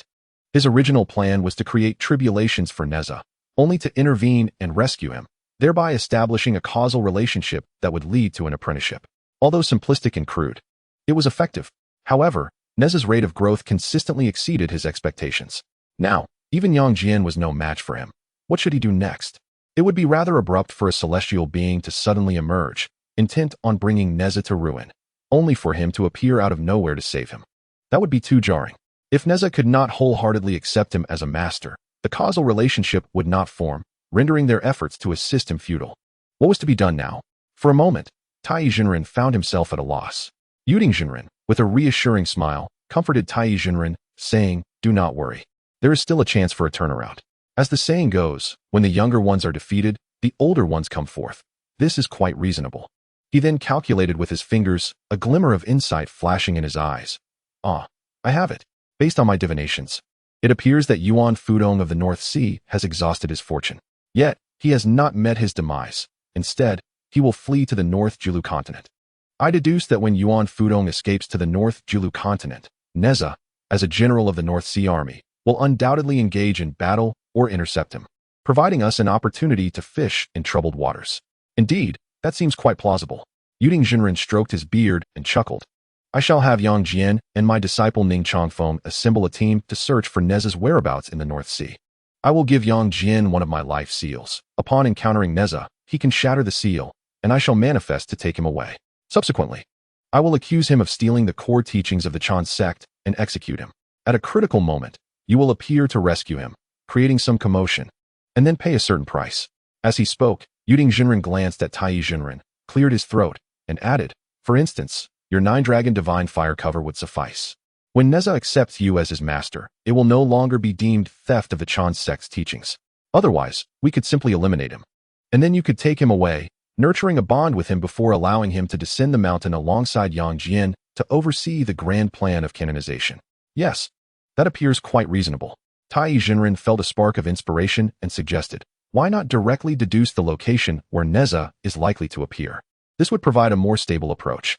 Yuding Zhenren nodded, calculating with his fingers for quite some time. The so-called fate deduction involves arranging countless potential outcomes in a specific order, filtering them according to probability. Nezha, bearing the creation jade disc, obscures the heavenly secrets, making him difficult to predict.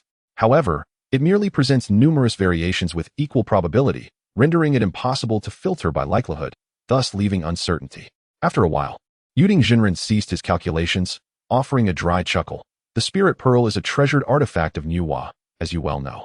We can only deduce the fates of others to roughly estimate Nezha's trajectory."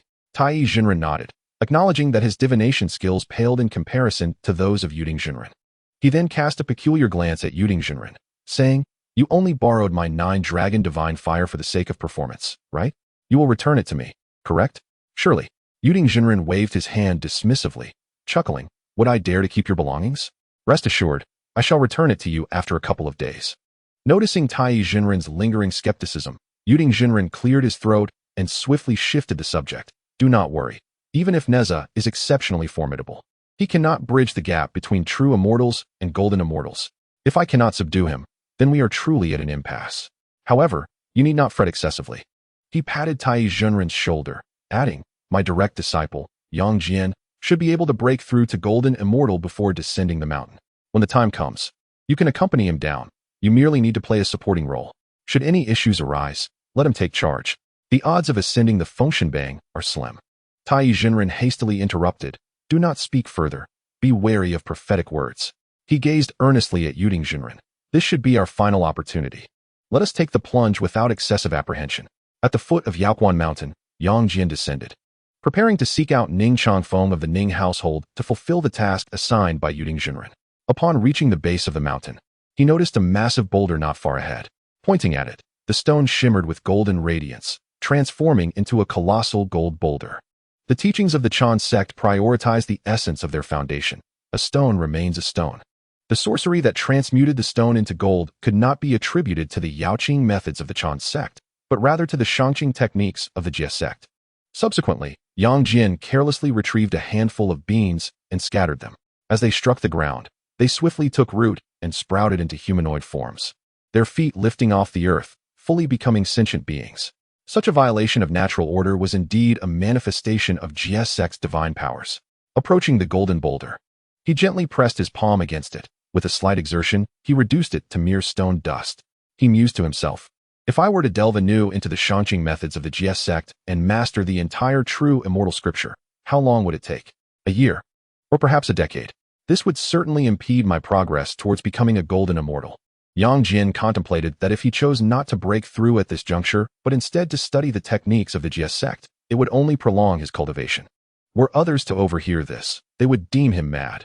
After all, countless individuals, many of whom were considered geniuses, spend their entire lives without mastering all techniques, let alone within a mere decade. This may well be the enigma of genius, its incomprehensibility to others. Reflecting on his previous battle with Nezha, he pondered. The dual cultivation of Chan and Jie, though seemingly at odds, is in truth a confluence of yin and yang. If the price of a delayed ascension to golden immortal is the potential to unlock a new path in cultivation, it may indeed be worthwhile. However, the complete scripture of true immortal techniques of the Jie sect is easily acquired by slaying an external disciple. What of the golden immortal scripture? Yang Jin furrowed his brow, realizing that such techniques are typically reserved for direct disciples alone, much like the profound secrets of the true immortal chapters of the teaching of salvation. This knowledge resides within the realm of core confidentiality, inaccessible even to Yang Jin. Suddenly, the visage of Wenzhong flickered in his mind. Chapter 64, The Advantage Lies With Me. At that moment, Yang Jin recognized Wenzhong as the representative of the Salvation sect and the Grand Minister of the Shang dynasty. It was inevitable that he possessed the golden immortal scriptures of the supreme clarity. The thought of eliminating Wenzhong not only promised to severely dampen the morale of the Shang, but also offered the prospect of acquiring powerful techniques, an endeavor yielding dual benefits. A subtle smile graced Yang Jin's lips as he mused. I happen to possess some techniques from the Salvation sect. It is time to put them to the test. He murmured softly. Time and space serve as the bow, the veins of the earth as the string. The fabric of heaven and earth weaves itself, and the essence of spirit is born. The divine art compresses the vastness into a mere inch. In an instant, Yang Jin's figure vanished, as if he had melded into the very fabric of the universe, leaving only a whisper of wind to caress the dust at the foot of the mountain. Silently and unobtrusively, in the North Sea, the waves surged tumultuously like a furious dragon in flight, revealing an island more expansive than Dragon Island, its vastness akin to a continent unto itself, with towering peaks piercing the clouds. At the heart of this island stood a palace of obsidian, its eaves sharp as blades cleaving the air, each glazed tile intricately engraved with crimson demonic patterns. Within the main hall, 36 coiling dragon pillars ascended majestically, their surfaces adorned with reliefs of primordial beasts that seemed to roar as their scales shifted. At the end of the assembly hall, a grand throne was elevated upon 9 tiers of black jade steps, where Yuan Fudong, the demon king of the North Sea, sat imperiously. He towered above the rest, his stature a head taller than the average man, his skin a deep azure, crowned with a single dark horn. He stood as the sole Xian immortal amongst the lords of the North Sea. Following the true immortal realm comes the golden immortal. However, there exists a minor threshold known as the Xian immortal. To enter the Xian gate is to attain eternal life. But only upon reaching the golden immortal status does one truly achieve immortality. The Xian gate represents the pivotal barrier to becoming a golden immortal. Upon transcending the true immortal realm, one arrives at the threshold of the Xian gate, where practitioners are referred to as Xian immortals. The passage through the Xian gate and into the inner sanctum is a straightforward process, requiring the practitioner to endure the thunder tribulation. The golden immortal is divided into 9 transformations. With each transformation comes greater mastery over the laws of the Tao. A Xian immortal need only survive a single thunder tribulation, refining their body through its trials and grasping a fragment of the Tao's principles to ascend to the golden immortal realm, also known as the first transformation golden immortal. Yet, the thunder tribulation faced by a golden immortal is imbued with the power of the laws. Thus, even after many years of achieving the status of Xian immortal, Yuan Fudong remained cautious about confronting the golden immortal tribulation. At this moment, he surveyed the fewer than 40 demon kings gathered in the hall, a wave of reflection washing over him. These demon kings, each ruling their own territories like local emperors, were only united under Yuan Fudong's exceptional ability and stature.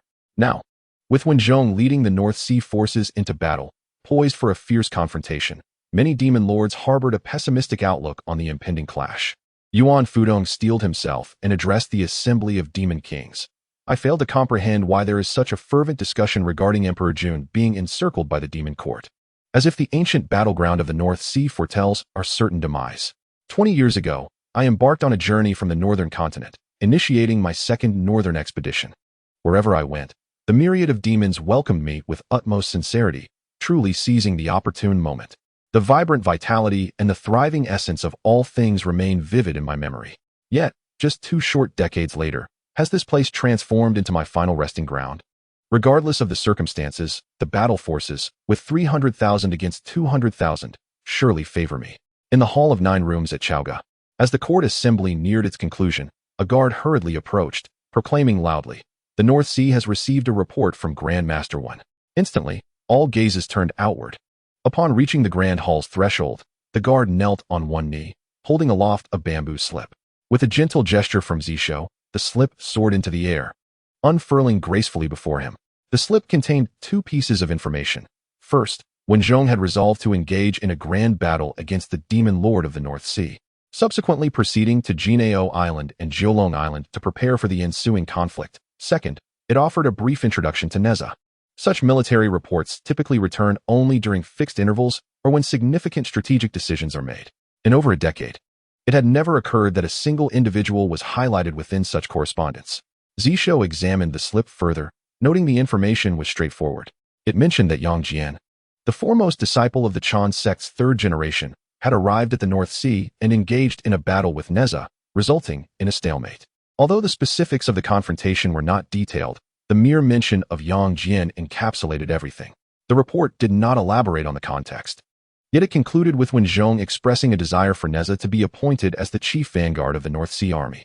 This position would oversee an army exceeding 100,000, with the supreme commander being the marshal, responsible for orchestrating the entire campaign.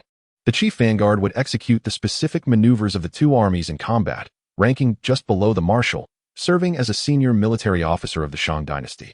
A corps general, eligible to attend court discussions and meet the emperor directly. Ordinarily, a marshal would be paired with a chief vanguard. However, the demon lords of the North Sea were scattered across the region and did not engage Wen Zhong directly. Thus, for the majority of the time, Wen Zhong's faction remained on the defensive, without appointing a chief vanguard. Zisho had heard of Yang Jian from the Chan Sect. Since the sect had chosen to present him as their figurehead, he must possess considerable strength. Further, given his designation as the foremost individual beneath the golden immortal rank, he was undoubtedly endowed with numerous treasures to solidify his title. Remarkably, Nezha had managed to achieve parity in combat with such a figure. It is noteworthy that when Zisho first heard of Nezha, he was merely a celestial immortal, and later, upon arriving at the North Sea, he transcended to true immortal status. How little time had passed. Zisho had granted him a primordial golden pill, anticipating some fortuitous encounters, yet he could hardly have imagined that, in such a brief span, Nezha would attain the capability to rival Yang Jian. No wonder Wen Zhong would mention him specifically. However, the rank of chief vanguard is that of a high-ranking officer within the Shang dynasty, not to be assigned lightly. With a wave of his hand, the characters from the bamboo slip materialized in the air, and he inquired, "What are your thoughts on this matter, esteemed guests?" After the ministers below finished reading, there was little reaction. Their understanding of warfare was limited, and the proposal came from the esteemed Grand Master Yuan. His high status during the Shang dynasty left no one willing to contradict him. However, murmurs of dissent arose among the military generals. Lei Kai stepped forward and spoke. "Your Majesty, I hold a differing opinion." "Please, General Lei, share your thoughts," Zisho gestured. Lei Kai, a golden immortal with formidable powers, served as the general guarding Chaogu and had previously held the position of Grand Commander during times of war.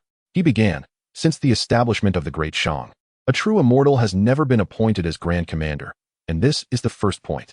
Although I have not personally clashed with Yang Jian of the Chan Sect, I have researched his background. He is not only proficient in both martial and mystical arts, but has mastered them entirely.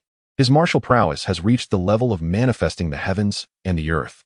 At this juncture, he added, "I do not mean to imply that Grand Master Yuan lacks discernment. Rather, I suspect that perhaps Yang Jian has not exerted his full strength or is holding back out of consideration for Grand Master Yuan's presence.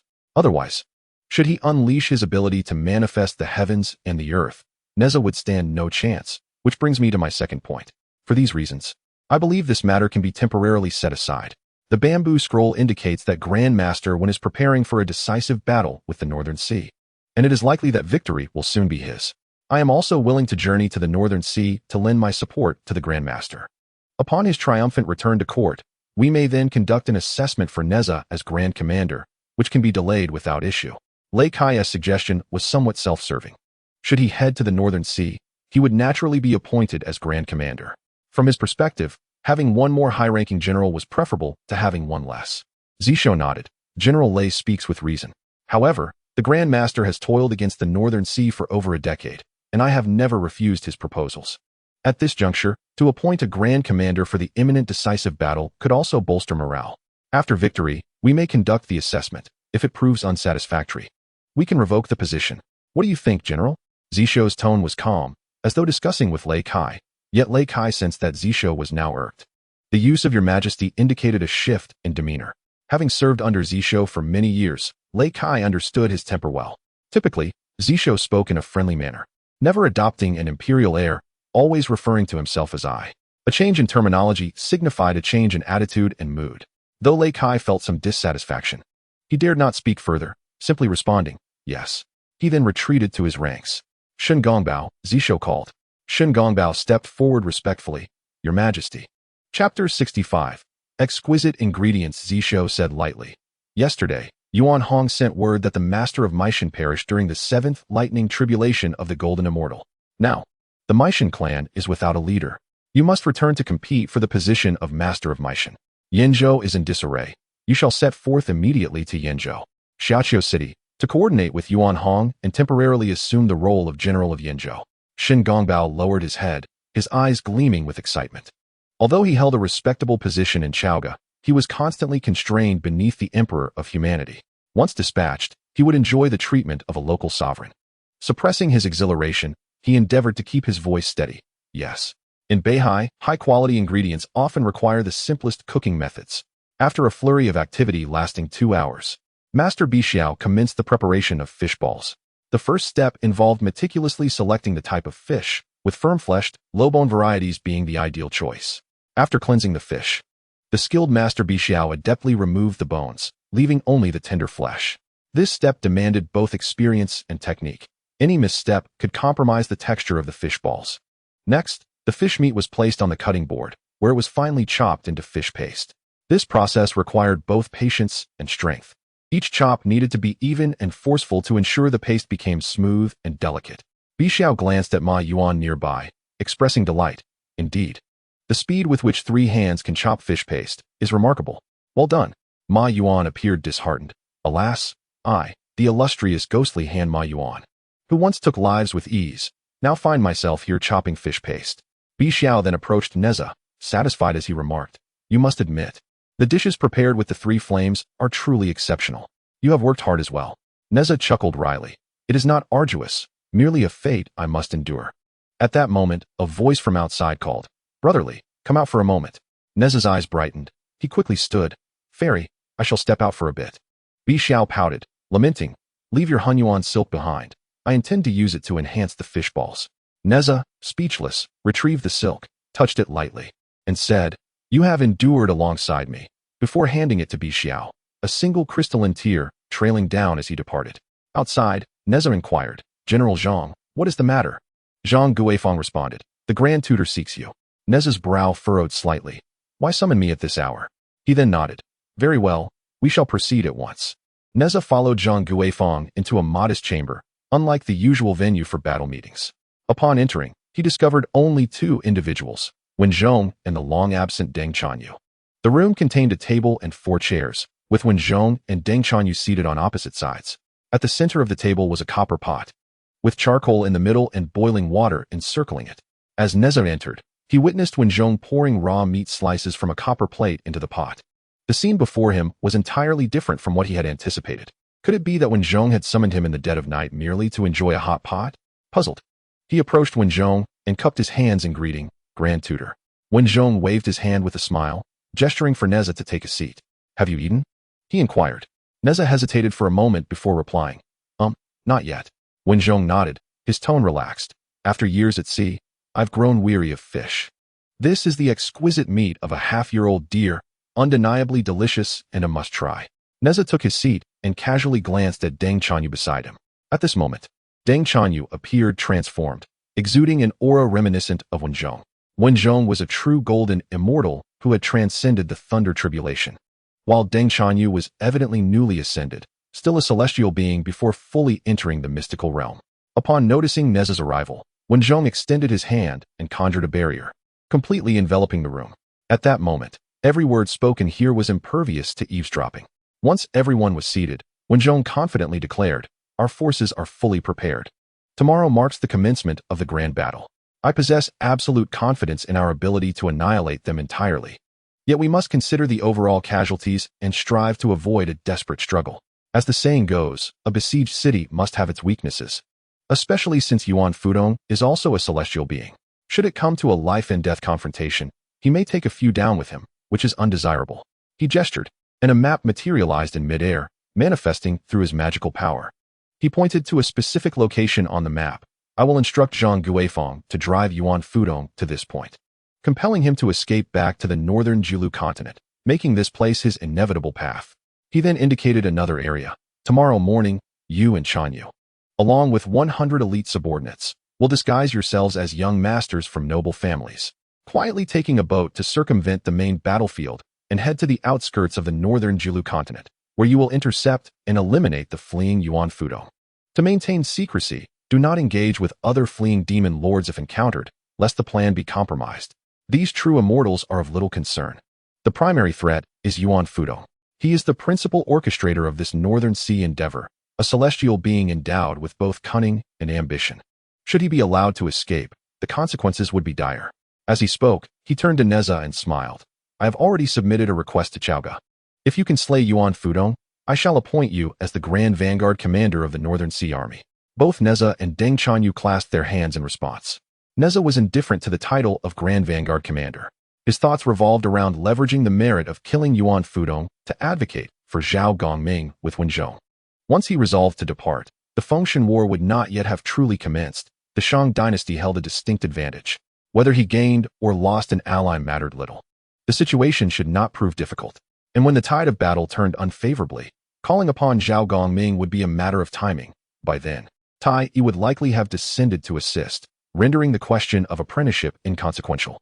On the following morning, the Grand Army of the Yin Shang, under Wenzhong's command, comprising 200,000 soldiers, set forth in a grand procession towards the depths of the Northern Sea. Thus commenced the epic confrontation with the demon King Yuan Fudong. Concealed beneath the cover of this military movement, an unassuming two-story battleship silently navigated along an alternate route, slowly making its way into the depths of the Northern Sea. To ensure absolute confidentiality, very few were privy to the details of this operation. Nezha and Deng Chanyu had brought only 100 elite warriors with them. After all, the front lines of the battlefield are equally in dire need of personnel, and neither of the two leaders brought their subordinates. They disguised the 100 personal guards as attendants, while Nezha and Deng Chanyu remained within the confines of the ship's cabin. From a distance, the flying vessel resembled an ordinary ship belonging to a young noble, journeying to the North Sea in search of opportunities. In Banzhou, within the Ning residence, at this moment, numerous figures, their faces etched with anxiety, awaited in the central discussion hall of the Ning estate. At the forefront stood the two esteemed elders of the Ning family, Ning Chuan and Ning Chun, flanked by several core disciples of the household.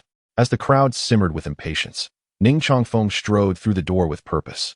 His gaze, sharp as lightning, swept across the assembly before he approached the center of the hall and took his seat with deliberation. Instantly, the hall fell into a hushed silence. Every pair of eyes fixated upon him, holding their breath in anticipation of his words.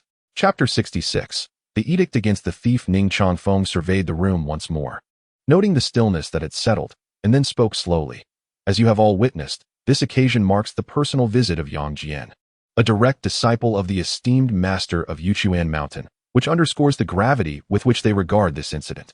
In light of these events, Yuchuan Mountain has issued the following directives." At this juncture, he signaled for one of his accompanying guards to approach, requesting him to articulate the specific resolutions discussed. The guard straightened his demeanor and began. "Recently, a most heinous and appalling incident has transpired. The instigator, Li Nezha, has utterly disregarded the laws of Yuchuan Mountain and the vital interests of the greater community of cultivators. He brazenly attacked a crucial technique of our Ning residents, perpetrating acts of destruction that pose a severe threat to our safety and disrupt the stability of the cultivation realm. Li Nezha, driven by ulterior motives and malevolent intent, meticulously orchestrated this ambush, executing it with utmost secrecy. He chose a precise moment to launch his assault, resulting in substantial material losses for our Ning household and disturbing the existing order. In the aftermath, the the relevant departments of Yuan Mountain responded with remarkable alacrity, promptly activating an emergency response plan, dedicating themselves to rescue efforts and the restoration of order. Concurrently, elite personnel were swiftly mobilized to form a specialized investigation team, tasked with the comprehensive pursuit of Nezha. Through relentless effort and meticulous investigation, the team quickly pinpointed the direction of Nezha's escape and his potential hiding places. Upon confirming his whereabouts, we acted decisively, undeterred by the challenges ahead, traversing numerous territories to encircle and apprehend Nezha. We are resolute in our commitment to impose severe punishment for Nezha's transgressions, steadfastly upholding the dignity of Yuan Mountain and the rights of the broader community of cultivators. This incident serves as a profound reminder that maintaining the stability and order of the cultivation realm is a weighty responsibility, demanding unwavering diligence. Yuan Mountain shall persistently maintain a stringent stance against all forms of unlawful conduct, resolutely combating any attempts to undermine the peace and order of the cultivation community. Herein lies a call to all practitioners of the celestial path to enhance their awareness of safety, earnestly collaborating with the relevant authorities to jointly safeguard our shared abode. Upon concluding his statement, Ning Changfeng gestured with a flourish, and an ethereal image woven from spiritual essence materialized before the assembly. The figure depicted within this apparition was none other than the true form of Nezha. This revelation was derived through the celestial calculations performed by the sect leader, expending immense arcane power to ascertain that Nezha would soon manifest in Beiju Luzhou. With a grave countenance, Ning Changfeng articulated, "I have conferred with senior brother Yang Jian, and we are resolute in our intent to journey to Beiju Luzhou to vanquish him. Your task is to muster all your strength and form a search party to seek out Nezha's whereabouts." Upon hearing these words, the assembly exchanged glances, particularly the elders Ning Chuan and Ning Chun, whose faces bore the weight of trepidation. They understood all too well the formidable nature of Nezha. Should they encounter him, their lives would be in jeopardy. Given their current status, further ascension was a distant dream, and they merely wished to enjoy their remaining days in peace. Within the Ning residence, as esteemed elders, they held significant power and influence. As cultivators, they were robust and indulged in unending wealth and luxury. Surrounded by countless beauties vying for their affection, they were loath to risk their lives for a perilous venture. Ning Changfeng, perceiving their apprehensions, inwardly scoffed while maintaining an outwardly reassuring demeanor.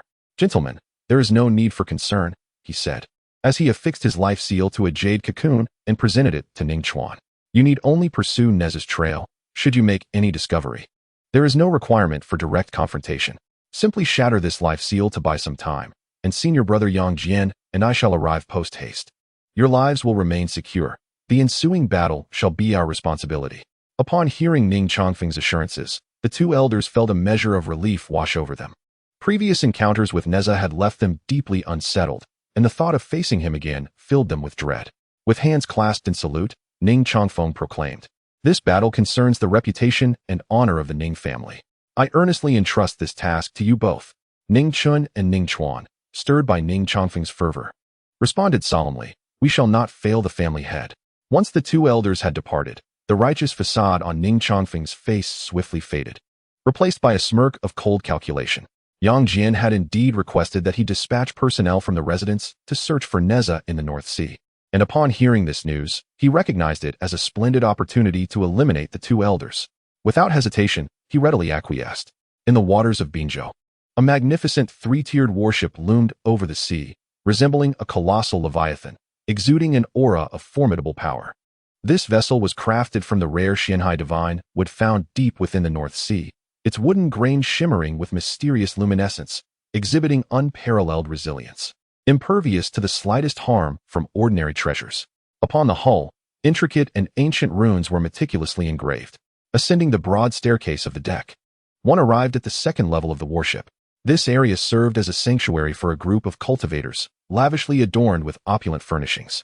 The walls were inlaid with luminous pearls, radiating a gentle glow. The tables and chairs within were carved from spirit wood, their surfaces smooth and warm to the touch, exuding a faint, refreshing fragrance that aided the cultivators in achieving tranquility and focus. On the deck stood over 100 individuals, including elders Ning Chun and Ning Chuan, along with numerous family members and their closest friends. Among them were two formidable true immortals, while the rest possessed celestial prowess, creating an undeniably powerful assembly. To ensure the success of their endeavor, Ning Chuan discreetly brought forth a supreme treasure, the Xianyun wind chime. Crafted by their ancestors during a momentous occasion at Yuling Mountain and bestowed by the esteemed Taiyi Zhenren. This exceptional defensive artifact was typically concealed within the family's treasury, rarely brought forth to avoid attracting envy and peril, serving as a cornerstone of the family's fortune. At this moment, in light of potential uncertainties, Ning Chuan quietly retrieved it, a secret known only to him and Ning Chun, with even Ning Chongfeng oblivious to the matter. With all preparations in place, Ning Chuan waved his hand grandly and issued a resounding command. Several cultivators immediately channeled their spiritual energy, activating the warship. In an instant, various formations were ignited: defensive formations, offensive formations, detection formations, and most crucially, acceleration formations, all illuminating in unison. The warship, propelled by surging spiritual energy, surged forth like a dragon emerging from the sea, swiftly vanishing into the vast expanse of the ocean. Days passed as the warship traversed the tumultuous waves, resembling a solitary leaf upon the roiling sea. Just as they were nearing the continent of Baijilu, a family disciple hurriedly approached with a report. "Elder, the detection formation has sensed an approaching vessel." The disciple's expression was tense. Ships navigating the North Sea typically employed formations. These formations, varying in potency based on the vessel's construction, often included basic defensive, offensive, or detection capabilities. Although they had detected the enemy's ship, the specific situation aboard it remained unknown. Upon hearing this, Ning Chuan pondered silently. Having reached this juncture, they could only confront what lay ahead. He calmly grasped the jade cocoon containing his life imprint and issued the command, "Approach them." Moments later, the warship slowly neared the opposing vessel. As they drew closer, he realized that the enemy's ship was not of human design. Its shape and style were entirely alien to human vessels, unmistakably belonging to the demon race. On board the enemy ship stood more than 10 figures resembling humanoid cultivators. Yet each bore peculiar characteristics. Some had long tails trailing behind them, while others sported sharp horns atop their heads. They were all undeniably demons. At Ning Chuan's current level of cultivation, he found himself largely indifferent to distinctions between races. In his perspective, racial issues are matters that only the most exalted beings, akin to the grand celestial immortals, would seriously consider. For cultivators of their caliber, the dangers posed by both the human race and the demon clan are scarcely distinguishable. After all, in the realm of cultivation, alliances and enmities are often dictated by interests rather than inherent differences. Moreover, upon a slight perception of the auras emanating from the demon clan, Ning Chuan discovered that they predominantly resided within the celestial realm. Unlike humans, demons have always held a disdain for concealing their own auras, readily exposing their strengths to assert their might. In stark contrast, humans typically cloak their auras when traversing the world. Should one party recklessly attempt to probe the aura of another, it would undoubtedly be perceived as an act of provocation. In such unfamiliar surroundings, an unsolicited probing could easily trigger a deadly conflict, for the consequences of being weaker than the opponent are all too clear.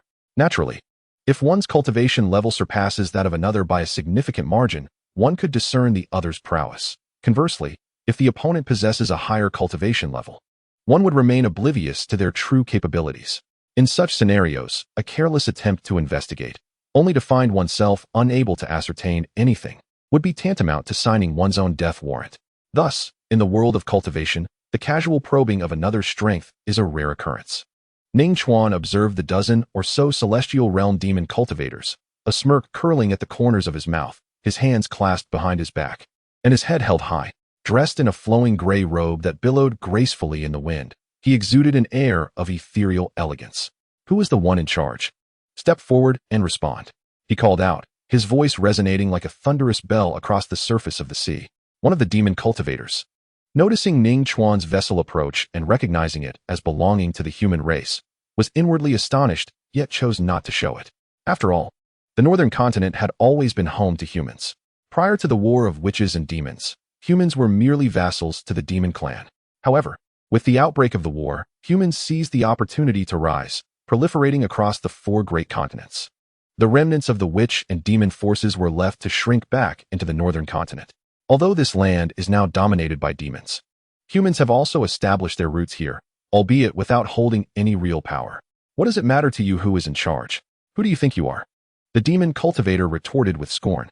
Ning Chuan scoffed inwardly. A mere celestial being could be easily dispatched with a wave of his hand.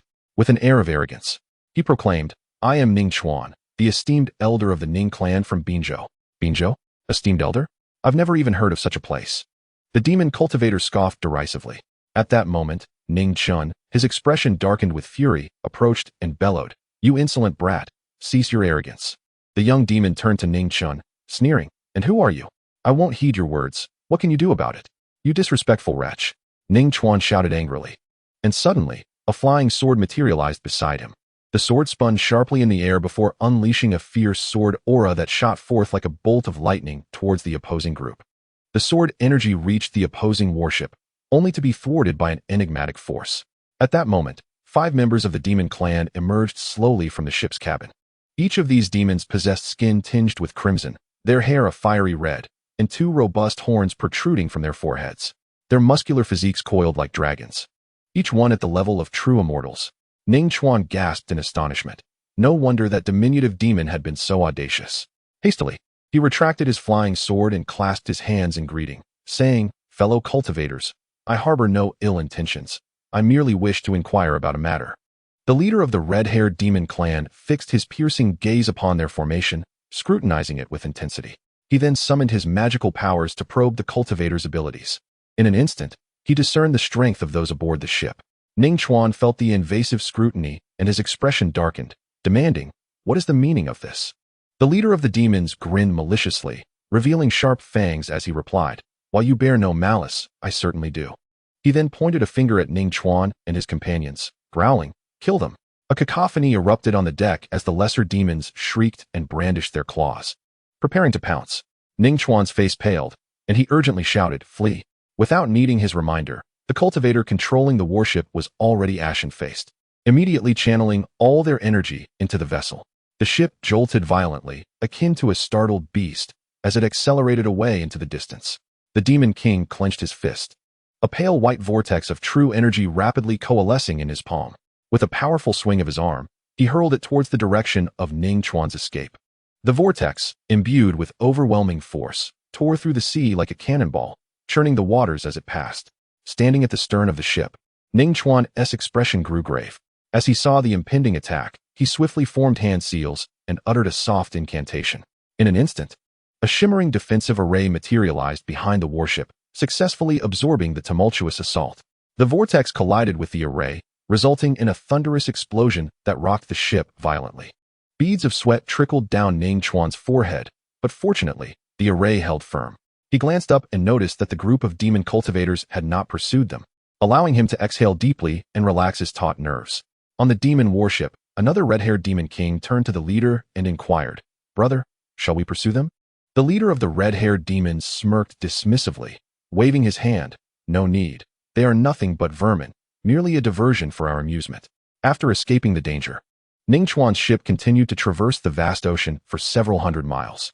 The cultivator monitoring the detection array hurriedly approached, reporting, "Elder, we have spotted another warship ahead." Upon hearing this, Ning Chuan furrowed his brow, now somewhat apprehensive about encountering another ship. After a moment of contemplation, he finally commanded, "Steer closer." Chapter 68. The Tiger ship. As the warship gradually approached, Ning Chuan cautiously surveyed the vessel before him.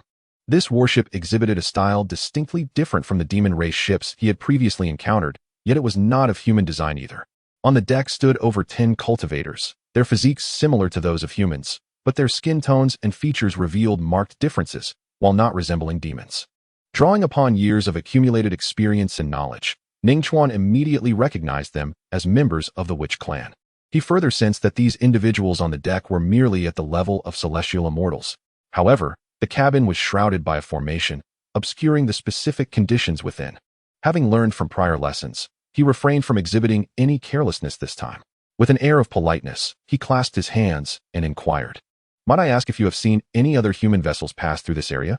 This time, he did not demand the person in charge to come forth as he had done before. His past habit of insisting that the authoritative figure speak had resulted in misfortune. At that moment, the cabin door slowly opened, revealing a pair of individuals, both members of the Witch clan.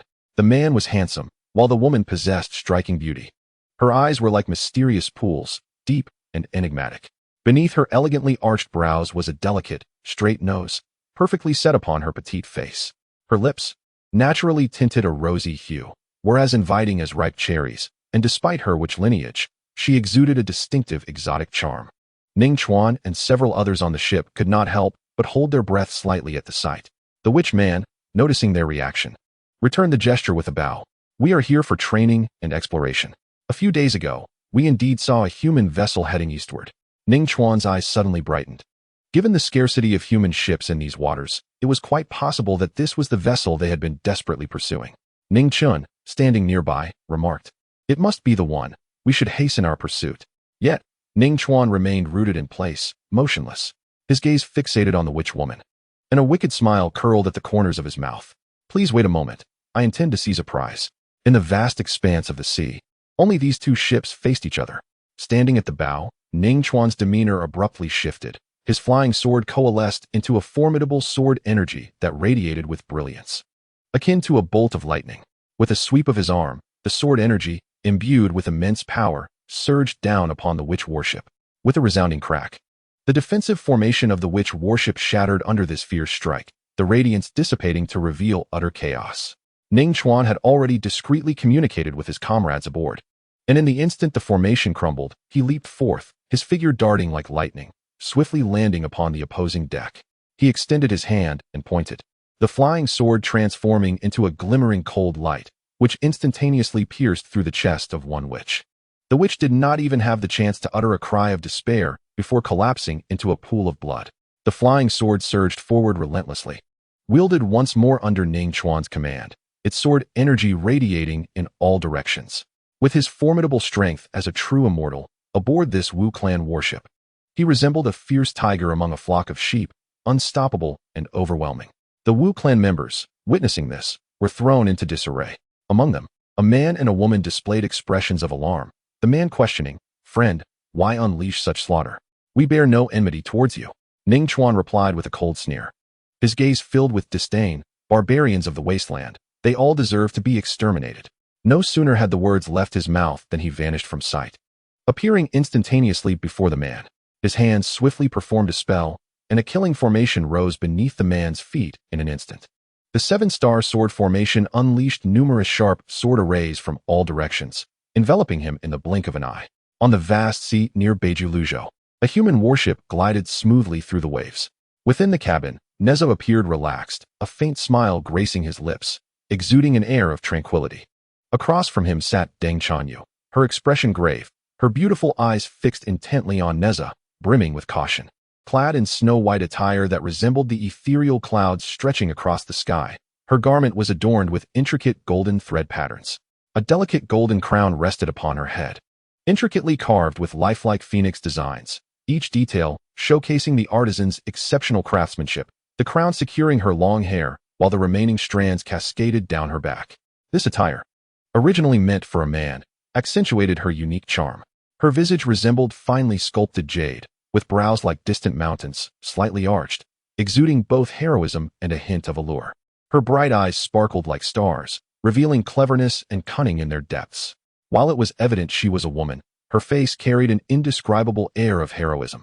At this moment, however, 5 strips of red cloth were haphazardly affixed to her flawless complexion. With a serious demeanor, she slowly placed 2 bamboo slips on the table. Lifting her gaze to Nezha, she stated, 2 gold immortals. Nezha smiled softly, placing his own 2 slips down, replying, "I also have 2 gold immortals." Deng Chanyu regarded Nezha with a look of skepticism, her eyes filled with doubt. After pondering for a moment, she bit her lower lip and produced 2 more slips to place on the table, declaring, "I also have 2 gold immortals. And I will follow with 2 more gold immortals." Nezha replied nonchalantly, his tone buoyant. Deng Chanyu's brows furrowed instantly, her chest rising and falling slightly, clearly perturbed. "There are only 4 gold immortals in total. Where do you get so many?" Nezha chuckled, "That's none of your concern. Just say whether you will follow or not." Deng Chanyu fixed him with a deep gaze, placing her hand over his 2 bamboo slips, hesitating for a long while before slowly withdrawing it. "Humph. I will also follow with 2 gold immortals." With that, she produced 2 more slips and firmly placed them on the table.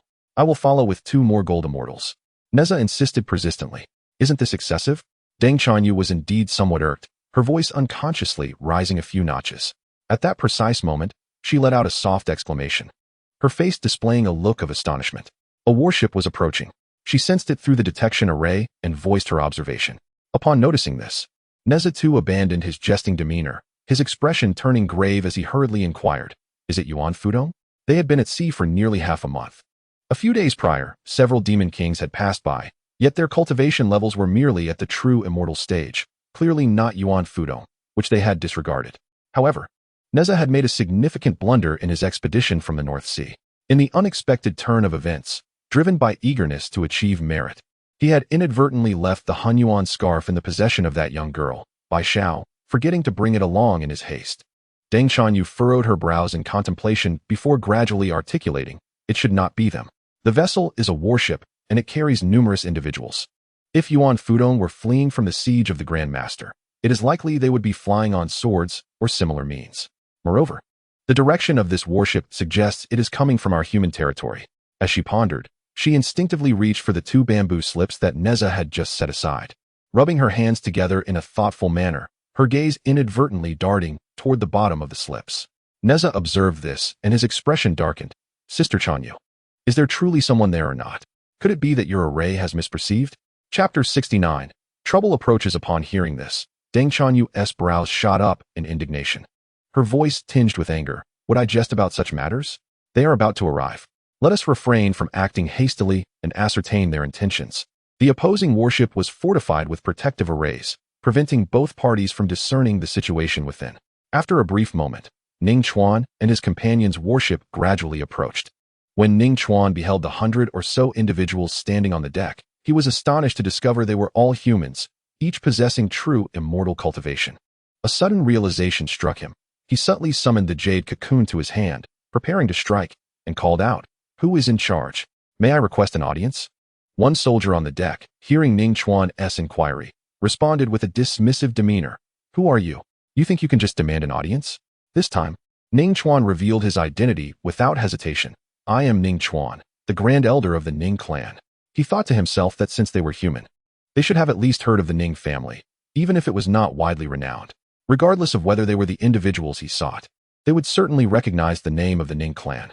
Inside the cabin, Deng Chanyu and Nezha overheard the conversation outside clearly. Nezha was filled with astonishment, pondering, "How could they have tracked us here? How did they know we would be present?" Deng Chanyu, having heard of the entanglements between Nezha and the Ning family, said, "Remain calm. We are here on a different mission. I will go out and see what they truly desire." Having spoken, she gracefully stepped out of the cabin and onto the deck of the ship. Before her lay an opposing vessel, slightly larger than her own, manned by around 100 individuals, among whom approximately 4 were true immortals, while the rest were celestial immortals. As a mystic immortal, Deng Chanyu could perceive their cultivation levels with a mere glance. However, Ning Chuan was unable to discern the depths of Deng Chanyu's abilities.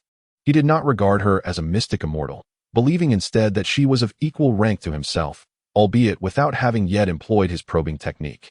Deng Chanyu's unique attire caught Ning Chuan's attention instantly. Adorned in a flowing white robe and a golden crown, she appeared to be dressed as a man. Yet her femininity was unmistakable, exuding an air of heroism that was truly captivating. With a stern expression, Deng Chanyu clasped her hands in salute and proclaimed, "I am Deng Chanyu of the Beihai army, under the command of Grand Tutor Yuan. The one you seek, Nezha, is not present here." A sinister smile flickered across Ning Chuan's face as he retorted with unabashed boldness, "Might I inquire whether General Deng would permit us to board and conduct a search?" He was nearly certain that Nezha was concealed within the ship. The master had utilized supreme magical powers to deduce that Nezha was indeed in the region of Beiju Luzhou. At present, they happened upon the Beihai Army's warship, and even if Nezha was not aboard, these individuals would undoubtedly possess knowledge of his whereabouts. Deng Chanyu's expression darkened instantly, and with a chilling tone, she admonished, "Impudence. The warship of the Beihai army is not to be searched at the whims of scattered cultivators like yourselves. Do you truly think that your connection to Yuling Mountain grants you immunity to the vastness of the world?" Ning Chuan, however, paid no heed to Deng Chanyu's threats. In his mind, there were no millennia-old dynasties, only ancient clans. The rise and fall of numerous dynasties often hinged on the support of these clans. In the eyes of the clans, they were the true architects of fate. At that moment, Ning Chuan became increasingly convinced that this Beihai army must be privy to Nezha's whereabouts. Should Nezha not be on board, then it would be an opportune moment to seize this woman before him. The previously captured girl from the witch tribe, though exquisite in beauty, had been too fiercely resistant and had perished before he could fully indulge himself, which was truly regrettable. As for this army, killing them would be a trivial matter. The vast ocean was devoid of witnesses, leaving no evidence behind. Even if Wen Zhong were to harbor suspicions later, what could he do? With the support of the Chan Sect, he doubted Wen Zhong would dare to act against him. Thus, with these thoughts in mind, Ning Chuan no longer hesitated and immediately employed his insight technique, attempting to glean the depths of Deng Chuanyu's cultivation. However, when the technique reached her, he found himself unable to perceive her abilities. A buzzing sensation filled Ning Chuan's head, and he inwardly cursed his misjudgment. According to the norms of the immortal realm, failing to uncover someone's cultivation level using the insight technique could only result from two possibilities. Either the individual was a mere mortal, or they were at least one major realm above him. As a general of the Beihai army, it was inconceivable for Deng Chuanyu to be immortal. Thus, only one possibility remained. She must be at least a mystic immortal. In the entire realm of immortals, those who can ascend to the true immortal level are indeed a rarity. Among these true immortals, the vast majority spend their entire lives without ever advancing further, unable to step into the realm of profound immortals. Yet now, as Ning Chuan faces the boundless northern sea, he finds himself most unfortunate to encounter a profound immortal. Internally cursing his fate, he laments his earlier actions. Deng Chuanyu, perceptive to the scrutiny from across, swiftly clenches her delicate hand, summoning a softly glowing stone to her palm. Upon witnessing this, Ning Chuan's expression shifts dramatically, and in a flustered tone, he exclaims, "Friend, this is entirely a misunderstanding. I merely intended to ascertain if there were others aboard this vessel. I am but a senior elder of the Ning family. No, I am a disciple of the inner sect of Yuling Mountain. This matter is at the behest of the mountain's sect leader. I am merely following orders." His speech becomes increasingly incoherent, filled with trepidation. He is utterly unwilling to provoke this profound immortal, trembling as he retrieves a finely crafted porcelain bottle from his storage pouch. His voice tinged with desperation. "This is a top-tier true immortal elixir, the Liusu pill, 100 pills in total. I implore you, for the sake of Yuling Mountain, to spare me this once. I shall leave at once." Meanwhile, the commotion outside has been observed by Nezha through a hidden door within the vessel. At this moment, he no longer needs to conceal himself, stepping boldly out from the cabin. However, he alters his appearance to that of when he ambushed the Ning family before. A faint smile gracing his lips as he addresses Ning Chuan. "Elder Ning Chuan, long time no see." Startled by the voice, Ning Chuan whips around, exclaiming, "Bibo Pond Espen Borba. Wait, you are Nezha." Nezha chuckles, instantly reverting to his original form, his gaze chilling as he inquires, "How did you discover my presence here? Was it the deduction techniques of the Chan Sect? If so, it seems you have backup." Faced with Nezha, who slaughters true immortals as one would cull a mere dog, and with the presence of the profound immortal Deng Chuanyu beside him, Ning Chuan feels no hesitation. With a decisive crunch, he shatters the jade cocoon in his hand, revealing a sinister grin as he declares, "Indeed, the direct disciple of Yuling Mountain, Yang Jian, along with our Ning family head, will arrive shortly. You are doomed today." With that, Ning Chuan gestures grandly, activating the protective formations of the warship. A sphere of purple light suddenly materializes, enveloping the entire vessel securely. Following this, Ning Chuan bellows, "Withdraw immediately." The cultivators aboard the ship heed the command, pouring all their energy into the vessel in a desperate attempt to flee. They understand that finding Nezha was their objective, yet engaging him in combat was never their task. Previously, they had hoped to deliver some elixirs to avert conflict. But now that Nezha has revealed himself, there is nothing left to say. Deng Chuanyu's brows arch in anger, her elegant hand rising as the five-colored stone in her grasp radiates a brilliant golden light. With a commanding shout, she proclaims, "Gold, do you think you can escape?" The five-colored stone inherently embodies the quintessence of the five elements. At this moment, under her impetus, the force of the metal element erupted with unparalleled intensity, expanding in an instant to a diameter exceeding 10 zhang, resembling a meteor from the heavens. It bore down upon the protective formation painstakingly upheld by Ning Chuan and his companions with an overwhelming momentum.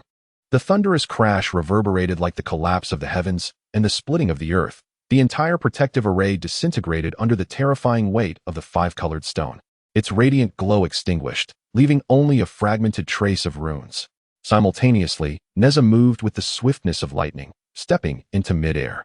His hands formed seals with blinding speed, his motions flowing like water, as he proclaimed, "Heavenly gang shocks the sky."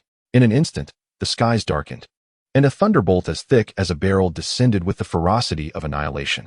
The lightning struck the warship with pinpoint accuracy. The vessel, unable to withstand such a blow, split apart with a resounding crack, its wooden planks shattering and debris scattering as seawater surged in wildly. Seizing the moment of chaos, Nezha advanced towards Ningchuan. Startled, Ningchuan, in a flurry, hastily gathered his heavenly gang seal and aimed it at Nezha. A confident smirk graced Nezha's lips, his steps agile as he executed the gliding maneuver from the 36 steps of the heavenly gang, deftly sidestepping the trajectory of Ningchuan's seal by slipping his arm beneath Ningchuan's. In a swift counter, he pivoted and unleashed a fierce gale palm infused with a cutting wind, striking mercilessly at Ningchuan's waist. With a gasp, Ningchuan spewed blood, his body hurtling through the air like a kite severed from its string, tracing an arc before crashing heavily onto the deck. Witnessing this, Ningchuan was seized by dread, and he shouted in terror, "Everyone, scatter and flee. He cannot slay us all at once." In that moment, he had cast aside his earlier plan to rally his disciples to collectively restrain Nezha. Faced with this demonic figure, his courage evaporated, leaving only thoughts of escape from the terrifying battlefield. However, scarcely had he uttered his words when Nezha, like a specter, materialized before him, delivering a powerful kick aimed at his chest. Ningchuan reacted swiftly, crossing his arms in an attempt to block the fierce strike. Yet, the force behind Nezha's kick was overwhelming. He felt an immense power surge forth, propelling him uncontrollably backward, his complexion turning crimson as he coughed up blood in midair. Enduring the excruciating pain, Ningchuan summoned a grand formation from behind him. A shimmering screen crackling with lightning surged forth like an electric net, propelled towards Nezha under his command. He understood well that such a screen could not possibly vanquish Nezha, but if it could merely delay him for a moment, it would suffice. For Ningchuan had already shattered the communication jade, and he firmly believed that it would not be long before Yang Jian and the family had arrived to provide assistance. They merely needed to hold on a little longer to escape this perilous predicament. Ningchuan had initially intended to flee like the other disciples, yet he found such an act to be utterly disgraceful, leaving him unable to hold his head high before Yang Jian in the future. Thus, summoning his resolve, he soared to Ningchuan's side and urged, "Nezha is exceedingly powerful. There is no point in concealing our strength any longer. Quickly, activate the Xianyun wind bell." With Ningchuan's support, Ningchuan struggled to rise, blood continuously oozing from his mouth as he mumbled, "All right." Trembling, he extended his hand and retrieved a delicate box from his robe. Upon opening the box, a yellow, ribbon-adorned, and rune-embellished transparent wind bell lay quietly within. Though it appeared ordinary, it was, in fact, an extraordinary treasure, virtually impenetrable by those beneath the golden, immortal level. Once activated, it would summon primal winds, forming a formidable cyclone that would deflect any incoming attack. At that moment, witnessing Nezha charging towards them with renewed vigor, Ningchuan's heart raced with terror as he hastily recited the incantation, attempting to summon the Xianyun wind bell. However, upon channeling his magical power into the bell, it remained eerily silent, devoid of any response. Nezha, having breached the lightning barrier, approached with the swiftness of a meteor. Beside him, Ningchuan, in a state of panic, vigorously shook Ningchuan's shoulders, exclaiming, "Old man, do not falter at this critical moment. Did you misrecite the incantation?" Ningchuan's face flushed with frustration as he barked, "Silence." Gritting his teeth to suppress his rising panic, he recited the incantation once more. Yet, the wind bell remained inert, seemingly nothing more than an ordinary trinket. Time was of the essence. Nezha had arrived at their doorstep. With a swift sweep of his fire spear, he unleashed a devastating attack. Bang! A dull thud echoed as Ningchuan, unable to evade in time, was struck by the fiery spear and sent hurtling through the air, lifeless. Ningchuan's countenance darkened, as he realized he could not have possibly mispronounced the spell. The only explanation was that the Xianyun wind bell was a counterfeit. Yet, he vividly recalled that no one had known of its existence when he acquired it. How had it come to this? In a fit of rage, Ningchuan howled to the heavens, hurling the wind bell at Nezha. A mere flick of Nezha's wrist summoned a gust, reducing the bell to mere dust that scattered into the air. At that moment, Ningchuan suddenly remembered that a significant amount of time had elapsed since he had shattered the jade cocoon, yet Ningchuan had not appeared. Even he could grasp the situation's gravity, cursing inwardly, "Ningchuan, you wretch." But it was far too late. As he beheld Nezha advancing like a harbinger of death, fear clouded his eyes. "Brother, you are still young. Do not tread the path of opposition against the Chan Sect." A glint of coldness flashed in Nezha's eyes as he swung his fire spear once more, the spearhead resembling a flaming rainbow that swiftly pierced through Ning Chuan's chest. The flames on the rocket gun blazed fervently, instantly igniting Ning Chuan's spirit. He let out a wretched cry as his body gradually collapsed. Simultaneously, Deng Chanyu deftly maneuvered the multicolored stone, relentlessly circling above the battlefield, eliminating those cultivators who attempted to flee, one by one. Moments later, not a single soul remained alive aboard the warship. Only the shattered remnants of the vessel drifted upon the sea, bearing witness to the brutality of the conflict. Deng Chanyu gracefully descended beside Nezha, her gaze unabashedly admiring. I never anticipated that a true immortal could cultivate to such an extent. It makes me question the value of my previous training. No, that's not right. During my time as a true immortal, I was among the top ranks in the military. It is you who has surpassed all expectations. Her brows furrowed slightly as a look of concern crossed her face. It appears that the real man of Yuding from Yuling Mountain has likely employed the method of the Zhou Tian to deduce your location. Consequently, our mission to eliminate Yuan Fudong is bound to encounter numerous unforeseen complications. The last time Yang Jian personally intervened against you, he was unable to subdue you. He must already be aware of your strength. Given that he dares to come again this time, it must be with thorough preparation. Currently, we find ourselves near the northern Julu continent, with no allies at hand. Should they appear, we could easily fall into a passive position. While the elimination of Yuan Fudong is of utmost importance, your safety is paramount. Although you are currently merely at the true immortal level, your talent and strength are evident to all. 100 Yuan Futongs pale in comparison to your well-being. I propose we withdraw for now, should any trouble arise. I will bear the full brunt of it alone. I trust that Master One would not hold it against us. Chapter 71. Dividing Forces. Nezha pondered for a moment before slowly responding. Although the Zhou Tian method can provide deductions, it can only yield a rough estimate. Moreover, the future is ever-changing and multifaceted. How could they possibly make such precise calculations? Otherwise, they wouldn't need to deploy people to search for us across this vast sea. Yuan Fudong has been advancing towards the profound immortal realm for many years now and could strike for the golden immortal level at any moment. We have driven him into such a desperate situation, and his subordinates have scattered in flight. He will undoubtedly seek revenge against us. If we do not eliminate him now, it would be akin to releasing a tiger back into the mountains, which will surely become a future threat. I suggest this. Let the warship and all aboard return to the northern sea to mislead Yang Jian and his companions, while we head directly to the northern Julu continent. After all, that is the domain of the witch and the demon. Even if Yang Jian truly pursues us, he will likely have his reservations. The northern Julu continent is vast, and the chances of encountering them are minuscule. We shall try our luck there and attempt to intercept Yuan Fudong. We will set a limit of 10 days. If we do not encounter him within that time, we will return. After considering for a long while, Deng Chanyu finally gritted her teeth and resolved, very well. Upon issuing the orders, Deng Chanyu and Nezha transformed into two brilliant streaks of light, soaring towards the heavens. In midair, Deng Chanyu turned to Nezha and said, upon entering the northern Julu continent, we must venture deeper. The eastern and western sections of this land are divided. The east belongs to the Demon Clan, while the west is the territory of the Witch Clan. Our recent skirmish has left numerous traces, and it is highly probable that Yuan Fudong will take notice. Like a startled bird, he is likely to head first toward the eastern base city. However, should he sense an ambush, he might take an alternate route, veering westward along the fringes of the witch tribes, circling back to base city. Thus, I propose we split our forces. I shall lay in wait along the path where Yuan Fudong is most likely to appear, while you take a detour toward the border of the witch and demon territories, seeking a concealed refuge to await his arrival. Deng Chanyu's plan was, in essence, an expression of her care for Nezha. By doing so, she increased her own chances of encountering Yuan Fudong while minimizing the risk of Nezha being drawn into conflict.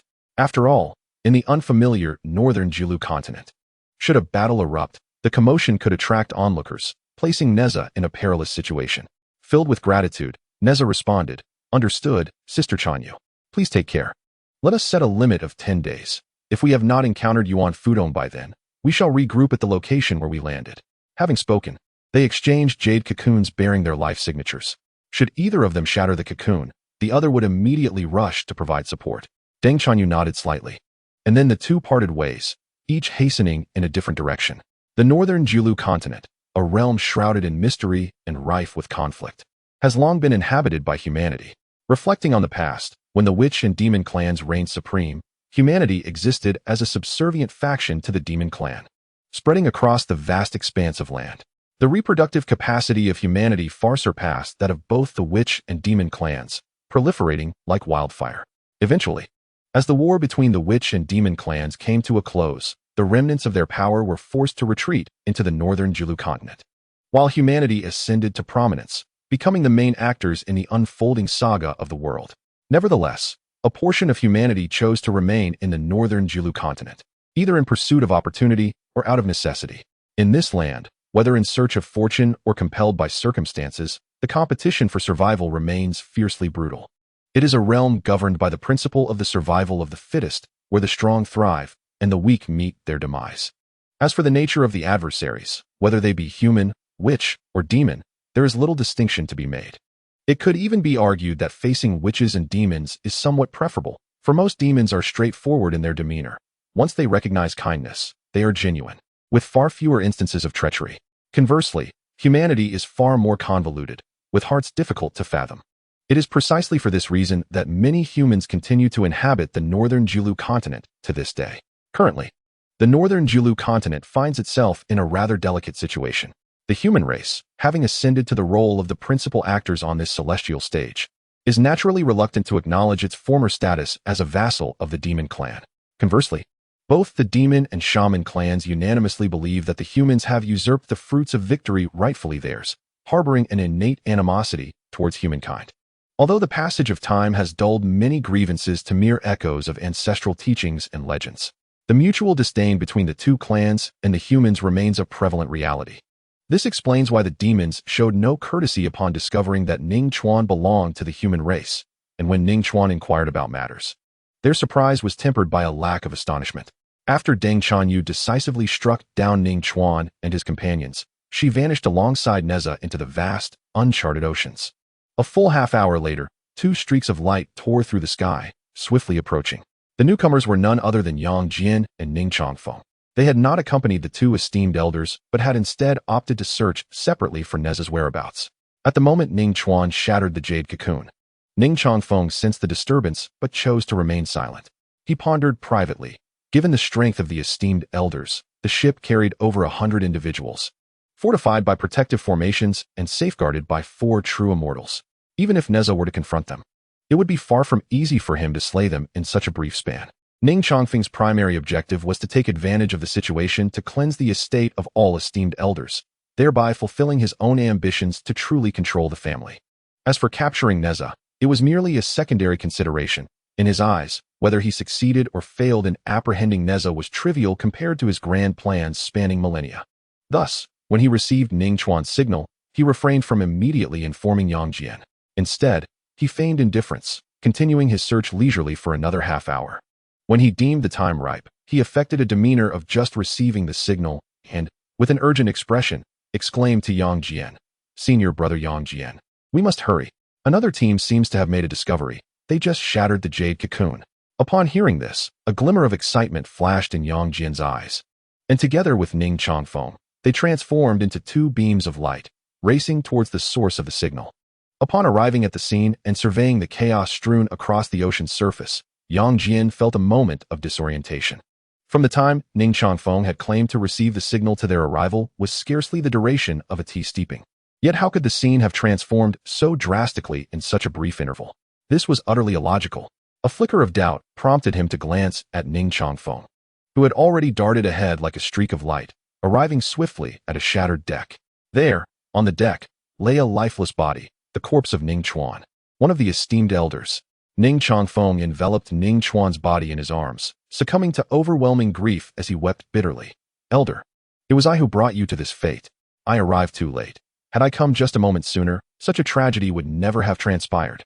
With tears streaming down his face and his voice strained to the point of exhaustion, he pressed his fingers so deeply into his flesh that droplets of blood began to seep forth. Yet he seemed utterly oblivious to his own pain. Gritting his teeth, he proclaimed with fervor, "Little Nezha, I shall surely rend your body into 1,000 pieces. We shall not rest until one of us is no more." Chapter 72. The chicken claw revealed. Upon witnessing this, Yang Jian let out a resigned sigh and approached Ning Chongfeng, gently placing a hand on his shoulder in a gesture of consolation. They have, in their own way, perished for the sake of Yuling Mountain. Everything you have done for Yuling Mountain has not gone unnoticed. Once we return, I shall certainly inform our master of the situation and ensure you are compensated." However, Ning Chongfeng remained deaf to his words, continuing to weep uncontrollably, unwilling to rise. Yang Jian slowly stood, surveying the chaos surrounding him, his heart unsettled by the scene. His brow furrowed, and disbelief flickered in his gaze. It was nearly inconceivable that Nezha could have slaughtered every soul aboard the vessel in such a brief span of time. Even if he exerted himself to the utmost, achieving such a feat would be no small task. Could it be that Nezha had experienced a new surge in power? Or was there another hidden expert aiding him? Yet, Yang Jian quickly dismissed this notion. He had previously conducted a thorough investigation into the strength of the Northern Sea Army. Only Wen Zhong among them had attained the golden immortal realm. The others were merely true immortals, lacking the capability to inflict such widespread devastation in such a short time. After a while, Ning Chongfeng began to regain his composure from his sorrow. His eyes were bloodshot, glistening with tears, as he gazed at Yang Jian and implored, "Brother Yang, you must capture Nezha to avenge them." Observing Ning Chongfeng's devastated expression, Yang Jian sighed softly. Nezha is undoubtedly on guard. He knows we would pursue him and has likely already fled back to the Northern Sea Army stronghold. Capturing him now would be akin to scaling a mountain. Yang Jian felt a wave of despondency wash over him, his hopes of apprehending Nezha dwindling. Yet, suddenly, Ning Chongfeng's expression sharpened, and he spoke with resolute conviction, "Not necessarily." Yang Jian, intrigued by his words, inquired, "Oh, what are your thoughts? Please, share them with me." Ning Chongfeng narrowed his eyes slightly, pondering for a moment before articulating. "In my view, they have likely not yet succeeded in eliminating Yuan Fudong. Yuan Fudong has entrenched himself in the Northern Sea for many years, his power deeply rooted. The Northern Sea Army must regard him as a significant threat, eager to eliminate him at all costs. Allowing him to return would be akin to nurturing a tiger at one's door. I speculate that, true to Nezha's character, he may very well defy expectations and venture alone to North Julu Island, seeking to ambush Yuan Fudong there. Moreover, even if we were to return now, we would struggle to provide a satisfactory account to our master. Instead, let us exchange our life-preserving jade cocoons and head to North Julu Island, searching separately to see if we can uncover Nezha's whereabouts. Should we find him, we will immediately offer mutual support." Upon hearing Ning Chongfeng's analysis, Yang Jian nodded slightly and remarked, "It can only be thus. The jade cocoon itself is not an exceptionally precious treasure. It merely serves as a vessel capable of bearing one's life imprint. However, the loss of each life imprint represents a significant detriment to the soul, necessitating an extensive period of cultivation to restore it to its former state. Typically, no one would readily disseminate their life imprints without due consideration. Furthermore, once a life imprint is cast upon the jade cocoon, it cannot be sustained for long, gradually dissipating over time." Meanwhile, Nezha soared rapidly towards the border of the witch and demon clans. Along the way, he passed an unnamed, majestic mountain, its towering peak piercing the clouds. A sudden thought struck Nezha. If an ambush were set here, the vantage point would be exceptional, allowing him to perceive all movements in the vicinity. Cautiously extending his divine sense to survey the surroundings, he confirmed the area was devoid of presence before alighting upon the mountaintop. He sought a spot that offered a broad yet relatively concealed view, obscuring his form as he awaited the appearance of Yuan Fudong. With nothing to occupy his mind, Nezha closed his eyes to meditate. After a span of half a day, he abruptly sensed a faint fluctuation of spiritual energy nearby, as if someone were covertly observing him. His eyes snapped open, sharp as lightning, and he called out sternly, "Who goes there? Step forth."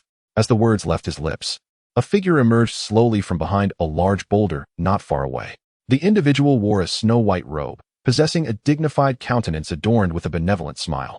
It was none other than Ning Chongfeng. Internally, Ning Chongfeng cursed his misfortune. After parting from Yang Jian, he had chosen this direction for his search. Upon noticing the expansive view atop the mountain, he had descended, only to discover someone was already present. He had intended to approach cautiously to ascertain if it was Nezha, but to his surprise, it truly was Nezha, whose keen perception had detected him immediately. Recognizing Nezha, Ning Chongfeng did not hesitate to press the jade cocoon in his hand. Aware of Nezha's formidable prowess, he wished to avoid any confrontation and thus clasped his hands in greeting, saying, "I am a wandering cultivator from the North Julu continent, the Taoist of Clear Wind." Nezha smirked slightly, amused, for it was his first encounter with someone introducing themselves while deliberately including wandering cultivator and North Julu continent. He could not help but remark, "Are you labeling yourself?" Afraid I might misconstrue something? Ning Chongfeng's heart sank as he realized he had inadvertently made a blunder. How could this young rascal be so astute? Nezha, harnessing the transformative jade butterfly, gauged Ning Chongfeng's cultivation level and discerned he had reached the consummate stage of true immortality. Rising to his feet, his gaze fierce and direct, Nezha addressed Ning Chongfeng. You are a human cultivator, and I have only just arrived here less than half a day ago, yet you have already come. Although I have not encountered you before, if I am not mistaken, you must be the legendary head of the Ning family, Ning Chongfeng. Ning Chongfeng attempted to feign ignorance, maintaining a facade of composure as he remarked. My friend must have mistaken me for someone else. I am not acquainted with the individual you speak of. I have merely come here to admire the splendid scenery and seek a moment's respite. Since there are already others present, I shall take my leave. With that, Ning Chongfeng turned to depart. He had shattered the jade cocoon, and Yang Jian would soon arrive. There was no need to provoke Nezha at this juncture. While others might underestimate Nezha's prowess, he was well aware that Nezha was a formidable opponent, one even Yang Jian could not easily subdue. To his astonishment, Nezha flickered like a bolt of black lightning, swiftly appearing before Ning Chongfeng. The Tiangang seal had already coalesced in his hand, radiating an intense aura as it surged toward Ning Chongfeng. Startled, Ning Chongfeng hastily retreated, and with a flash of golden light, a golden pillar suddenly enveloped him entirely. Observing this, Nezha wore a mocking smile. The jade purity technique? Still pretending, are we? Now your true colors are revealed. At that moment, Ning Chongfeng's expression fluctuated between shades of anxiety and uncertainty.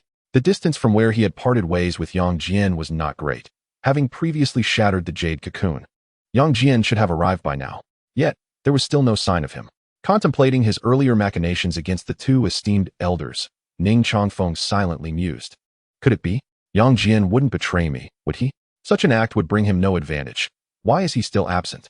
While his heart raced with urgency, Ning Chongfeng forced a smile toward Nezha, stating, Indeed, young Master Li is remarkably astute. I am indeed Ning Chongfeng, yet merely a humble disciple of Jade Spring Mountain. Nezha regarded him coldly. I find it curious that I seem to be the only one from the Chan Sect accused of stealing your techniques. Why do you persistently focus on me? You have relentlessly pursued me, resulting in the demise of many. Do you intend to compel me to annihilate your Ning family? Or do you simply believe me to be an easy target? Ning Chongfeng let out a dry laugh, his face adorned with a servile expression. It is not that we have fixated on young Master Li. It is, in fact, the command of our sect leader. It is he who insists that I bring you back. Were it not for Jade Spring Mountain's involvement in this affair, should young Master Li merely express a desire, I would gladly deliver the Chan Sect's techniques to you without hesitation. A talent as extraordinary as yours, young Master Li, is one I would seek to befriend, not harass. Ning Chongfeng's words dripped with politeness, all while he subtly retreated, fully aware that he was no match for Nezha. His rhetoric was merely a ploy to buy time. Yet, such a trivial ruse could hardly escape Nezha's notice. Nezha's gaze grew increasingly frigid. You make a valid point. However, we are both caught in circumstances beyond our control. Surely you have allies lurking behind you? With a sweeping glance around, Nezha continued, If this drags on any longer, Yang Jian will surely arrive. Having pursued to this point, you must be prepared for the consequences. Proceed, for this may grant you a semblance of dignity in your demise. As the words fell, Nezha's fiery spear ignited in a blaze, its brilliance flickering as he assumed a combat stance, poised to strike. Ning Chongfeng's countenance shifted dramatically, and he hastily gestured for him to pause. Wait, I find myself here against my will. Moreover, it was you, esteemed Taoist Li, who first struck against the Ning family. Now, 4 of our esteemed elders have fallen at your hands. While the realm of cultivation is indeed a ruthless arena of the survival of the fittest, I cannot help but feel that should I perish here, the entire Ning estate would be left vulnerable to the predation of various families in Bingzhou. This would be an undeserved calamity. I genuinely do not wish to be your adversary. Might you grant me a chance? Allow me to depart, and I assure you, I shall never return. This visit serves merely as an obligation to my sect's leader. As he spoke, he presented a pill to Nezha. This is the Tianji pill, which I had originally intended to use for my ascension to the Xianxian realm. Consider it my apology, and I hope for your mercy. Upon hearing Ning Chongfeng's plea, a flicker of hesitation stirred within Nezha. Reflecting on the series of events he had traversed, he recognized that much of it had been riddled with chance and unpredictability. With Yang Jian intent on capturing him, he understood that if he were indeed taken back, the subsequent events would likely spell disaster. Taiyi Zhenren would undoubtedly seek to condemn him for the theft of teachings, yet Taiyi Zhenren would certainly intervene to rescue him.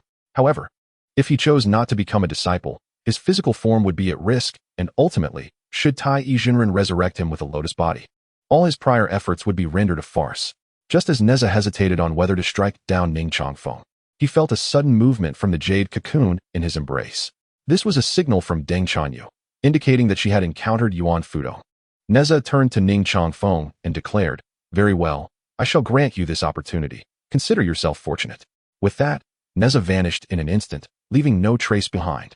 Once Nezha's presence had completely dissipated, Ning Chongfeng felt as though all strength had been siphoned from him, collapsing against the nearby wall. His clothes were thoroughly soaked with perspiration. As a perfected true immortal, he seldom faced equals among his peers, which was why he held the position of head of the Ning family. Yet, he was acutely aware of Nezha's prowess. If even his senior brother Yang Jian could not contend with Nezha, then he was no match either. Should Nezha have truly chosen to engage, his survival would have been impossible. A cup of tea had passed since he shattered the jade cocoon, yet Yang Jian had yet to arrive. At this moment, he was resolute. Yang Jian was undoubtedly seeking to exploit this situation to orchestrate his demise. Yet he truly could not comprehend why. After such a lengthy period of maintaining a harmonious relationship with Yang Jian, he had unwittingly offended him to the point of inciting such dire consequences. Yang Jian, after all, was a direct disciple of Yuan Mountain and was likely to assume the role of sect leader in the future. If Yang Jian was resolute in his intent to eliminate him, even if he miraculously survived this encounter, the days ahead would undoubtedly be fraught with peril. What had provoked Yang Jian's ire to such an extent? Ning Chongfeng furrowed his brow, lost in contemplation. Conversely, Yang Jian found himself in dire straits. At that moment, he was soaring through the skies, wholly focused on tracing Nezha's whereabouts. Suddenly, he keenly sensed a disturbance in his primordial mark, causing his heart to tighten as he surmised that Ning Chongfeng must have made a significant discovery. Without hesitation, he swiftly turned and propelled himself towards the direction of the signal emitted by Ning Chongfeng. Fueled by an anxious urgency and fearful of unforeseen complications, he ceased to conceal his presence during his flight. However, midway through his journey, an intense wave of energy surged forth from the heavens, rapidly approaching him. Startled, Yang Jian halted abruptly. At the horizon, a bizarre deep crimson lightning bolt appeared, resembling a blade that had torn through the sky, exuding an aura of annihilation as it hurtled towards him with ferocity. The speed of the lightning was unparalleled, igniting the air around it into blinding sparks, akin to a fierce glint aimed directly at Yang Jian's face. In the blink of an eye, the lightning grazed past Yang Jian's visage with a deafening roar, causing every hair on his body to stand on end. Had his awareness been even a fraction slower, or had his body reacted with the slightest delay, that violent bolt of lightning would have undoubtedly pierced through him, reducing his corporeal form to mere dust. Even his soul would have been obliterated, dissipating into oblivion under such overwhelming force. The lightning that had narrowly missed him, still carrying an immense residual force, plunged violently into the ground. In an instant, the earth trembled, as if a colossal hand had wrenched it apart, resulting in a thunderous crack. Clouds of dust were violently upheaved, forming a haze that obscured the sky, as if the end of the world had descended. Chapter 74. Xing Tian still reeling from the near miss, Yang Jian quickly turned to scrutinize the source of the disturbance. To his astonishment, what he had perceived as mere black lightning was, in fact, a peculiar giant sword. The blade's center was stained with an eerie deep crimson, resembling flowing blood and emanating a chilling aura, while its edges were shrouded in an abyssal darkness, flickering with ghostly light, imbued with unfathomable power. The two elements intertwined, exuding a pressure that sent shivers down his spine. Just as Yang Jian remained ensnared in shock, a deafening roar reverberated from the direction of the lightning's origin. A voice that could shake the heavens and stir the spirits. Humans. The bellow resonated like the tolling of a great bell, distorting the surrounding air with its overwhelming sound waves. Following this, a shadow materialized with ghostly swiftness, moving so rapidly that it was nearly imperceptible to the naked eye. Meanwhile, the black giant sword seemed to possess a spirit of its own, instantly returning to the shadowy figure's grasp, merging into a more terrifying entity. As the shadow stabilized its form, it swung the colossal sword with a fluidity that left no room for hesitation. With a resounding crash, akin to the collision of two celestial bodies, the sword struck heavily upon the hilt of Yang Jian's trident-bladed weapon. This blow contained a formidable force, akin to a tidal wave, crashing upon Yang Jian with an unstoppable might. He scarcely had time to mount any further defense. his body soaring through the air like a kite severed from its string. The sheer power propelled him away, tracing a long arc before he crashed down onto the ground. A thunderous roar echoed as Yang Jian's body collided violently with the earth, creating a massive pit, dust swirling and debris scattering in the aftermath. Lying at the bottom of the crater, his complexion was flushed crimson, a result of the tumultuous blood surging within him. Blood trickled from the corners of his mouth, stark against his pale visage. The trident-bladed weapon he clutched was now slipping from his grasp, his grip alternately tightening and loosening, while the flesh of his palm had already split from the shock. Vivid red blood seeped forth, running down the length of the weapon, nearly rendering him incapable of wielding this vital instrument of defense. After a considerable time, as the dust began to settle, Yang Jian struggled against the agonizing pain to lift his head, finally discerning the appearance of his adversary. Before him stood a humanoid creature cloaked in an inky blackness, adorned with deep crimson, serpentine patterns across its surface, resembling flames and arcane scripts. The hue of the creature mirrored that of the giant sword, suggesting an intrinsic unity between them. This being bore a pair of sharp horns that glimmered ominously in the sunlight, exuding an innate ferocity. From its back sprouted enormous fleshly wings, which quivered slightly, stirring fierce winds, radiating an imposing presence, reminiscent of a demonic entity emerging from the abyss of hell. A wave of dread washed over Yang Jian as he recognized the gravity of the situation. Images from ancient texts he had perused during his studies at Yuling Mountain flashed through his mind like a revolving lantern. In a moment of clarity, he identified the fearsome presence before him as the legendary figure, the great shaman Xing Tian, whose name echoed through the annals of the ancient shamanic clan, instilling terror in all who heard it. Before Yang Jian could fully recover from his shock, Xing Tian, resembling an unyielding war machine, offered him no respite. With a thunderous roar that resonated like thunder itself, he bellowed, "Despicable human, a rat stealing victory." Before the echo of his words faded, his wings beat powerfully, generating a fierce hurricane, propelling him like a streak of black lightning towards Yang Jian once more. The massive sword was raised high, enveloped in an aura of lethal intent, ready to deliver another devastating strike. Realizing the imminent danger, Yang Jian's heart raced in terror. He dared not allow even a moment of complacency. Summoning his inner spiritual power, he hastily lifted the trident-bladed weapon to block the impending onslaught. Clang! A resounding roar erupted, akin to the harmonious chime of grand bells, reverberating across the heavens. This tremendous shockwave propelled Yang Jian uncontrollably through the air, sending him hurtling thousands of meters before he crashed heavily to the ground. At that moment, Yang Jian's breath was erratic, his chest heaving violently as he gasped for air. The spiritual energy within him surged wildly, akin to a runaway stallion, flowing chaotically and sluggishly.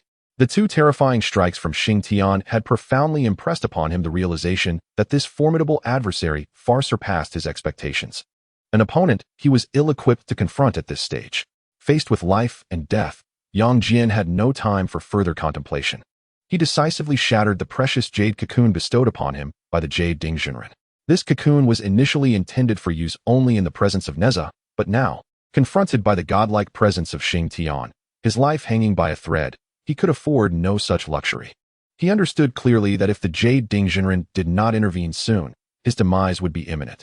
Merely a few breaths later, the previously tranquil sky was abruptly torn asunder by a colossal rift in the fabric of reality. From within this fissure, brilliant light flickered, and a powerful wave of celestial energy radiated outward. A clear voice resonated first from the rift. At the dawn of chaos, the path begins to reveal. The presence of the Jade is filled with grandeur. With a flick of the sleeve, clouds and winds transform, wandering freely across the vastness of heaven and earth.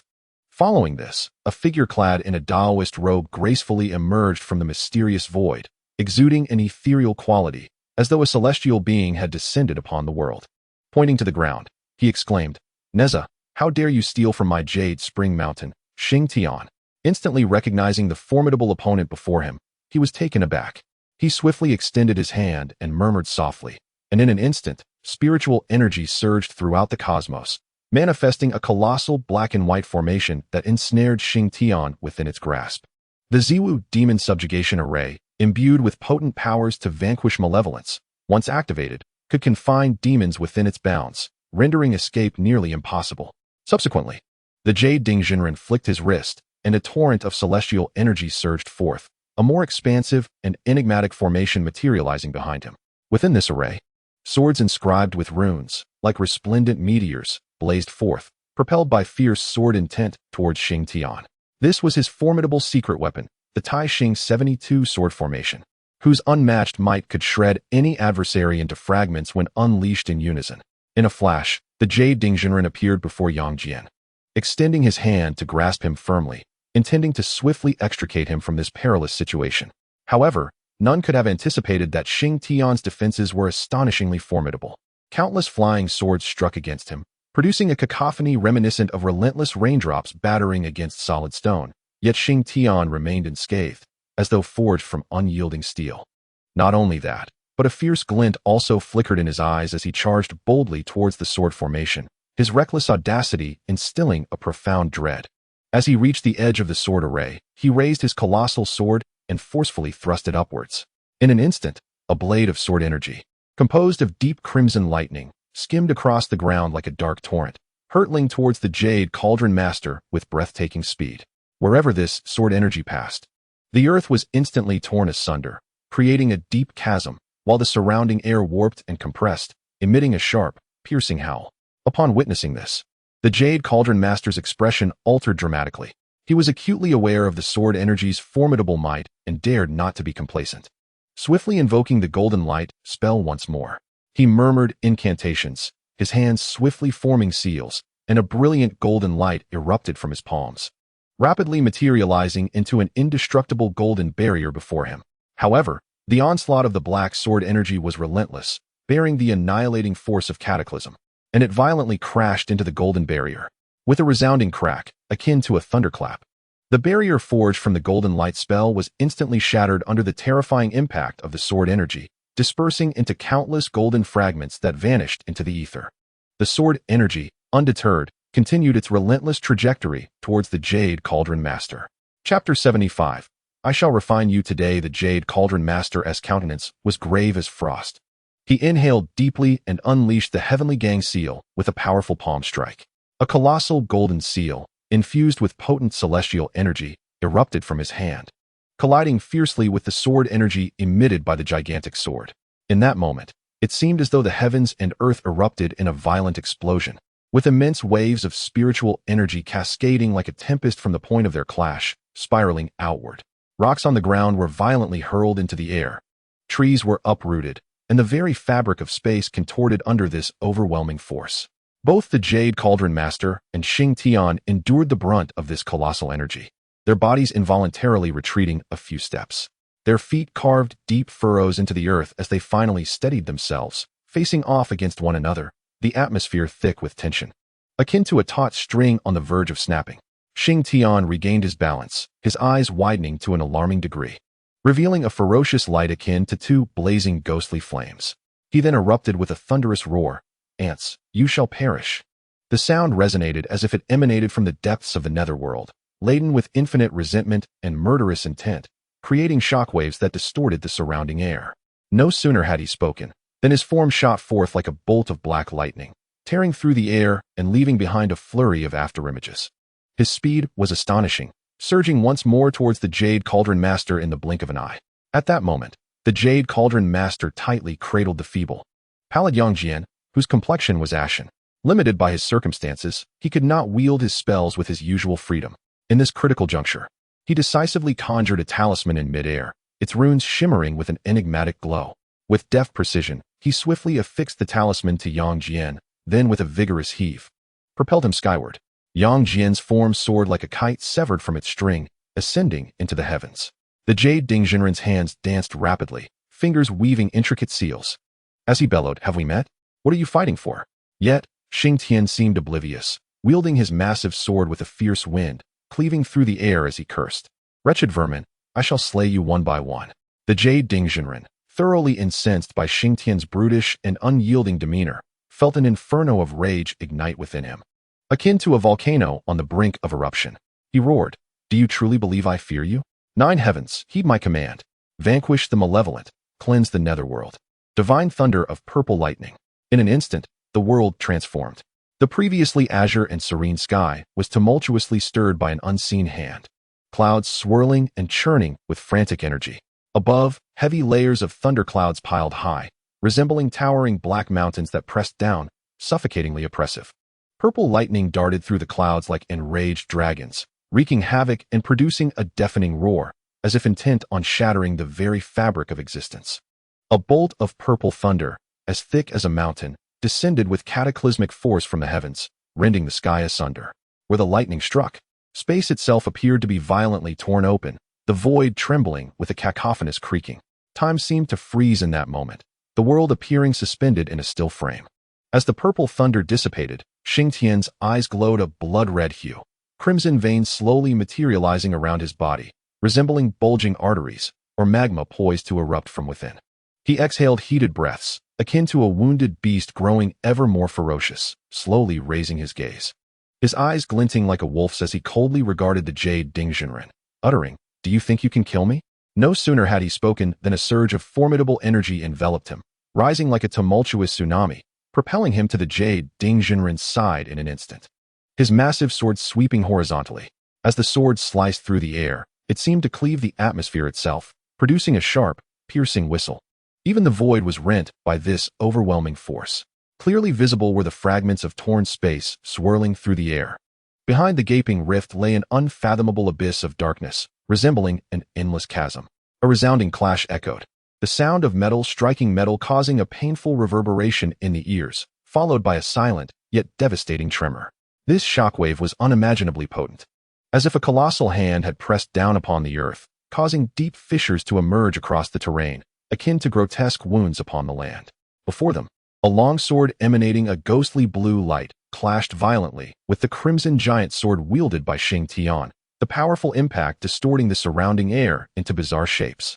The expression on Taiyi Zhenren's face was grave and solemn as he fixed his gaze intently on Xingtian and slowly proclaimed, "Do you truly believe I fear you?" Upon hearing this, a sinister smile crept across Xingtian's face as he mockingly retorted, "To teach such a lowly creature as yourself the 9 transformations of profound arts is indeed a waste." Ha! Xingtian became increasingly exhilarated, a frenzied battle intent gleaming in his eyes as he bellowed, "Come, let us fight." With that, he swung his giant sword with increasing ferocity, each strike raining down upon Taiyi Zhenren like a tempest, disregarding his own defense in a reckless display of intent to engage in a life-for-life confrontation. His assault was chaotic yet imbued with a fearless ferocity. However, Taiyi Zhenren had not come to engage in a mutually destructive bout with Xingtian. He keenly observed a fleeting gap in Xingtian's onslaught and swiftly retreated to a safe distance, his hands rapidly shifting through intricate gestures as he softly intoned, "For symbols assemble, 8 trigrams extend. The universe as a barrier, the array remains constant. The divine power of yin and yang reverses. In an instant, a colossal array, woven from the dual energies of yin and yang, began to rise around Xingtian. The surface of the array shimmered with runes, pulsating with mysterious power. This was an advanced form of the Ziwu demon-subduing array. Within this formation, Xingtian could distinctly feel his inner spiritual energy and elemental power visibly draining away, as though an invisible hand were relentlessly siphoning it.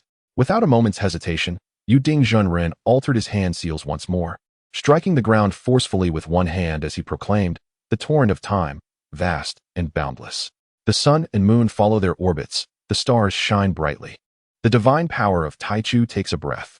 In that very moment, another array swiftly emerged, enveloping the previous yin and yang reversal formation. Surrounding the yin and yang reversal formation was a transparent, crystal-like shell that encapsulated the entire array. Remarkably, within this shell, the flow of time slowed drastically, as if time were stretched and distorted, yet the rate at which the yin and yang reversal formation absorbed spiritual energy remained unabated.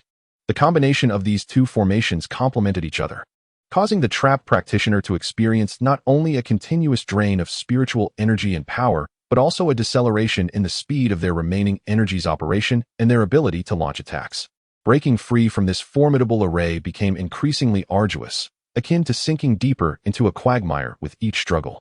Seeing this, a cold smile crept across Taiyi Zhenren's lips as he declared, "Arrogant fool, today I shall refine you." Yet as he prepared to activate the array once more to deliver a heavier blow to Xingtian, he was astonished to find that Xingtian's expression remained entirely unfazed. Instead, A fervent, audacious smile illuminated his face. In the eyes of the jade Zhenren, that smile carried an unsettling hint of peculiarity. A sudden heaviness gripped his heart. As an instinctual awareness whispered that something was amiss, he abruptly realized that the sky had inexplicably darkened, as if the veil of night had descended prematurely. Though true dusk was still far from arrival, gazing into the distance, his heart quaked. He beheld unfamiliar towering mountains that had seemingly emerged from nowhere. Upon closer inspection, these were no ordinary peaks, but rather a series of volcanoes, their craters belching thick, acrid smoke that reeked of sulfur. A deep, resonant rumble echoed from the depths of the earth, quickly followed by the ground trembling violently, as though a powerful earthquake had struck. Jade Zhenren distinctly felt the earth quaking beneath him, a force that seemed intent on obliterating everything in its path. A flicker of apprehension crossed his gaze as he coldly remarked, "Were it not for pressing matters today, I would certainly teach you a lesson." With that, he waved his hand through the air, and a dark fissure appeared instantaneously. He swiftly grasped hold of Yang Jian, and with a flash, they stepped into the void, vanishing without a trace. Once Jade Zhenren had disappeared, the fissure on the ground widened, and torrents of molten lava surged forth from the depths. The lava churned and flowed, consuming the earth beneath it, which rapidly melted away, transforming the landscape into a fiery inferno. The two formations that had previously ensnared Xingtian began to tremble violently under the relentless heat, cracking and ultimately vanishing entirely. Xingtian stood upon the sea of flames, gazing disdainfully in the direction where Jade Zhenren had vanished, uttering a scornful hum. Coward. Subsequently, his body slowly sank into the molten lava. Once Xingtian had completely disappeared, the roiling lava began to gradually solidify, eventually transforming into a barren expanse of blackened earth, as if everything that had transpired was merely a fleeting dream, never having truly existed, leaving behind only this desolate and silent land. Meanwhile, Ning Changfeng had been lost in thought for an extended period, yet he could not fathom where he had offended Yang Jian. At this moment, a more pressing matter plunged him into confusion. He was oblivious to the passage of time since he had shattered the jade cocoon. Consumed by anxiety over Yang Jian's continued absence, torn by uncertainty, he pondered whether to remain here and await Yang Jian or to return to Binzhou. If he stayed and Yang Jian arrived, seeing that he had survived in this desolate wilderness, there was a chance that he might harbor murderous intent, falsely claiming that Nezha had been responsible for his demise, leaving him utterly powerless. Conversely, if he returned to Binzhou now, he risked being reproached by Yang Jian for retreating without regard for his safety. As a direct disciple of Yuhua Mountain, he would undoubtedly face severe consequences. What should he do? Ning Changfeng gazed up at the sky, increasingly agitated, unable to suppress the fury brewing within him. Unable to contain himself, he bellowed, "Yang Jian, I curse you." No sooner had the words left his mouth than a rift in the sky materialized, from which two streaks of light descended rapidly, appearing before Ning Changfeng. Upon closer inspection, he recognized the figures of the revered Master Yuding and the visibly weakened Yang Jian. With merely 2 strikes, Xingtian had disrupted Yang Jian's spiritual energy, rendering him incapable of invoking even the 9 transformations of profound arts. Had it not been for Master Yuding's timely intervention, Yang Jian would likely have perished at Xingtian's hands. Witnessing Yang Jian in such a disheveled state, Ning Changfeng suddenly comprehended that he had misjudged Yang Jian. It seemed he had encountered unforeseen circumstances on his journey. He hurried forward, the previous anger and dissatisfaction on his face evaporating, replaced by astonishment and concern. He turned to Master Yuding and inquired, "Master, what has befallen Brother Yang?" Master Yuding sighed softly and recounted the general sequence of events. He then asked, "Your brother Yang mentioned that you shattered the jade cocoon he provided. Have you discovered Nezha?" Ning Changfeng forced a wry smile and replied, "Shattering the jade cocoon was an event that occurred long ago. Nezha found me, but alas, I was no match for him and nearly met my demise. For reasons unknown, Nezha abruptly departed, seemingly in a great hurry. I suspect he, like myself, has companions, and it is likely that one of them has encountered Yuan Fudo. As for his current whereabouts, I remain in the dark." As Master Yuding listened to Ning Changfeng's account, he administered a medicinal pill to Yang Jian. After consuming the pill, Yang Jian's condition improved slightly, and he spoke slowly. "This northern Julu continent is so vast, I never imagined I would encounter Xingtian so soon. My luck is truly abysmal." Master Yuding replied, "Perhaps this is simply fate. I shall guide you both through the void to scout the area. If we can detect any residual traces of the battle, we shall investigate. If not, we will return and cease our pursuit of Nezha." Ning Chongfeng nodded eagerly and respectfully stated, I leave all decisions to you, master. Meanwhile, upon sensing the aura emanating from Deng Chanyu's jade cocoon, Nezha's heart tightened. And without hesitation, he hastened his journey with all his might. Riding on his wind-fire wheels, he swiftly detected the fluctuations resulting from the battle ahead. Anxious and desperate, Nezha accelerated once more, racing towards the source of the disturbances. In midair, he could clearly discern two figures in the distance, one desperately fleeing ahead, while the other pursued closely behind. The fleeing individual was none other than Yuan Fudong, who was being relentlessly chased by Deng Chanyu. Rather than rushing to join Deng Chanyu, Nezha remained suspended in the air, his gaze sharp and hawk-like, quickly predicting Yuan Fudong's escape trajectory. He then retrieved his Qingquan Bao, strung the Jintian sword, and prepared to unleash his imminent strike. At the very moment when Deng Chanyu launched her attack against Yuan Fudong, Nezha seized the opportunity. Drawing back his bowstring with great force, and the thunder-splitting sword shot forth like a meteor, whistling through the air. Yuan Fudong, desperately fleeing, keenly sensed the imminent peril and inwardly cursed the lack of martial ethics. In this critical moment, he was compelled to halt abruptly, as the thunder-splitting sword narrowly grazed past him. However, while he evaded Nezha's strike, he could not escape Deng Chanyu's assault, which landed a heavy blow from the five glory stone upon his back. Letting out a muffled groan, Yuan Fudong lost his balance and fell to the ground. Almost simultaneously, Deng Chanyu and Nezha flanked him, effectively encircling him. Seeing Nezha's arrival, Deng Chanyu expressed her relief. Thank goodness you are here. Otherwise, despite his severe injuries, capturing him would have required considerable effort. Yuan Fudong gazed at the two before him, his heart sinking. With a deep sigh, he lamented, Am I truly destined to perish here today? At this moment, despite being not far from Bei City, he understood that escape from his current predicament was nearly impossible. Although Nezha was merely at the true immortal realm, his formidable strength, coupled with Deng Chanyu's presence, made them more than capable of taking his life. As Yuan Fudong anxiously pondered his next move, a clear and resonant voice suddenly rang out. Who dares to cause trouble within my domain? Chapter 77, Bei's. The three, Yuan Fudong, Nezha, and Deng Chanyu, turned simultaneously to see a young lad in white standing not far away, a smile gracing his face as he observed them with keen interest. With tousled short hair and two small golden horns peeking from his head, he was evidently a member of the demon race.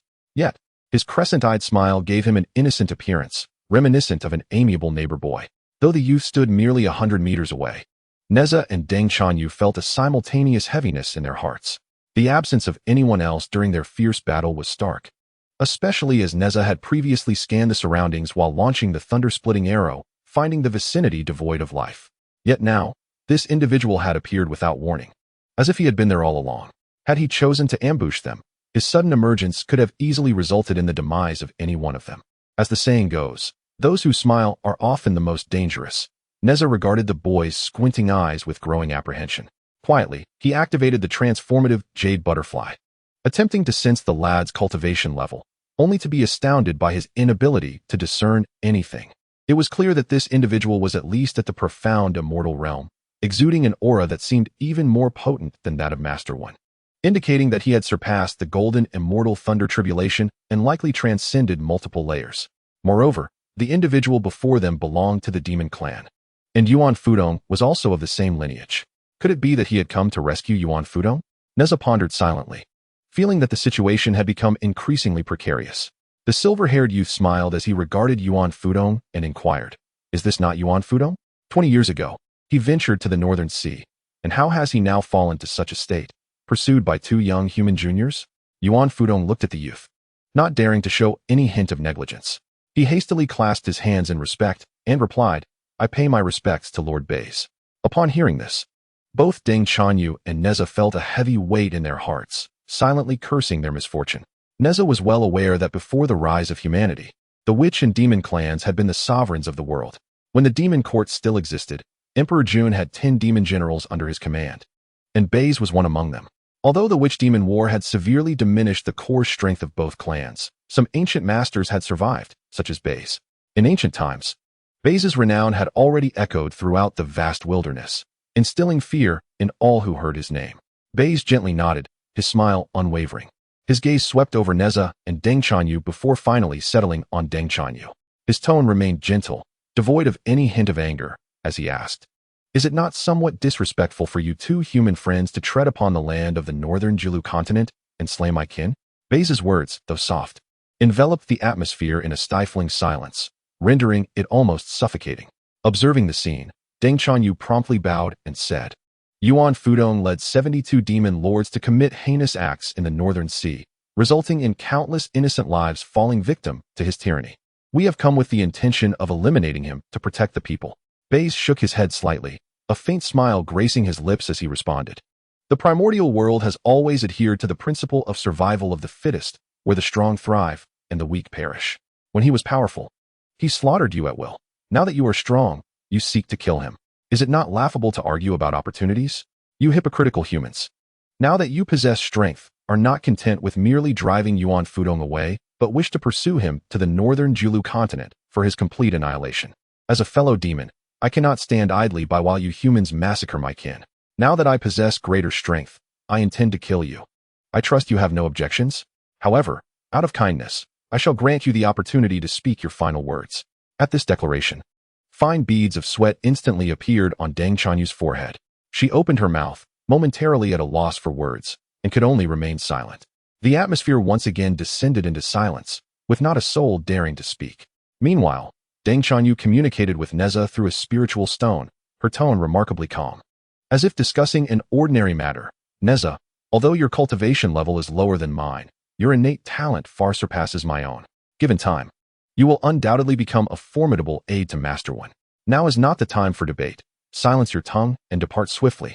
No sooner had the words escaped her lips than Deng Chanyu, without awaiting any response from Nezha, unleashed a dazzling brilliance from the 5 radiant stone in her grasp. Hurling it towards Baize with fervor, Baize extended his hand effortlessly, capturing the 5 radiant stone with ease, a smile still gracing his countenance as he remarked, This treasured relic, left behind by the goddess Nuwa after her celestial repairs, is indeed sullied in the hands of a mere human for so many years. With that, he absorbed the 5 radiant stone into his inner world. Deng Chanyu's visage turned ashen, pale as parchment. The 5 radiant stone was her life-bound treasure, yet in that moment, the connection between her and the stone was irrevocably severed. Henceforth, the stone no longer belonged to her. Baize's forceful erasure of the life bond inscribed upon the stone caused a significant backlash upon Deng Chanyu. Excellent.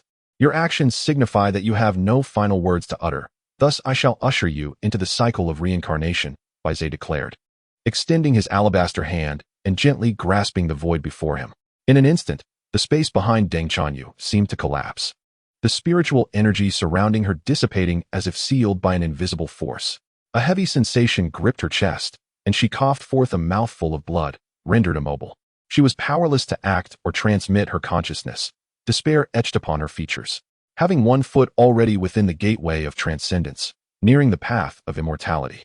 It was a lamentable irony that she could not withstand even a single strike from Baize. She mourned not for her own demise, but for Nezha, who had not heeded her counsel to flee and was likely to share her fate. Such a prodigious talent in cultivation was on the brink of extinguishment. Was it truly a matter of insufficient celestial fate? She pondered in silent lament. At that moment, a commanding voice rang out. Halt. Baize turned to face Nezha, who fixed a determined gaze upon him and proclaimed, I wish to speak with you privately. Baize replied with a gentle demeanor. I perceive that your cultivation has not spanned many years. Achieving your current state at such a tender age indeed marks you as a prodigious talent among humanity. Even within my demonic kin, few possess your level of cultivation aptitude. However, a genius lacking in great fortune cannot be deemed a true genius. And you, my young friend, lack the standing to engage me in private discourse. Nezha's voice, unwavering and resolute, articulated, I do possess such standing. I am the reincarnation of the spiritual pearl under the sage Nuwa of the demon race. Is that so? Baize replied, intrigued, taking a closer look at Nezha. His brow furrowed in curiosity. What proof do you offer? I have never heard of such a matter. Nezha remained succinct, exhaling a breath of true fire towards Baize, a demonstration of both his claim and his frustration. Yet Baize remained unfazed, effortlessly blocking Nezha's flames with a mere gesture. The true fire of Samadhi blazed fiercely upon his palm, yet there was no hint of disturbance in Baize's expression. With a gentle wave of his hand, the flames dissipated in an instant. The true fire of Samadhi, the essence of the spiritual pearl. Baize's expression shifted slightly. Indeed, you are the reincarnation of the spiritual pearl. How intriguing. As he spoke, he waved his hand, and a rift in the void abruptly appeared. He stepped through, his figure vanishing in an instant. While his voice drifted through the void, "Come in." At that moment, Deng Chanyu felt as though she was ensnared in an invisible cage, utterly immobilized, unable to even transmit her consciousness. Seeing this, Nezha clenched his jaw, a flicker of resolve flashing in his eyes, and similarly stepped into the rift in the void. Upon entering, the scenery before him seemed to instantaneously shift to another realm. In stark contrast to the vast mountains and rivers outside, this place resembled a tranquil rural courtyard. Beyond the courtyard lay an expansive grassland, surrounded by the melodious chirping of birds and the fragrant blooms of flowers, permeating the air with a serene poetic essence that eased one's spirit. Bei sat calmly beneath a stone bench, still wearing that characteristic smile. He gestured for Nezha to sit. Speaking courteously, "Please, take a seat. Since the calamity of the witch and demon, Lady Nuwa has been in seclusion. It has been a long time since I last saw her. I truly wonder when she devised such a strategy involving you." The demeanor of Bei suggested that the individual who previously sought to eliminate Nezha and Deng Chanyu was not the same as the one before him now. Nezha felt a surge of realization. It appeared that Bei was entirely unaware of his true identity, prompting him to carefully adjust his words. He gradually seated himself across from Bei. The latter observed him quietly, the atmosphere momentarily steeped in silence. Nezha took a deep breath, striving to untangle his chaotic thoughts before speaking. "Bei, have you ever contemplated the path forward for the demon clan?" Bei paused slightly, but quickly regained his composure, still wearing that elusive smile as he replied, "Do share your thoughts." Nezha continued, "I am the reincarnation of the spiritual pearl under Lady Nuwa. As a sage of the demon clan, why did she not reincarnate me among the demons to aid you in vanquishing the witch clan, but instead chose to place me in the Shang dynasty? You must have heard of the calamity of the investiture of the gods." Bei nodded gently, acknowledging, "I have heard whispers." Nezha pressed on. Since the conclusion of the witch and demon war, humanity has emerged as the focal point of the world, spreading across the 4 continents. Even if the demon clan could ultimately eradicate the witch clan, what would follow? Presently, there are 5 saints supporting humanity. Though they are embroiled in internal strife, should the demon clan seek to defy fate, it is likely these 5 saints would unite against them. Currently, the primordial supreme deity of the Chan school desires to establish the investiture of the gods and create a celestial court to govern the destinies of all things. Should he succeed, the fate of the demon clan would fall under his dominion. Have you ever contemplated that once the Chan Sect masters the fates of the beings in the 3 realms, they could alter them at will, granting life or decreeing death? Furthermore, in the future, the descendants of the demon race may find it exceedingly difficult to transform their forms. At this juncture, a hint of melancholy flickered in by Bei's eyes as he remarked, "The primordial heavenly sovereign of the Chan Sect is a sage. What can I possibly do?" Nezha, with a grave demeanor and resolute gaze, responded, "Your sole path forward lies in fostering relationships with the Jie Sect, the Shang dynasty, and the human sovereign, uniting to resist the Chan Sect. This is the only hope for the demon race. The Chan Sect emphasizes its roots, and should it succeed, the demon race will have no chance of resurgence. At that point, the preservation of our last refuge in the northern Julu continent will remain uncertain." Conversely, the leader of the Jie Sect, Tang Tian, is also a sage who believes that all things possess spirit and follow their destiny. When the demon race breaks free from the northern Julu continent and steps onto the other 3 continents, the Jie Sect will perceive it as a manifestation of heavenly will. Moreover, there are already members of the demon race within the Jie Sect, even direct disciples of the Jie Sect. Thus, theoretically, the Jie Sect and the demon race share a common ancestry. However, presently, as humanity flourishes, the leader of the Jie Sect supports them. Yet he will not obstruct the rise of the demon race. Should we achieve victory in our struggle against the Chan Sect, and should my contributions be substantial while my status in the Shang dynasty is elevated, imagine the scenario that would unfold. The Chan Sect would be gravely weakened, and the connections among Nuwa, Tang Tian, and the human sovereign would strengthen, leaving the demon race with no cause for concern regarding its resurgence. However, if you were to kill Deng Chanyu now, she is a general of great esteem to Grand Tutor Yuan. Such an act would not only offend the Shang dynasty, but also the Grand Tutor himself. You must realize the significance of Yuan. He is the representative of the Jie Sect in the Shang dynasty and holds a position of immense power. Have you left any room for reconciliation by offending him? What may seem like a mere act of killing one individual would, in reality, annihilate the future of the demon race, plunging it into an abyss of no return. As Nezha's words echoed, Bai's customary smile faded, and silence enveloped the scene, with no one daring to speak. After a prolonged pause, Baizhe slowly inquired, "Is it known to Wenzhong that you are the reincarnation of Lingzhuzi?" Nezha, with a serious expression, replied earnestly, "I swear by the celestial path that Wenzhong is aware." Baizhe exhaled softly, then asked, "What do you, my young friend Nezha, propose we do now?" Nezha, with a solemn countenance, stated, "At this moment, before my departure, Grand Tutor Wen has promised me that if I can bring Yuan Fudong back, he will promote me to the Grand Commander of the Northern Sea Army. Should this come to pass, I would wield absolute influence in the Shang dynasty. My roots lie within the demon race. I have always been a servant of Lady Nuwa. Once I gain power, at the very least, the demon race will undoubtedly secure a place in the southern Jianbu continent." Baizhe furrowed his brow slightly, displaying an expression of difficulty, and slowly spoke, "I shall not conceal from you. Yuan Fudong is an acquaintance of a dear friend of mine." He paused, hesitating before continuing, "Might we spare his life?" Nezha frowned, contemplating for a moment before replying, "My primary objective in this endeavor is to confront Yuan Fudong. Should I return empty-handed, regardless of the reason, it would be impossible to provide an explanation. How about this? We need not kill him, but rather, you should persuade him to submit to me. The sect of interception values inclusivity. I shall declare that Yuan Fudong has sincerely surrendered, and I will implant a subtle mark in his mind, ensuring he will not dare to defy my commands. With his profound celestial cultivation, Yuan Fudong would indeed serve as a formidable ally. I believe Master Wen would also choose to spare his life, as we shall require all the assistance we can muster in our future confrontations with the Chan Sect." Baizhe's eyes sparkled with interest as he nodded in agreement, saying, "That sounds splendid. However, you are currently too weak. You must at least attain the level of a profound celestial to be deemed worthy of discourse."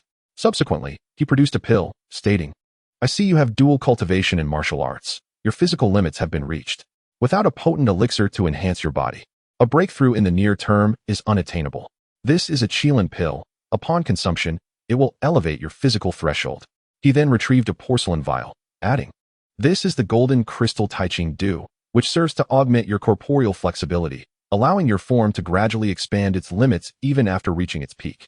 Nezha's eyes brightened as he accepted the pill and vial, scarcely pausing to express his gratitude. Baizhe then produced a spiritual treasure, explaining, "This is the Tai Su Linglong seal, its surface engraved with the runes of the Great Way of the Void. Its suppressive power is immensely formidable. It can immobilize both space and time, as well as seal powerful adversaries. When activated, it reveals the divine image of the Void, capable of discerning past and future events, aiding practitioners in seizing opportunities. It is a weapon of tremendous might. Even a third transformation Golden Immortal would meet their demise in a single strike. And even a sixth transformation Golden Immortal would need to retreat before its prowess." Before Nezha could respond, Baizhe produced yet another spiritual treasure, stating, "This is the Qing Shun Wood Cauldron, carved from the innate Qing Shun wood, exuding vibrant life force. It not only accelerates the growth of all things, allowing for the instant maturation of spiritual herbs and medicines, but it can also unleash a verdant wooden cage in battle to ensnare foes, primarily serving a defensive purpose. It is also a spiritual treasure. No being below the third transformation Golden Immortal could hope to breach it." Nezha's eyes widened in astonishment, silently reflecting, "Is this truly Baizhe, one of the ancient demon leaders? To produce two spiritual treasures with a mere gesture is beyond anything I have previously encountered." Yet, Nezha was not overwhelmed by joy. He expressed his concern, saying, "These two treasures must be ones you frequently employ." Baizhe nodded in affirmation. Nezha continued, "Yet here I stand as merely a low-ranking general in the Shang dynasty. Aside from Master Wen, few are aware of my true identity. If our relationship were to be revealed, it might lead others to perceive us as overly deliberate and conspicuous, inviting unwelcome gossip. Therefore, it is perhaps wise to keep it under wraps for the time being." Baizhe nodded in agreement, acknowledging the validity of this reasoning. After a moment of contemplation, he waved his hand, and a humanoid puppet materialized in the arena. He explained, "This puppet is forged entirely from innate mysterious gold, possessing an unparalleled hardness. It was merely a pastime of mine to create this, and it has remained and used since its completion. The core of this puppet is the result of my reversal of the 5 elemental spiritual energies into the dual energies of yin and yang, which I subsequently amalgamated, transforming them into the primordial chaos energy. However, it has yet to be imbued with consciousness, and until that occurs, it lacks sentience. Once it gains awareness, it will become a puppet spirit treasure. You could say it is a fortuitous acquisition. Those who achieve greatness often possess profound celestial connections. Thus, presenting a puppet such as this would not raise any eyebrows. Although this puppet is not yet particularly formidable, it could serve as a shield or a means to gain familiarity. Once it develops its intelligence, you may nurture it gradually, and no one will find fault with it. Nezha's eyes sparkled with excitement as he exclaimed, "This is indeed a remarkable treasure." Bai Zhe then produced a jade butterfly and stated, "Within this lies the cultivation technique practiced by the Demon Lord during his lifetime. It is a fragment of the Demon Lord's technique, known as the true fire of the blazing sun." As he spoke, Bai Zhe's gaze dimmed slightly. In his time, the Demon Lord, armed with this technique, roamed the wilderness. Unmatched by any. The Demon Lord was a creature of the great Tao birthed by heaven and earth, and was the first golden crow. This technique naturally possesses a fire attribute, and since you are the reincarnation of the spirit pearl, your essence is also the true fire of Samadhi.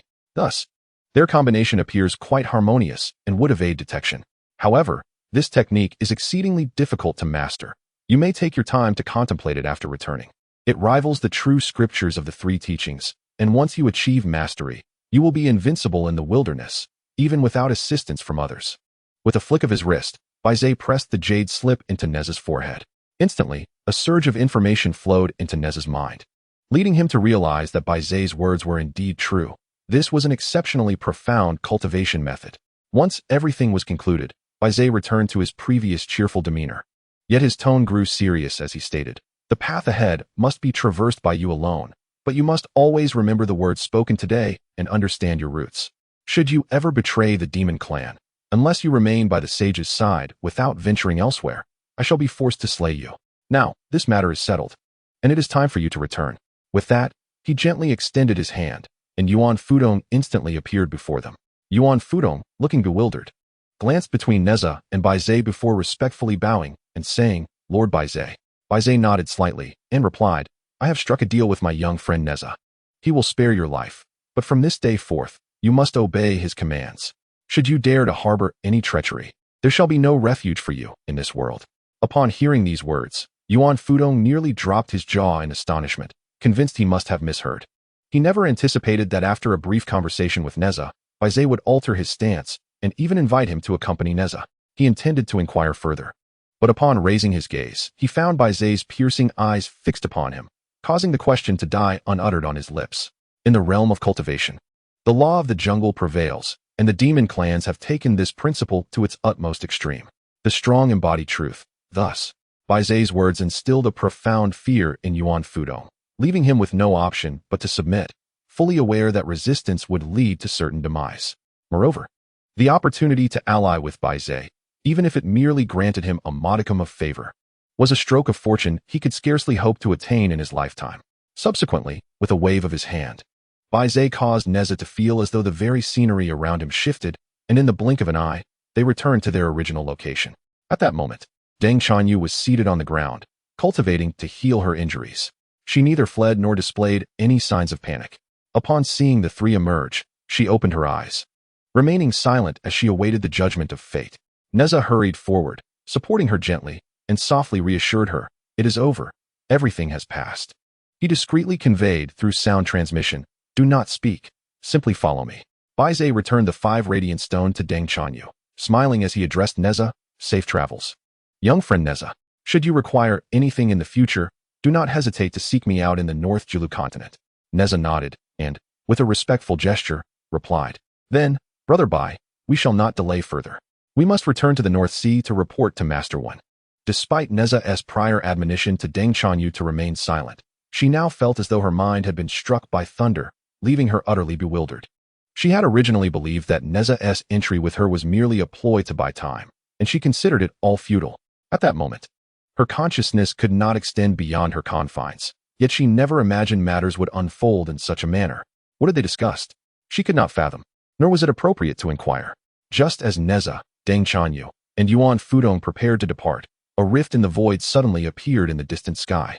The trio looked up in unison, and Bai Zhe also directed his gaze toward the fissure. Moments later, the rift abruptly closed, and the voice of Jade Ding Zhenren echoed forth, urging, "Hurry, leave now." Chapter 80.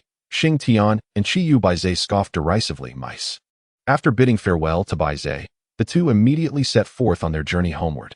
Above the North Sea, the warships had vanished, leaving them no choice but to summon their respective magical artifacts for travel. Deng Chanyu sat upon the 5 radiant stone, while Nezha flew swiftly towards the North Sea camp on his windfire wheels. This mode of travel proved to be a considerable drain on their spiritual energy. The 5 radiant stone, after all, was not specifically designed for flight. Its principle relied upon the attachment of spiritual energy to enable human flight. Even though Nezha's wind and fire wheels can reduce the consumption of spiritual power, they ultimately cannot compare to the comfort of riding on a warship. He must remain vigilant, constantly aware of his surroundings, adjusting his flight direction without a moment's respite. As he soared further away, Nezha was filled with anxiety. In his quest to rescue Deng Chanyu, he had shared much with Bai Zhe. Originally, he had planned to return and, through military merit, seek Wen Zhong's recommendation to meet Zhao Gongming. However, now, Bai Zhe not only spared them, but also bestowed numerous precious gifts. These offerings were exceedingly valuable. Should Bai Zhe realize he had been deceived, the consequences would be dire. Who is Bai Zhe? He is one of the 10 great generals of antiquity. If he were to return, shake off his responsibilities, and seek out Zhao Gongming, severing ties with the Shang dynasty, what would happen if Bai Zhe found out? Who is more formidable, Bai Zhe or Zhao Gongming? What if Bai Zhe were resolute in his intent to kill him? Could Zhao Gongming protect him? Moreover, by the time Bai Zhe discovered the truth, his acquaintance with Zhao Gongming would likely be brief. Zhao Gongming might not be inclined to risk his life for him.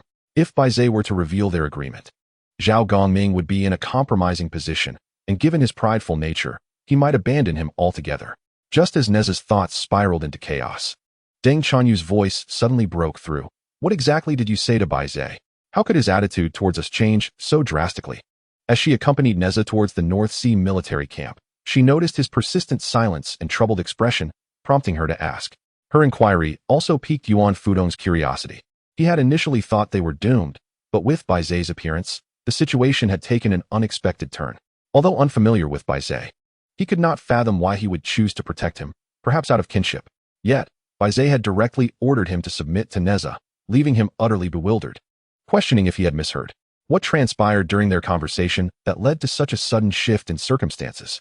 Nezha began to explain. It's nothing significant.